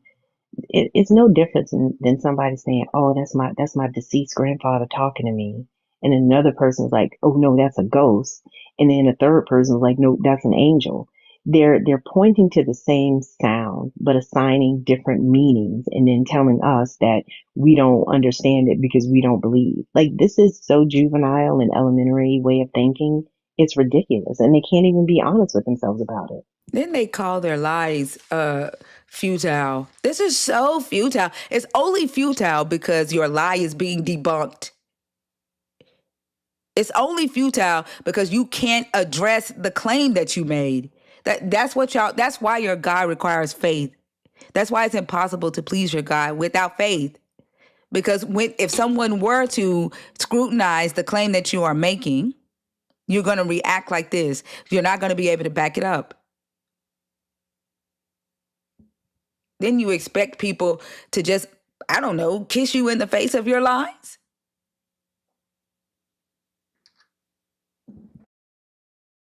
If you are a nerd in the guest box, put a nerd emoji in the chat to let me know if you're in there on purpose.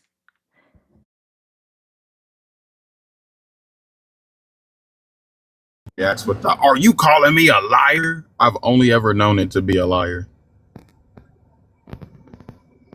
I thought she said I did call her a liar. I'm like, no, the fuck I didn't. In the comments did, but anytime somebody screams, "Are you calling me a liar?" It's because they are a fucking liar. That's a Like, and fact. all she like, and then I don't know why she couldn't just move to. No, you're right. I did interpret that because of my belief. I don't think that God can talk without a human. And then the conversation could have moved on. Like, holding on to that shit is fucking wild. Fee, earlier tonight, that lawyer came up, right? Mm, Did you know he was black? really? Yeah, I had no idea. I thought he was a bald-headed white man. No, I thought it was too. Yeah, he's I don't know black why because he he keeps turned on his coming camera. around. Huh? For what? What did he do that for? I have no idea. But he's blocked now They're because he not done pissed okay. me off tonight. But he turned on his camera, and I was shocked like a motherfucker. But he has locks, okay? And I asked him, like, why do you have that white PFP that with the white-headed bald-headed man? I mean, with the bald-headed white-headed man. with the white bald headed man on your The white headed man. The white oh my bald headed. gosh, on your PFP. And I said, there ain't no hair in that picture. And I asked the people in the chat, I was like, do y'all see any locks on his picture? Why the Christians was like, yeah, there's hair in the picture? Knowing good goddamn well. I'm like, why would y'all just lie like that? Like, for what? So unnecessary.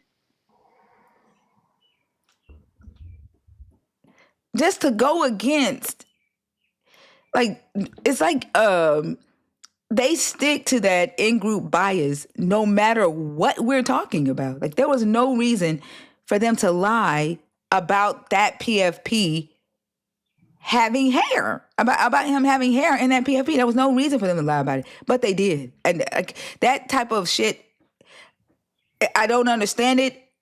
It makes no sense, and like, I don't get it. Rock Robin. Whoops. Okay. Okay. Microphone It's on? okay. Did you come up here on accident? No. Oh, it sounded like you said whoops.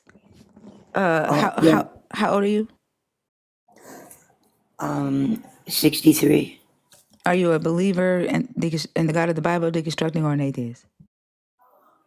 I Hold on am for a on. second. Rick Rock, shut the fuck up. Nobody even knows you. Like, stop saying stupid shit in the chat before I fucking block you. Like, shit like that irritates the fuck out of me. Like, it irritates me. Like, stop. I'm sorry. Are you a believer, deconstructing, or an atheist? I consider myself to be omnist, and I also believe in God. Do you believe in Jesus? Yes, but I don't believe everything that people tell me about Jesus. Okay, I don't think you qualify for the conversation. I'm looking to talk to believers in the God of the Bible, people who are deconstructing their belief, or atheists. Okay. Oh, I was wondering. You don't qualify for the conversation, and my panel isn't an open panel where people could come up and ask random questions. Okay. Oh, okay. I was. Okay. Thanks. I thought I Have a could good day. add something, No. but I'm not able to. Right. But thank you very much. All right. Have a Anyway, good day. thank you. All right. Rick Rock, I do get triggered by ignorant shit. I get triggered by, like, just dumb, like what you said.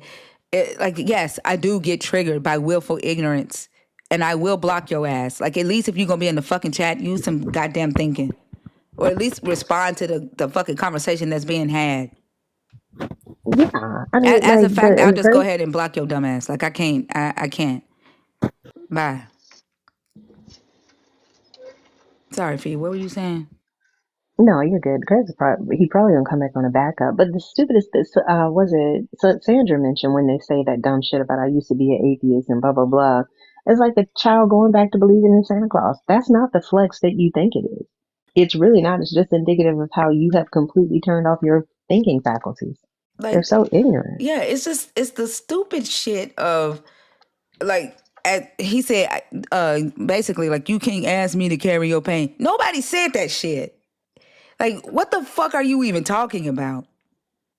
Like, when they comment as if they're having their own conversation in their head, I can't fucking deal with it. Like, you got to go, because you, like, honestly, you dealing with some strong ass religious psychosis, because you having a whole conversation with yourself and responding. Like, no. Stefan, Don't say that. don't say what. I said the thunder told me you was gonna say that. Stefan,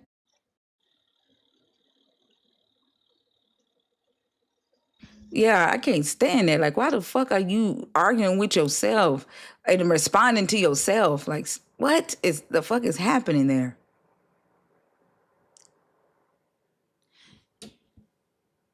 I see mostly nerds. And the request, if you are in there on purpose, can y'all please put a nerd emoji in the chat to let me know if you're in there on purpose or not.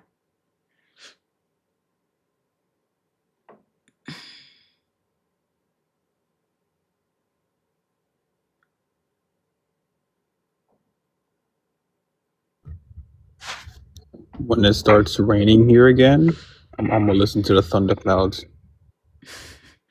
They That might have an irritated important me. message.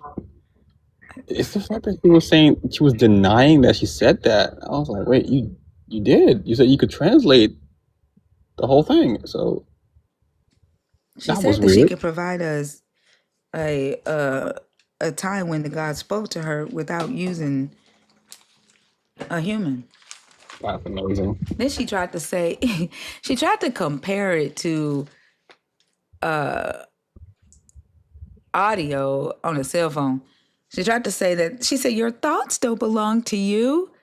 Like, what, girl? Okay. I guess my thoughts are not my own, I guess. Whoop de doo, I guess. Nice. It's like, it's something bad when Bash say they would rip up your whole entire reality to hang on to this belief.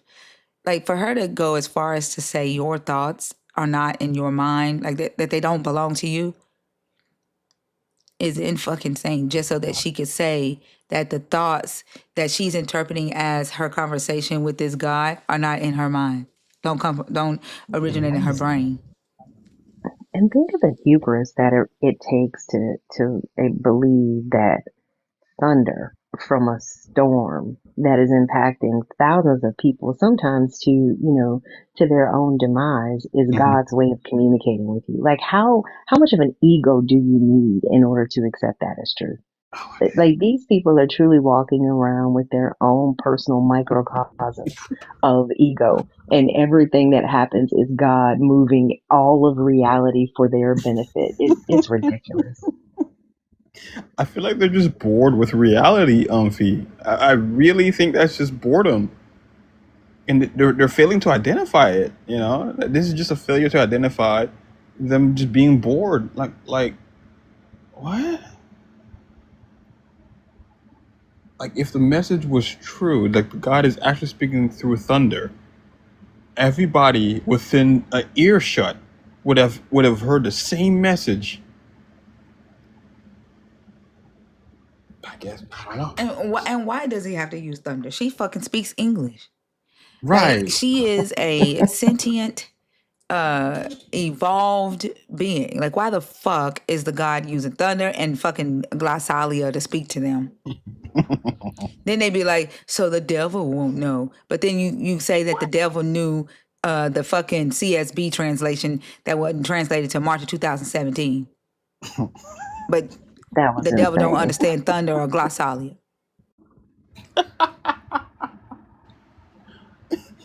And what benefits does that grand message that she is receiving gonna do for her or anybody else? Oh, now I feel good throughout the day. All right. I mean, I mean, what? Like, why can't the devil know? Like, it's crazy to me because the God had to speak to her through thunder, so the devil wouldn't know that he's close to her and that she is worthy. What? like, Y'all ain't even getting any type of revolutionary or novel information from thunder. Or this he shut up about the she cat. Like, y'all not even coming back with new information. some divine revelation, like some really life world changing, world altering. Nothing. It's just I felt good that day. Uh huh. Yeah. All right.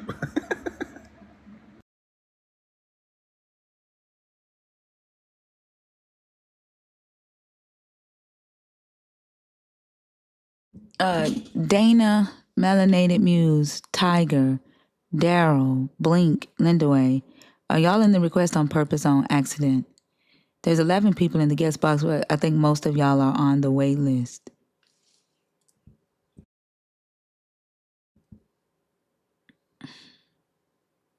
Fat Man, are you up here on purpose?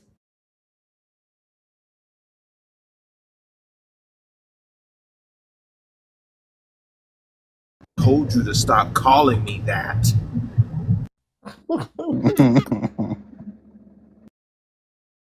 I think everybody's in here on accident. TikTok is whenever there is a heated conversation on stage, somehow the guest request fills up with a whole bunch of accidental requests. Mr. Curtis, are you in there on accident or on purpose?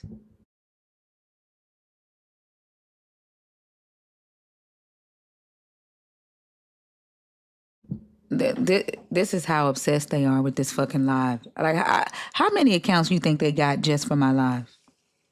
It's insane. It is absolutely insane. But God has power. He doesn't have a power to block you from getting, stop you from getting blocked. He doesn't have a power to get you in here without your efforts of going to make a second TikTok account to come back in here and announce your arrival. Like y'all are not well. I don't even think they this crazy about their God as they are about this live.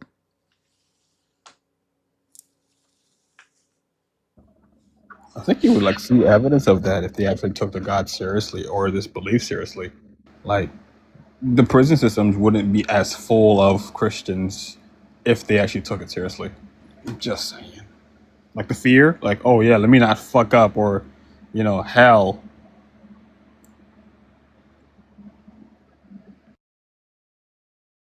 I think they get a persecution kink out of it. I think they need to hear it so that they feel persecuted and it justifies their belief. Like somebody sent me a video of Kojic women and their hats and suits at the convocation, and one lady in there I saw I knew. I ain't seen them people in a long ass time, but I recognized one face. And I didn't even get through the whole video. I stopped watching after probably about 60 seconds, but it's a long ass video. But I just kept looking and thinking to myself, like they are dressed to the T, suits fine, big ass hats, glitter, diamonds, glamour. And I kept thinking to myself, how many of these women have like the nastiest attitudes? Because Kojic women be mean than a motherfucker. Really? Yes, they do not play. I didn't know that. Yeah, they do not play about their God. They do not play about church politics, hierarchy, um, you know, respectability politics. Like they don't play. They are hateful as fuck. And I was thinking to myself, like, how many of these women are mean than a motherfucker? But dressed up like the sweetest, most not humble because they nothing humble about their attire. And I was going to comment competition, but I just deleted it. And I just said, yep, I remember this very well, and I do not miss it. But it all the dress up, like it's I think that like they're willing to, like they like that, like the status that it gives them, the authority.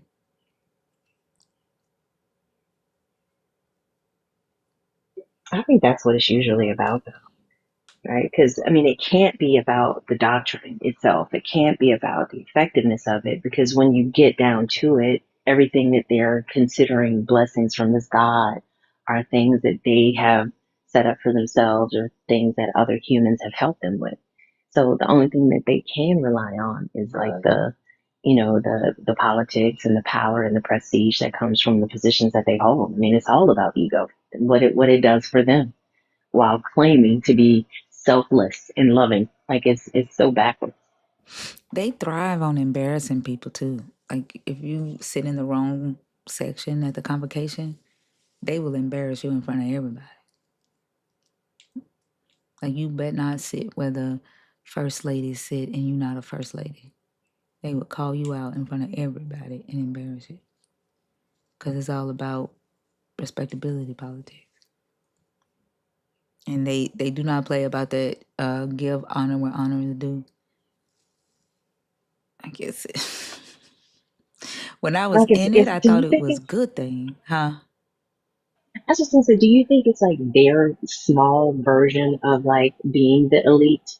Like you see Oh the yeah, elite in Kojic actual definitely. power. Yeah, Kojic thinks that they are the elite of Christianity, of Black Christianity. Kojic That's definitely thinks interesting. that they are the elite. Hmm.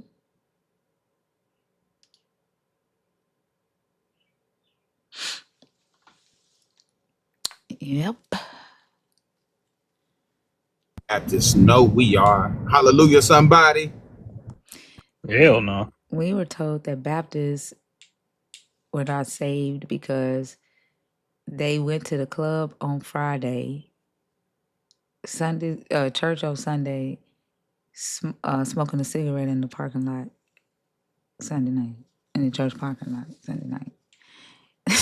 Like something like that. In the club on Friday, Just because we take the church Great on Sunday. Commission seriously. It's crazy. Yeah, we were told Church of Christ were not saved because they didn't believe in dancing, like in the music and worshiping.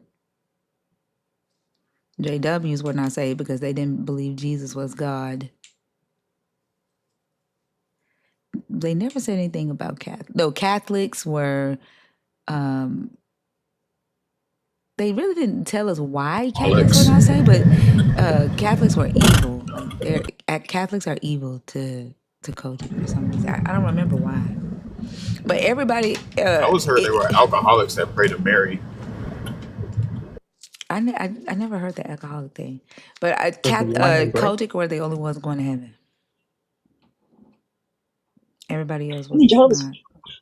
Jehovah's Witnesses were like that too. Like they were the only ones that had the true religion. Like we couldn't even go physically inside of churches. Like that's where demons were.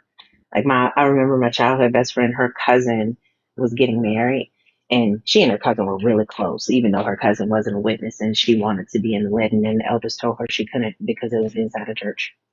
Oh,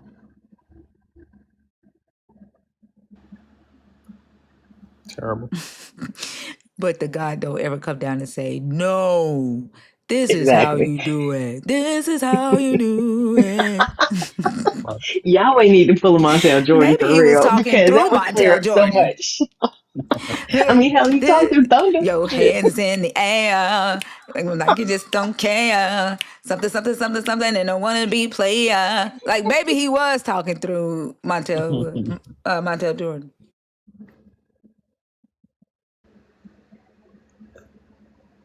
I feel like when Christians say that the prayers are answered, it's like that really extravagant little system that they Don't build nobody up with don't listen. strings. It's like where it's like you push one ball and then it goes down and knocks other things down, and then it there's like a finisher to it or something. Amen. It's like they set it up. I don't know what it's called. Hold on, everything, This shit does not taste the fun. You put your lemon juice in, you everything's nature. Are you up here on purpose? like, damn. Yeah, I gotta put the meal box. Hold on now. I was trying to listen to that. I corrected it. I said Montel Jordan. Mama Bash, are you in here? This is how you do it. I can't even remember that damn song. Or the old school track.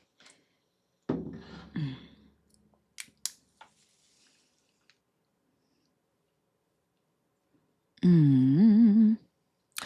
All right, y'all. The guest box is open. There's 762 people in the room. It is 8:34 a.m. Y'all better get these conversations in because tomorrow is a short night, and then we won't be back to next Sunday.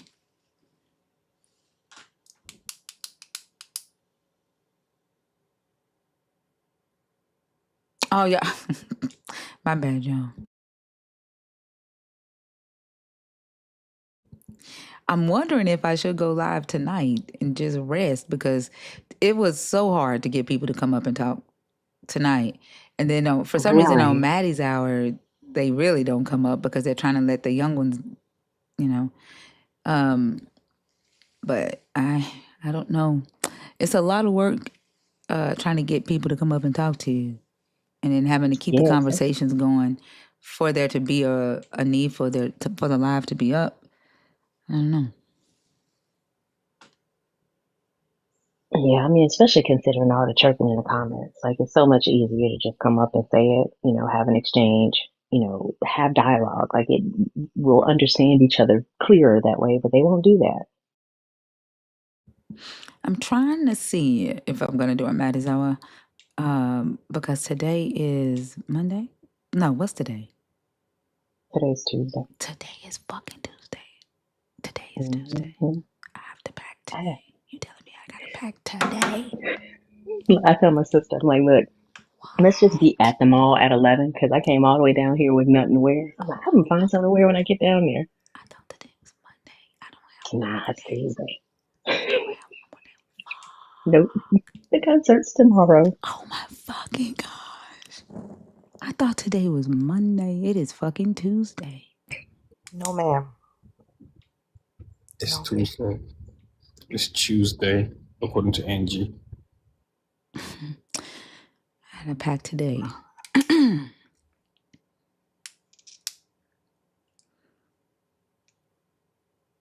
It was Monday when I went live. Yep.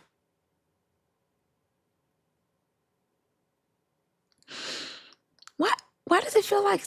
Wait. Why does it feel like yesterday was Sunday? What the fuck? Cause God. I mean, it did thunder yesterday, so who Yeah. knows?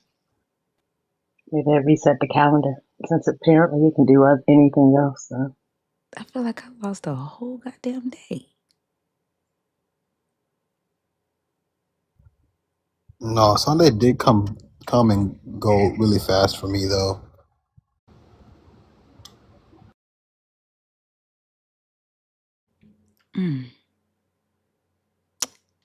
Yeah, if I get all the packing done, it'll be a short Maddie's hour.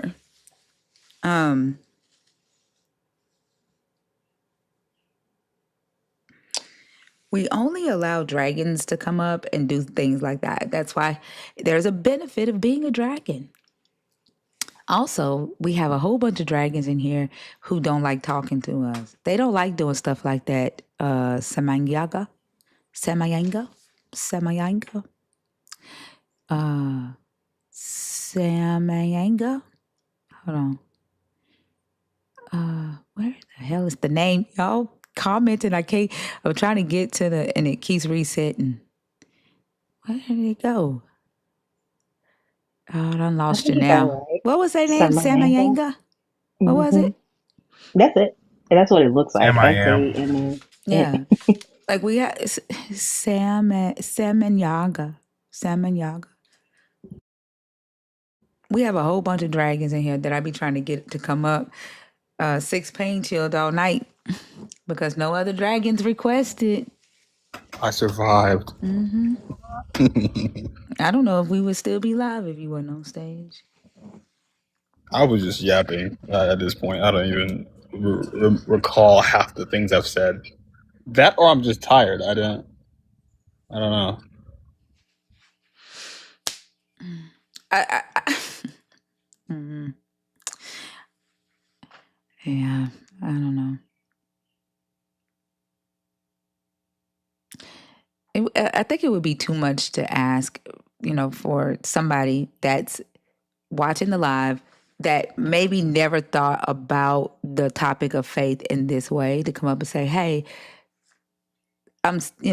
maybe I'm still a believer, but I never thought about the fact that that we only, receive it from a human, or how we approach evidence when we make these claims." I don't know. I wonder what they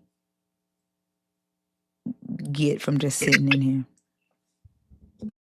I agree. Like, I feel like that should be doable, especially for something that you're calling truth, right? Like, if you are so strongly cemented in your relationship with God, then you'd be able to talk about it with anybody. And being able to admit that, oh, I hadn't thought about it from that perspective, and then chewing on different ideas that people have, not saying that you have to change your mind. I think that's the thing. I think they come in here thinking that our goal is to snatch their belief from them, to snatch their hope and their comfort from them. And that's not the case. I say all the time, I can't set a goal for anybody else, but the reason I engage in these conversations is because I hope that people will become more responsible with their beliefs. They'll be able to kind of zoom out from the small vantage point that they have about what their belief does for them and see how it impacts the rest of the world, and realize that there are questions that a lot of us did not ask because of indoctrination. And indoctrination doesn't mean that you don't sincerely believe. It's just a vehicle. It's a vehicle for information delivery. It's just how you got the information. Doesn't mean that you didn't sincerely believe it. Doesn't mean that you don't still sincerely believe it. But I think to be seemingly dishonest with yourself and say, no, I have no doubts, I know with 100% certainty, blah, blah, blah. That to me is just in engaging from a very dishonest perspective. But a lot of folks won't allow themselves to recognize that there's a reason for that. Either fear or ego or whatever it is that's holding you to or preventing you from being, opening that can of worms, or even just pulling back the layers, asking yourself the things that you haven't before. I don't see why they're so defensive when it comes to that. I think it's evidence for us that they already know that what they believe in is illogical and that there is not sufficient evidence for it. They know deep down inside. And I think they are afraid to face that, what they already know. And they're holding on tight to their faith. I think that is the only logical explanation for why they would sit in here and not participate. I think it reminds me of like you remember you'd hear about the relationships back in the hell. See, even now, like where one partner knows that the other partner is not being faithful, but they just refuse to investigate. They just refuse to face it. I know They that was already my ass. know, they already know what they're dealing with, but you find every reason in the book not to recognize it and not to address it. I think and that's abusive. Then Like you that's blame abusive the to people self. that's trying to get you to see. Yep. You Man. attack them. Mm-hmm. That's Some of, exactly what it feels like.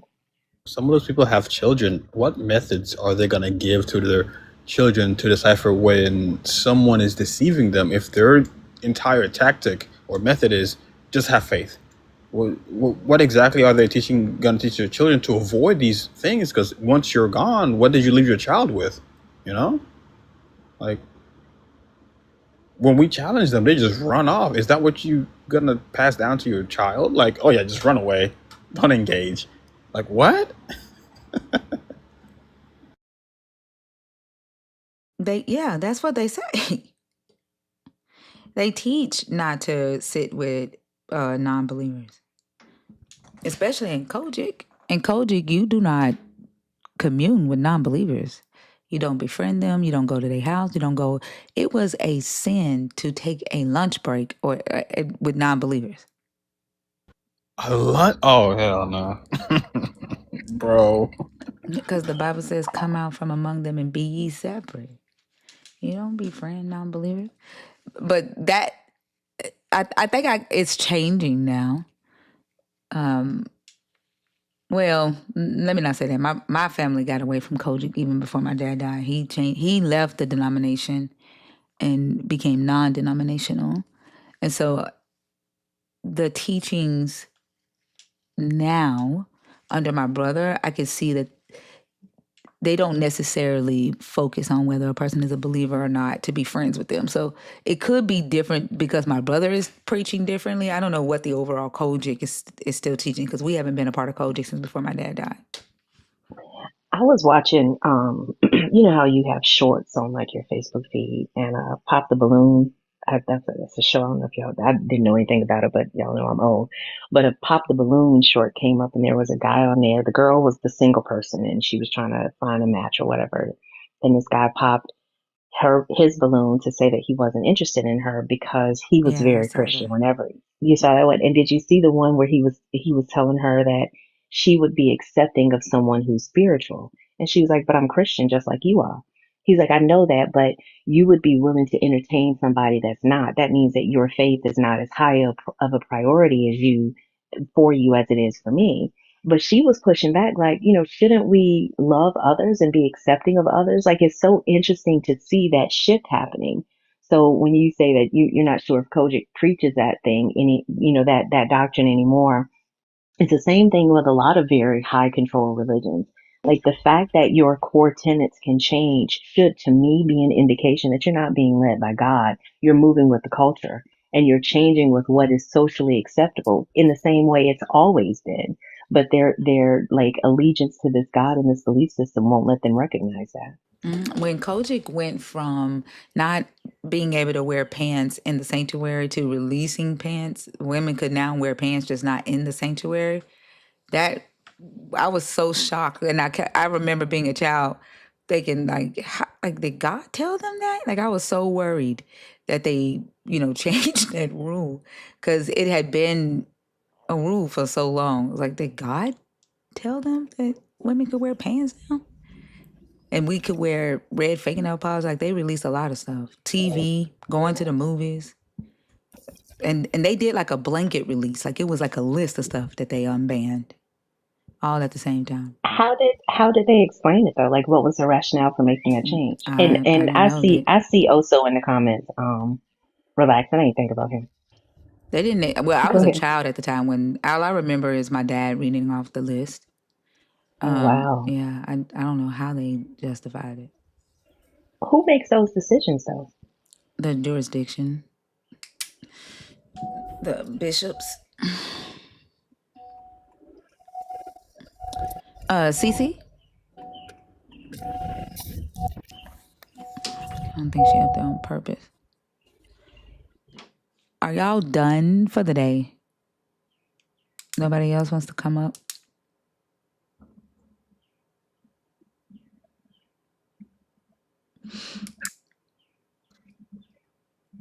Somebody mute Oso for typing in caps. Devil thought he had me. Look, I ain't do Nathaniel.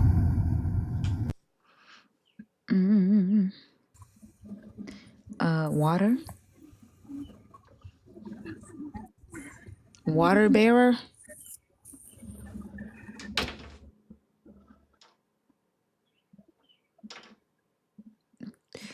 TikTok keeps throwing people in the guest request. I guess we done for the day because don't nobody else want to come up. I don't. Who goes live today? Oh, she's back. Cece, are you requesting on purpose? No, I'm not. I'm sorry. It's it's throwing me up there for some reason. No worries. Have a good Thank you. one. You too.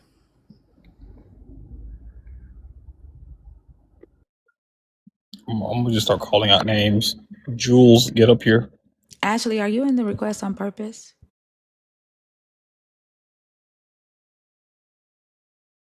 Why do you keep coming in here with your crooked ass? Like, I don't even know why the fuck you keep coming in here.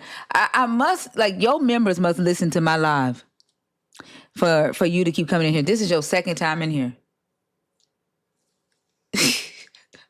Your members must be listening to my live. Wait, who? The scammer. Oh, he's back? Yeah, he's back. In the comments. Oh, there he is. Damn. CC, it done threw you in the request again. Danny, are you in there on purpose?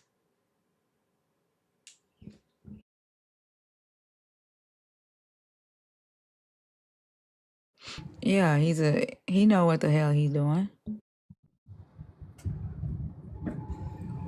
Hey, Danny. Hello.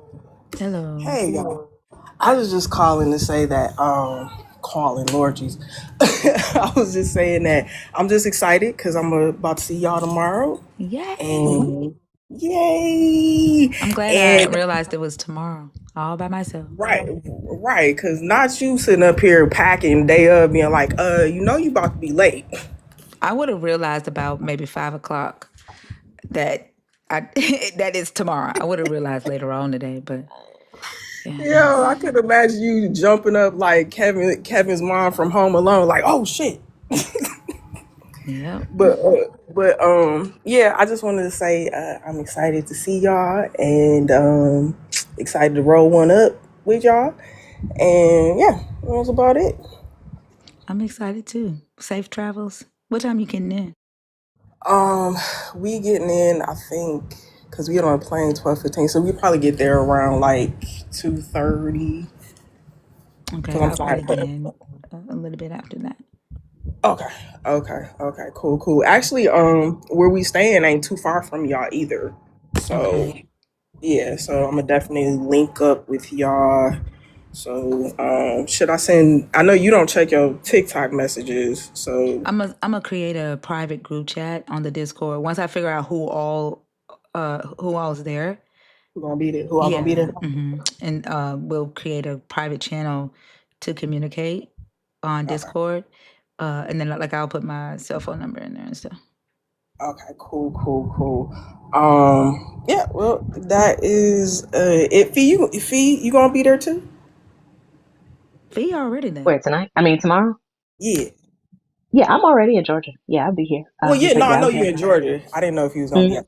Okay, cool. And I don't live in Georgia. I don't live in the Look at state, but y'all I flew telling down everybody for where we're gonna it. be. No, Oh, we no, already know. Ashton put it out already where he the show did. is. Yeah. He, But yeah, I'll be at the show and I'll be at the thing too. At the party. okay. Wait, I don't know about the party, but That's private. We'll tell you. yeah, no, for sure. All right, well, I will see y'all tomorrow. All right. Have safe travels. Yep. Wait, All you Yeah. right, bringing your Travel. wife? I am. Oh, Yay! We get to Wait, meet cool. wifey. speaking of, I just because we're looking to make it official, but I actually told my mom that I was planning to get married, What'd she and say?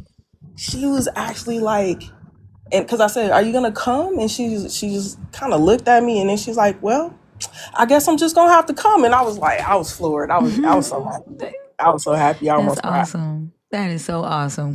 Yes. Congratulations. Thank you. All right, y'all. Let me get going because matter of fact, I gotta leave in about 8 minutes. All So right. Have a all good right, one. bye. Miss Bratt, don't be nervous. You've known us for 2 years now. Jerian, are you in the request on purpose or on accident? Y'all ever Hey, just look at your knee? no. I ain't Mhm. mitochondria. What? And bro, it's a trip and a half. Oh my gosh. Hey, Jerian.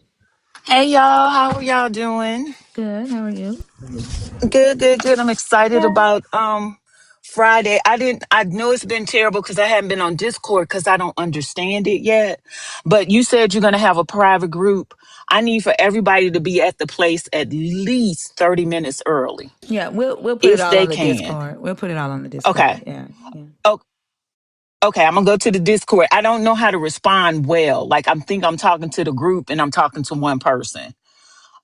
But I will. Okay, all right. So go to Discord and I will see Yeah, how we I do it haven't made over the I there. haven't made the private channel yet, so I'm Oh, waiting okay, to who's all there. That way, only the people that's there will get our like updates about where we are and stuff like that. So to keep it private while we're okay, there. oh, Yeah, okay, and to keep everybody safe. yeah, Okay, yeah. well, I'm excited. I'm excited. Oh, so are you coming? Oh, so not talking right now. Yeah, yeah. I took off work and everything. Oh yay! I get to meet Oso. I get to meet Oso. I know Fee is already here. Fee, we should try to do lunch or something. I'll inbox you if you have time. But yay, I can't wait to see everybody. I can't wait to meet everybody. So yeah, so if we're coming to the thing that I'm planning, then we're gonna have a special channel. Okay. Okay. And you'll be in touch with us. Okay. Yeah. All Mhm. right. Well, y'all have a good today. I can't wait to see everybody. All right. Have a good Hi, one. Darian. Bye. I can't wait to see you again, girl. All right, bye, y'all. Have a good Yes, day. ma'am. I'm running here after Bye. this client. So y'all for real don't be just looking at your knee for real. Why the hell are you looking at your knee, friend? It's like, come on, guys. It's Hey, that just look ain't at me your knee. deleted. I'm telling you, everybody that came up here to rub it in y'all faces. That y'all not gonna be there. I swear. Everybody that came up here did it right. Did it for the purposes of saying, No, I'm joking. I'm joking. Kurt Dog, what's up? Hey, good morning, sweetie. How you doing this morning? I'm good. How are you? Hey, one day at a time. Are you a believer, deconstructing, or an atheist?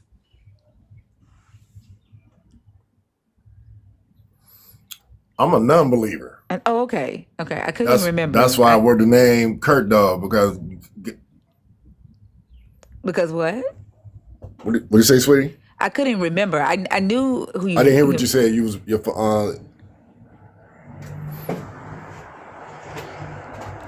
I think there. right. Yeah, I think there is a delay. I know. I Yeah, know I'm a who you are. non-believer. Okay. I think there's a delay. Mm-hmm. It is. Do me a favor and hop down and come back up and see if we can fix the delay. Okay, will do. What the hell is Darth Dawkins doing in my life? Use your phones. Yeah, like he does philosophical items, don't he? I think so. Yeah. What the fuck is he doing in here? He's just a piece of Huh? dog excrement. He's just a piece of dog excrement. Yeah, that's true. For what? Like he don't be talking about nothing.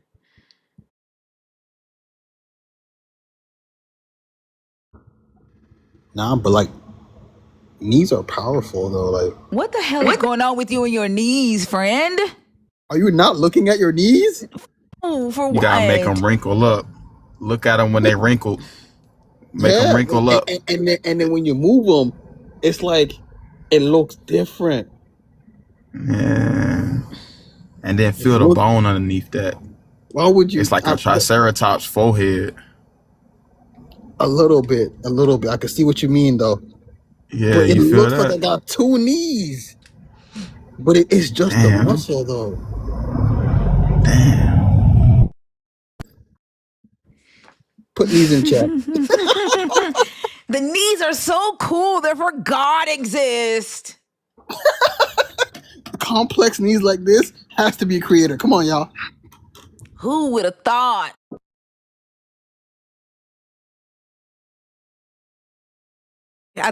Six been over there bloking for real. I don't know what the hell he on. I'm holding up, guys. Don't worry. My knees are holding me up. Y'all, Lafayette. I done got to the point to where Lafayette in True Blood is my favorite character. Like Lafayette is so like my I don't know, like his whole personality is if I had a spirit, it would fucking be Lafayette's ass. Lafayette does not play and like he is a true. Ducky, are you in the request on purpose or on accident? Accident. Gotta be on accident. I mean, she can't come up here and brag about hanging out with the cool kids. Loser.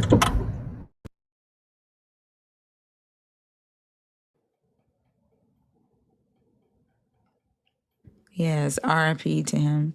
What's up, Ducky? Hi. Hi, Selena. Hi, Sick. Hi, Oso. Hi, Fee. Howdy. Oops.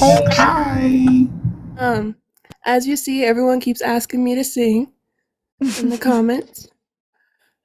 So, is it okay if I sing?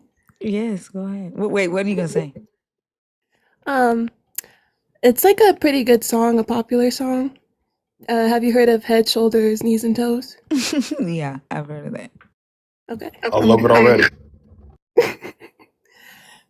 It's in the style of Marilyn Monroe still.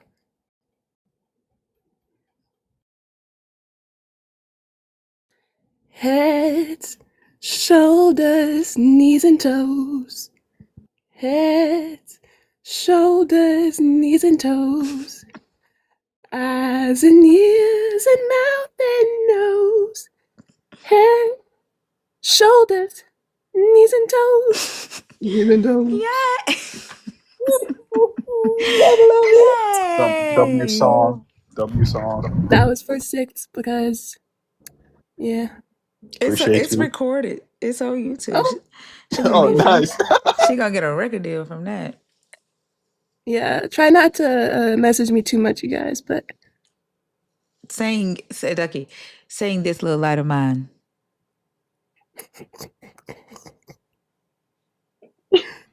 All the Ducky songs don't start with laughter though. That's the thing. Like, this little light of mine, I'm gonna let it shine. Oh, this little light of mine, I'm gonna let it shine. Let it shine. Let it shine. Let it shine.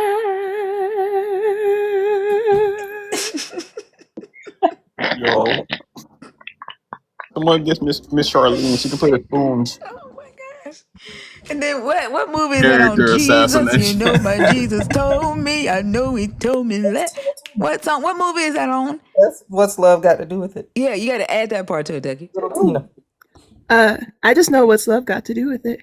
What's love got to do with it? Hey. What's love but a secondhand emotion? Why That's you all I know. stop? That's all I know. I only know it from the movies. Marduk said, "Marry me, Ducky." Got a tomahawk. You have to send me 5 goats. Like well, we know actual Ose goats or bought it. like Yeah, Ose got goats. We know that. Ooh. And Hey, Ducky, hmm? are you coming on the cruise? Yes. Okay, just want to make sure that karaoke experience it has to Oh, include you. that's gonna be funny as Yeah. fuck. Oh my god. Oh my gosh, that's gonna be funny as hell. I have a mic. I could bring so I could sing anywhere I go. And I saw a Jesus plushie at a store, and I almost was gonna bring Jesus with us. But how do you guys feel about me bringing Jesus with us? You can bring plushie Jesus. I have to see if they still have it at the store. But if I find it, Yeah. you're gonna find Jesus at the store. I was in the Hallmark store just looking around, and then we found Jesus. You found Jesus at the Hallmark. Oh man, I've been looking at Lowe's. I thought he would be by the No, plywood. no. Oh, I threw All away right. all of my Jesus statues that I had in my house too. And the angels, the black Jesus statues that I had for like y'all remember we used to call them whatnots. Wait, did y'all call y'all? I didn't Did have y'all a think call it them was wood. like. whatnots? I was about to Then say, he said, you "Wait a just said a minute." lot of non-relatable shit right there, bro. I threw away Think it all my was Jesus like, hold statues up. too. What the fuck? Jesus statues, huh? Yeah, that was a Y'all whole know lot the of little y'all non-relatable know the, shit. like the little angel statues that you would have for like Yeah, decoration. yeah, Yeah, but did y'all call them whatnots? yeah. The older Okay, folks called them whatnots. yeah. Yeah.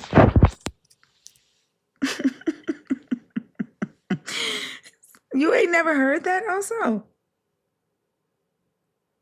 I ain't never heard of no whatnots. Nah.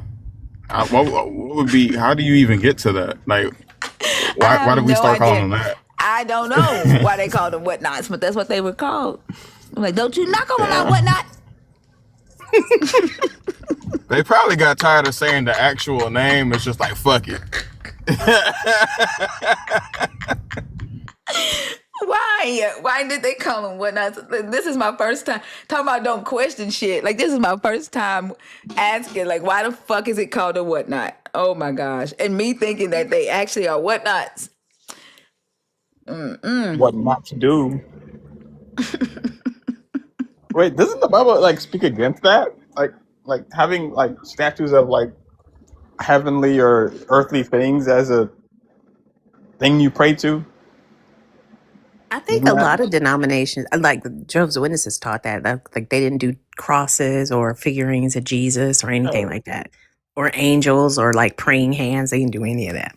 yeah, because my grandma was Jehovah's Witness, and I noticed that, and I was like, why are we doing that? Isn't that? Because she would show me the scripture and say, "Oh yeah, they're wrong." I'm like, okay, grandma, I don't know what you're talking about. But then now it's daunting on me. I'm like, wait, no, I think she was right. Do they ever think? Do they ever talk about that? Like the fact that the cross is a symbol, or I know they don't pray to it. Maybe that's how they get around Yeah, I it. Like think they it's get just a around it by represent. not praying to it. Yeah. But the building they go into has a cross on it, so and they're praying in it, But they so don't pray to it. they're kind of inside of it at this point. I don't know, praying Six, in At it that point, it just six, boosts the it just boosts the it's signal. Six pain. That's all it does. six That's be what it's on some for. Christian shit too. No, Like Oso and Maddie, y'all still be on that Christian shit. Like praying to it and praying in it are not the same thing. Game of I, oh Christianity man, is a fun game, so forgive us for wanting to play. No, it's not the game of Christianity. It's trying to make something fit your conclusion by changing the words or changing the meaning of something. Yeah, that's the game of Christianity. yeah. You didn't know this was a game? Please. Big Bad Please. said y'all still saved. Yeah. I'm low key starting to believe him. Look at you see how they trying to change our mind by pretending they trying to play Christianity. Mm-hmm. In real time. My God said, "Once saved, always saved." We Also tried to already offer a goat to somebody to marry me. So I'm not. Hey, I'm going yo, to continuously side eye him. I'm just saying. whoa! It wasn't me. It was not me. It was not me. It was a guy that looked like me. Kind of bet. sounded Okay. like me, but it wasn't me. It wasn't me. No, I believe all of that. I don't have any like concept of investigating things. So yeah, I believe all things you just said. Y'all remember the days when Oso wanted to marry Terilyn? Yep. I remember that. He was a different Oso back then. He was green than a motherfucker. A lot has changed. I'm just Yeah. saying. Mm-hmm. I remember we heard a lot more from Tariq Longbody too. Wait, what the fuck is Tariq? I don't know. I think he got famous from being on. He got the I'm still big trying to look head for from being Tariq. on Apple Music, and now he too good for it. He don't want to show up no more. Talking about he got a fan club and shit. I remember Oso's Red Sea Scrolls. What happened to those? He done changed, man. Dude ain't even the same no more.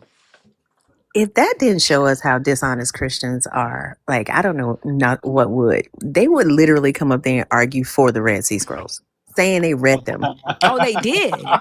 Yes. One of them did. We literally brought them up. They was like, yeah, I read it. Like lying they ass off.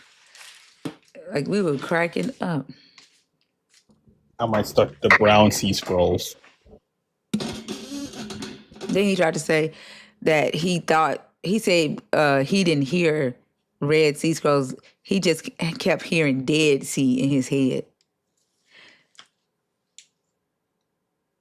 He hasn't read those either. So Well, he I don't. said both. That's why, like he said, when we said, "Did you read the Dead Sea Scrolls too?" He said yes to both. Like his ass lied, but the shit was funny. Like we all laughed at it, but he was dead serious about reading the Red Sea Scrolls. He has selective hearing.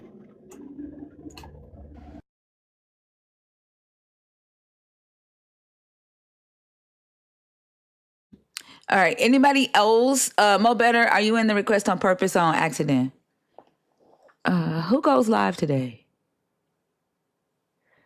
How goes the? If we do Maddie's Hour tonight, are y'all gonna come up? Mama Bash, you go live. Y'all gonna come up if we do Maddie's Hour tonight, or y'all? Am I gonna be begging people to come up and talk to us?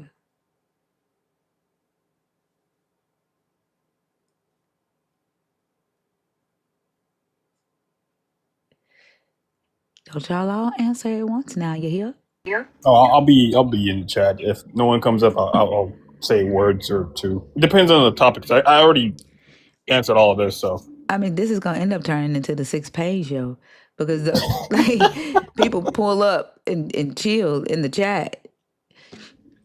What okay. is the topic? Do I need to add like a? I don't know.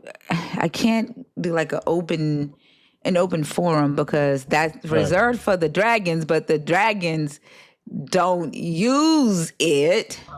Hey, go tell it on the mountain. I'm telling it to you. Except for Ducky and Six and Lindaway. Ducky, Six, and Lindaway. Inverted and Danny. Who else a dragon they be coming on stage? Dog Bite. Who else? Yep, Sandy, I ain't never seen you up here. Don't I'm talking to you. Relaxing. You came up here. You did. You came up here yesterday. A dragon is someone that's been a super nerd for 12 months. That girl will be you almost there. You should be there. Has it been 12 months for you? You should be a dragon by now. Kalu, you are a host.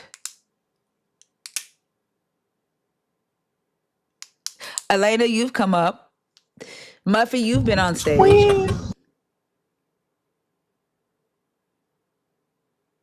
Coochie comes up every now and then.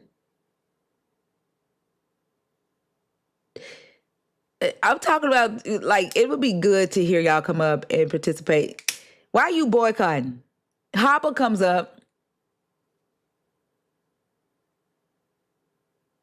Slow comes up sometimes. Slow, wait. I see you on everybody else's panel. Do you ever come up here?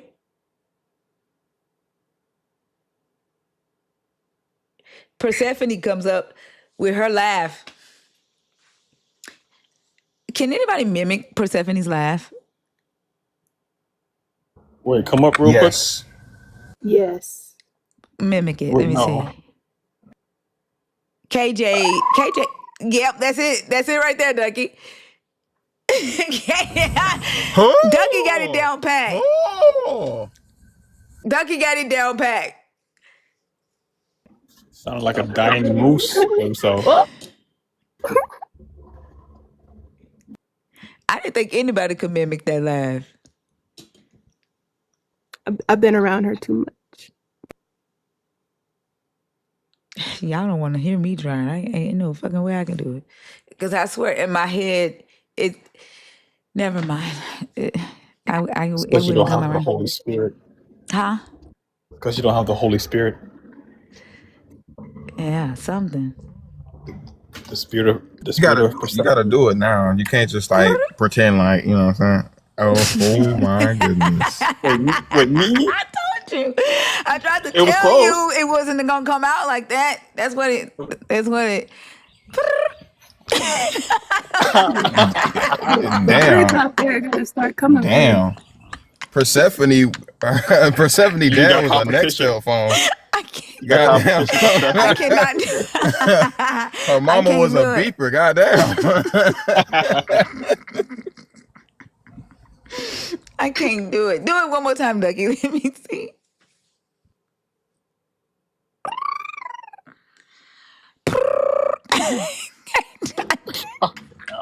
Pick up the phone. I can't do it. Fuck it. I can't. I cannot do it. Mac can do it. Come up, Mac. I know you're in the chat.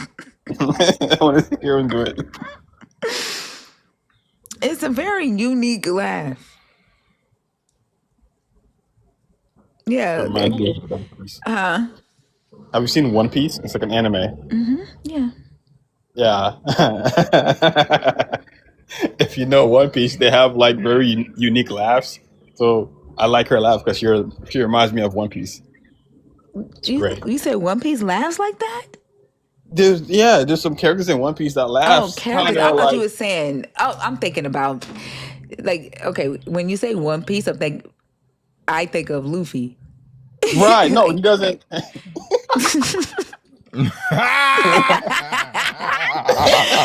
it's like how the believers think of God when somebody say Moses. No, Like you say One Piece, you talking about Luffy.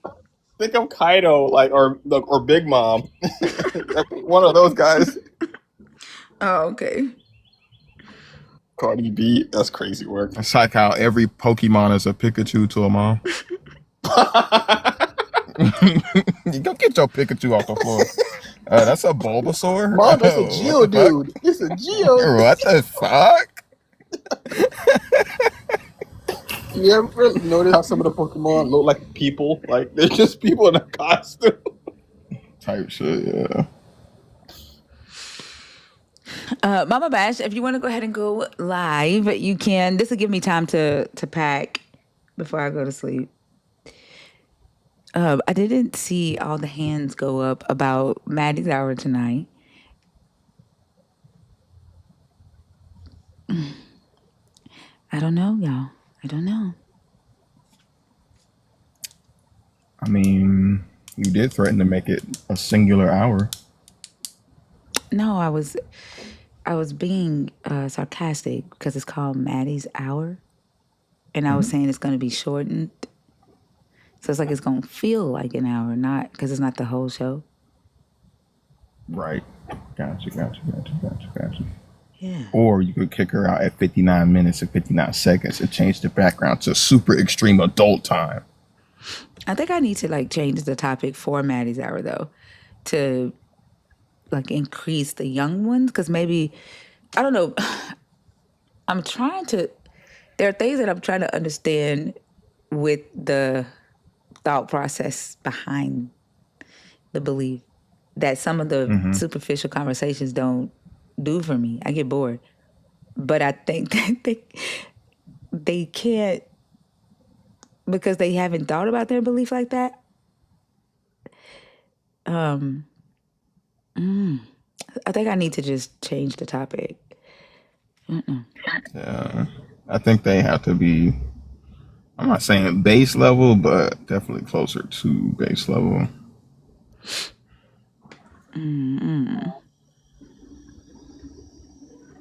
Y'all let me know when Mama Bash is live. Word.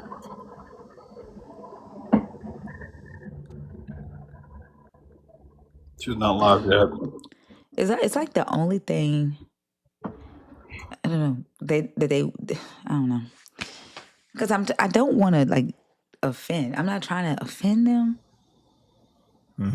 But goddamn.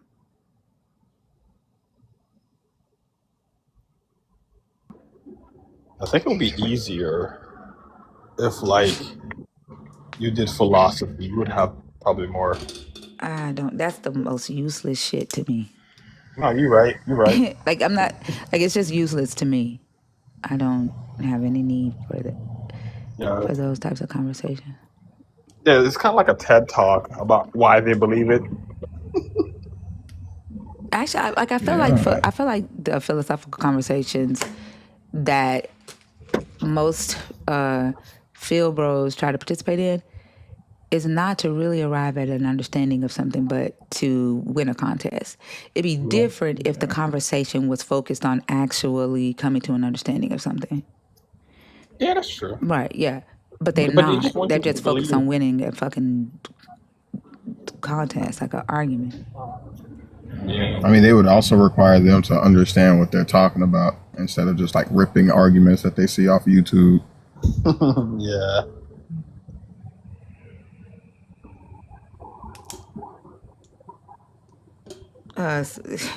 Then your boy Savi came in here and tried to do a philosophical conversation one day. Wait, who? My boy? Savi World. Like he came in here and tried to do a philosophical conversation. You could tell like this was his first attempt at it. Terrible. Yeah. Oof. Yeah. I feel like this one should have been like the easiest one. Like this topic right here should have been the easiest one. It's not because that I think I'm finding out that it's not because evidence does scare them. which means evidence displeases the God, offends the God. Why would evidence of their God scare them though? That Because should have been very enlightening. Like, wow, this is great evidence. because it threatens their faith. When we talk about evidence, what they hear is you're trying to get me to change my faith. That's why, I kept having to say, I'm not talking about whether you believe in the God. I don't care about that. I'm not talking about whether the God is real. I don't care about that. Then they want to turn around when they get met with like a logical conclusion that they don't want to accept. Let me ask you a question. Are you a believer? Do you don't believe in nothing? Or it's his ways are higher than our ways? They're afraid of the logical conclusion. And so I think a lot of them don't want, being questioned the way that we're questioning in here and just following the train of thought, it could feel like a courtroom or being interrogated by a police officer or something. It could feel like that. And so they may be afraid of that too. But I don't know any other way to challenge this shit without being able to fully talk it out, right? There's a lot of moral claims in the book. There's a lot of historical claims in the book, ethical claims in the book. Very unethical ones. Right, but how can we say that we've thought them all the way through without being able to challenge them, right? For me, I know they're not, I'm not saying the stories are true, but there are moral claims, right? Moral lessons. For example, one that I point to all the time is the she-bear one. Oh, I was Right? just thinking that. Huh? I was just thinking that. And the lesson that we were given in church is you don't talk back to a preacher. You don't say anything negative about God's prophet. And reading that, I got something different from that shit. For me, if looking at it from a not inspirational, but a moral claim or something that you can learn from it would be that power given to someone, new power can be misused, right? If your emotions are not in check, or if you don't have emotional intelligence, but yet you are someone who has been given an insurmountable amount of power, it's easy for you to hurt somebody, do something unethical, over discipline, right? But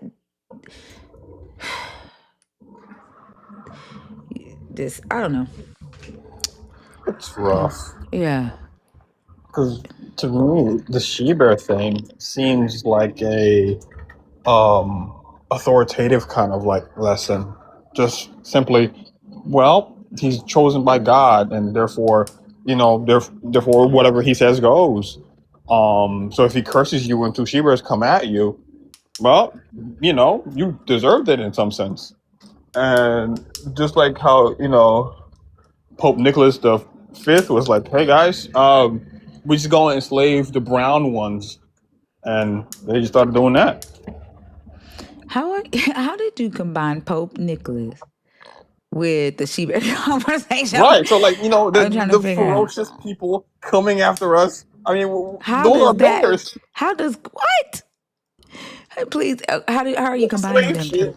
So white people are ferocious and dangerous. They're bears. That's why you got to cut him off sometimes. Thank No, you. wait, what? What did he just say? I don't understand. Six. The way y'all do me, do him. He said, white people are bears. What?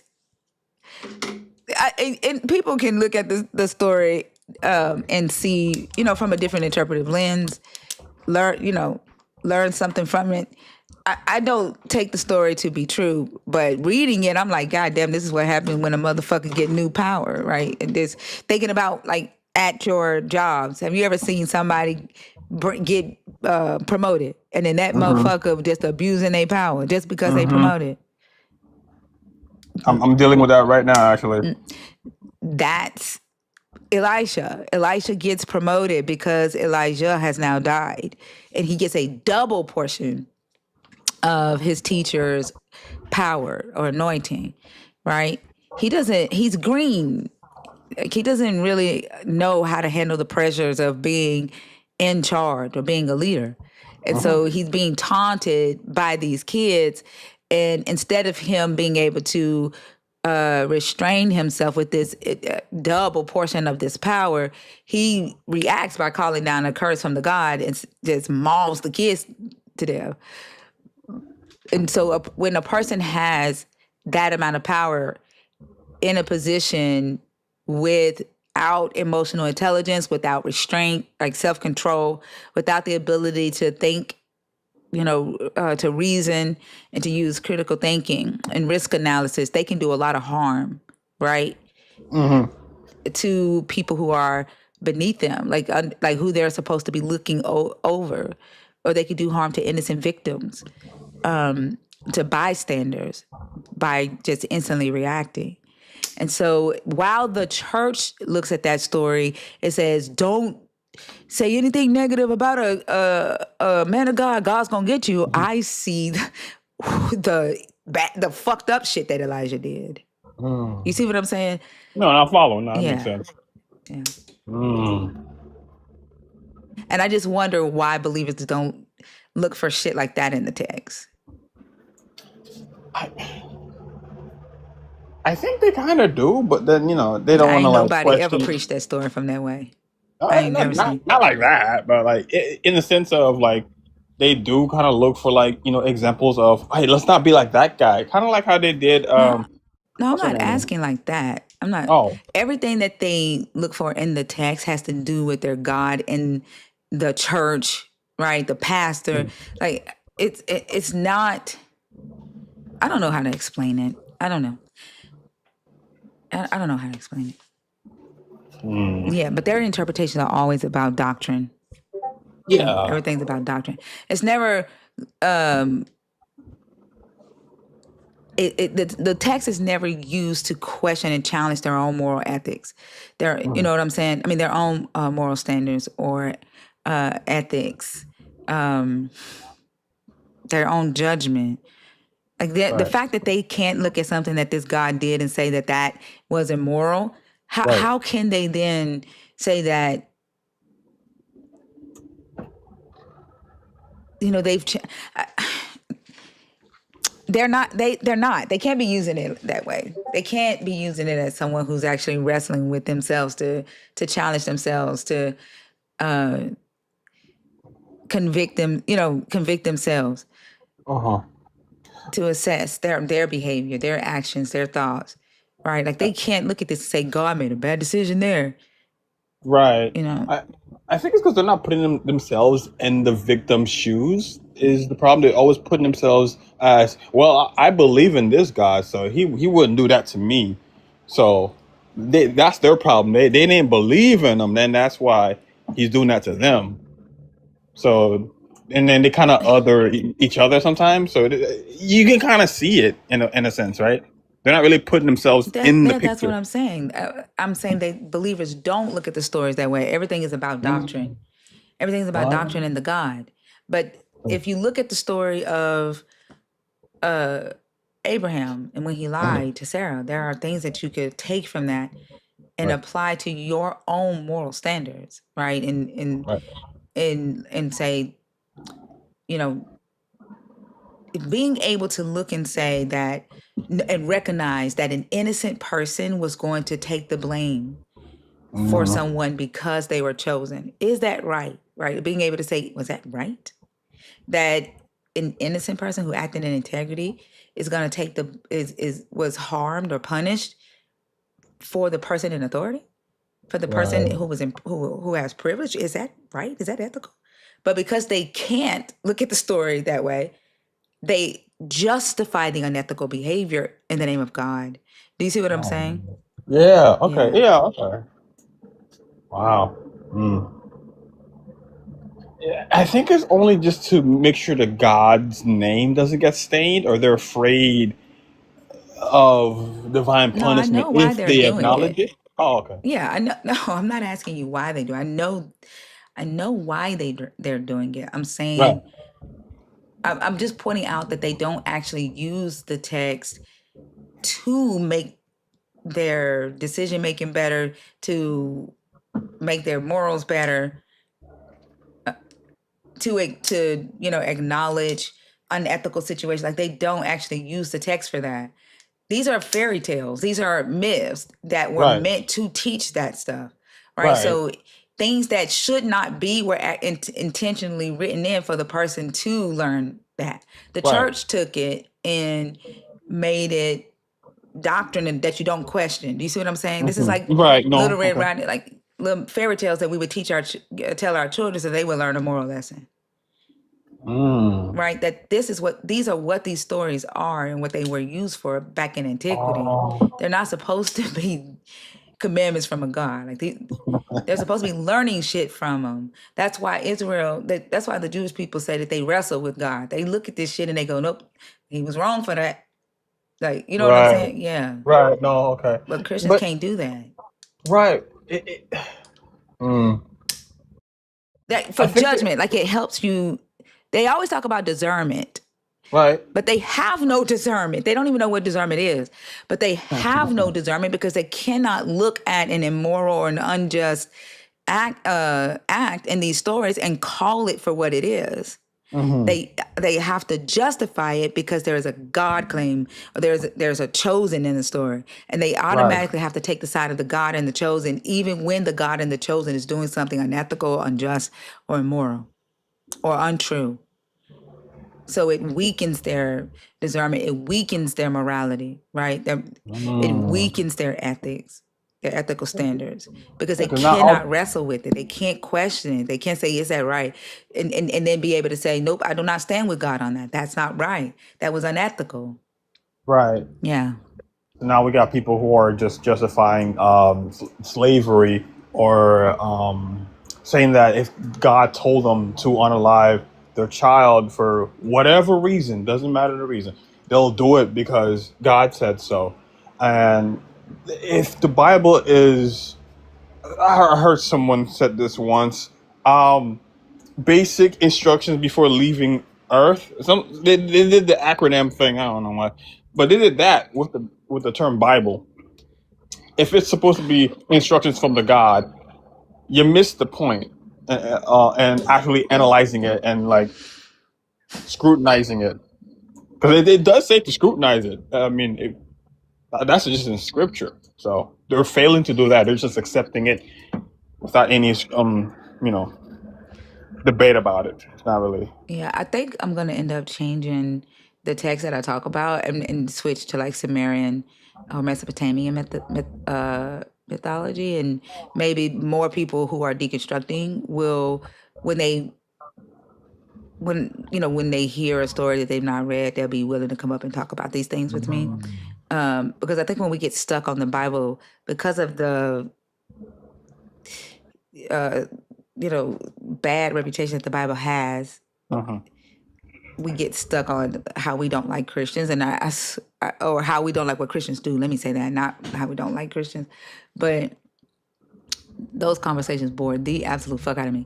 Like I want to talk about something that's gonna help me learn something, help me grow as a person, challenge what I think I know, my morals, my ethics, and as far and also the community as a whole.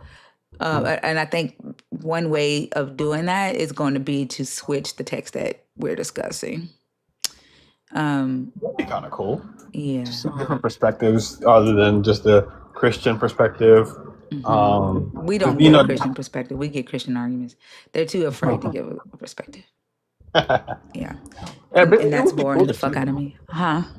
It would be cool to see like other Mesopotamian like religions or beliefs to see if it's like better or worse than Christianity in comparison. Because it kind of challenged your morals and where it stands a little bit to like weigh, okay, which one would be better, the Christian method or this method? I've tried that. How'd that go? with the laws. They always choose Mesopotamia without knowing that they're choosing Mesopotamia as better. Oh. Yep, every single time. Terrible. Every They don't single even like time. the book. Huh? They don't even like the book then. What's the point? Yeah, no, they don't like this book, but they gonna stick by it. They're going to lie. Once they found out that it was the Mesopotamia and the God was more harsh in his laws and had Mm-hmm. no grace in his laws, and that there was grace built in Mesopotamia in some areas of their law, they start Mm. justifying it. Wow. They're going to lie. They're going to demoralize themselves because they've been trained to always take the side of the God. They cannot go against the God. They cannot um, go against the chosen. There's no growth there. There's no opportunity to actually. I don't know. It's just I don't know. I I got to feel like switch it up a little bit because that would be cool. But I feel like they're missing a great part about being human is to go against the grain, and not just being okay with what we have actually like improving. Going from sticks and stones to actual copper or brass. That's you know human ingenuity, and it takes breaking away from what's the norm, the normal culture, but they don't want to do that. Instead of like actually scrutinizing it, breaking away from the dogma, they want to shelter it, and it's so sad because they could evolve a lot. They could evolve. They have a lot of potential to evolve because we seen some of the people that come in here, and they are critical thinkers, but they're stuck in the belief thing. yeah, it's too much fear. Yeah, is Mama Bash live?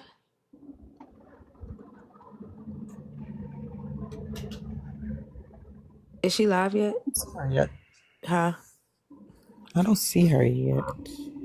I don't know if TikTok is doing a thing where it doesn't show the people's. Mm-mm. I don't know. Can somebody let her know that I'm ending early if she wants to go ahead and go live? I'm gonna take a nap. I want to go to the gym later, so I'm gonna take a nap.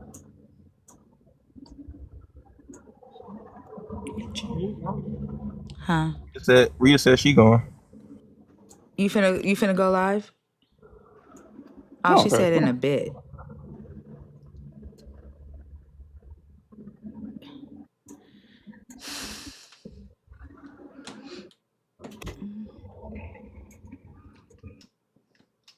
I don't know how my computer did this shit, but somehow one screen. Never mind, I figured it out. I was gonna freak the fuck out.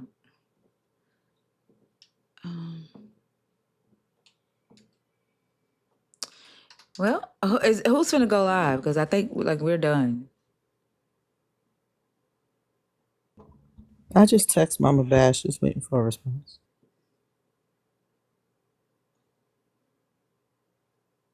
Oh, she said she live. She Okay. live? Not showing nobody. Mm-hmm. All right. All right, y'all. Mama Batch is live. And Rhea just went live. I will see y'all tonight, and we'll see how long it goes. Hopefully, people come up and have conversations. I'm gonna think of a different topic for Maddie's hour to see if we can spark some conversations. I have no idea. What, Selena? Sorry, something auto played on my computer. Oh, Hey, Thinker, how do I send you the drawing? How do I? It's digital, so. All right, y'all. I'll send you my email. See y'all tonight. Okay, bet. All right. See y'all tonight. Thank you so much. Thank you to the YouTube fam. Oh shit, hold on. I think there was super chats.